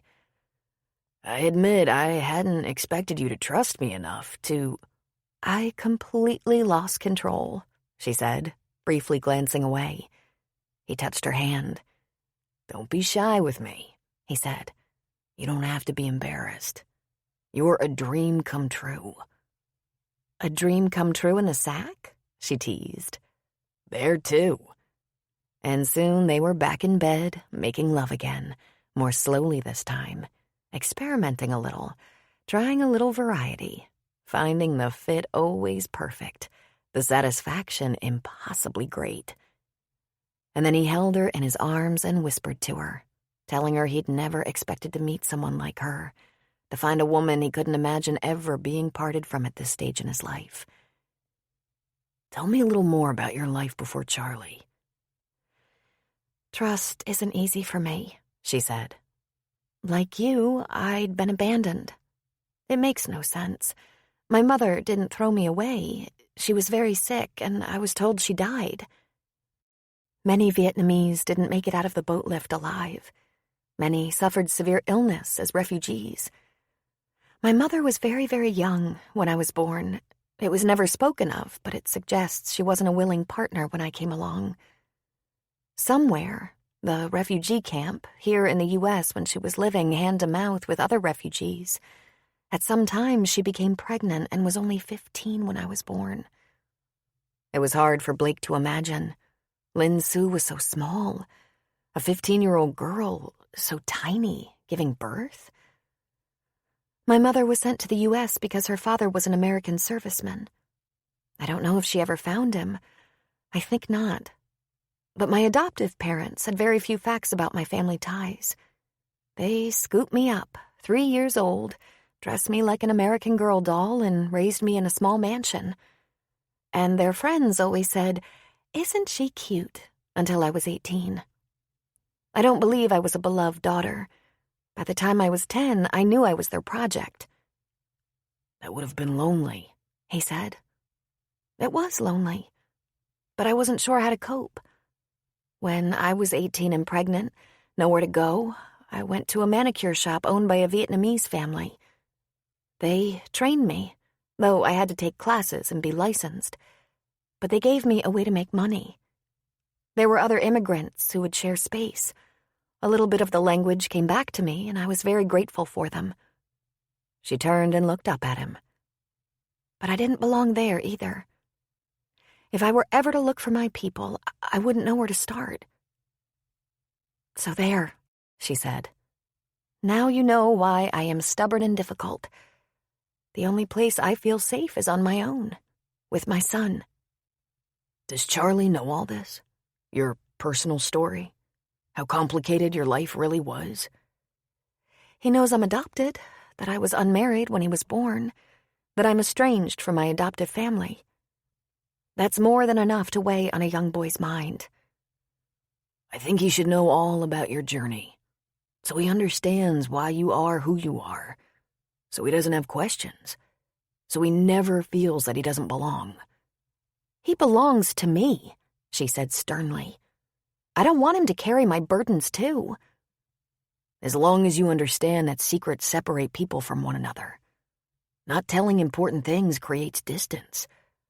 I tell all the important things, she said. I want you to feel safe with me, he said. I've told you more than anyone, she said. I must feel safe with you, or I couldn't be here with you, like this. Chapter 17. The leaves continued to color and then quickly fall in the cold rain on the coast of Oregon. Through this brisk and then wet autumn, several couples seemed to be thriving, blossoming. Lynn, Sue, and Blake were spending as much time together as they could wrestle, and it wasn't easy. Many evenings Blake would join Winnie's household for dinner just to be near Lynn, Sue, and Charlie. On those nights Lynn, Sue wasn't needed for the dinner and bedtime rituals. He would cook for Lynn, Sue, and Charlie. Or he might take them out to dinner. Or, less often, Charlie was content at home in the loft with his laptop, schoolwork, and TV, while Blake stole Lynn, Sue away for a little time together. They were the talk of the town. She was glowing in her newfound role as Blake's girlfriend, and Blake seemed to be constantly smiling. Other couples were also showing great happiness. Grace and Troy, for one. Grace now had dependable help in the flower shop and was slacking off on her workload a little bit, getting ready to have a baby girl. She always knew it would be a girl, and though Troy insisted it would be a son, he was thrilled. Peyton was seen walking the town's main street or across the beach whenever she could, determined to keep her weight under control so she could regain her figure. Her mother kept shipping fattening Basque food in styrofoam coolers overnight. It was irresistible. Scott dove in whenever a shipment came, and while Peyton tried to resist, she wasn't doing so well. For the Grants, it would be a boy. Scott was already lobbying for another child after this one to even up the family. The next, he proclaimed, would be a girl. Iris and Seth Selesky were positively euphoric about the possibilities of their future family. They were having a girl. Seleskys didn't get a lot of girls. There was only the one granddaughter before this one, and Seth's parents had brought 3 sons to the family. Seth and Iris had come together after years of separation. They'd known each other since childhood, and now, reunited in love and marriage, were adding to the local population. Even some of the more mature couples in town were enjoying bliss just prior to the holidays. Carrie and Raleigh were now officially living together in Carrie's house. Rayanne and Al couldn't be happier or more settled, proud of Al's foster sons and how well they were doing in school and in their home life. Sarah and Cooper were kicking around the idea of squeezing out one more baby before calling it quits on the reproductive front. But one couple, long married, seemed to be on the skids. Norm Selesky came home from the service station one cold and rainy afternoon just a week before Thanksgiving, and his wife, Gwen, said, "I want a divorce." "Don't be silly," Norm said. People our age don't get divorced." "They do now," she said. "I'll keep the house, and since I don't hold an outside job, we'll split the savings and work out alimony. You'll have to move out." "Is that right?" he said indignantly. "And where exactly am I supposed to go?" "I'm sure there's a place at the garage, some unused corner you can store a cot. You like it there best anyway." "Well, I'm not going to. How about that?" "I've seen a lawyer," she said. "You'll be served papers and asked to leave." "Old woman, I think you finally had one too many hot flashes and fried your brain." "I haven't had a flash in 10 years. That's what you know," she said. "All right. I hate like hell to ask this, but what the devil has you asking for a divorce now after all these years?" "If you have to ask, you don't deserve an answer." "Is it those widows again? Because they didn't mean no harm." "Is that what you think?" she shot back. "You'd have gone home with any one of them." "Well, did I?" "No. But just because you're lazy." "Lazy? I've been working my whole life. Never took a day off. I'm 70 and I'm still bringing home a paycheck. I think you maybe lost your mind." "I want you to get dinner at the diner, and on your way stop at Seth and Iris's house and tell them I'm not having Thanksgiving this year. Because I'm getting divorced. I should be all settled before the baby comes so I can help with the daycare." "I'm not doing that," he said. "That's a damn fool thing to do. I'm ignoring you because of your Alzheimer's, but I'll get dinner at the diner because I'm hungry. And if you want to tell them you're getting a divorce, you go right ahead. Ruin their holiday. See if I get you out of it." He put his cap on his head and headed out the door. Gwen called Iris on her cell phone. "Iris, I'm afraid I'm not going to be able to have Thanksgiving for the family this year." "Oh, I'm sorry to hear that. Aren't you feeling up to it?" "I'm feeling all right," Gwen said. "But I've decided to get a divorce." Gwen heard the opening and closing of a door through the phone line, and the next thing she knew, Iris was waddling into her living room, cell phone in hand.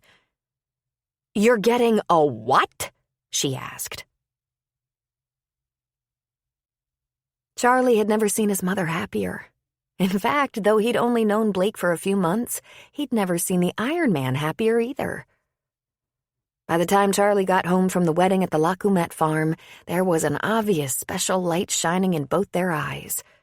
They were seen talking softly from time to time, giving each other little fits of secret laughter.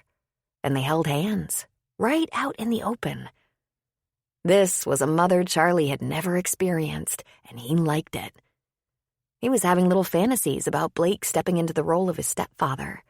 He couldn't help that. But he kept his mouth shut, crossed his fingers, and didn't ask any questions. All that really mattered was that things just stayed nice for everyone concerned. Even if they didn't end up living happily ever after, he'd appreciate it if they'd just remain happy for a while. When Lin Sue had someone other than Charlie to focus on, to think about all the time, Charlie had a much easier existence. He was progressing in his training, reaching his goals and surpassing them, and he wasn't having asthma attacks.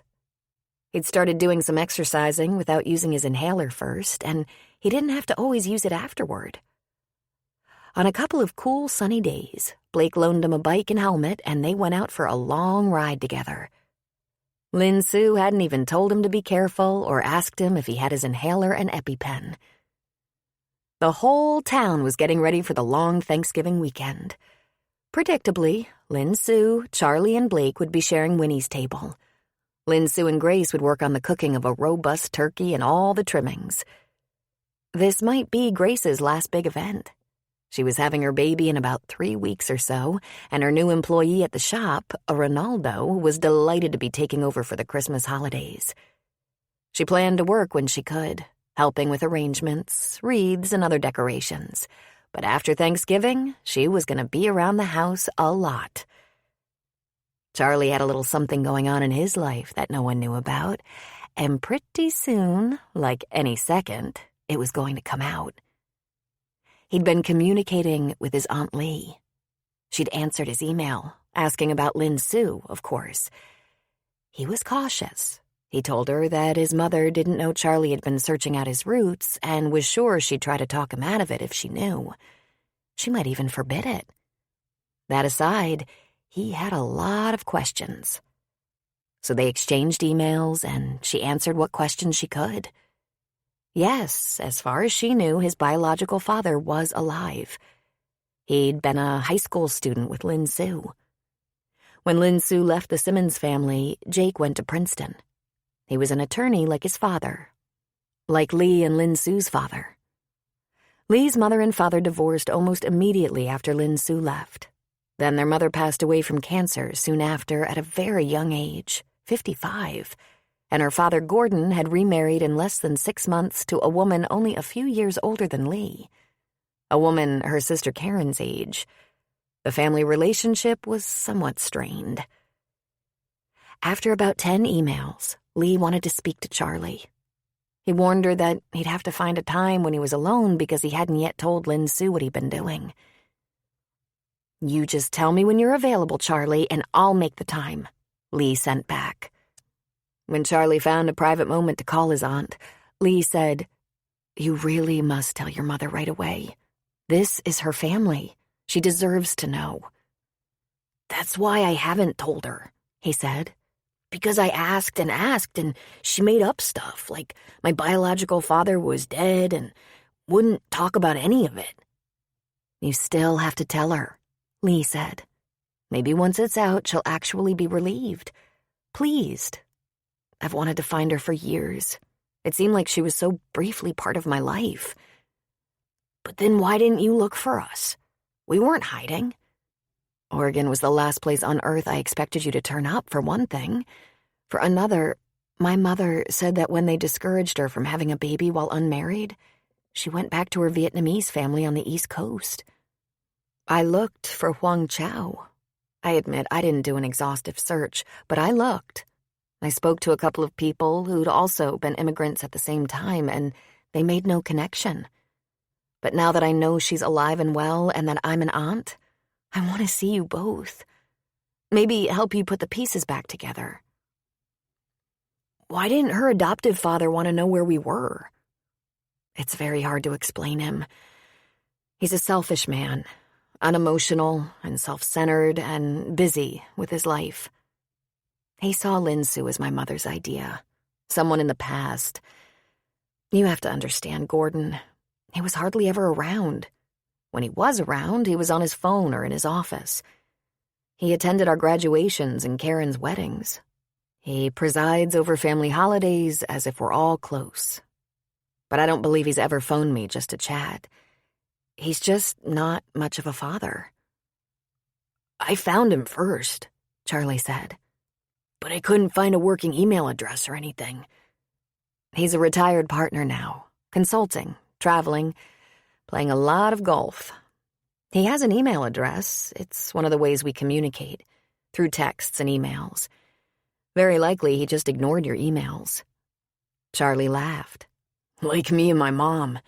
That's how she keeps tabs on me. And if I don't text right back, look out." "Tell me, Charlie, did your mother go back to her people?" Lee asked.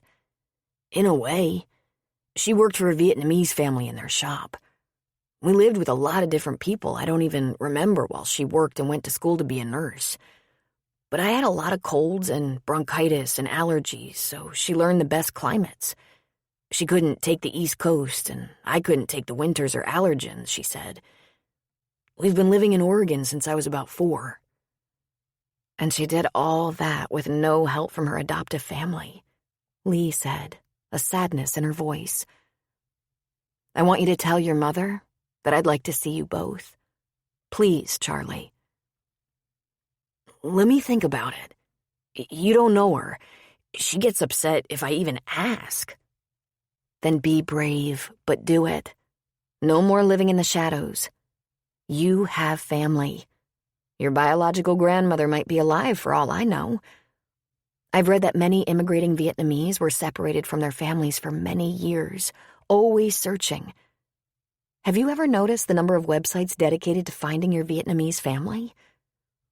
Where do you think I started? He asked. Lin Su's adoption was sudden and mysterious, and my parents said they didn't know much of anything about her. But I find that hard to believe. I really can't see them adopting a child they knew nothing about. They weren't above outrageous stories if it served their purposes. You tell your mother we've been in touch, and I'll reach out to my father and ask a few more questions. Can't we wait till I'm about 30 and self-supporting? Charlie asked. That would be a good time to tell her. And his Aunt Lee laughed. Iris tried talking to her mother-in-law about this current divorce insanity, but all she could get out of Gwen was that it was about time she lived her own life. She was tired of being married to a grumpy old man who didn't want to do anything but go to the gas station every day.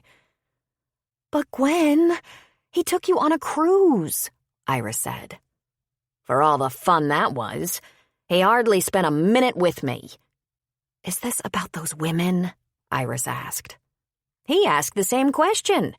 Funny how that comes right to mind, yet no one wants to talk about how terrible it was. You two need counseling, Iris said. I'll find someone for you. Well, I'm not going to counseling with him. It's too late for that. Then just tell me why. After all these years, after a wonderful family and grandchildren, just tell me why. Oh, darling, it isn't about you, she insisted. It's not you or the kids or the new baby. I'll always be your mother-in-law, sweetheart. I'll always be Nana to the baby. And I'll help you with babysitting, of course I will. I might get some kind of job, however. Gwen, Iris said sternly. Why? He doesn't love me, Iris. I think he never has. But my generation, we get married and that's it. Even if we have to live without love in our lives.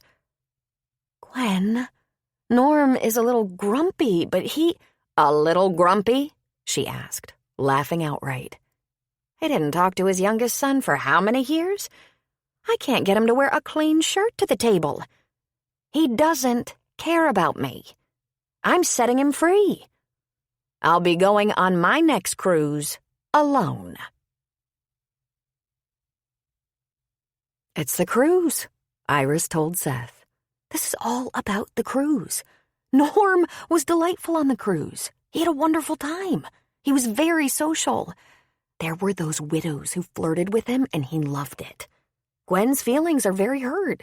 That's all this is. He wants to know if he can use our spare room until he finds his own place, Seth said. Oh my God, Iris said.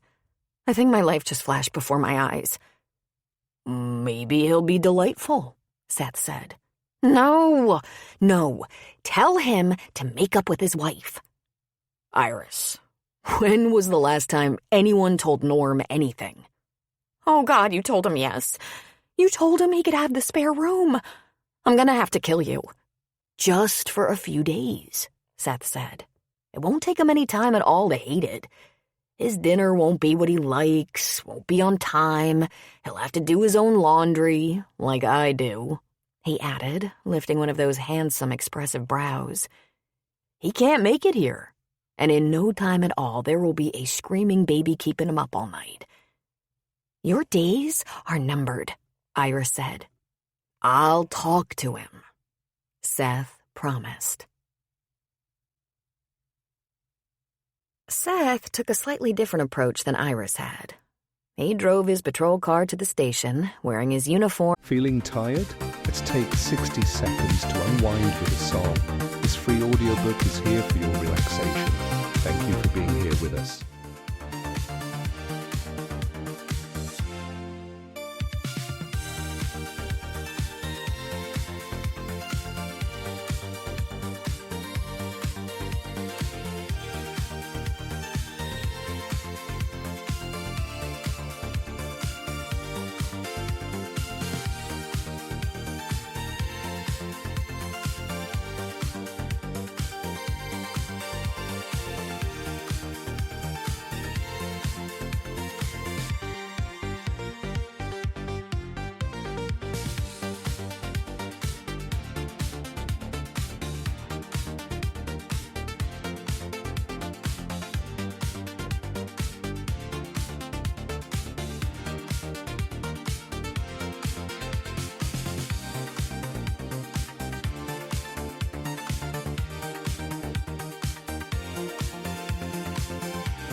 uniform and armed.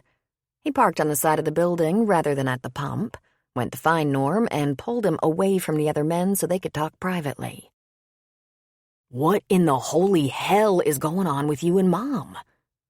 If I could explain her, I'd be a millionaire, Norm said. She says you don't love her, that you never have, Seth said. She has a bug up her ass about that cruise. Worst idea I ever had, that cruise. You had a good time, but she didn't. She worried the whole way up to Seattle that I wasn't going to be nice, that I was going to be cranky and wear my lucky shirt to the captain's dinner. She lectured me for days. Be nice, Norm. Be courteous, Norm. So I was nice. Sue me. Listen to me, Seth said. I want you to go by the flower shop and buy a great big bouquet. Get a bottle of nice wine. She likes that putrid pink shit. Maybe some chocolates or something. Go home, tell her you love her, and work it out. I packed a bag this morning. I'm gonna go home and get it, bring it over to your house. We're eating out, Seth said, at the end of his rope. Oh, where? Because I only go to the diner. That Cliffhangers is too fancy for me. We're going to Cliffhangers, Seth said, though they had no such plans. Okay, I'll see you when you get home. Dad, you can work this out if you try. I don't know about that. She's got a real bug up her ass this time. Might take a medical intervention. On Wednesday afternoon, the day before Thanksgiving, Charlie went to Blake's as usual. But instead of his workout, he asked Blake if they could talk about something. Sure, Blake said. What's on your mind? Well, I did something my mom isn't going to like, and I have to tell her. I found her adoptive family. I've been talking to her sister, my Aunt Lee. Blake was speechless for a moment. Oh, man. Well, I told you I wanted to know things, and she wouldn't tell me. Plus, she made up shit. My biological father isn't dead. Blake tried to think fast. Okay, here's the thing I should have thought of first, and I didn't. You should have warned her, your mother. You should have said you were going to look for the family if you had the chance, that you were determined. You would have had the argument at the front end of this adventure. Too late now, Charlie said. Aunt Lee has wanted to know where my mom is for years. She wants to see her, to see me. And that should be a good thing, but I know it's not going to be. My mom is going to be mad. Why are you so sure of that? Because she told me what she wanted me to believe and I didn't believe it. That's going to piss her off. But hey, I didn't believe it because it wasn't true. There's the part that's going to be awkward, Blake said. You admitting you didn't believe her. But it should be good. She does have family. Maybe my father disappointed her, and he'll probably also disappoint me if I ever meet him, but isn't it better to know the truth? Depends on who you ask, Charlie. Some people don't want to know, and some people think there's a time and a place to know. Maybe she just wanted you to be old enough to understand. I do understand, he said. Did she ever tell you not to research this stuff? Nope. I just asked her why she wasn't telling me more details, and she said many reasons, like it was not my business. And it is my business. You have to tell her, Blake said. I know. That's what Aunt Lee said, too. But I'm not telling her until after Thanksgiving. I think we should have one good holiday before she kills me. Tomorrow we're going to have a good day, all of us together. And then, on the weekend, I'll tell her. With you. With me? He asked. Why me? Don't act like you don't know, Charlie said. She won't kill me in front of you. And if you act like it's normal, like anyone would want to know and it's okay, then maybe she won't kill me at all. She's not gonna kill you. She might be upset, though. You might have to grovel a little, ask forgiveness for doing it behind her back, but you're a big boy. You can do that. He took a breath. Charlie, you're her whole life. She tries to take care of you, protect you. She wouldn't keep important things from you to be mean. You know that. I know, but still, you knew she wouldn't want you to do this, Blake said. You're gonna have to take your medicine. But I wasn't wrong. It's not about right or wrong. It's about doing something you know would make your mother unhappy and doing it anyway. That's what you have to own. That's what it means to become a man. You make a decision, you stand by it, you deal with the consequences if there are any. Sometimes fallout that seems all bad is good in the long run, but you won't know that until you walk through the whole flood. You did what you did. Time to step up, man. Is that what you did? He asked. You have no idea, Blake said. Chapter 18. Iris Selesky was hosting Thanksgiving dinner at her house. 9 months pregnant, due in 3 weeks, feeling big as a water buffalo in a tutu, ankles swollen, father-in-law in the spare bedroom, husband working until afternoon. Iris was doing the baking and roasting a turkey. Seth's oldest brother, Boomer, and his wife and kids were going to his wife's family for the holiday, something they seemed to decide after Gwen announced her divorce and moved Norm out of the house. Chicken, Iris said to Boomer. The next time you're in a bad place, call someone who cares. Nick, the bachelor brother, was coming. But Nick wasn't only clueless, he was also unpredictable. If some pretty girl called him with a better offer, he might suddenly come down with the flu and miss Iris's dinner. And being the bachelor, he wouldn't be bringing the pies if he did come. But despite the fact Iris was in a foul mood, she gave the dinner her all. She'd gone to Grace's shop and made herself a beautiful Horn of Plenty centerpiece, baked 3 pies, bought a 20-pound turkey, and rigorously cleaned the house. "Can I help you with anything, Iris?" Norm asked her. "Yes," she said. "You can go next door and do whatever it takes to make up with your wife." "Now, Iris," he said. And then he went to the station for a while. God forbid he should vacuum or clean a bathroom. Maybe Gwen had a point. Seth had volunteered to work most of Thanksgiving Day so other officers could take time with their families. As compensation, he would take an extra long dinner break, from maybe 4 till 7, during which time he would have dinner with his family, even though he'd be on call. And as extra compensation, he would have a nice Christmas, working the bare minimum, during which time he expected to have a brand new baby girl in residence. When he got home, only Nick and Iris were there. Nick was in front of the TV, watching football, drinking a beer. Iris was in the kitchen, working her tail off. Seth kissed her cheek and asked her how she felt. "Just great," she said, heavy on the sarcasm. "I'm sorry, honey," he said. "Can I help?" "You've got cleanup," she said. "You and any other male Seleskys on the property." "You bet. Of course. I'm on call, though." "Ah," she said.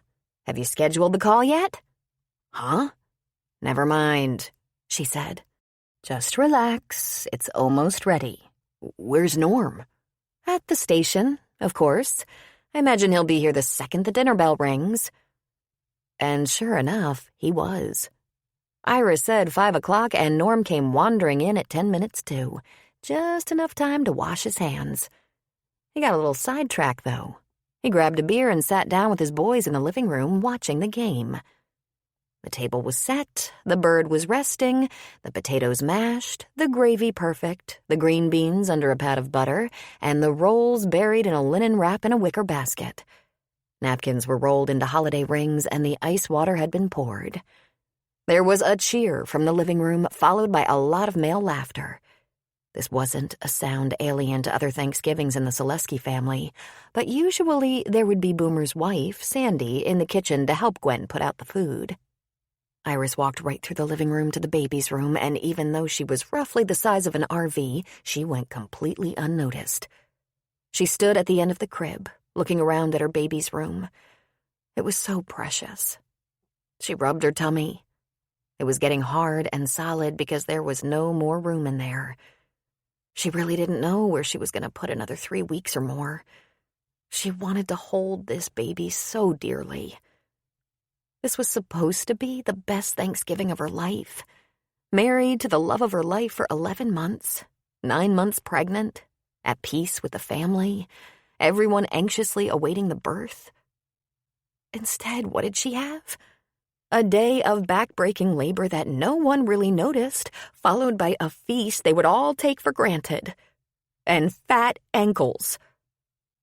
She went back to the kitchen, again strolling through the living room unnoticed, and put all the food on the table.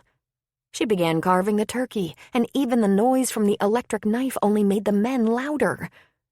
She called them to the table, and they all came, slowly, one by one, the TV roaring in the background. There was laughter and chatter as they loaded up their plates. They talked about the game, the weather, the garage, the sheriff's department, their schedules, and paused every so often when there was a loud report from the TV. From the game. Nick got up from the table, fork still in his hand, and ran to the living room. "Touchdown!" he yelled. "That's my team.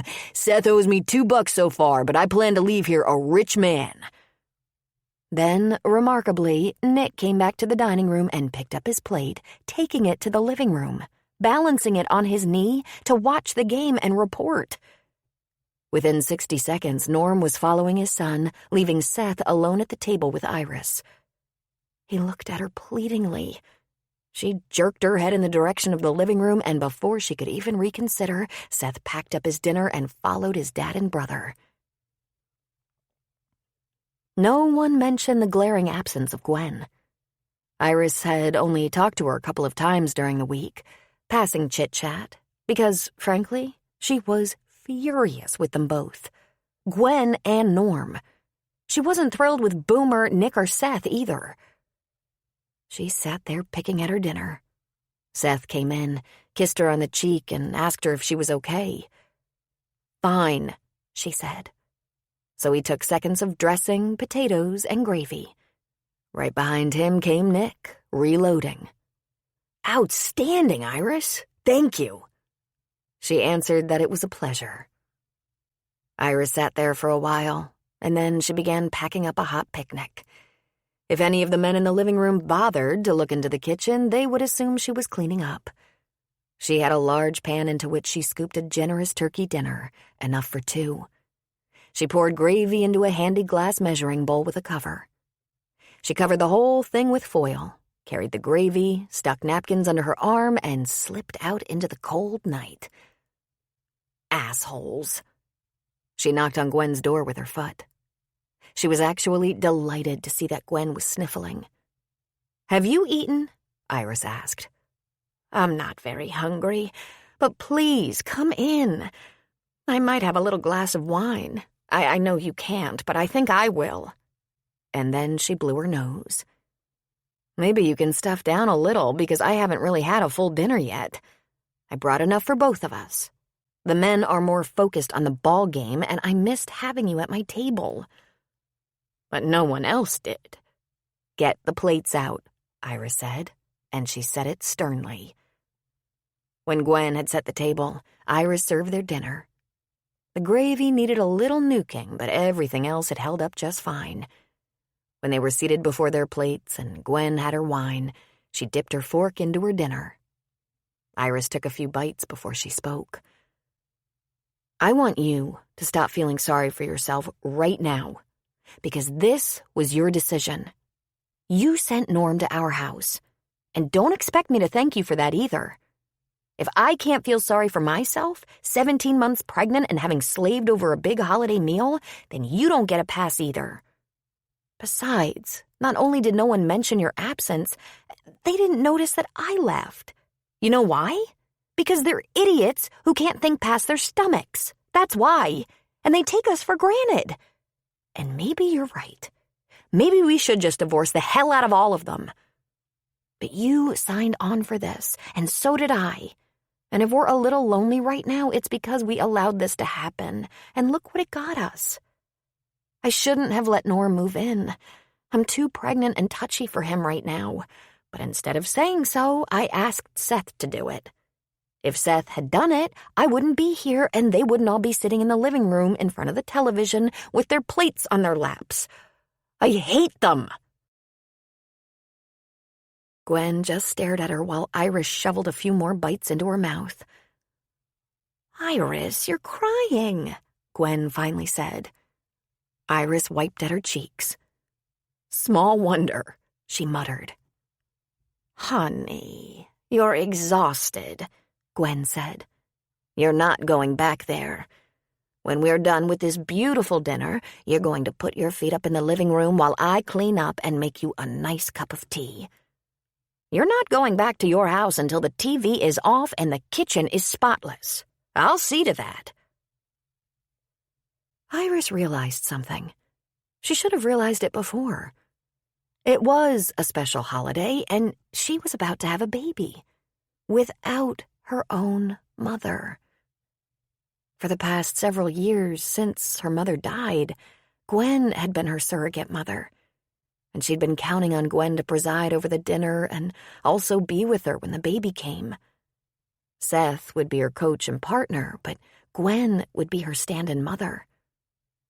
And what had Gwen done? She drew a line in the sand, having finally had enough of Norm's cranky, silent ways. Iris might even sympathize. But did Gwen have to do this now? "I miss my mother," Iris said. "Of course you do, sweetheart. When we're done and you've had a nice calming cup of tea, I'll go over to your house and get Norm and bring him home. I don't really want him back, but it was so inconsiderate of me to suggest he go to your house. I wasn't thinking. I'm sorry." "I understand," Iris said with a sniff and a sob. "But wasn't it inconsiderate of him too? And Seth, for not preventing it?" "Inbred, I'm afraid," Gwen said. "Are you really gonna divorce him?" Iris asked, with a hiccup and another sob. "Possibly," she said with a shrug. "But now it's more because he doesn't care that I'm divorcing him." She took a sip of her wine. "I might just ignore him for the rest of his life, not that he'd notice." "Oh, Gwen, I think maybe you're overwrought," Gwen said. "It's not like we haven't bickered for 45 years. She picked up her fork again. "You did a lovely job on the dinner, Iris." "Thank you. I have a beautiful centerpiece on the table, too. I wish I'd brought it. We're the only ones who care." They ate a little more in silence, and then Iris pushed her plate away. "I might have overdone it a bit," she said, rubbing her belly. "I might not have eaten a full meal at my house, but I sure put a dent in it. I didn't need this much." The front door opened, and Seth, looking frantic, stormed in. "Iris!" He rushed to her, taking into account the remnants of dinner on the table. He dropped to one knee beside her chair. "I thought you were in the bathroom." She looked at her watch. "For 30 minutes?" she asked. "Who am I to judge?" he said with a shrug. "Are you all right?" She was a little flushed and trembling. "Actually, no, I don't feel very well. I think I ate too much. And I have a lot of gas. And She groaned and leaned forward. "Wow," she said through her groan. Without warning, there was the sound and sensation of dripping. She looked at her husband with wide eyes. "Uh-oh," she said. "My water broke." He immediately pulled his cell phone out of his pocket. "I guess we're going to the hospital," he said. He called one of the other deputies. "Iris's water broke," he said into the phone. "I'm off call and you're on. I'll be at Pacific Hospital." Iris had mistakenly believed that since she so efficiently went into labor without even realizing it, since the baby was a little early, The birth would be fast and slick and easy. But it wasn't. When she did get to the labor and delivery ward, she was 4 centimeters, which was only 1 more than necessary to be admitted. And then, thanks to a very tiring day, a lot of stress, and a huge double meal, she was sick as a dog and fretful. She labored through the night, and even with the assistance of an epidural, she was pretty miserable. Gwen had followed them to the hospital and stayed with Iris and Seth through their very long night and cheered her on when she began to push. Norm had also gone to the hospital and took up his post in the hallway outside Iris's room, getting regular updates from Seth. Finally, little Rose was born. Rose was named after Iris's late mother, and since they'd been in the flower business before selling the shop to Grace, naming baby girls for flowers was something of a family tradition. After Rose made her appearance, after Gwen had taken some pictures and saw that Iris was going to be cleaned up and the delivery room converted into the room where the new little family would spend at least one night, Gwen went to the hospital coffee shop for coffee and whatever breakfast she could find. When she got back to the room a half hour later, Iris was resting. Little Rose was in the baby bed beside Iris, and Seth was pacing. Oh, good, you're back. I want to step out of the room and make my calls. You can go to the coffee shop. I had a nice little microwaved egg sandwich down there. You can stake out a corner, have some coffee and something to eat, and use your phone. Dad's been here all night, Seth said. I noticed, she said. Have you talked to him? There isn't much to say. I'm glad he was here for you, Seth, even if he couldn't be in the room. I'm going to send him in to see the baby now. Sure, Gwen said. Of course. We're not going to fight. Seth gave his mother a kiss on the cheek. Thank you, Mom. You were wonderful. Thank you. I'm glad I was invited. After Seth left, Gwen gave Iris a soft kiss on the brow. Sleep, sweetheart. I'll be here watching over the baby for you. Iris just mumbled and rolled over. It was only a little while before Rose started snuffling around in the bed, and for that Gwen was most grateful. She happily picked up the little bundle and held her close. She hummed very softly, so softly she wouldn't wake Iris. Then Norm walked in, head down, hands in his pockets. He walked right over to where Gwen sat and looked down at the baby. She looks like Seth, he said. But with medical science being advanced like it is these days, that can probably be fixed. She smiled in spite of herself. You sure it's advanced enough? Oh, sure, he said. They pulled my gallbladder out through a straw. He pulled a chair over right next to Gwen and sat beside her, studying the baby. Looks like she might have Iris's crazy hair, he said. She'll be beautiful like her mama. They communed in silence for a few minutes. You just about all settled down now? Norm asked her. I'm completely calm. What are you getting at? I'm getting at, let's call it truce. We have a new baby in the family. These kids don't need all the ruckus. Don't go blaming me, she threatened, but she did so softly. I wasn't the one flirting with a pack of men on the cruise. I knew that's what it was. I wasn't flirting. I was pleasant as pie and it just pissed you off. No, it didn't.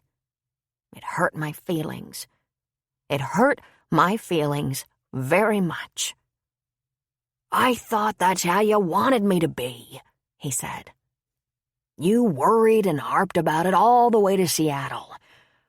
I did just what you wanted. I suppose. Except I wanted you to be pleasant for me, not for a bunch of women we barely met. And I don't care what you say. They were flirting. That ain't my problem. My problem is the only woman I ever wanted to be nice to me was sour as a rotten peach the whole time. I can't win. I am nice to you, she said. Gwen, he said in a low whisper. I just wanted you to be happy. For once. I tried hard as I could. But you tried to please them. They were the only ones nice to me.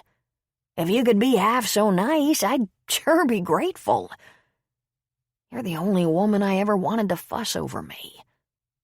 I am? She asked. Of course you are. Over 45 years now. Do I have to say it every damn day? Once a year would be a big improvement. He was quiet for a minute. I'll mark it down on the calendar, he said. Now can we please stop this tomfoolery? I'm too old for it. Do you want to hold the baby now? She asked. You gonna let me back in my own house? I never did see any lawyer, she confessed, passing him the baby. Course you didn't. We've been through too much to get divorced over a bunch of flirty widows. There wasn't a one of 'em I'd have anyhow. Yap, yap, yap. Pack of yippy poodles would have been easier on my nerves. Norm, she laughed. She leaned toward him and he gave her a little peck on the lips. There, that's better, he said. Gwen glanced at Iris. Her eyes were closed, but she smiled. Thanksgiving at Winnie's house had been a happy day. Lin-Su took care of Winnie and helped Grace prepare the feast. The day was sunny, so a little time throwing the frisbee on the beach occupied Charlie and Troy. Mikhail enjoyed one of his extra-long walks and had finally traded his board shorts for pants. After a robust meal, when everyone in the household felt sluggish and lazy, Blake helped Lin-Su clean the kitchen. Winnie was napping. Grace and Troy went down to their quarters to rest. Mikhail was on the sunny deck. Charlie was on the couch with his computer on his lap, and, feeling almost alone, Blake stole a couple of kisses in the kitchen. Charlie caught them and smiled with satisfaction. Blake knew it wasn't because he was thrilled that his mother was having a nice romance.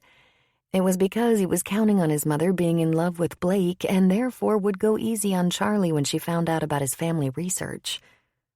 Blake had invited Charlie and Lin-Su to come next door for lunch the next day, the Friday after Thanksgiving. That's when Charlie was gonna tell her. Blake made a green salad, a bowl of fruit, and a bunch of sandwiches, cut in small triangles. They ate and talked. Blake asked Charlie about what was coming up at school and had he made any plans for his Christmas break. Lin-Su had heard that Iris had gone into labor a little early and delivered a baby girl just that morning. And Charlie was clearly nervous, so Blake thought he'd do him a favor and just rip that Band-Aid off. Charlie has something he wants to tell you, Lin-Su. Oh? Charlie glared at Blake. Then he took a deep breath and said, Mom, try to stay calm. She folded her hands in her lap. This isn't starting out well, she said. Mom, I wanted to know more about where we came from. I started looking up some of the people you talked about, the family that adopted you. I found your sister, and we've been in touch with each other. She looked for you, but she didn't have the right facts and couldn't find you. Lin-Su froze. Her face had gone pale. Why would you do that? She asked. I wanted to know things and you wouldn't tell me, he said with a shrug. But he seemed to get smaller in his chair. There were a few guttural sounds that Blake realized was Vietnamese spoken softly, lowly, rapidly. He'd never witnessed this before, but he could see that what Charlie said was true. Anger came out in her native language. I told you everything I wanted you to know, she snapped. There is nothing else. There is, Charlie said bravely. There's a lot more. For one thing, when you left your adoptive family, they told a story about it. A lie. They said you went back to your people, like to your biological family. They said you'd taken back your original name and disappeared. But that wasn't true. You worked with some Vietnamese. I even sort of remember. It was like a whole village in a small house or something, but you were always Lynn Sue Simmons, and we moved away from Boston because of me, because I was sick all the time. And my father isn't dead. She squeaked. And tell me, Charlie, what good does knowing that do us now? Does he come and rescue you? Pay for private schools? Send money? Does it fill you with pride to know your mother was abandoned? Lynn Sue, easy does it, Blake said. Charlie didn't do this to you. He did it for himself, and I don't think he regrets knowing the truth. I don't, Charlie said. Your mother died, he added. I know my mother died, she snapped. Why do you think I was adopted? Not that mother. That mother, your Amerasian mother, she might even be alive. Your adoptive parents had no evidence of her death. Don't you want to know that if she is? Your adoptive mother died a couple of years after you left. Of cancer, I think Aunt Lee said. You knew this? She asked Blake, her eyes flashing. Charlie told me he wanted to learn some things about your family if he could. I knew he wanted that. And you didn't tell me. I asked him not to, Mom. I didn't know if I'd ever find out anything, so why get y'all whacked out of shape? But I found your sister Lee, and she was so happy to hear from me. She wants to see us. She's been trying to figure out some things about your original family. To help. So there don't have to be questions. I have no questions, she said with an angry and dismissive wave of her hand. Well, you should, because Aunt Lee thinks your mother might be alive. She's been pressuring her father for more details for you. In case, you know. She's not your aunt, Lynn Sue said. She's just some woman I lived with as a girl. We were never close. We were never family. Yeah, she hates that, but she said when you came to them, she was already away at boarding school, and her older sister was in college. It was later, when you were older, that she really took an interest, but she was in her 20s, and after college she went to the Peace Corps. She said she saw you about once a year, but she loved you. Lynn Sue laughed. She blinked a few times. It was very devoted love, wasn't it? Once a year? She said you'd been gone quite a while before she even knew you'd left. She didn't know you were pregnant until her mother was dying. Very devoted, Lynn Sue mocked. They lied to you, Mom. You weren't 3 when you were adopted. You were 4. They changed your birthday. Aunt Lee thinks your mother might be alive, might have given you up for adoption because she couldn't raise you alone. Those people who adopted you, they lied to Aunt Lee, too, pretending you were a mystery and that you just left because you didn't want them anymore. It was years before Aunt Lee knew you were pregnant and your parents wouldn't help you. Not your aunt. I'm sorry, Mom. I wanted to know where we came from. You came from me. Yeah, but not just you, he said meekly. Lynn Sue looked into her lap and took a lot of deep, calming breaths. Blake watched her carefully. She was so angry, so hurt. Are you finished eating? She asked Charlie. Yeah, I guess so. I'd like you to excuse yourself. Go home. I'll be there when I'm finished working today. I won't be late. Grace and Troy will be helping. Mom, we should talk about this. Yes, we'll talk about it when I get home tonight. Plenty of time for talking then. Charlie got up from the table and leaned over her, kissing her on the cheek. I'm sorry I upset you. Chapter 19. When Charlie had gone, Lynn Sue slowly and elegantly turned her head to face Blake. You betrayed me, she said. He shook his head. You're upset, but it's gonna be all right. I didn't betray you, and you know it. You involved yourself with Charlie and his secret and kept it from me when I should have known. What other things are you hiding from me? I wasn't hiding anything, Lin Su. All I knew was that Charlie was trying to get information about his family. It is his family, you know, not just yours. And did you tell Charlie the things I told you in confidence? Of course not. And I'll tell you again, since you're obviously too angry to listen, I didn't know anything. Until Charlie told me he'd found your adoptive sister, I didn't know what, if anything, he found. When he told me, I insisted he'd tell you right away. Did you tell Charlie they took my name away? Those good people who took me out of my mother's arms and gave me a home? They took the name away because they didn't like the sound of it, but they wanted a cute Asian name. Sweetheart, I think you're completely overwhelmed right now. When you think this through, you'll realize he hasn't done anything wrong. He just brought this up before you were ready, that's all. He doesn't want to hurt you. So here are two people, a mother and her son, getting along all right. Then you decide what's best for us, and we have to try to pick up the pieces of the mess. No, he said, leaning toward her. He covered her hand, but she pulled it away from him. No, I didn't decide anything, Lin Su. Charlie told me what he was doing. I could have refused to keep his confidence and gone to you, but it wouldn't have changed anything. He would have continued his search. He wants to know, and he has a right to know. A burst of Vietnamese came out of her, shocking Blake again. Whoa. He said when you get pissed, you only speak in Vietnamese. I'm his mother. I know him better than anyone, and I decide what is best for him to know, not you. I didn't decide. I was a witness. Nothing more. Please don't do this to yourself. You can work through this with Charlie. I'll help in any way I can. I would prefer you leave my son to me, she said.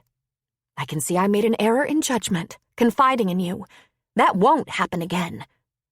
You're overreacting, he said. Let's calm down and have a reasonable conversation. I love you. I would never hurt you. And yet you have. You took away my rights as a parent and shamed me as a mother. You let my son do things I forbade. You knew I didn't want Charlie to know things that would only hurt us both. You should have told me at once, but you didn't. I think you're out of your mind a little, sweetheart. There's no shame in your history. I didn't shame you, and what Charlie found isn't going to hurt him. And as it was not anything you did that was either bad or wrong, there should be no guilt. Can we slow down? He asked. Can we be reasonable? She stood. I was afraid I'd regret getting involved with you. This won't work. I'll make other arrangements for Charlie's training. We will be polite when we see each other. And this is goodbye. No, it's not, damn it, he said, standing as well. You don't get to toss me out of your life and his just because you didn't get your way. It's wrong.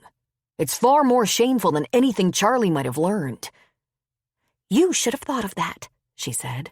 You can't come between a mother and her child. I didn't think I was. I was completely loyal to you both. Not an easy task, either. Think about this, Lin Su. You said that with me you had the first stable and healthy relationship since your son was born. Are you really going to throw that away over a small disagreement? In my mind, what you've done was not small.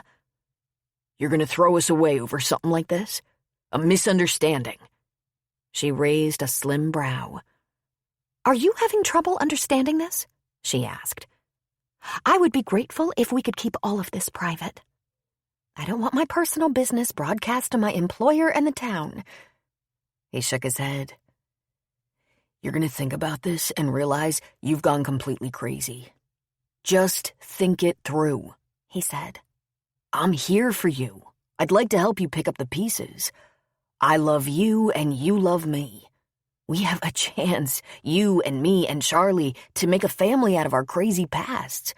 All we have to do is work through it. I've had more than enough time to work through my crazy past. Thank you."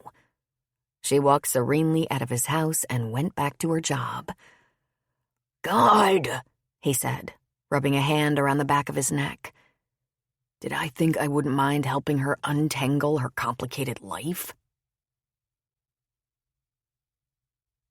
Lin Su walked across the beach to town around 6 p.m., and it was already sunset over the Pacific. If they'd lived farther inland, it would be completely dark. What she saw on the main street was transforming. The entire street had been decorated for Christmas. She'd heard something about a town tradition. The stringing of the lights, garlands, electric candles, great boughs of greenery, and festive balls. All the shop windows were painted and stenciled, and shop owners had put up their Christmas displays. The street was crowded with people still working on the decorations. Charlie stood between the florist shop and Carrie's deli, leaning a shoulder against the wall. She took in a breath and said, "Hi." He flinched in surprise. Hi. "Do you feel like a hamburger?" she asked. He shrugged. I guess. Anything is okay with me. Whatever you want. "Let's go to the diner," she said. "We can enjoy the Christmas lights." The diner was busy. A lot of the folks who were decorating decided to stop in for a quick bite rather than going home to cook.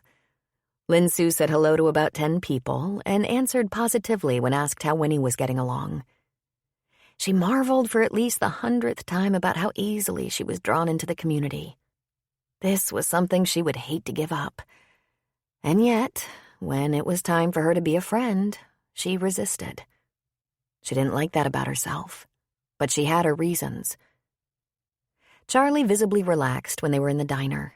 He probably thought there would be no discussion until later, until they were at home alone. But she was of no such mood. As soon as they were seated in a booth and had ordered drinks and hamburgers, she launched her argument. "Charlie, I'd like it if we could come to an understanding about a couple of things. I think you were wrong to go behind my back and get in touch with members of my family." He just listened. "It's going to take me a while to get past that, I'm afraid. You're getting older, I know, and want to make your own decisions about some things. But as long as you're my son, you're going to have to listen to me." I always listen. "I'm very proud of you. You're brilliant, and you're wise. But there are still some things I know more about than you do." I understand, he said. "I want you to stop investigating my family. I want you to stop talking to Lee Simmons. I can't prevent you from doing as you please when you're an adult, but for now, this is what I want." I think you're making a mistake, he said. We've talked. She's awesomely nice, and we have a lot to talk about. She knows where we live, and she wants to know us. She feels terrible about the problems you had and hates that you didn't get any help or support. She's not a bad person. Tell her that you've had a conversation with your mother, and if you still feel the same way when you're 18, you can get in touch with her then. If she's as awesome as you say, she'll respect my wishes." He gave his head the slightest shake. He pushed his glasses up on his nose. "Please," she said. "If that's what you want," he said. She could tell she'd reached an impasse with her son, maybe the first one. He had no intention of obeying her. He was going to sneak, lie to her.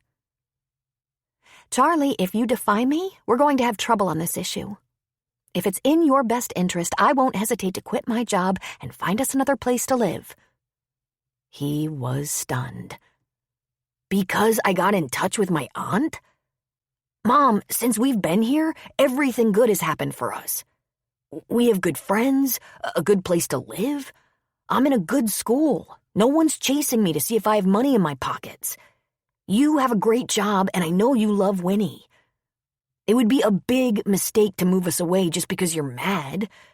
But if you want to be that stupid..." "Show respect," she snapped. "I am your mother."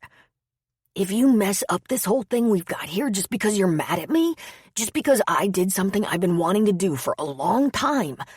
"If you're still adamant about that, you can pursue it when you're over 18. For now, if you want to stay here, you'll do as I say." Jesus, he muttered. "I'll make arrangements with Spencer to continue your training routine at the high school. He offered before, but I didn't want to impose, and Blake's was more convenient. But under the circumstances, you're going to have to stop spending time at Blake's house. It puts me in a very uncomfortable position." what? Apparently, I misjudged Blake. Whatever that was, that relationship we began, I've put a stop to it. No way. You did what? I can't trust him, Charlie. Not telling me something important about my own son, that's the same as lying.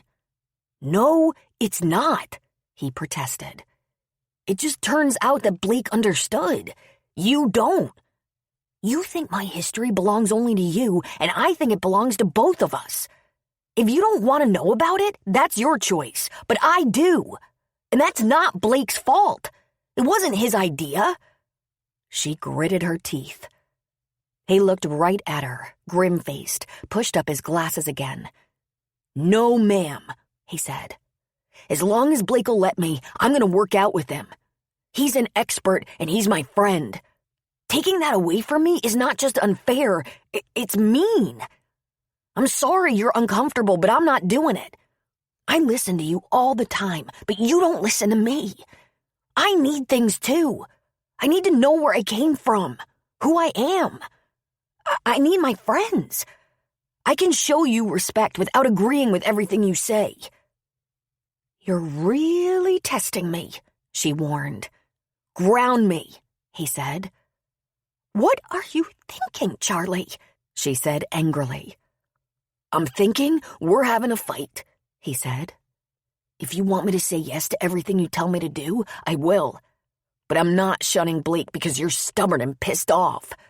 Charlie, he's been good to us. He helped us. He chased those junkies and got your special things back, and he got hurt." He looked at her earnestly. "What's the matter with you? Are your secrets worth more than a good friend?" "You have never talked to me this way. The trouble has already started. All because you defy my rules." "You were never against me like this before," he said. "You were always my best friend. Now you don't want to be anyone's friend." She could tell he was fighting tears. "You're not the only one who can run away, you know. Is this how it was in your home? Your parents acting like they hate you, like they don't care what you need?" "You know nothing about it." "I'm trying to know about it, but you won't let me." They stared each other down for a moment. Their hamburgers arrived and the talking stopped, but Charlie didn't eat. He pushed his plate away. "I'm not hungry," he said. "I'm going home." He pulled his jacket on and stormed out of the diner, leaving Lin Su to sit alone with 2 plates of food. Stubbornly, she cut her burger in half and began to eat. When she'd finished half her burger, she asked for 2 take-home cartons. She carried them across the street, went through the flower shop to the back stairs and up to her loft. Charlie was sitting on the sofa, laptop open. "Eat your dinner," she said, putting the carton on the coffee table. Then she went to the bedroom, longing for a door to close. The days after that confrontation with Charlie were dark for Lin Su. She felt abandoned all over again. Blake called almost every day, and she sent him to voicemail where he left messages asking her to please open her mind to the many positive possibilities. He even said, "I know you're listening to my messages because you're stubborn and hard-headed, but you're not that stubborn, and you know I care about you and Charlie. Please, let's at least talk."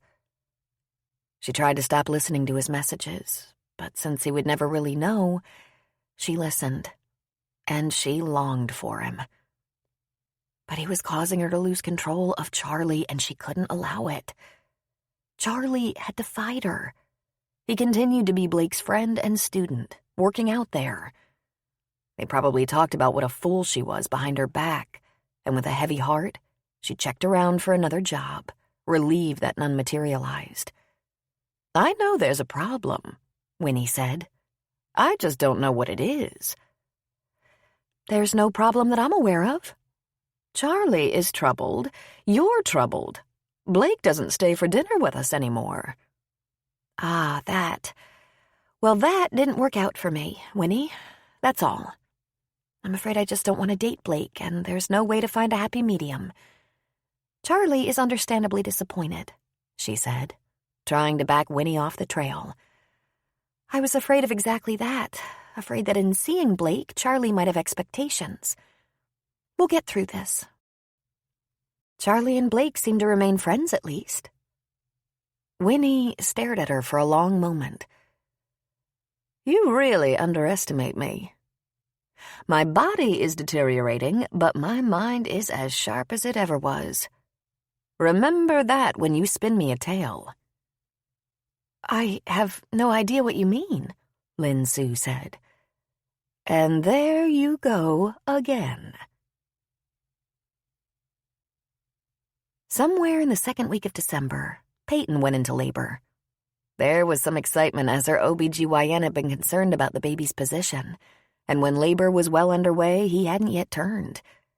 They didn't wait long before doing a C-section and bringing a large, healthy baby boy into the world.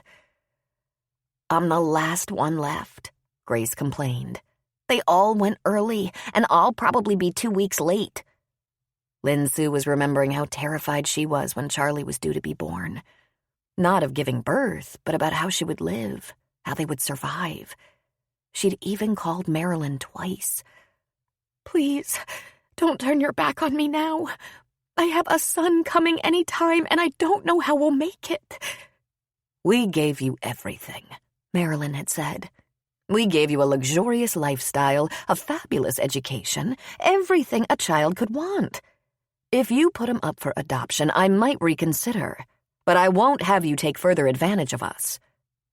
In the midst of this traumatic month, Winnie had chosen to support a fundraiser. It was a black tie event in North Bend. I bought us a table. We'll all go together. Lin Su, I'll need you with me. I want you to go. I want Charlie to go. Ah, Winnie, I will go to make sure you have all the assistance you need, but I'll go as your nurse, not your guest. No, that's not how it will be. I have dresses for you to look at. Dresses I'll probably never wear again. Or, if you prefer, Grace is going to shop for something in the maternity style, and you can go with her to find your own cocktail dress. They argued back and forth for a while, but the argument was won by Winnie. Not because she was so eloquent, but because she badgered Lin Su into trying on one of her dresses, and Lin Su fell in love. She hadn't worn a beautiful fancy dress since high school, since that other life. Charlie wanted to opt out of the gala and just stay home, but Winnie wouldn't hear of it. You'll want to go to this one, she said. Blake is the speaker. It's a fundraiser for the neighborhood club of Coos County. Troy is getting you a shirt and tie. Blake? Lin Su asked, feeling her spirits plummet. Oh, Winnie. But there's no hard feelings between you, Winnie said, challenging Lin Su's story. And of course he's a friend of ours, and Charlie's. Lin Su wasn't fooled. Winnie was matchmaking again. She thought that if Lin Su dressed up and Blake came off well, everything would be fine and go back to the way things were. She was trapped, but she knew she could be passive and polite and get this event behind her. The night of the fundraiser, Lin Su and Charlie put on their fancy clothes at Winnie's house, and right before they were to leave, Troy helped Grace slowly up the stairs from their apartment. I'm sorry, Mama, but we're not going to be able to go. I might still be here when you get home later, but I'm having contractions. I'm definitely in labor, but we've called the midwife, and she said to wait until they're a little longer and closer together. It's just that the place for me is definitely not a gala. Oh, Grace, Winnie said. I should stay here with you. No, you should go. We'll keep you posted on our progress. We might still be waiting for some action at midnight. On the other hand, if we're lucky, we'll head for the hospital and let you know. Makes sense. Mikhail said. They don't take attendance at fancy parties. If we leave, we leave. He gave Grace a little kiss on the cheek. Good luck, Pupsik. I hope she comes marching out quickly. The neighborhood club gala was held in the ballroom of a large hotel. There was a silent auction of items donated by individuals and businesses. Large round tables were hung with white tablecloths and festive Christmas arrangements. There was a stage and podium with a microphone and some of the neighborhood club board members. The director of the club and chair of the event and their spouses were to be seated at the 2 tables in front of that podium. Blake was the special guest. His job was to present 2 awards for special achievements to teens who had been regulars at one of the clubs for a long time and had managed to perform athletically, in community service, and academically, even though they came from disadvantaged households. The awards would also come with partial scholarships. Then Blake would give a brief keynote before the evening's end. He'd arrived a little early, as he always did. He liked to visit with the gala planners, volunteers, board members, or dignitaries who came in support of the nonprofit. He always enjoyed a first look at auction items and would bid on at least a couple. He'd smile, shake a lot of hands, congratulate many, and, if there was a God, greet treasured friends. There would be 500 guests tonight, a worthy crowd for a town and county this size. He'd spoken at and attended many such events that were far larger in bigger cities. There was one in Phoenix that offered a racehorse and diamond ring as part of their auction items. In New York City, the grand item was a Mercedes coupe. His job tonight was to entertain, inspire, and motivate. He chatted with a great many people before he saw who he was looking for. She wasn't easy to spot because she was so small. Tonight she wore heels, making her almost as tall as Mikhail. Her elegant black dress with a silver wrap clung to that woman's body he had been missing so much. He longed to reach for her and enfold her in his arms. Beside her stood Charlie, as tall as his mother and still growing, wearing a new suit. No one else would realize it, but in just a couple of months, he'd buffed out a little bit, his shoulders a little broader, and it looked as if someone had not only outfitted him for tonight's event, but managed to get him a haircut. He hoped that Lin Su had been the one to make sure Charlie put his best foot forward tonight. He pushed his way through the crowd of beautifully dressed guests until he reached them. He bent to kiss Winnie's cheek. "Thanks for supporting this fundraiser, Winnie," he said. He shook Mikhail's hand. Then he reached for Lin Su to give her what could best be described as a social hug. He kissed her on the cheek because she turned her face. "I'm glad you're here. Thanks for coming." He shook Charlie's hand and complimented him on the haircut, making the kid grin. "I saw your place cards on a table up front." He looked around. "I don't see Grace and Troy." "Well, they are indisposed by early labor," Winnie said. "We had to leave them home. I wanted to stay with Grace, but she said she might still be home through the night. They're waiting for the contractions to get stronger and closer." "So you will understand if we take our leave during your speech," Mikhail said. "Absolutely," Blake said. "That's wonderful news. You'll be a grandmother before Christmas." "If I'm not, Grace will be very cranky," Winnie said. "I believe you're in demand, Mr. Smiley." He looked over his shoulder to see that cocktail-toting admirers were lining up behind him, waiting for his conversation to be over so they could meet him. "Find your table, Winnie. Relax. I think the program will be starting in just 15 minutes or so." Then he turned to say hello to other attendees. As was typical of such evenings, all the salutations and presentations seemed to go on for a very long time. Blake sat at a table right next to Winnie's, but all he could really see of Lin Su was her profile. Charlie was one of very few guests under the age of 21, and the majority were over 40. Blake couldn't help but notice that a lot of the charity's movers and shakers approached Winnie at her table, introduced themselves, and shook her hand. He should have known. Winnie was undoubtedly a well-known donor. Meals were beginning to be served. Decanters of wine were placed on tables, and the program began. One by one, people stood at the microphone to thank people, introduce hard-working volunteers, say a few words about the positive growth of the organization, give statistics about the number of kids served, special projects completed, and future plans for the neighborhood club. Finally, with dinner nearly finished, the recipients of the awards were introduced, and Blake stepped up to the stage to hand the plaques to them and shake their hands. He was introduced to the sound of enthusiastic applause. I'm Blake Smiley, and I'm a professional athlete and businessman. On your programs tonight, you'll see this organization's mission statement.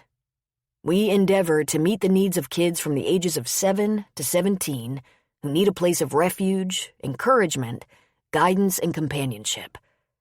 Because of this mission, most neighborhood clubs are erected in the poorest neighborhoods, and proceeds from tonight's fundraiser will, in part, fund the beginning of an internship that will bring students of sociology, psychology, and education at the college level to the organization to reduce the ratio of kids to counselors to give better results. So get out your wallets. This is important. There were no such clubs or gathering places when I was a kid or where I was a kid. In fact, my presence here tonight is a miracle of great proportions. But it's the kind of miracle I like to talk about, because I guess you could say I relate to kids who don't have advantages. A friend of mine asked me if I liked to talk to people about survival of the fittest, and I said no. No, I like to talk about survival of the weakest. I was the weakest. I fought rats for food, shared bonfires with transients to stay warm, and ate at soup kitchens. And I learned to run. I wasn't the only kid who struggled with life. It's a sad but true fact that lots of kids have serious challenges that might make them stronger. But how will they use that strength in the end? What end? When you live in fear, you compensate. Find a place where you can be less afraid, and sometimes that place isn't a good place. When you're 14, you don't know that what you need is safety, pride, and potential. And even if you knew, would you know where to look? When I was 14, placed in a foster home and forced to attend school, there was a teacher and coach who took one look at me and figured me out. I thought he was an old coot, but it turned out he was 32 at the time. He said, "Where are you from, kid?" And I looked him in the eye and said, "Water Street and Power." And he grinned at me and said, "I know that block. I came from right near there. We come out of that block mean as snakes. So what does a kid like you do for fun?" I think I snarled something like, "I run for my supper, old man." And he answered, "That's so." Then he took me to the track where the track and field team were warming up, and he said, "Let's get a time, see what you got." So I ran for him. He clicked off his stopwatch and said, "Don't ever lie to me again, boy." I was so confused. I hadn't lied about my neighborhood. I'd pitched it right in his face so he'd back off and leave me alone. Instead, he said, "If you came from that street, you'd be able to run or you'd look a lot worse than you do. So let's see where you're really from, because you look soft to me." So I ran for him. But this time, I ran like my life depended on it. Like I'd done before, refusing to be afraid of anything, refusing to care about anyone or anything, because deep down inside I knew I wasn't good enough for anything but getting away and trying to stay alive. When I was running from guys who wanted to turn me upside down and shake me till a quarter fell out and then kick me for good measure, I knew how to run. Pretty soon they didn't even bother to chase me because I was too fast for them. So I ran for him, and he clicked off the stopwatch and said, "That's what I'm talking about." That coach, or a variation on that coach, hangs out at every neighborhood club in this county, and he's watching for the kid who needs help with homework or learns to open up a little bit while he's shooting pool with counselors and volunteers. He's looking for that kid, like me, who is scared to death, mad as bloody hell, needs to learn some boundaries and has to figure out a better end to his story. He might find it making music or playing team sports or giving back, like going with a group to a pediatrics ward or nursing home. We look at it as just a little molding and reshaping, something that can turn a badass like me into a competitor. You think winner? Oh, you'd be absolutely right. But not the kind of winning you imagine. Not the kind that brings gold medals. It's the kind of winning where you finally trade the fear and start working to overcome that thing you're most afraid of. It can be anything. It's not always the stuff that drove someone like me forward. You don't have to live with rats or run from gangbangers to have something to overcome. It could be poverty. It could be loneliness, abuse, a health problem, a struggle with schoolwork. It could even be a weight problem. We all bring baggage with us, and it doesn't have a monetary value. It's the weight on our hearts and minds that holds us back. At the neighborhood club, they specialize in fear. They might teach you to run like your life depends on it when no one is chasing you. No matter what it is, they'll dig in and search for some kind of answer. When you're lucky enough to find help putting together a satisfying and productive life, as I was, you come away with a few lessons. I'd like to share them with you if I can, though I'm still learning and growing and nowhere near ready to stop. Just because you're poor doesn't mean you have to be poor in spirit. Just because you've lost faith doesn't mean you can't learn to trust again. Just because you're afraid doesn't mean you're doomed. Just because you're angry doesn't mean you have to live in rage. Just because you've been wronged doesn't mean you can't forgive, often forgiving yourself first. Just because you're hurt doesn't mean you won't heal. Just because you fell back a few steps doesn't mean your next step can't move you forward again.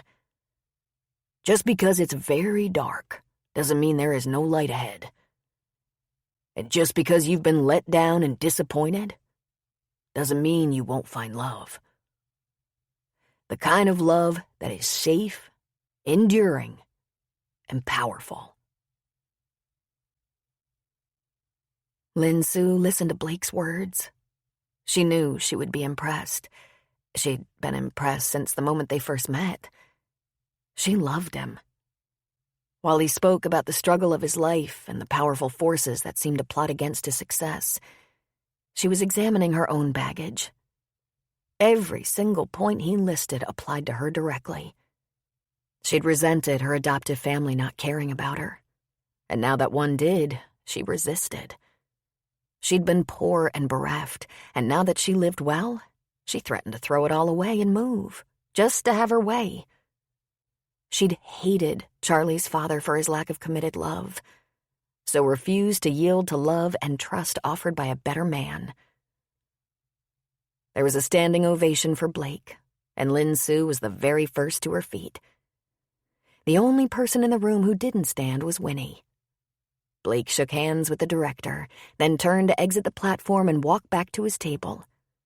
His eyes were on Lin Su, and her eyes were on him. As he neared his table, she began to walk toward him, and right into his arms. He held her close, his big arms enfolding her. She turned her tearing eyes up to his face. "I might be a little stubborn," she said. "A little?" he asked, smiling. "I'd like to try to do better. I'd like another chance." "I love you, Lin Su. As long as you let me, I can be there for you." "I love you," she said. "I'm a crazy mess, just so you're warned." "I'm not afraid," he said. Then he lifted her chin with a finger and kissed her in front of the world. Epilogue. Grace and Troy welcomed their baby girl into the world in the early morning after the fundraiser. Christmas at Winnie's home was much more populated than anyone expected, as Troy's parents and younger brother arrived in Thunder Point to celebrate the arrival of a new granddaughter. Blake offered them bedrooms in his house and joined them all for Christmas dinner. The new baby was so often in one of her grandmother's arms she barely needed the sheet changed on her bassinet. Lynn, Sue, and Charlie spent a great deal of time at Blake's house over Christmas Eve and Christmas morning. Blake gave Charlie some athletic gear, bike pants, new running shoes, a jacket, a gym bag. Lynn Sue gave Blake the hand monogram towels, which he found perfect. But the showstopper was a diamond ring for Lynn Sue.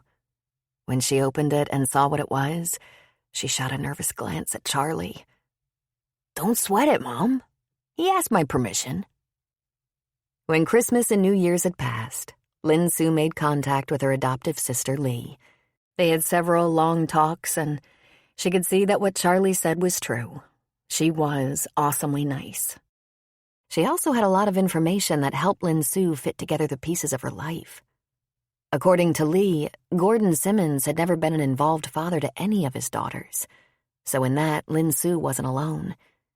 It was Marilyn Simmons who'd wanted to adopt, and to that end, Gordon hired a lawyer who dealt in such matters. And the lawyer put together a deal with an immigrating Vietnamese woman with a 3-year-old child she couldn't provide for. It was the kind of thing Gordon did. If his wife wanted something, he got it for her and then excused himself from the situation. In speaking to Gordon, Lee discovered that the story that Lynn Sue's mother was dying was a lie. He had information about Lynn Sue's mother squirreled away in his locked files. "I'm in the process of seeing if I can locate her. I won't do anything without your approval," Lee said. "Maybe you don't want to have contact with her." "But I do," Lynn Sue said. "If only to know she's well. I'm sure if she's alive, she has a new life, one that doesn't have room for me. I can live with that, but I remember her. Vaguely, but I remember." It was the middle of February when Lee Simmons traveled to Thunder Point from the East Coast to reconnect with Lynn Sue and to meet Charlie. Lynn Sue asked Blake if the reunion could happen at his house. "You don't have to offer her a guest room. She should be fine in a motel. But I have no space to entertain her." Nothing, it seemed, could please Blake more. "You've come a long way in a short time," he said. "Just because my heart was broken doesn't mean it can't be whole again," she said.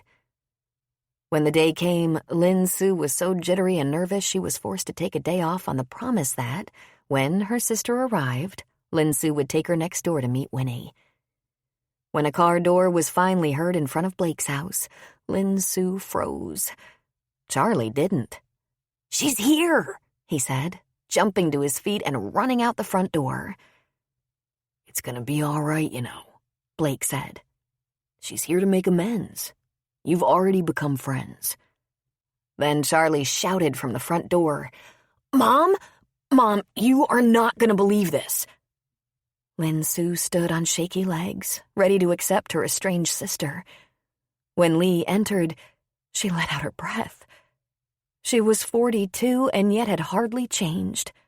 She was tall, slim, blonde, and oozed confidence. She had a bright and loving smile that radiated warmth. She didn't wait for Lynn Sue to make the first move. She rushed to her and embraced her. At last, she murmured, holding Lynn Sue close. Then she withdrew a bit and said, "I found your mama." Lynn Sue gasped. "Where?" "In San Diego, with the rest of your family." "Family?" "See for yourself," Lee said, stepping away. There stood a grinning Charlie between two women, one Vietnamese and one younger Amerasian. Her mother, her grandmother. "Mama?" Lynn Sue asked weakly, tears streaming. The younger woman opened her arms. "Huang," she whispered, "you have lived all these years in my heart. Now I have you again in my life."